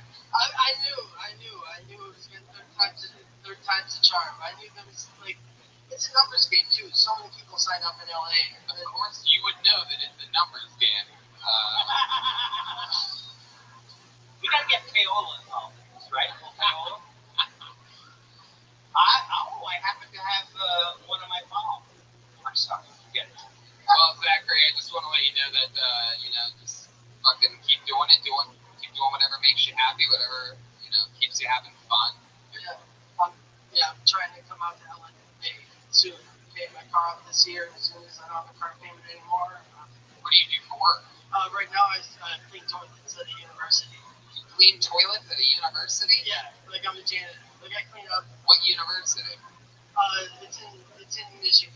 It is AU. Community college? It's a school. Johnny, white people are taking all our jobs. See what Trump does? It's Trump's America. American flag fanny packs and toilet cleaning. Oh, shit. Alright, Zachary, I feel like I could spend forever this entire episode talking to you, but I got a bucket full of names and I'm going to keep it moving. But It's a high compliment, so for real, you're a hero of mine as well. I saw what's in your fanny pack. I'm pretty sure everything's a high compliment. Yeah. Zachary. Rock and roll, buddy. Congratulations. The third time was the charm for Zachary Eversole, everyone.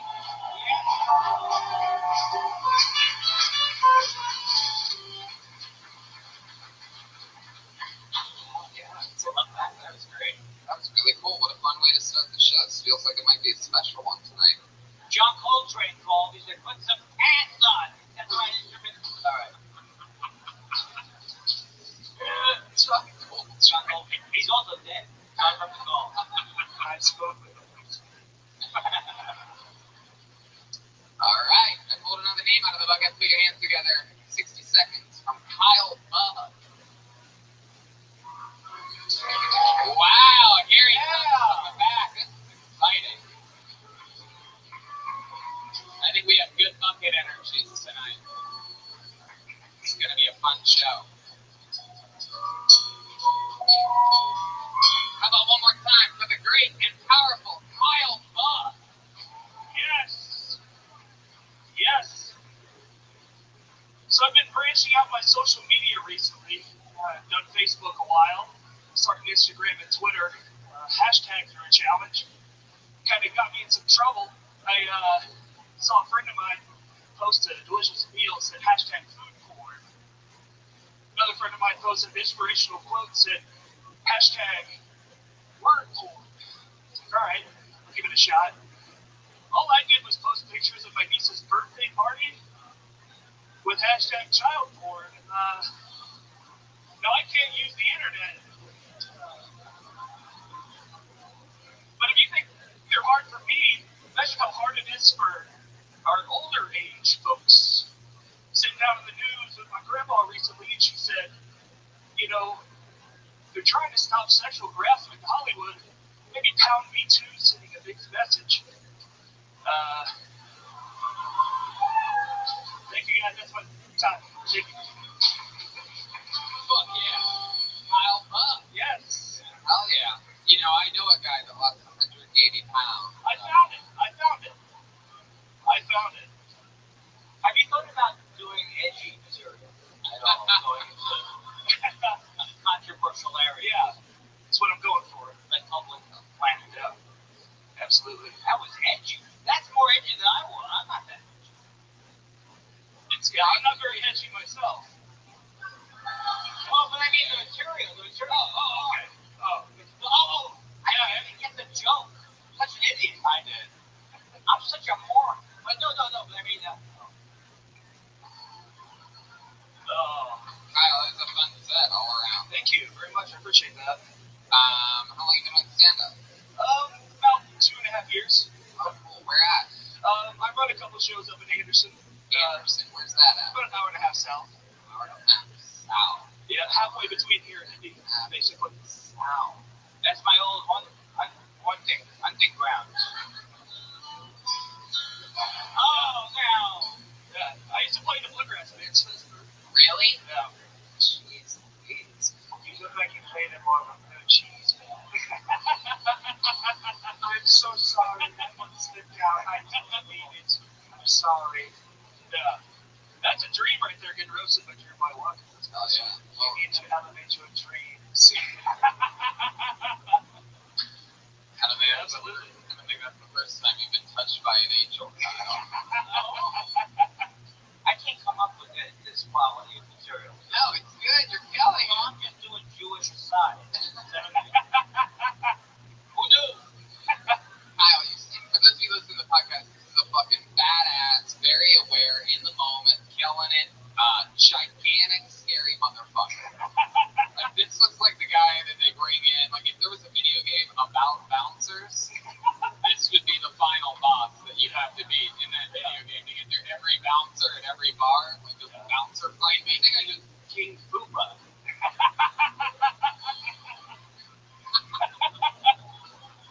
Oh, it's great. I guess it's not a dream to be roasted by me. All right. I know my place. More of a nightmare, actually, but I appreciate it nonetheless. You have to be a certain shade of color for Kyle to respect you. He showed me earlier. This is what he handed me. It was an hour and a half south of here. That's fucking scary shit. The hashtags.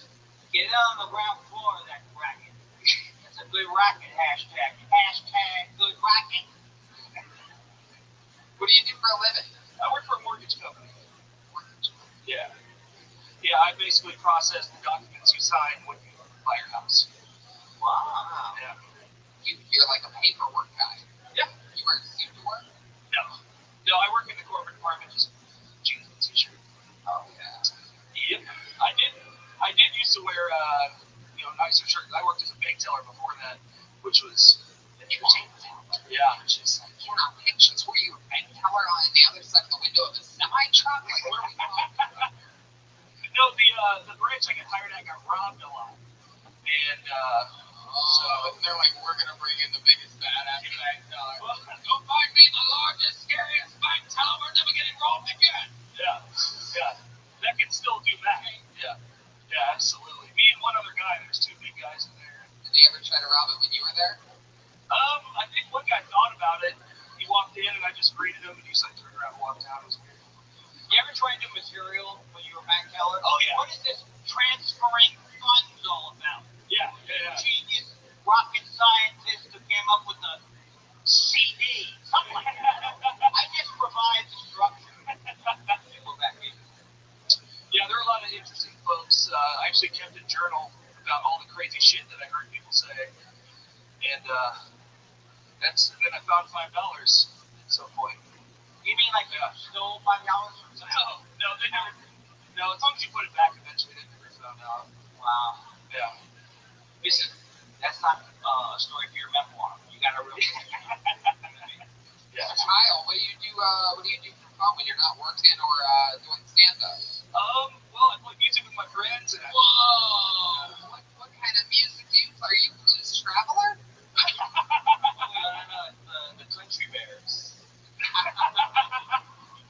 Actually, that's closer. I used to play guitar in a bluegrass band, so I, so it's just strictly guitar. You never played any drums? No. My feet don't work well with. I know, diabetes.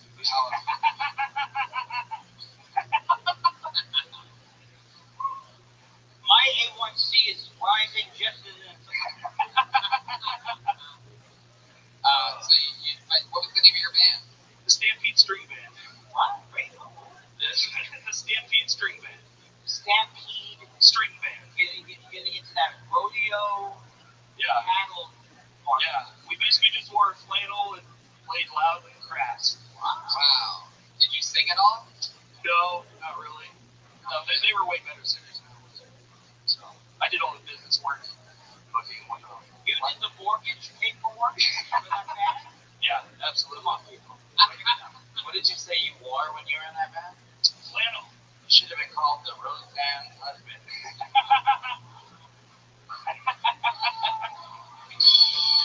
Yes, don't let it get to you.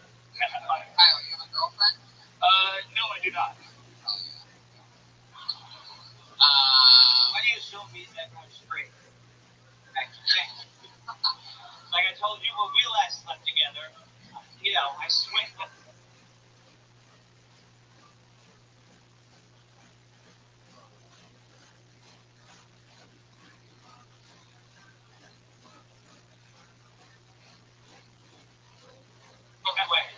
Andy wants to know if you have a boyfriend.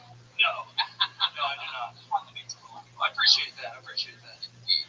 But if you were a gay man, you'd be a star already in Hollywood. Oh, yeah. For sure. Yeah, I would never let them eat my angel food.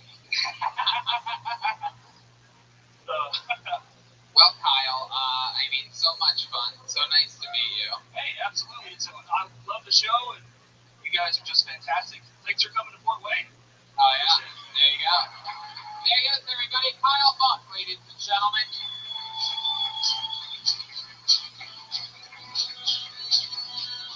So you guys get it? You know how the show works, right? You guys having fun? Shit, I think I see some people from last night out there. Those people following us around the country, guys. Put your hands together for Steve Simply.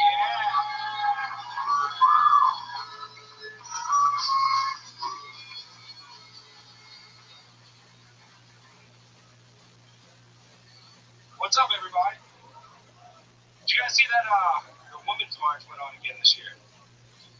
Remember the first Women's March? They all wore vagina hats that looked exactly the same. And they were preaching equality. Everybody that's seen more than two vaginas knows that not all vaginas are white. I didn't see one vagina that looked like a bulldog with its tongue hanging out. I didn't see one vagina head that looked like somebody stepped in a piece of gum. I didn't see one sideways vagina's head. That's fucking racist. I didn't see one vagina look like two Tootsie Rolls smashed together with the pink starbursts coming out the middle. I didn't see one vagina look like a number 3 from Arby's. That's not fair. Next year, when they have the Women's March, I want to see a more accurate depiction of vaginas. Because I feel like they're setting an unobtainable goal for vaginas, and that's pussy shaming.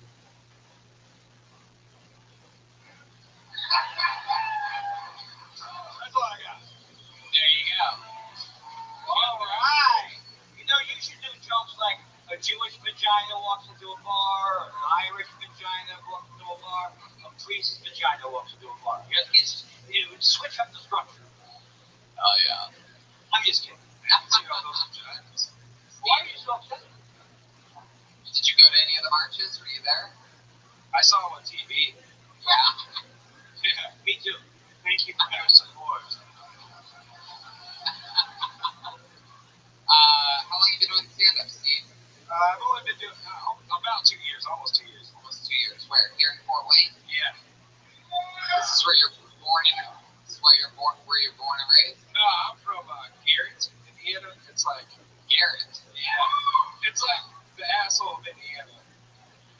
Are all of your metaphors pussy and asshole? Yeah, how long have you been a gynecologist? How much do the people in Gary, Indiana make fun of you? I've only been there one time. Yeah. Everybody in Gary is like, oh, he's from Garrett. That's like our weird cousin. Garrett's are always weird cousins. Okie dokie. Just me, I guess. Are you ever going to expand beyond the vagina subject matter? Oh, yeah. That's just one taste. Yeah. Otherwise, Everything's not all I do. Steve, what ethnicity are you? Is that a weird question to ask? No, I just recently found out at a family reunion where my dad that I didn't know for 19 years met his dad that he didn't know for 50 years. And I'm part Cherokee and Irish and black. I'm all Jew. I couldn't afford the Ancestry.com. I just tested it. It was $25 for the test. I know back then. You're mostly Jew and stuff. 98% Eastern European. You're not some Jew, right? No.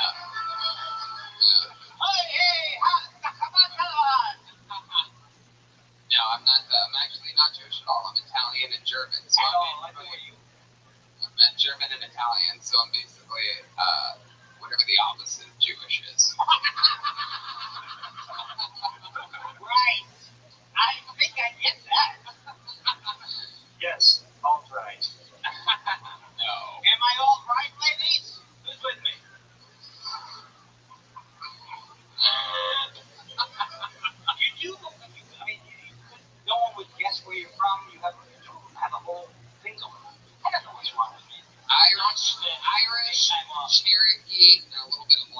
Yeah, who knows what the black market is? Yeah, I've been around. Probably Africa. I would say Somewhere. if I had to guess.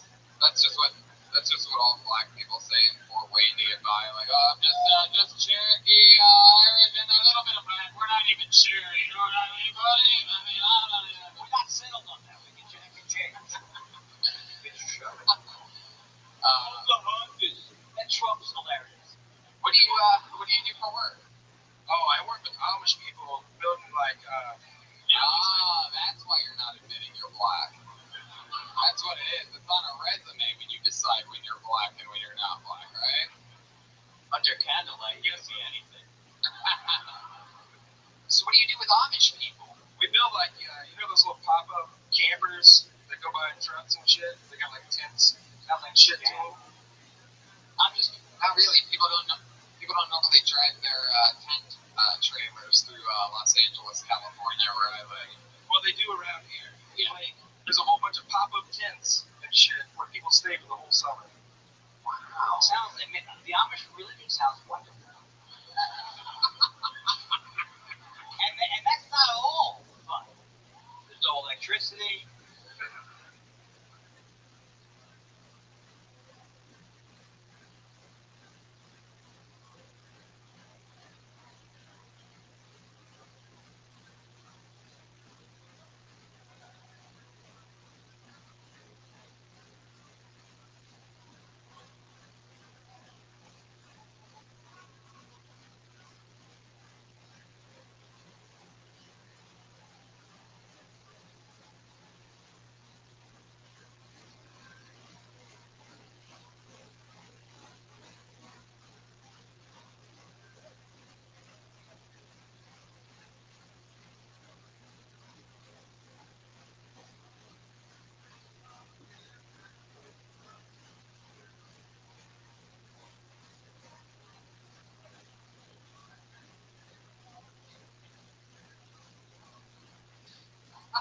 Oh, that's bullshit. Like, they got electricity. Oh, they do? Oh, yeah. Really? Oh, yeah, I get rides after work. Make extra money doing that. A Shabbos goy, that would be for a Jew, on the Sabbath has a non-Jew like open doors and operate electricity.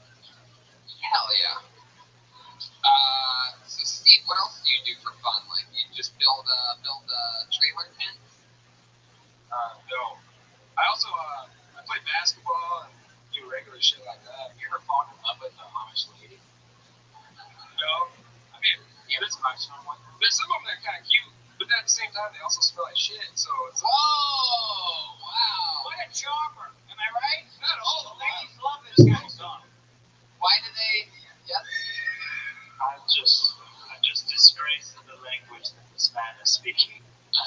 Well, I mean, I've never really gotten to be that close to Amish people, so I'll just follow up. I mean, this is interesting. Do they really smell? Well, at the beginning of the day, no, they smell like soap. Then, like, towards the end of the day, And when they get hungry, do they get Amished? Now that was what drum rolls were made for. That It's interesting that they smell that much, though, right? Is deodorant and not an Amish thing? if they're on drum spring, then they can use deodorant. Wait, Jeremiah, how do you know about Amish people? I'm very close in touch with the Amish community. Wow, I can sort of see that. All right. Steve, how long have you been working with Amish people? I've only been working with them for about 4 months. 4 months. What'd you do before that? I was a carpenter. I build, like, custom-made cabinets and shit. I'm Amish too. Yeah, I was gonna say, Are you Amish? yeah. I don't think so. Did you find all your jobs in the Bible? No. Are you a cobbler? Or have you spent any time cobbling? Oh, shit. Something with the horseshoe. Blacksmith? He's an almost Like I set up for another joke. He's an African American smith. That's right.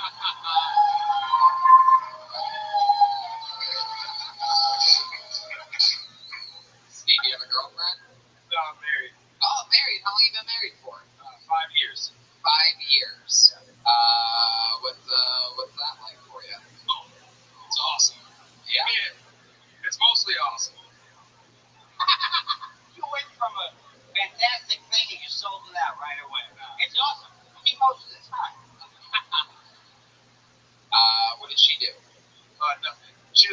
wow.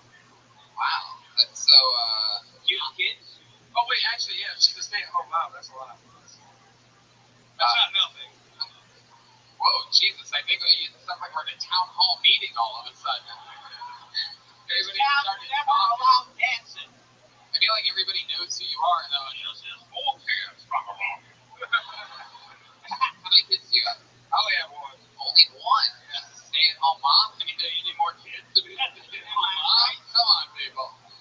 Hey, when we got the phone, stop complaining, right? Yeah, more like stay on the couch, mom. Get it together. Either make more babies or clock in, lady. Welcome to America. We pay fucking taxes here. We're all right to be getting that. Oh my god. So, man, what was it like watching your dad meet his dad? Well, you met your dad all at the same time? What the fuck is that? And why did Maury Povich not videotape the whole thing? It would have been interesting. He looked at me and he said, oh man, I'm nervous. Like, nigga, I met you when I was 19. What did he say? For the first thing you said, you didn't enunciate clearly. Oh, he said, oh man, I'm nervous. I said, use how do you want? Yeah, use that word. I just looked it up. I looked it up in the rule book. It says whites don't use that word. If you are black, do whatever you want.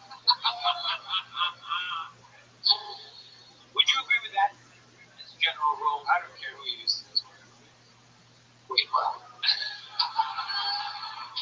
I kind of agree with you. You kind of, but like 70%. Okay. So, what? I don't know. This is a minefield. Steve, you talked about pussy hats. With most of your other material about just premises, not you don't have to do the joke. But what else did you talk about? If you were to do a longer set, Being stupid. yep. Not knowing anything about women. Does that one have to do with coming out with 60 seconds of pussy hat jokes? The being stupid thing? Oh, it's not a callback? Okay, go ahead. What else do you talk about? Working with Amish people. It's a lot of good shit. There's a lot to work with. Growing up being the only black person where I come from. Right. Where do you come from? I come from Garrett. It's like That's right, 20 Garrett. minutes anywhere. So that's a very different. What was it like being the only black guy? What was it like? It's kind of weird, but then you get used to it, and then you don't even realize like when somebody's being like offensive, and then somebody who's black that never lived there before comes, and they're like, "Hey man, that was offensive. You should do something about it." What? White people are so nice. That's what I find. In general. All right, Steve, we're gonna keep flying through. There he goes. Steve, and please.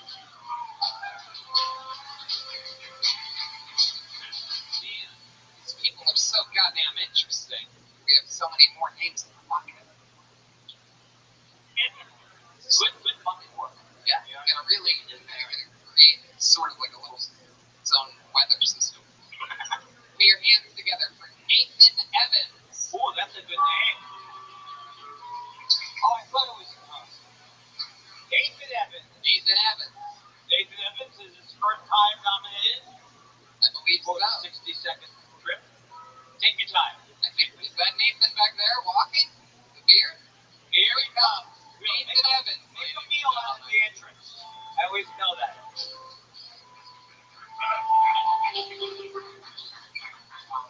Oh shit. Oh shit. I'm from Ohio. Fuck Indiana.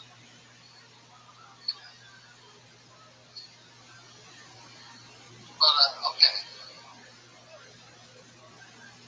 Hey, what do you say we give Nathan a fresh start? Nathan, don't yell shit, you bums. Come back up. Don't yell anything. Let this guy have his moment. Ladies and gentlemen, let's restart the clock one time for Nathan Evans, everybody. Hey everyone, I'm Nathan. I'm 25 from Ohio. I like to wear hats and I'm balded and I'm embarrassed. So I'm not taking off every time. I'm like I'm going to bowling night. Just to look at kids' names.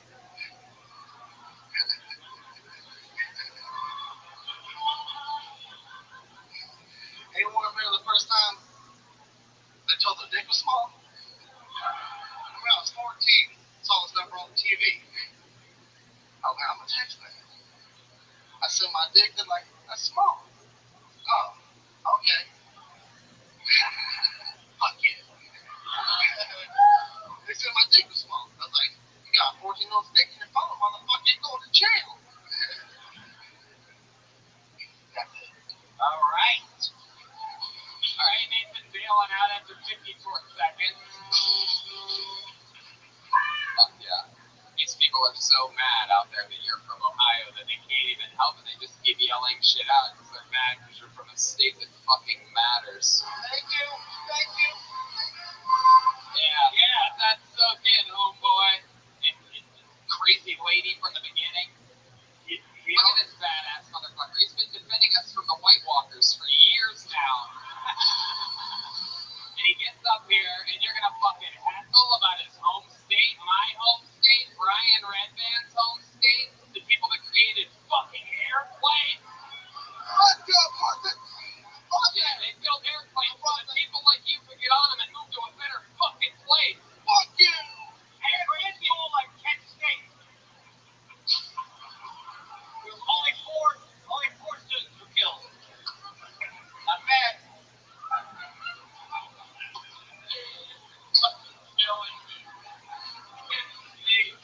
I've never even heard a Kent State reference in my life. I've been doing comedy recent reference for me. 11 years.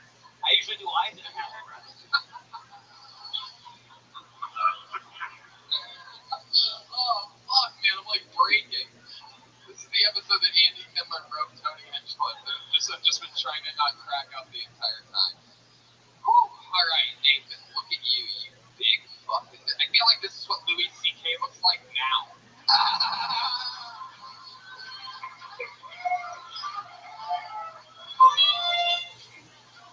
I didn't know leprechauns grew up. You're a badass motherfucker, Nathan. You seem both super likable and frightening at the same time. It's incredible. It's quite a mishmash. What do you cut down for a living? I work at a grocery store. Work in a what? Grocery store. A grocery store? What the hell do you do? I work at the meat and seafood counter. Wow! Fuck yeah! Sounds like a dating app. I used to be that, whatever it was.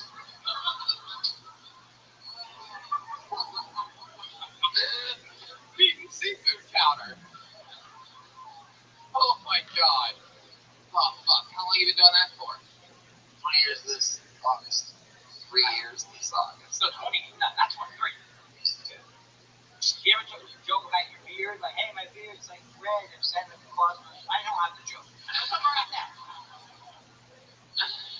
I love it. So you used to have a lot of red hair everywhere? Yeah, it's almost turning blonde up and I'm losing it. So You got a badass look though, dude. I'd have a lot of swagger if I had your human vessel. I'm stuck with this fucking hazy body. Anytime you're upset about your red beard, just think of me. Do you wear ginger a lot? You don't do that, right? it's offensive. You are a gingerbread house, technically. Explain how. You love bread, you're a ginger, you're built like a house. Anyway, I love it though. So you just got fresh off your shift at Circuit City, and you come in, got some blazing. Anyway, Did you mean to match your cap, the color of your cap, with the shirt? Because if so, well, let me see. if you matched your shirt with your beard, you fucking nailed it again. I wear a lot of red. How long have you been doing stand-up? It's my first time. We just popped this cherry, and that's crazy because he looks like a giant fucking cherry. Very fun. Is this something you've always wanted to do? How old are you? I feel like you could be 12 or 43. 25. 25, right in the middle there. That's exactly right.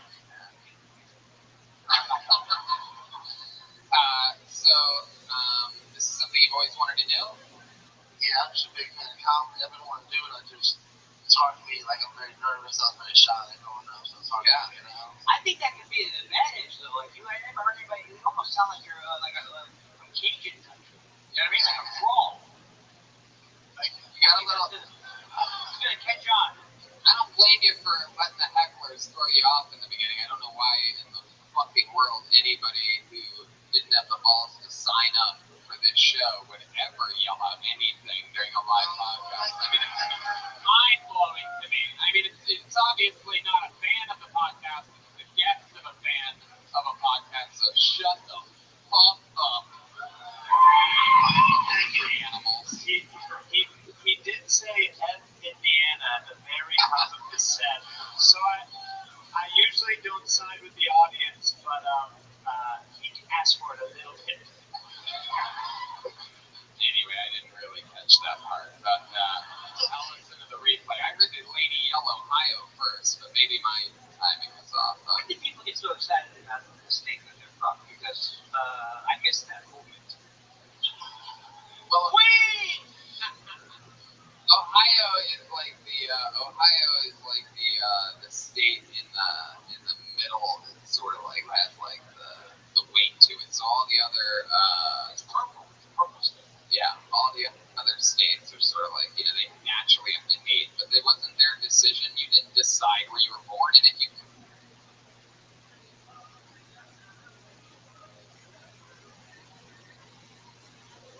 could have decided at the very beginning and then have a little application for you as a baby, just know you would have picked Ohio. Let's go. You would pick Garrett. Right?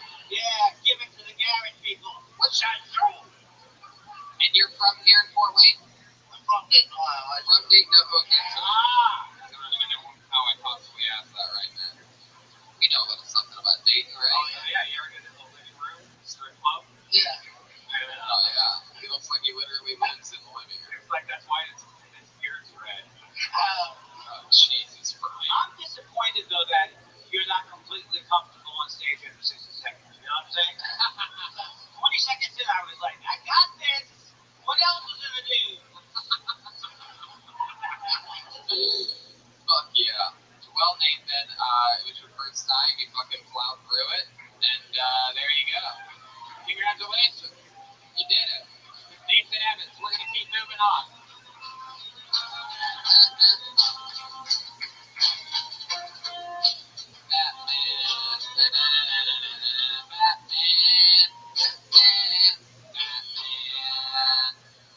Wow.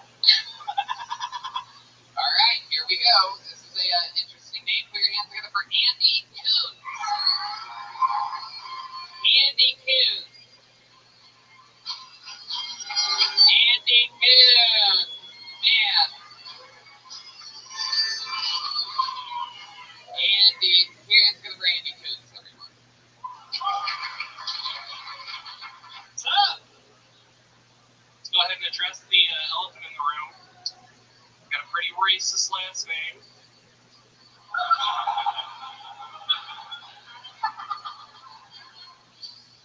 I've had like a handful of black friends throughout the course of my life, but those friendships never seem to last. And I get it. You know, not a lot of black people are comfortable saying hang out and coons in the same sentence. It sucks because every time that I try to make a connection with a black person, it never really gets past the point of exchanging full names, because as soon as I say, hey, my name's Andy Coons, they're like, oh, this friendship is temporary. None of my real friends are going to know that you even exist. I'll give this to the end of the hour. That's all I got. There you go. Exactly a minute. I love it. How long have you been doing stand-up? I just started doing it seriously in April. April. Perfect. Great. You change your name to Coons? No. No. I feel upset about that. I was Flintstone wasn't working. Hey. Come on. Andy's one of the best shaped people we've had on the show so far tonight. Andy, well, I mean, I've always loved things that, you know, those people can, the people that directly are affected by something talk about something, and your last name is indeed Coons. So, that is great that you're talking about that. You ever think about adding a part, like, you know, surely it's going to be a temporary friendship. You can't introduce your friend like, hey, this is Andy, African Americans. That's a good tag. I toured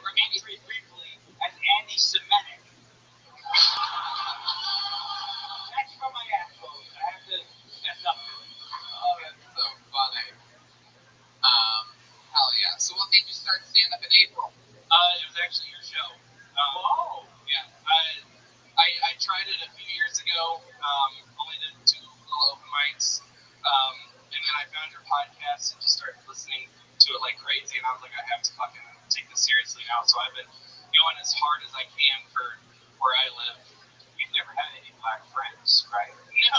What are you talking about? Wow, Jesus, is that your genuine name? Is that true? What? Where are you from? I live up in Michigan, but I'm originally from the Kansas, Oklahoma area. Kansas, Oklahoma. Is that true that you didn't have any black friends? No, I have black family members. Yeah, I have black friends growing up. Yeah, of course. What do you do for work? You guys heard that, right? Yeah, we heard that. Okay. You're totally cool to keep doing the Goons material. Many, many years to come. If I could remember his name, I could prove it.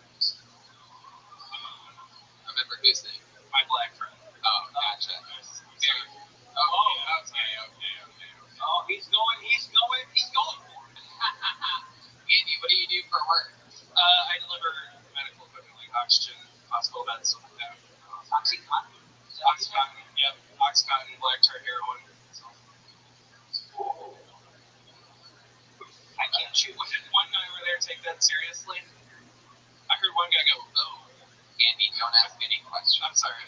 He doesn't sell black tar heroin unless you do. Don't let you. Right. What do you do for fun when you're not working and doing stand-up? When I'm not doing stand-up. Yeah, what's like a hobby of yours? You seem like the kind of guy that'd be really good at like fucking solitaire or something like that. I don't do fucking anything. That's simply impossible. Okay, I'm married and I have 3 kids. So in my job I work crazy long hours, and so I usually get 1 5-minute stand-up spot a week. And so what I'm doing for 1 5-minute break per day or something like that. I work really long hours. I get a 5-minute. I get about 5 hours. 5 minutes to spend time with my kids and shower up for the next shift. Right. So Some people's lives sound hard. I don't have kids, nothing to worry about. You know what I'm saying? Get up at 2 in the afternoon. It's wonderful. How old are your kids? My oldest is 7, my middle is 5, and my youngest is 2. Oh, that's the perfect spread. Yeah, right? Yeah. Spread. 5 years between that's like my family. 5 years between the oldest and the youngest. Andy, you're putting me out. Not you, me. All right. Have you and your wife lost like the love because of the kids? Have you noticed it? Good questions. I can keep the magic. Hey, sorry. Welcome to Getting Real with Ryan Reddy. A little bit, but that's because our youngest sleeps in our bed with us. Whoa.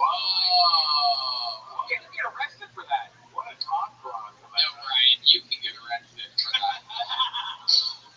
I think that's how it works with moms and dads. I couldn't even stay in my mother's womb for 9 months, let alone the bed.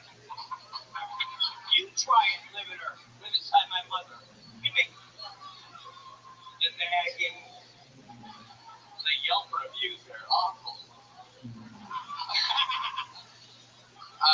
I think you have a very interesting presence, though. You know, I think you're very vulnerable, and I'm kind of close to that. How old is the kid that sleeps with you? He's 2.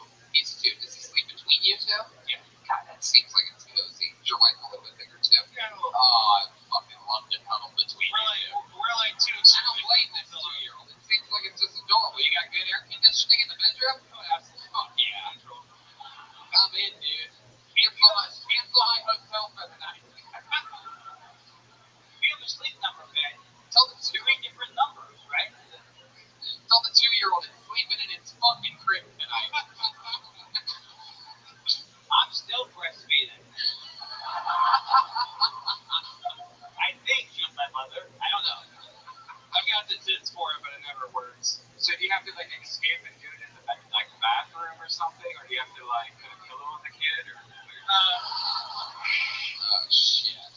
This is not family friendly. Oh shit! I shouldn't have brought my kids too. Yeah. Do not listen to this while you're falling asleep tonight in bed. Okay. I'm a huge narcissist, so I'm gonna listen to this while I jerk off. Mostly huge. That's the kind of stuff I want to hear. Let me ask you something, Andy. You're a bigger guy. You ever get a little concerned that you might roll over on your 2-year-old and kill him? Just a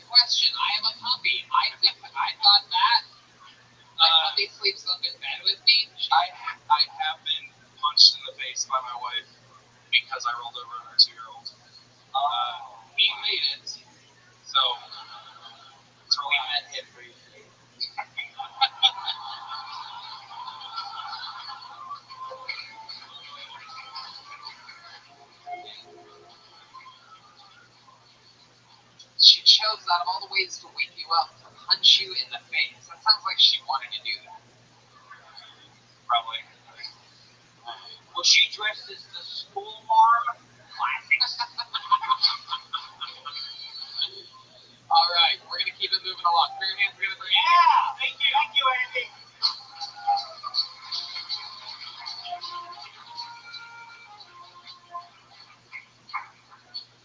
All right, back to the fucking meeting. Nice arrangement.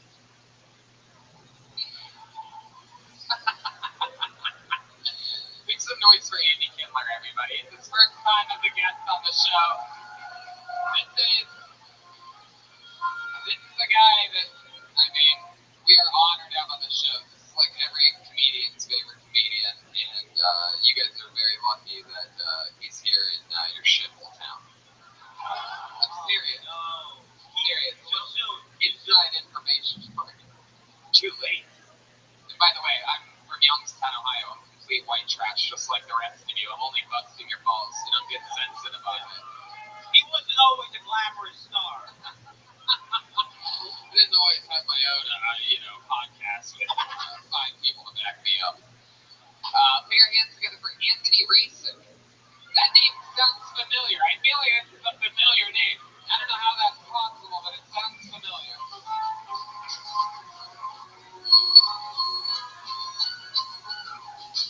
One more time for Anthony Racing, everyone. So I haven't made a student loan payment in 10 years. So they'll get their money when they get the future they promised me? It's fair, right? They really want their money, though. They called me the other day like, congratulations, Mr. Racing, you qualified for student loan forgiveness. I'm like, yes, I won. They're just waiting out. I'm like, all you have to do is make 200 equal payments of $240, your loan will be forgiven.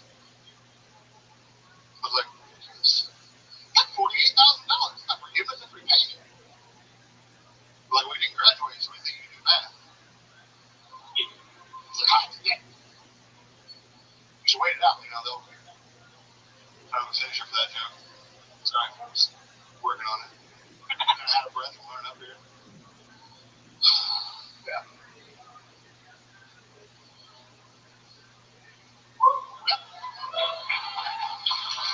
Just gotta wait it out. There it is. There's the cat. I guess Anthony waiting for the cat. It's one of my favorite things that people love to do is just pretend like the cat's right around the corner. It's not always there. It's 52 seconds, and people are just like, anyway. Tony, are we auditioning for a new Dan tonight? I don't know what's happening, but everybody in Fort Wayne is shaped exactly the same. John Goodman. For those of you listening to the podcast, before you tweet at us that all we did was make fat jokes the entire night. We're all fat people. It's incredible. Why do you think that is? The food's really good. It gets really cold in the winter. What's your favorite food? Lots of stuff, man. You like grilled cheese a lot, don't you? It's a weekly sandwich for you, about weekly? Yeah. Okay. Anyway.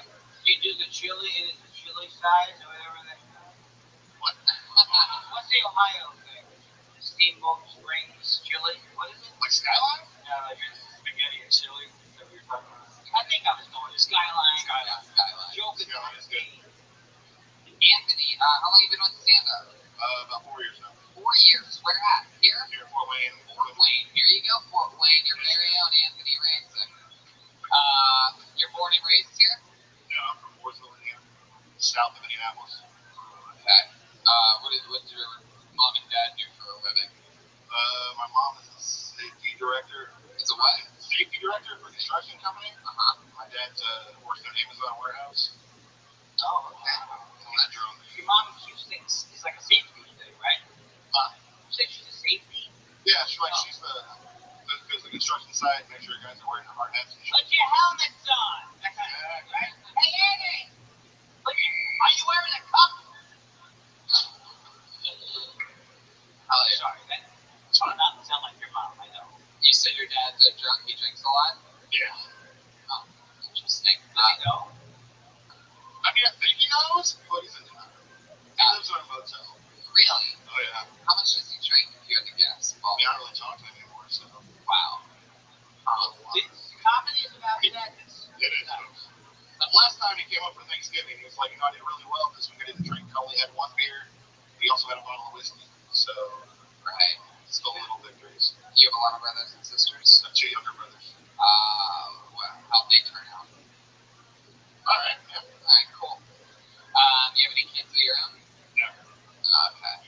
Yeah, excited about it. I can barely take care of myself. Say that again? I can barely take care of myself. Yeah. What do you Stop having kids and follow your dreams. What's the scene like here in Fort Wayne? If you could describe it, how many other shows every night? Like, what's it like being a comedian in Fort Wayne? It's a little tough. I mean, you gotta travel a lot. But there's...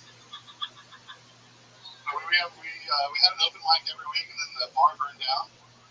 The bar burned down? Yeah. It's not a good. It makes me cry almost. Yeah, it sucks. But, I mean, we have... Do you remember the night that the bar burned down? It was Wednesday. It was daytime. It's very sad. There's nothing worse than a daytime fire. You don't even get to enjoy it. And was it someone upset about it because it was a bringer show? Is that why they burned it down? Maybe. I don't know. No, Bringer show. Come on. it's probably an insurance scam or hate crime. Was it the day of the open mic by any chance? No, it was like 2 days later. 2 days later. Do you think maybe it was perhaps your set and you burned the motherfucking house down? You know what I mean? No, I don't like to brag. I Maybe don't like the to room brag. was on fire. It took a while for it to spread. Maybe. I like to brag. Interesting. So basically, the once a week open mic that there was burned down. Yeah. So then what happened? Well, trying to find another place. And there's one comedy club. They'll do shows on Saturday, though. Those guys do a lot of shows here. And then, yeah, there aren't a whole lot of open mics. Did the Let's Tough to get right. guys know you? Yeah. Cool. Has there ever been a funny bone near this town? I don't think so. That's my favorite name for a club, funny bone. Yeah. It says it all. Dude. I like your style. Your style on stage. I like it. You're like, when you say that, it's like noise. The air conditioning. it's called the universe. The universe, Tony. When you say that you barely have enough time to take care of yourself, what do you mean by that? I'm just a terrible person. Huh? I'm just a terrible person. What do you mean by that? Well, What makes you a terrible person? Did you selfish, I wait guess? a second, wait a Drink second. a lot, Did you it's put fine. water down into the open? I do that. No. I mean, I don't know. You're selfish. How are you selfish? Who are you selfish to? Jeez. I don't know. What is I that? don't know, man. Who you know that person? Yeah. I'm fine. What'd you say? Lies. Wow. She in the show was a lie, or was No, he said that he's selfish, and she said, oh. But maybe you don't know what he's being selfish about. Maybe he's talking about his girlfriend on the side or something like that, lady. Don't yell shit out. I had a girlfriend on my couch once. Kangaroo joke. When you say you're selfish, what? I saw two people look at each other.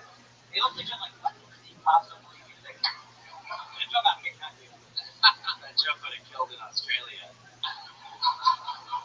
What are you selfish about? I don't like time. Like, I don't know. Kids take up a lot of your time. Like, I love my nieces. I have 5 nieces. I love spending time with them. But I also love giving them back to their dad. Being like, all right, I'm out here. You don't do that as you leave. Like, all right.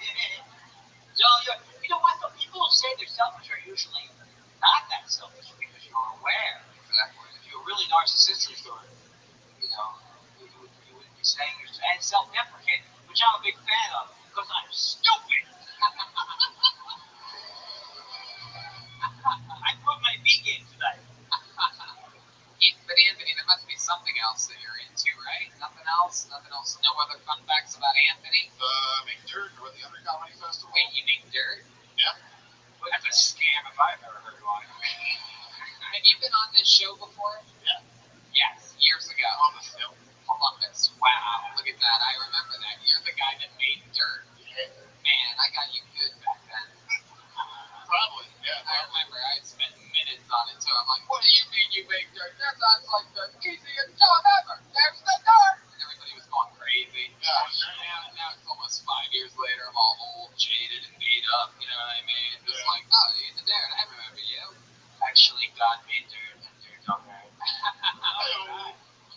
What's the, yeah, I guess if we want to listen to the dirt making episode, that's probably, I think, episode 101 or something. 130 or 130. somewhere around there. What's your recipe? Of course, I have it on my phone. What's your recipe for dirt?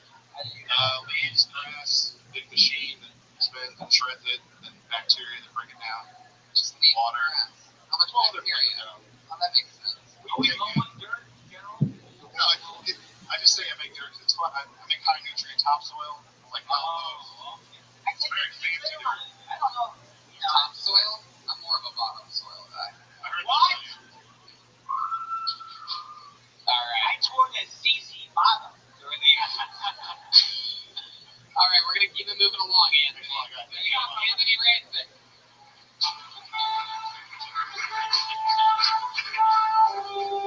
Friendship never ends. I pulled another name out of the bucket. Put your hands together for Corey McAfoose. Corey McAfoose. Here he comes. Here he is. Come on, everybody. He's signed up for tonight. He's live on Keltoni in Fort Wayne. It's Corey McAfoose. All right.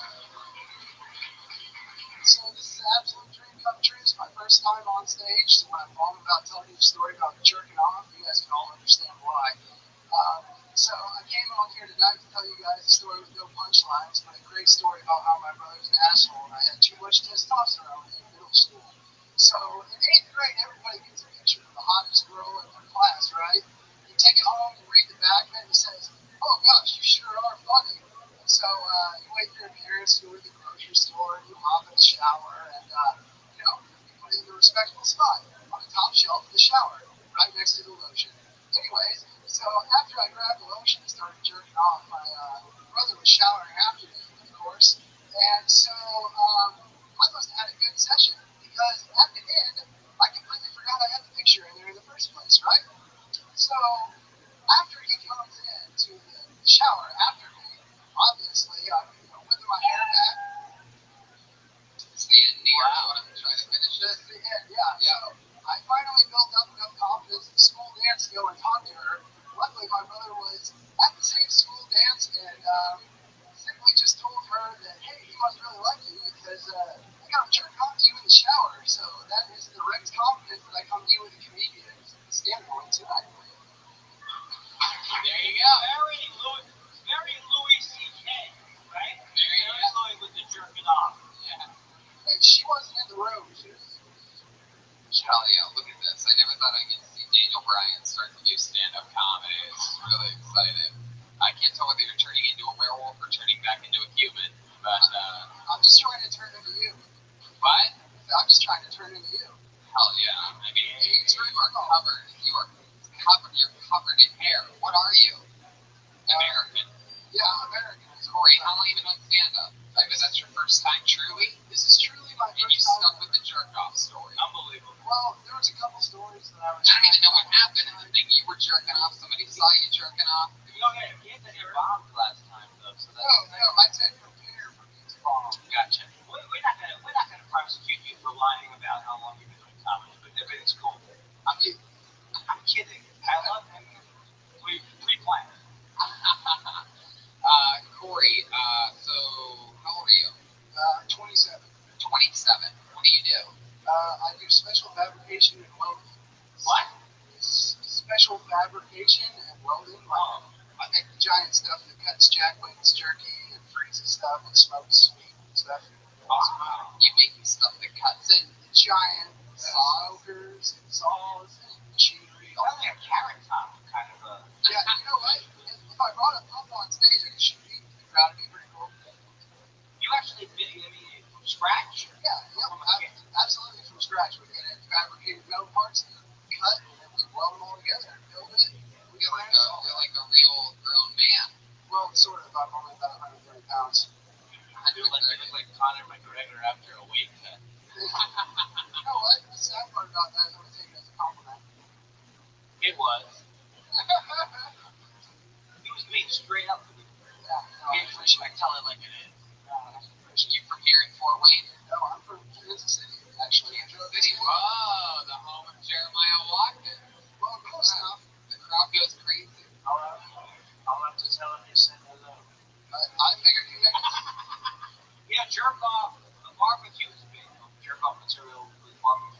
Well, like in front of them? When did you get into the jerk off picture? Well, I guess that one would have been in 8th grade. I tried it in front of people for the first time. Sure, right on. What did you almost? Let me ask you something. Instead of committing to a jerk off story like so many comedians starting out, A fatal mistake. tend to do. I mean, it truly is. They just go, you know what? I truly think the jerk off shit's the funniest shit. I'm gonna go with this instead of doing this. Like, what else might you have talked about? Like, when you thought about what your 60 seconds was gonna be, what else was on the subject matter? Was on the docket there?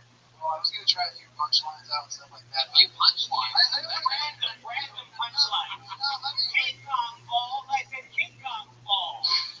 It's not for me. It's for the duck. He's driving. Harry, I have to. But you? I cannot do that.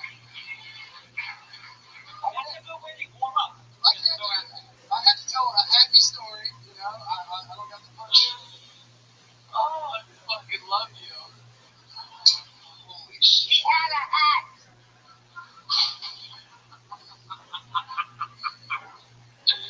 So, what the punchlines that you were going to talk about, what were they going to be about? I guess I just warmed it up. I had no good stories. I didn't want to sound hacky. Well, it's not about the stories. I'm just talking about what else would you have talked, what subjects? Like, did you have more jerk-off stories? I mean, did you ever think about the boomerang? Like, it could be fucking anything, Corey. What might you have talked about tonight had you not told this 69-second long story about jerking off in the shower? I probably would have told the story about the first time I did shrooms. My buddy had a seizure. I tried throwing a football, but it bounced off a car, so I think I probably went the right route with the jerk-off story. No, I like the football story. Okay, all right, cool. Other stories about my dad. He's a crazy guy. If you were, are you going to try to do comedy again? Or is that something you think you're going to try again? Or? Well, this is more or less just like a super dream to get on stage and talk to you guys and just try it out for the first time. If I went somewhere and I killed, I probably would have pursued a little more, but maybe if it's in town or something. Well, there's a lot of positions opening up in the comedy field. Oh. It's a booming business. You can commercial comedy, industrial comedy. There's so many different ways to make a nice dollar in this business. Oh, fuck. Man, well, that's an interesting way to go about it. So you're out there making machinery. What else do you do for fun? Like, what else is there? What, any other hobbies? You seem like a guy that doesn't mind getting in a kayak every once in a while. Yeah, no, I mean, you'd actually be right. Me and my amazing girlfriend back there, she actually drove me out here. We got 2 dogs. We like to take them on hikes, you know, go kayaking if it's available. Is that true? Have you been kayaking? We have been kayaking together, actually. So, Nailed it. hey, man, you got it. Young Abe Lincoln, Missouri. I mean, I should. Yeah. I was thinking about shaving my head, but I think it would be as look possible. Young Abe Lincoln, too. I like that. Just like 7 years ago. I jerked off. He's probably got some good The stories. better jerk offs of our nature. Yeah. Do you know what a fawn is? It's beautiful with you, yeah. 2 baby dudes up here staring into his eyes. I don't like this guy one bit. What the fuck? And that's an angel. That was very hard for me to say.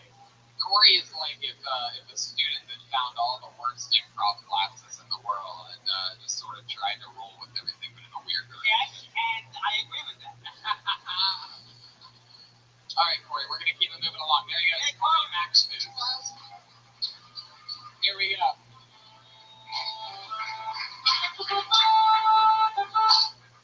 Back to the fucker we go. Put your hands together for Joe Boats. Joe Boats. Joe Modis. Boaties. Boatis. Here he comes. Joe Boats. Joebeotes. Joe Boats, everybody.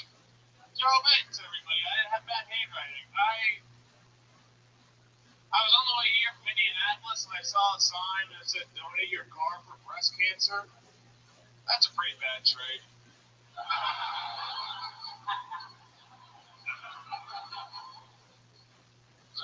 Okay, cool.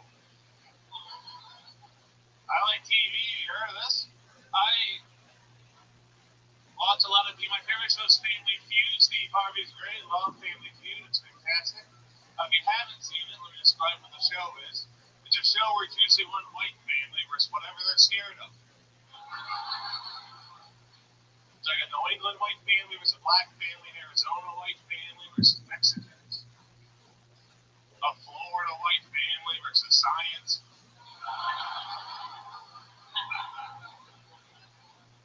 My white family versus showing affection. Don't worry, they're not here, guys. They're never here. Alright, next up, Joe Bates. Sorbo. Hell yeah. There you go. Joe Bates, ladies and gentlemen. Howdy. Hell yeah. That's a great set, man. Very funny. How long you been doing stand-up? Oh, about 7 years. 7 years. What are you doing here in Oh, I started in Houston. Yeah. Then I went to San Jose, and then I went to Indianapolis. I only had to go to a bigger city each time, you know. But I did not. Oh, that. You were in San Jose. You were so close to San Francisco. You didn't think about going over there, right? Yeah, I got laid off from my job. You can't afford living there. What job did you get laid off at? I was a civil engineer. So I was working on the BART line. Park line. The light rail train. Oh, yeah. Sweet. Real interesting stuff, I tell you. Well, you went to school to be civil. Yeah. Like, at one point, were you like, wake up in the morning, I can't wait to get engineering today? I don't think anybody really does. You thought, so you were thinking that as a financial. Yeah, exactly. Thank you. Objection. Civil engineer for the BART line system in San Jose. So one could say you literally ran a train on the whole city. So how long have you been in Indianapolis? That's the I've been there job, right? I've been there about 3 years now. 3 years. How do you like it? I love it, man. Yeah, what do you love about it? It's a smaller city, but I moved around my whole life like 14 times. Why? Just run up from the law. No, my dad worked for the chemical plants, so we just kind of went to different places. Oh, what kind of chemical plants? Chemical or something like that? Yeah, just chemical ones. I don't know. I didn't really ask a lot of details. You don't want to ask questions in that field. Exactly. Did he use the word Monsanto a lot? Be good stage presence. Yeah, amazing. I love the bad trade joke. Thanks so much. Cancer. That's incredible. Really fun stuff. So, you get a lot of spots in Indianapolis with Well, we're down to one comedy club now. Yeah, Morty's just close. Yeah, Morty's is close. It's just Oh my God! Wait till you told me the Morty. Oh, your weekend. I'm sorry. But it's just crackers. And it's good because like Indianapolis is like 3 or 4 hours away, around like 30 comedy clubs, so you can get around pretty easily. Joe, why do you look like a professional poker player? I get Property Brother a lot, but yeah. Property Brother? Yeah. You don't watch that? No. Oh, come on! Where have you been? It's what all the kids are talking about. You know? What's your flopping? Building or construction? The Property Brothers. Yeah. They sell real estate. They show you a home. They show you a home. You like the home? It's $25 million. Then the rest of the show is what they remodeled the first home. Kind of see the plot coming. Yeah. Joe, what else do you do when you're not doing these things? Well, I like wrestling a whole bunch. So, Really? You're a pro wrestling No, fan? yeah, big fan. Yeah. Wow, that's incredible. Yeah, rare time to see a comic like wrestling. How old are you? One punch is like Yeah, I'm a big wrestling fan too. I have a wrestling podcast called The Storm Horsemen. We just had episode 100, and Joe Rogan popped in on it. Everybody loves Joe. And it's entrance music and everything? No, it's funny. We actually talked about that afterwards. How he deserved entrance music walking into the studio, but it didn't happen. Joe Rogan's the guy where you just hear his entrance music in your head when he walks into the room. any world-class Taekwondo artist. I took Taekwondo too. You know what I'm saying? I think we all get to me. So, you're just a wrestling fan? Any other hobbies or anything? I play Dungeons and Dragons a lot. Oh, finally, yes. Man, you must get all the pussy, Joe. Oh yeah, I'm doing all right.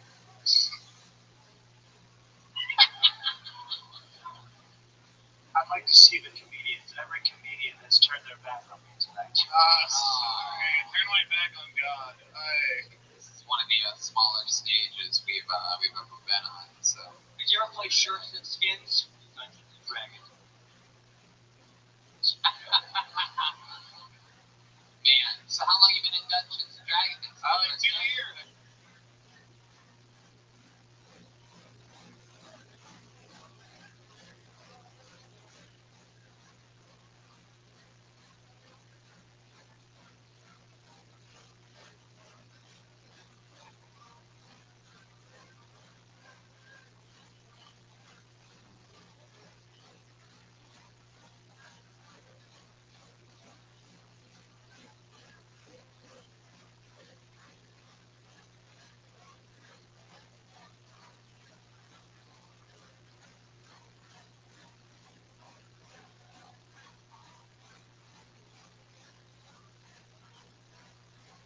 Just started. My buddy was a dungeon master. Yeah.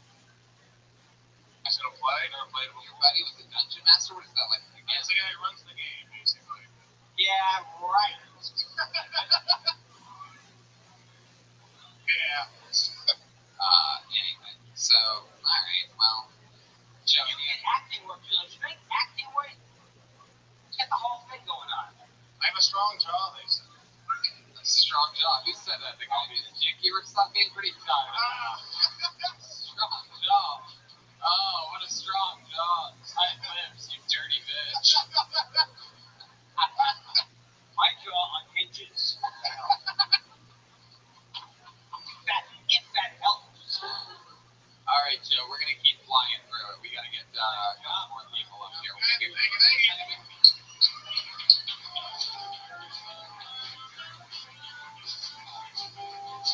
All right, guys, I think we only have time to go to the bucket one more time. Is that okay if we go one more time, huh? Into the bucket. I hope Jay Leno comes out.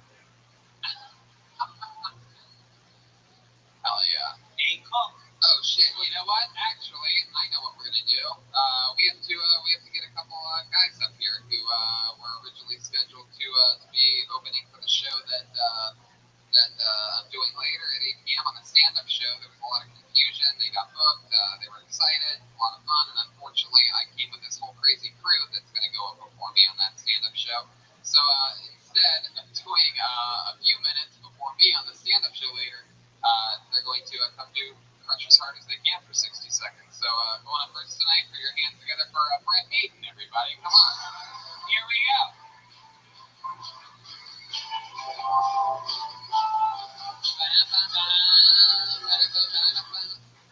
All right. Thank you, guys. 2 weeks ago after a show, a guy came up to me and he said, "Hey, man, you remind me of this autistic comedian." Some of you see it, fuck you guys. Here was the thing. That was all he said. He didn't give me a name. He didn't even tell me if he liked the comic. He just said, "You remind me of someone with autism," which is less of a compliment and more of a diagnosis at that point. I definitely have autism symptoms, though. Like, if anybody here is single, find someone who looks at you the way I look at anything to avoid eye contact. I think that's how you're going to find love. Some people are afraid of dying alone. Me being so introverted, that would just be my preference. I'm being honest myself. People try to give me advice on anxiety a lot, but 100% of my friends are comics. So their advice just becomes, you should start drinking, or you should smoke some pot. I'm actually a straight edge guy, which means I don't drink, smoke cigarettes, or get invited to parties. Not a good life. I still drink Monster energy drinks, though, which aren't good for you guys. Have you read the ingredients on a can of Monster? It's just Linkin Park lyrics. There you go. Fuck yeah, Brett Hayden. That was awesome, dude. Oh yeah. Well, that was great. How long have you been doing stand-up? It'll be 5 years next Halloween. 5 years. You live here in Fort Wayne. I actually live about 40 minutes north of Detroit. 40 minutes north of Detroit. What brought you down here? You're part of the festival. I'm part of the festival. Oh, okay. What are you doing 40 minutes north of Detroit? What's that like up there? It's not good. Hey, I live in Trump country in Michigan, so it's kind of goofy out there. Oh. What is it like to create Facebook? I'll take it. 40 minutes north of Detroit. What's your tap water like? Delicious. Yeah, you can drink the tap water. Yeah. Interesting. You saved my life. Oh yeah, we hung out after last time you were in Detroit. This is a true story. We hung out, Yeah. and I was on a stool that I didn't realize I smoked some pot. I didn't realized the school didn't have a back. So we were like, it was a high school. So all of a sudden, wow, almost broke my neck. I remember that just because, I'm sorry, the last thing you said, like when you got up, you like almost split your head open. The first thing you said was there was two girls working and they were playing music, and you said, "Who's this artist?" They said Post Malone. You're like, "Oh, I want to hear Free Malone." Right out of the coma, back from the concussion. Always doing this. I love it, man. Well, that's awesome, Brad. Anything else you want to talk about? Any fun facts about you that? I also love wrestling. Wow. Yeah. I actually believe that. Really? Yeah, you seem like you look like a wrestling fan. You seem like the type of guy that would. I don't wish I had anything right now. I set it up like I had something good, and I just simply didn't. When you wrestle with your sexuality, I actually have a mini, and I don't feel good about that one. You've been a wrestling fan your whole life? Yeah, pretty much, yeah. Was your dad not in the picture? Raised by a single mom? No, they were in the picture. They took me to a lot of events. Oh, well, you just have everything perfect.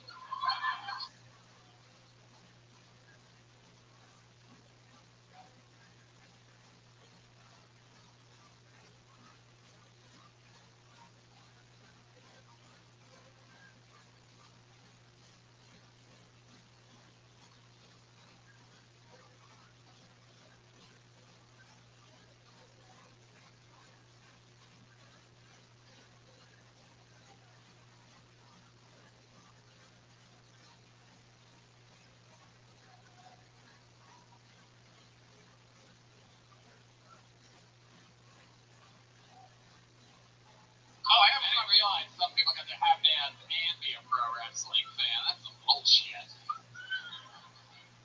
I know Chris Jericho. That's one who say, like, it's true. I wrote Ben to Jericho.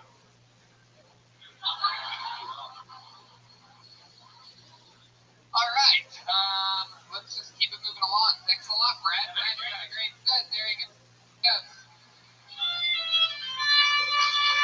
Next time I'm around town, Brad, if I don't have anybody with me, we'll figure out something. This guy's funny. And there's one other guy. He's also, not only is he at this festival, but I was told he's also going to be at the Motor City Festival that we're doing next month in Michigan. And we're also doing Lansing and Grand Rapids up there. Put your hands together for Kyle Forsyth, everyone. Oh my goodness! Hello, hi, I'm Kyle. I work for. I got a new job recently. I work for a beer company, and I get to try all the new beers. My job title is delivery driver. It's a pretty sweet gig. Don't tell them. It's easy to get a job working for a beer company when you already look like you work for a beer company. I have like the beard of the Unabomber in the face of a Cabbage Patch Doll. I get it. It's like look. I have like this big beard. I have a girlfriend regardless of it. We met on Tinder, so it's totally gonna work out. When we met, I asked her where she wanted to go on our first date, and she told me she wanted to go hiking. I was like, that'd be fun. That'd be cool. That'd be like a really sweet way for me to fucking murder you. Why would you ever do that? So my girlfriend's dead now. She's very much alive. She doesn't like that joke either. She's fantastic. I love my girlfriend. I love her to death. That's why she's dead. I think the cat should be right around the corner, baby. Alright, there you go. Young goddamn professional Kyle Forsyth. So, the girlfriend, dead or not real to ever begin with? Completely alive and love her to death. Yeah. How long you been with her? About 2.5 years now. 2.5 years. You guys really met on Tinder? We did meet on Tinder. What was your profile like? What did it say? Honestly, I had a one-liner that my friend Brett gave me that he told me women love, the one you just met, and it was, why are campfire stories never about campfires?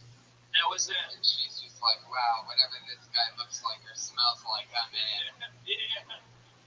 Well, that's awesome. I hope you wear shirts that have cheese on it. If anything ever happens to your wife, this is going to be a great time, though. Yeah. With all that things. You can just go ahead and keep doing material. Yeah, she's not fond of all of the death material. She'd rather I drop it, but I like it. Oh, yeah. Kyle, how 5 years in December. 5 years in December. And you live in Fort Wayne? I live in Metro Detroit. Metro Detroit. Yeah.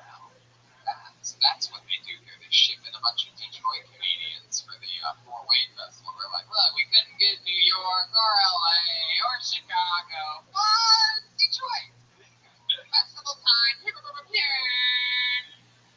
kidding. We're from LA. That doesn't even make any sense. Kyle, do you always dress like a mustard dispenser? If Meg is been to like Iffy with that, I like your style. I mean, I keep it condiment related. At least, I try and match the colors of condiments. Just red or yellows. You seem like one of the youngest guys with a beard I've ever seen. Yeah, I'm 24. Wow. Yeah. Really, you look like young. You drink a lot of water? No. Fucking done it all, almost, actually. I drink way too much soda. Like that weird Bray Wyatt thing going on. Oh, man. Facial hair people have out here. Like, look at the audience. Almost every single person in the audience has facial hair, including the women. Like, it's really. I'm taking collections. I need a neck pillow on the fly back. So. Yeah, I'm not a big wrestling fan, but all my comedian friends call me Baby Bray. Yeah, certainly see why. That's what I would call you too if we ever became friends. What does it say in your shirt? Artsy Bar is a clothing company and design company out of Detroit. That shirt makes me want to buy clothes. Well, Kyle, I mean, you were you were awesome. I'm sorry we couldn't get you on that show, but thanks for coming on this one. You were great, dude. We'll see you around Michigan. Yeah, see you at earlier, too. Yep. All right, we got those two guys up. I know we're going way over time here, but what do you guys say? One more name out of the bucket, huh? How about one more time for Andy Kindler sticking it out in the heat with us? Stick with us. Thank you. All right, this looks like an interesting name. Your final comedian of the night will go by the name of B-Man herself. B-Man herself. Oh, Brian. It's Brian. I'm sorry. Brian herself. Oh. So that's a good move. On. Hello and welcome to the roast of Tony Hinchcliffe. Yeah. Tony is the stand-up. What Caitlyn Jenner is the stand-up. The one thing I can't figure out, though, is between the two of them, why is it that it's Caitlyn that sounds like she still has her balls?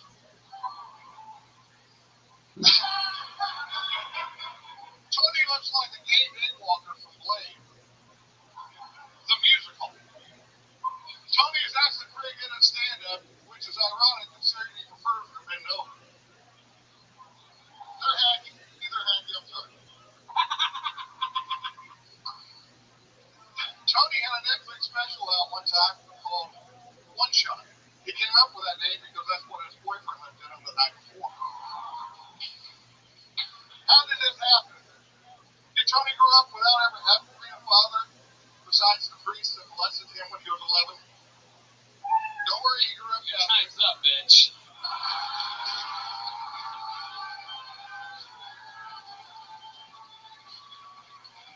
Let me tell you something, you bastard. How dare you come up here and insult the throne? You look like Tom Cruise if he got stranded on a cruise. You look like the coach of the LA Raiders took all his advice from Jerry Sandusky. I deserve it. Big fan. Big fan. Anyway, Appreciate it. that's the call. You look like you're going to be buried in a Foot Locker casket. Thank you. Thank you. You are wearing everything on you is Under Armour right now. Are you sponsored? Do you like a high school football coach or something? No. Lives on that? You really look like one. You look like you need a clipboard and headphones. Thank you. Thank you. Do you have any jokes about people being gay? Maybe just 60 seconds though, right there. What's your Under It was Armour? my first shot. I had to go with something. Take that, idiot. First time ever. Appreciate it. So this is your first time ever on stage? Yes. And you suspended growth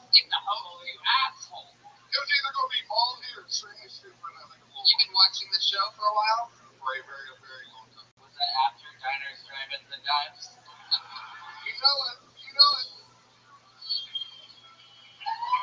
And you watch every episode of the show, and you said, this time I'm gonna get Tony. I'm gonna do what nobody's had the balls to do because everybody had the common sense to know it wouldn't work.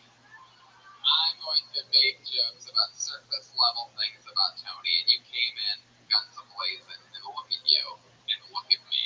I understand. Instead of disrespecting you by going up here and saying I didn't think I was going to get called up. No, I love that. Who's brave with you on one level? No, and by the way, I'm honored. That's cool that you took the time to like make jokes about, shit that people barely know about me. It looks like your favorite restaurant is Bubblegum Restaurant. But you have an interesting look, Brian. What do you do for a living? I work at Ford, remember we talked earlier? Oh, that's right. You were that guy out there, so you drove 4 hours to be here tonight, right? Yes, and I'll be in Nashville also. The whole Wait, time. Tony Maduro? Yeah, you gonna roast me again if you get pulled out in Nashville? No, I'll have a new. What do you think you would have talked about that you not spent your time trying to roast the unroastable? Probably black people. Right. Hold on a second. Now, it's been a long episode, guys. I did not see that. It's been a long episode. Maybe the Jews and how greedy they are. Something like that. I have to ask, Brian, you're from 4 hours south of here. What do you think you would have said about black people had you talked about them? I would say I used to have a black friend and discuss some of the reasons why I make fun of black people because he makes fun of white people all the time. And he thinks he can get away with that because he's black. No. And the truth is, he can. Yeah, he can break me. That's true. He can break me in half. So. All right, Brian. Well, we're running out of time here. Any other cool fun facts about Brian? Not really. I just appreciate the help. Do you have any kids? I have two in the crowd. My son, we're going to be the first father and son. But People just booed at his son. I don't like to see that. if you would have called my son up here, he would have had a much better set and made me look. Probably would have. Is your son actually interested in doing stand-up comedy? I don't know, but he has a hell of a man. A lot better than what I have. Is that true? It is true. Well, you're just going to have to find out in Nashville. Oh, maybe Nashville. Are you going to see him? You're going to be in Nashville. Am I getting it right now? You're going to be in Nashville, and he's traveling around the country like a dick and catching all the shows. Yes. Interesting. We wanted to be the first father and son. Maybe next time. Yeah, it's not going to happen. We ran out of time, unfortunately. I appreciate the time you give. And we ran out of time. It was a teaser. It's a teaser. That's how it happens sometimes. Will the son be funnier than the father? I Most definitely. guarantee you he will. But that's awesome, Brian. It takes a real set of balls to come up here and do anything at all. And you probably took that spot from your son here tonight. Well, And you just let him sign up. It would have increased his odds of getting picked. And instead, you got pulled and you tried to make fun of me. And goddamn. I almost feel bad for you. Yeah. It's going to be a long 4-hour drive home with your balls sticking to your leg. Those Under Armour jogging pants, thinking about what you could have said. Ironically. Rewriting the Caitlyn Jenner false joke. He's now sponsored by Under Armour. Ouch. Under Armour. I love it. Pretty good.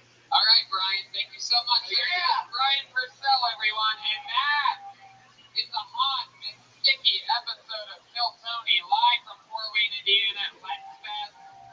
What appears to be a very fun festival. We're excited about it. We just got in. We're doing a stand-up show that we got to turn and burn around everything for. One more time for the great and powerful Andy Kindler, everybody. Come on.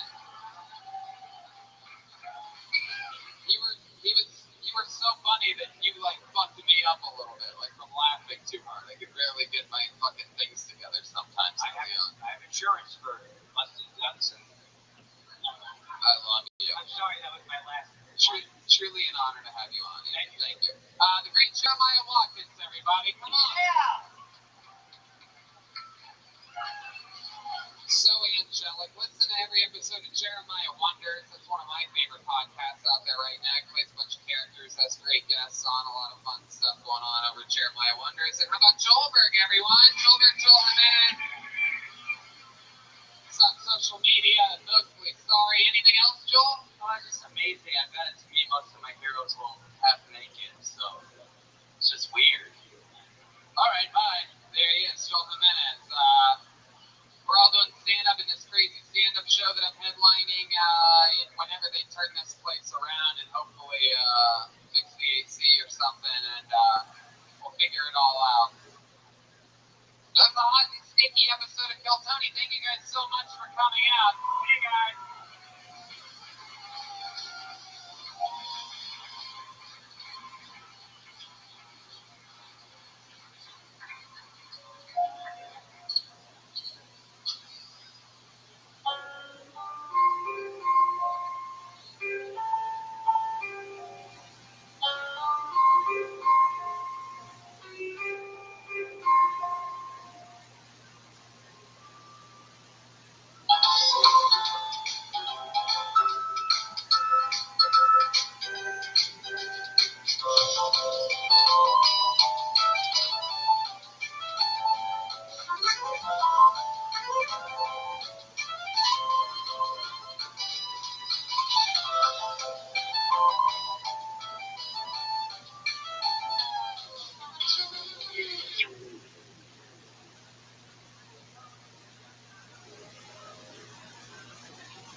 Store main room for a brand new episode of Kill Tony. Give it up for Tony and Squid.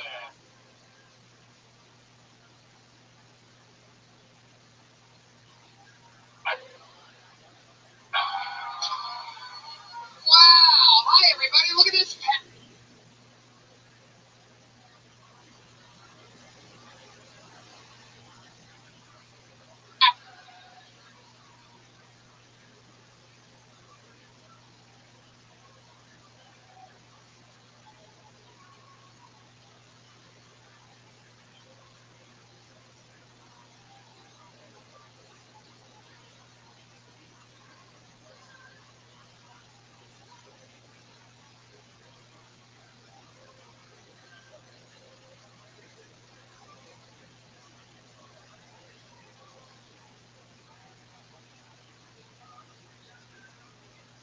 Jackass crowd. Make some noise, everyone.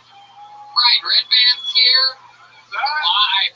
Live on YouTube from the main.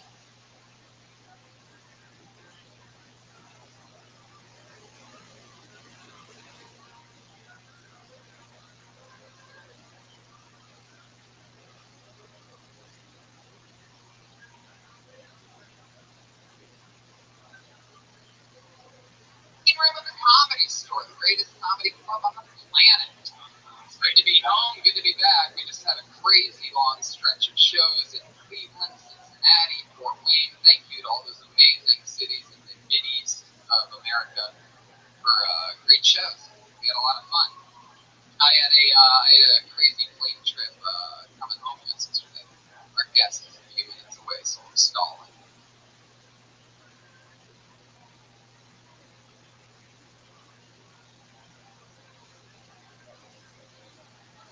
So I'm going to tell you guys this crazy thing. This is a true story. You know this, right? It's unbelievable. So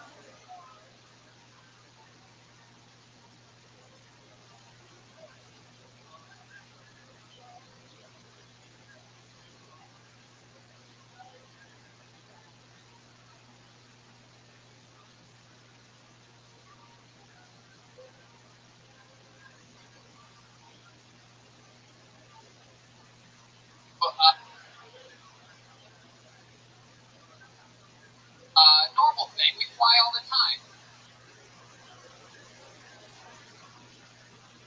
Right? It's part of what I do. I've gotten pretty decently good at it.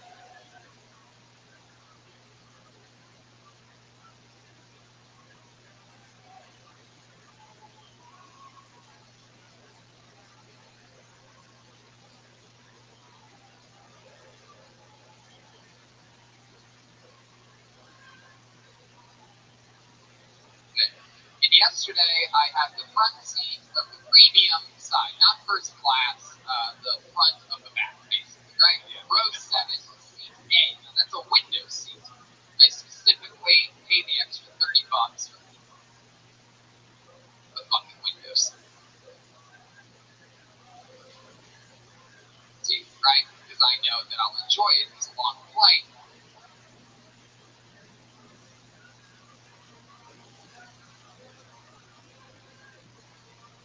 It's from Chicago to LA. That's a long one. Anyway,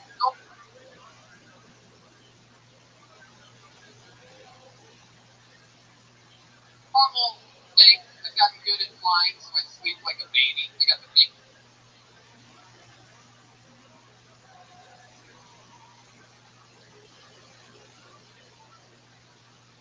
fancy Tempur-Pedic neck pillow, the biggest one possible.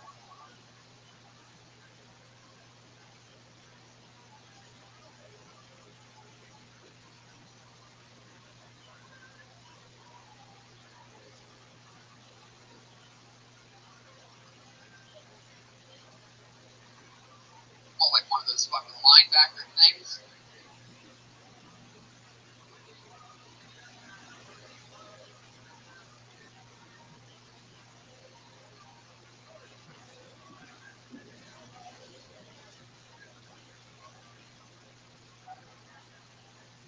I have the $37 eye cover. It's $37 fucking dollars. Can you imagine how good it must be? It's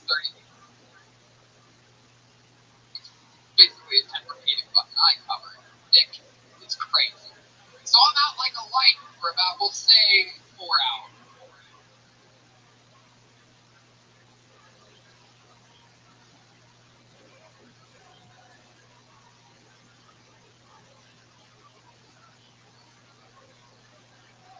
Right? I think maybe, anyway, we'll say 4 hours. There's about an hour left on the flight when I wake up. I'm waking up, and I have that gray wall in front of me, so there's really nothing to look at. The little TV monitor's off, right? So I'm trying to.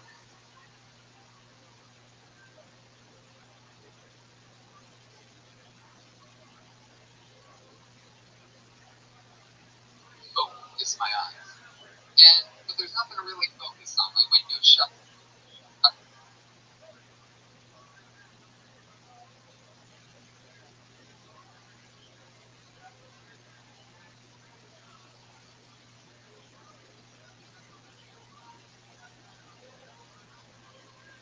Doors closed, right? And I look. The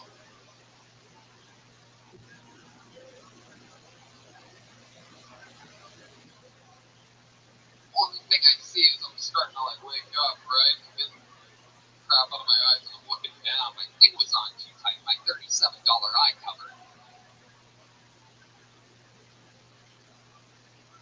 was on too tight. And I'm looking down, and my eyes start to focus, and the guy to my left in the middle seat is texting. So I'm looking, even though it's something I never do, I look at the text message, and it says, yeah, where are you at? I'm stuck in the middle seat between two weirdos. This is what I'm waking up to, right? So I'm thinking to myself, how the fuck am I a weirdo? Why, because I was sleeping? Like a baby? Just out like a light? How am I possibly a weirdo? And I start thinking to myself, maybe the guy on the other side of this guy is a weirdo, and he's sort of exaggerating to his friend via text. So I sort of do a lean forward to see what that guy looks like. Fucking badass cowboy looking dude, badass mustache, fucking leather boots, I mean, well-fitting clothes, right? Cool fucking jacket. You reminded me of like the bartender from or not the bartender, but the guy at the bar in the Big Lebowski, that cool cowboy motherfucker. You sure you weren't like moaning when you were sleeping? Don't interrupt me here, Brian. Just let the momentum roll here. So the cowboy guy, right, with the beat you just stepped on, isn't a weirdo, right? He's a badass motherfucker. And I'm thinking to myself, I'm a badass motherfucker. This guy's totally in the wrong. He's a fucking weirdo, right? But then I became sort of a weirdo because I kept looking at everything he was doing on his phone after that. I couldn't help myself. If the first thing I saw was that I'm a fucking weirdo, what else is this guy talking about? He's going from one text conversation to another, and I see 2, 3, 4 text conversations, all of them about how he's in between two weirdos. Different people. This guy clearly has had his Wi-Fi bumping the 4 hours that I've been asleep, right? And he's just going from one conversation to the next, and I keep watching. He goes, yeah, the guy to my right on the window seat has the window shutter closed. What a weirdo. And another conversation, he goes, yeah, the guy to my right has the window shutter closed. He must be afraid of flying. All this is happening. I'm thinking to myself, you know what? Fuck this guy. I'm going to keep the window shutter closed the whole time. And I look over again. And what do I see in text? His one friend from probably down on land goes, where are you at? Do you know? And he goes, I think I'm flying over the Grand Canyon. But I wouldn't know because the weirdo next to me has his window shutter closed. Finally, I'm like, you know what? I want to say something, right? I want to say something to the fucking guy. I want to go, who the fuck do you think you are, right? And I know that I can't do that because that's just going to end up 2 guys in the front of the plane going, you're a fucking weirdo. No, you're a fucking weirdo. So instead, what I do is I reach forward nice and slow and I grab that window shutter by that little bottom part, right? And I slowly start to lift it up. As I get it just barely up, I put my head right in front of it like that. And I'm just leaning out a window like I've never looked outside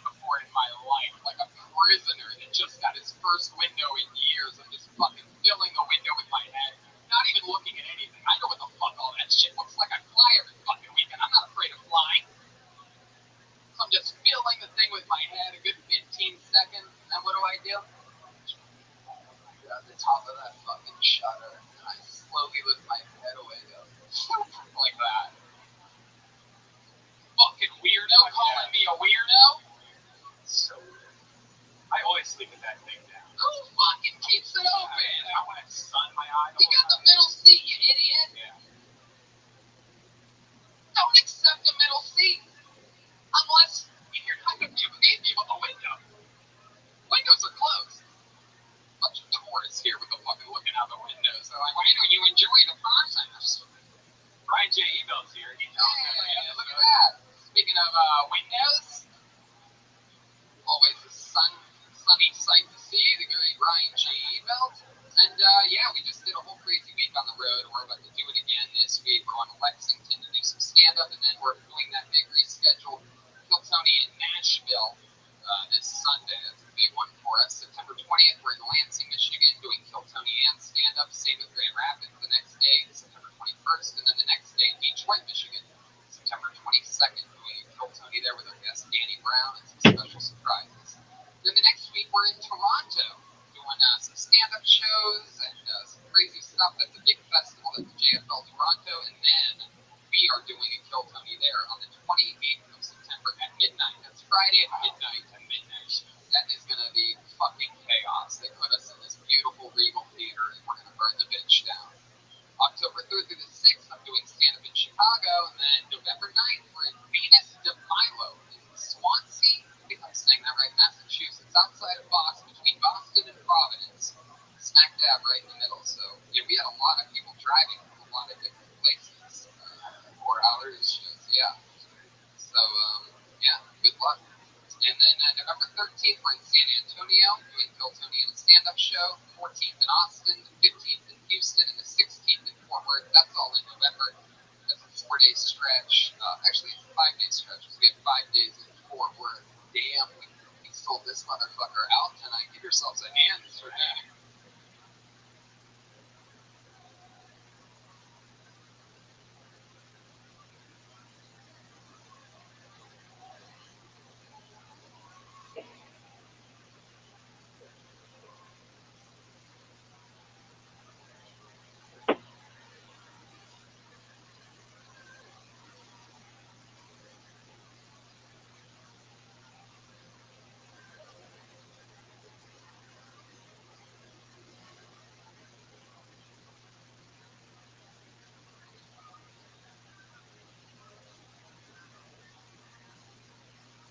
An amazing audience. I hacked this bitch. Did it. Alright. So yeah, there's a bunch of Kiltonys happening. Thanks everybody for watching on YouTube. We're live on YouTube, our brand new home. We are perhaps what we would call the last to the YouTube party. But here we are. We have finally arrived. A lot of people were wondering, where's Kiltony going to end up? Netflix? Comedy Central? YouTube. We're on YouTube, everyone. We did it. Breaking new ground. It took 5 years.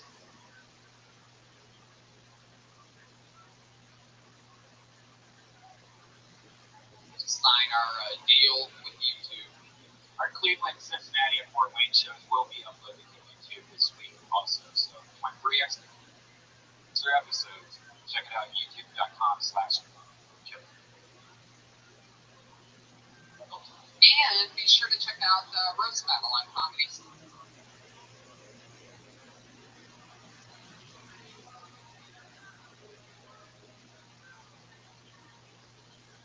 Central on Tuesday nights at 10. And in a couple weeks, there's going to be a special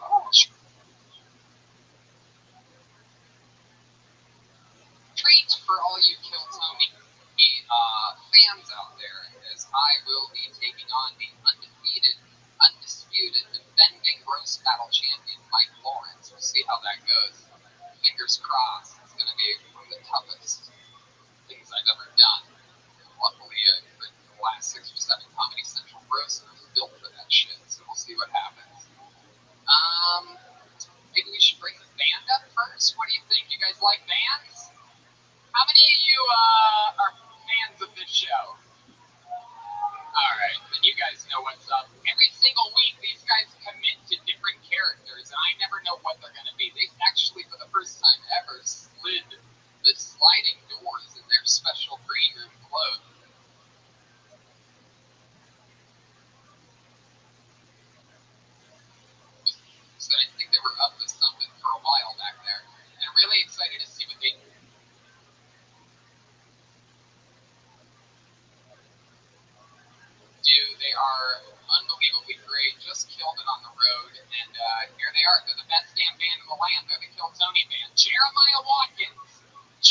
minutes. And Chroma Chris. Come on, guys, you gotta make some noise. Oh my god. It's Street Fighter. Wow!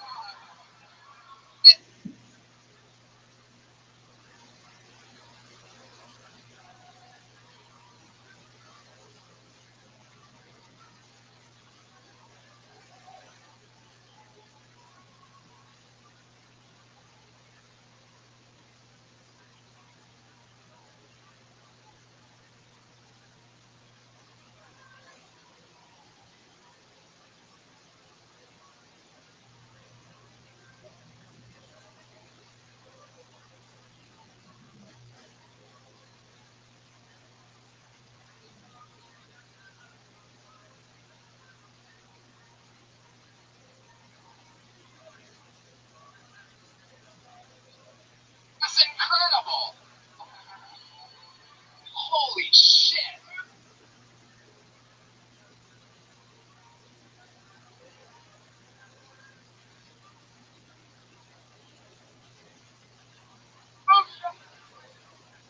Street Fighter. Wow.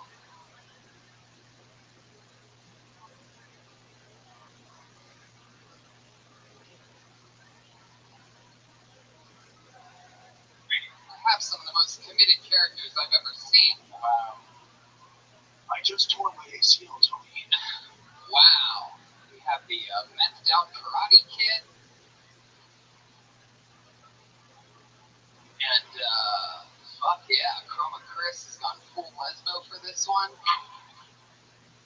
And then we have, what is it? Someone that drowned trying to swim here from Mexico? Blanca. Blanca? Oh yeah, well, man, I'm excited to see how much fun we have here with the Street Fighters. This should be...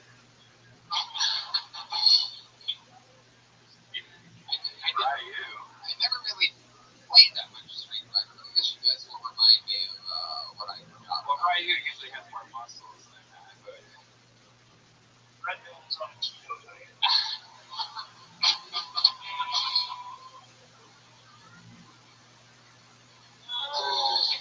Wow, the Street Fighter versus the Meat Fighter over here.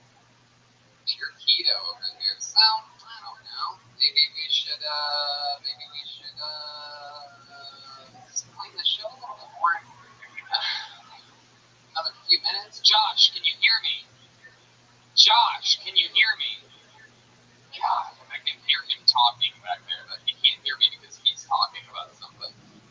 Anyway, so we have a fun show here. This isn't even everything. It's not over yet, people. In fact, we haven't even begun. Over 40 or 50 comedians signed their names for the chance to do 60 seconds on this stage tonight. You know their time is up when you hear the sound of a kitty. That means wrap it up then, or else you're going to bring out the angry West Hollywood bear. Man, it sounds furious tonight. And then we interview you and talk to you about your life or anything else that's going on that we might find interesting about you.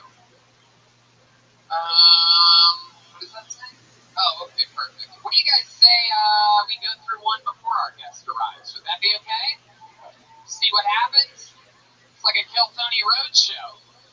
No guest. Well, we did have Andy Kindler on that Fort Wayne episode, and let me tell you something. Holy shit. That fucking guy's hilarious. Make sure you go back and listen to Fort Wayne. If you like jokes, you'll love that episode. Alright, you guys ready to start this thing? I pulled a name out of a fucking bucket. It's about to go down. Put your hands together for an uninterrupted 60 seconds from Tatenda Mudzi. Tatenda. That name sounds familiar.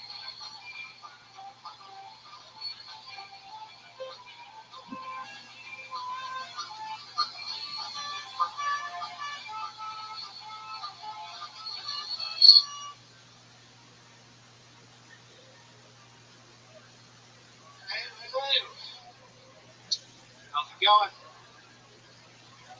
From Zimbabwe.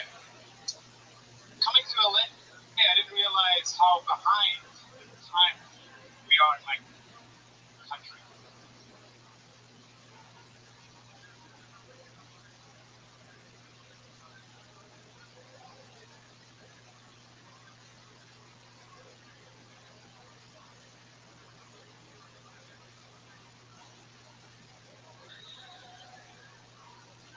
things that are still big in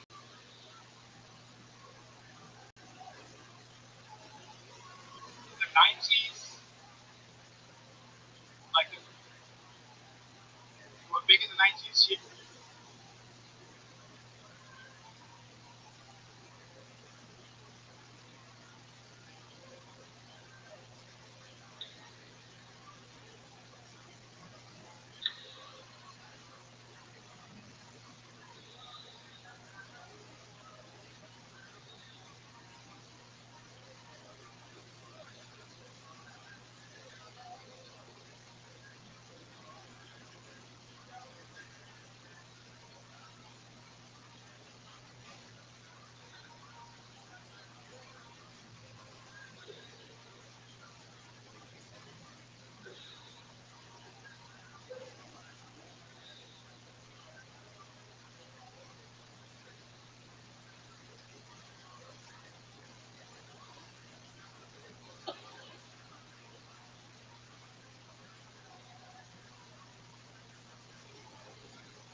Ugh.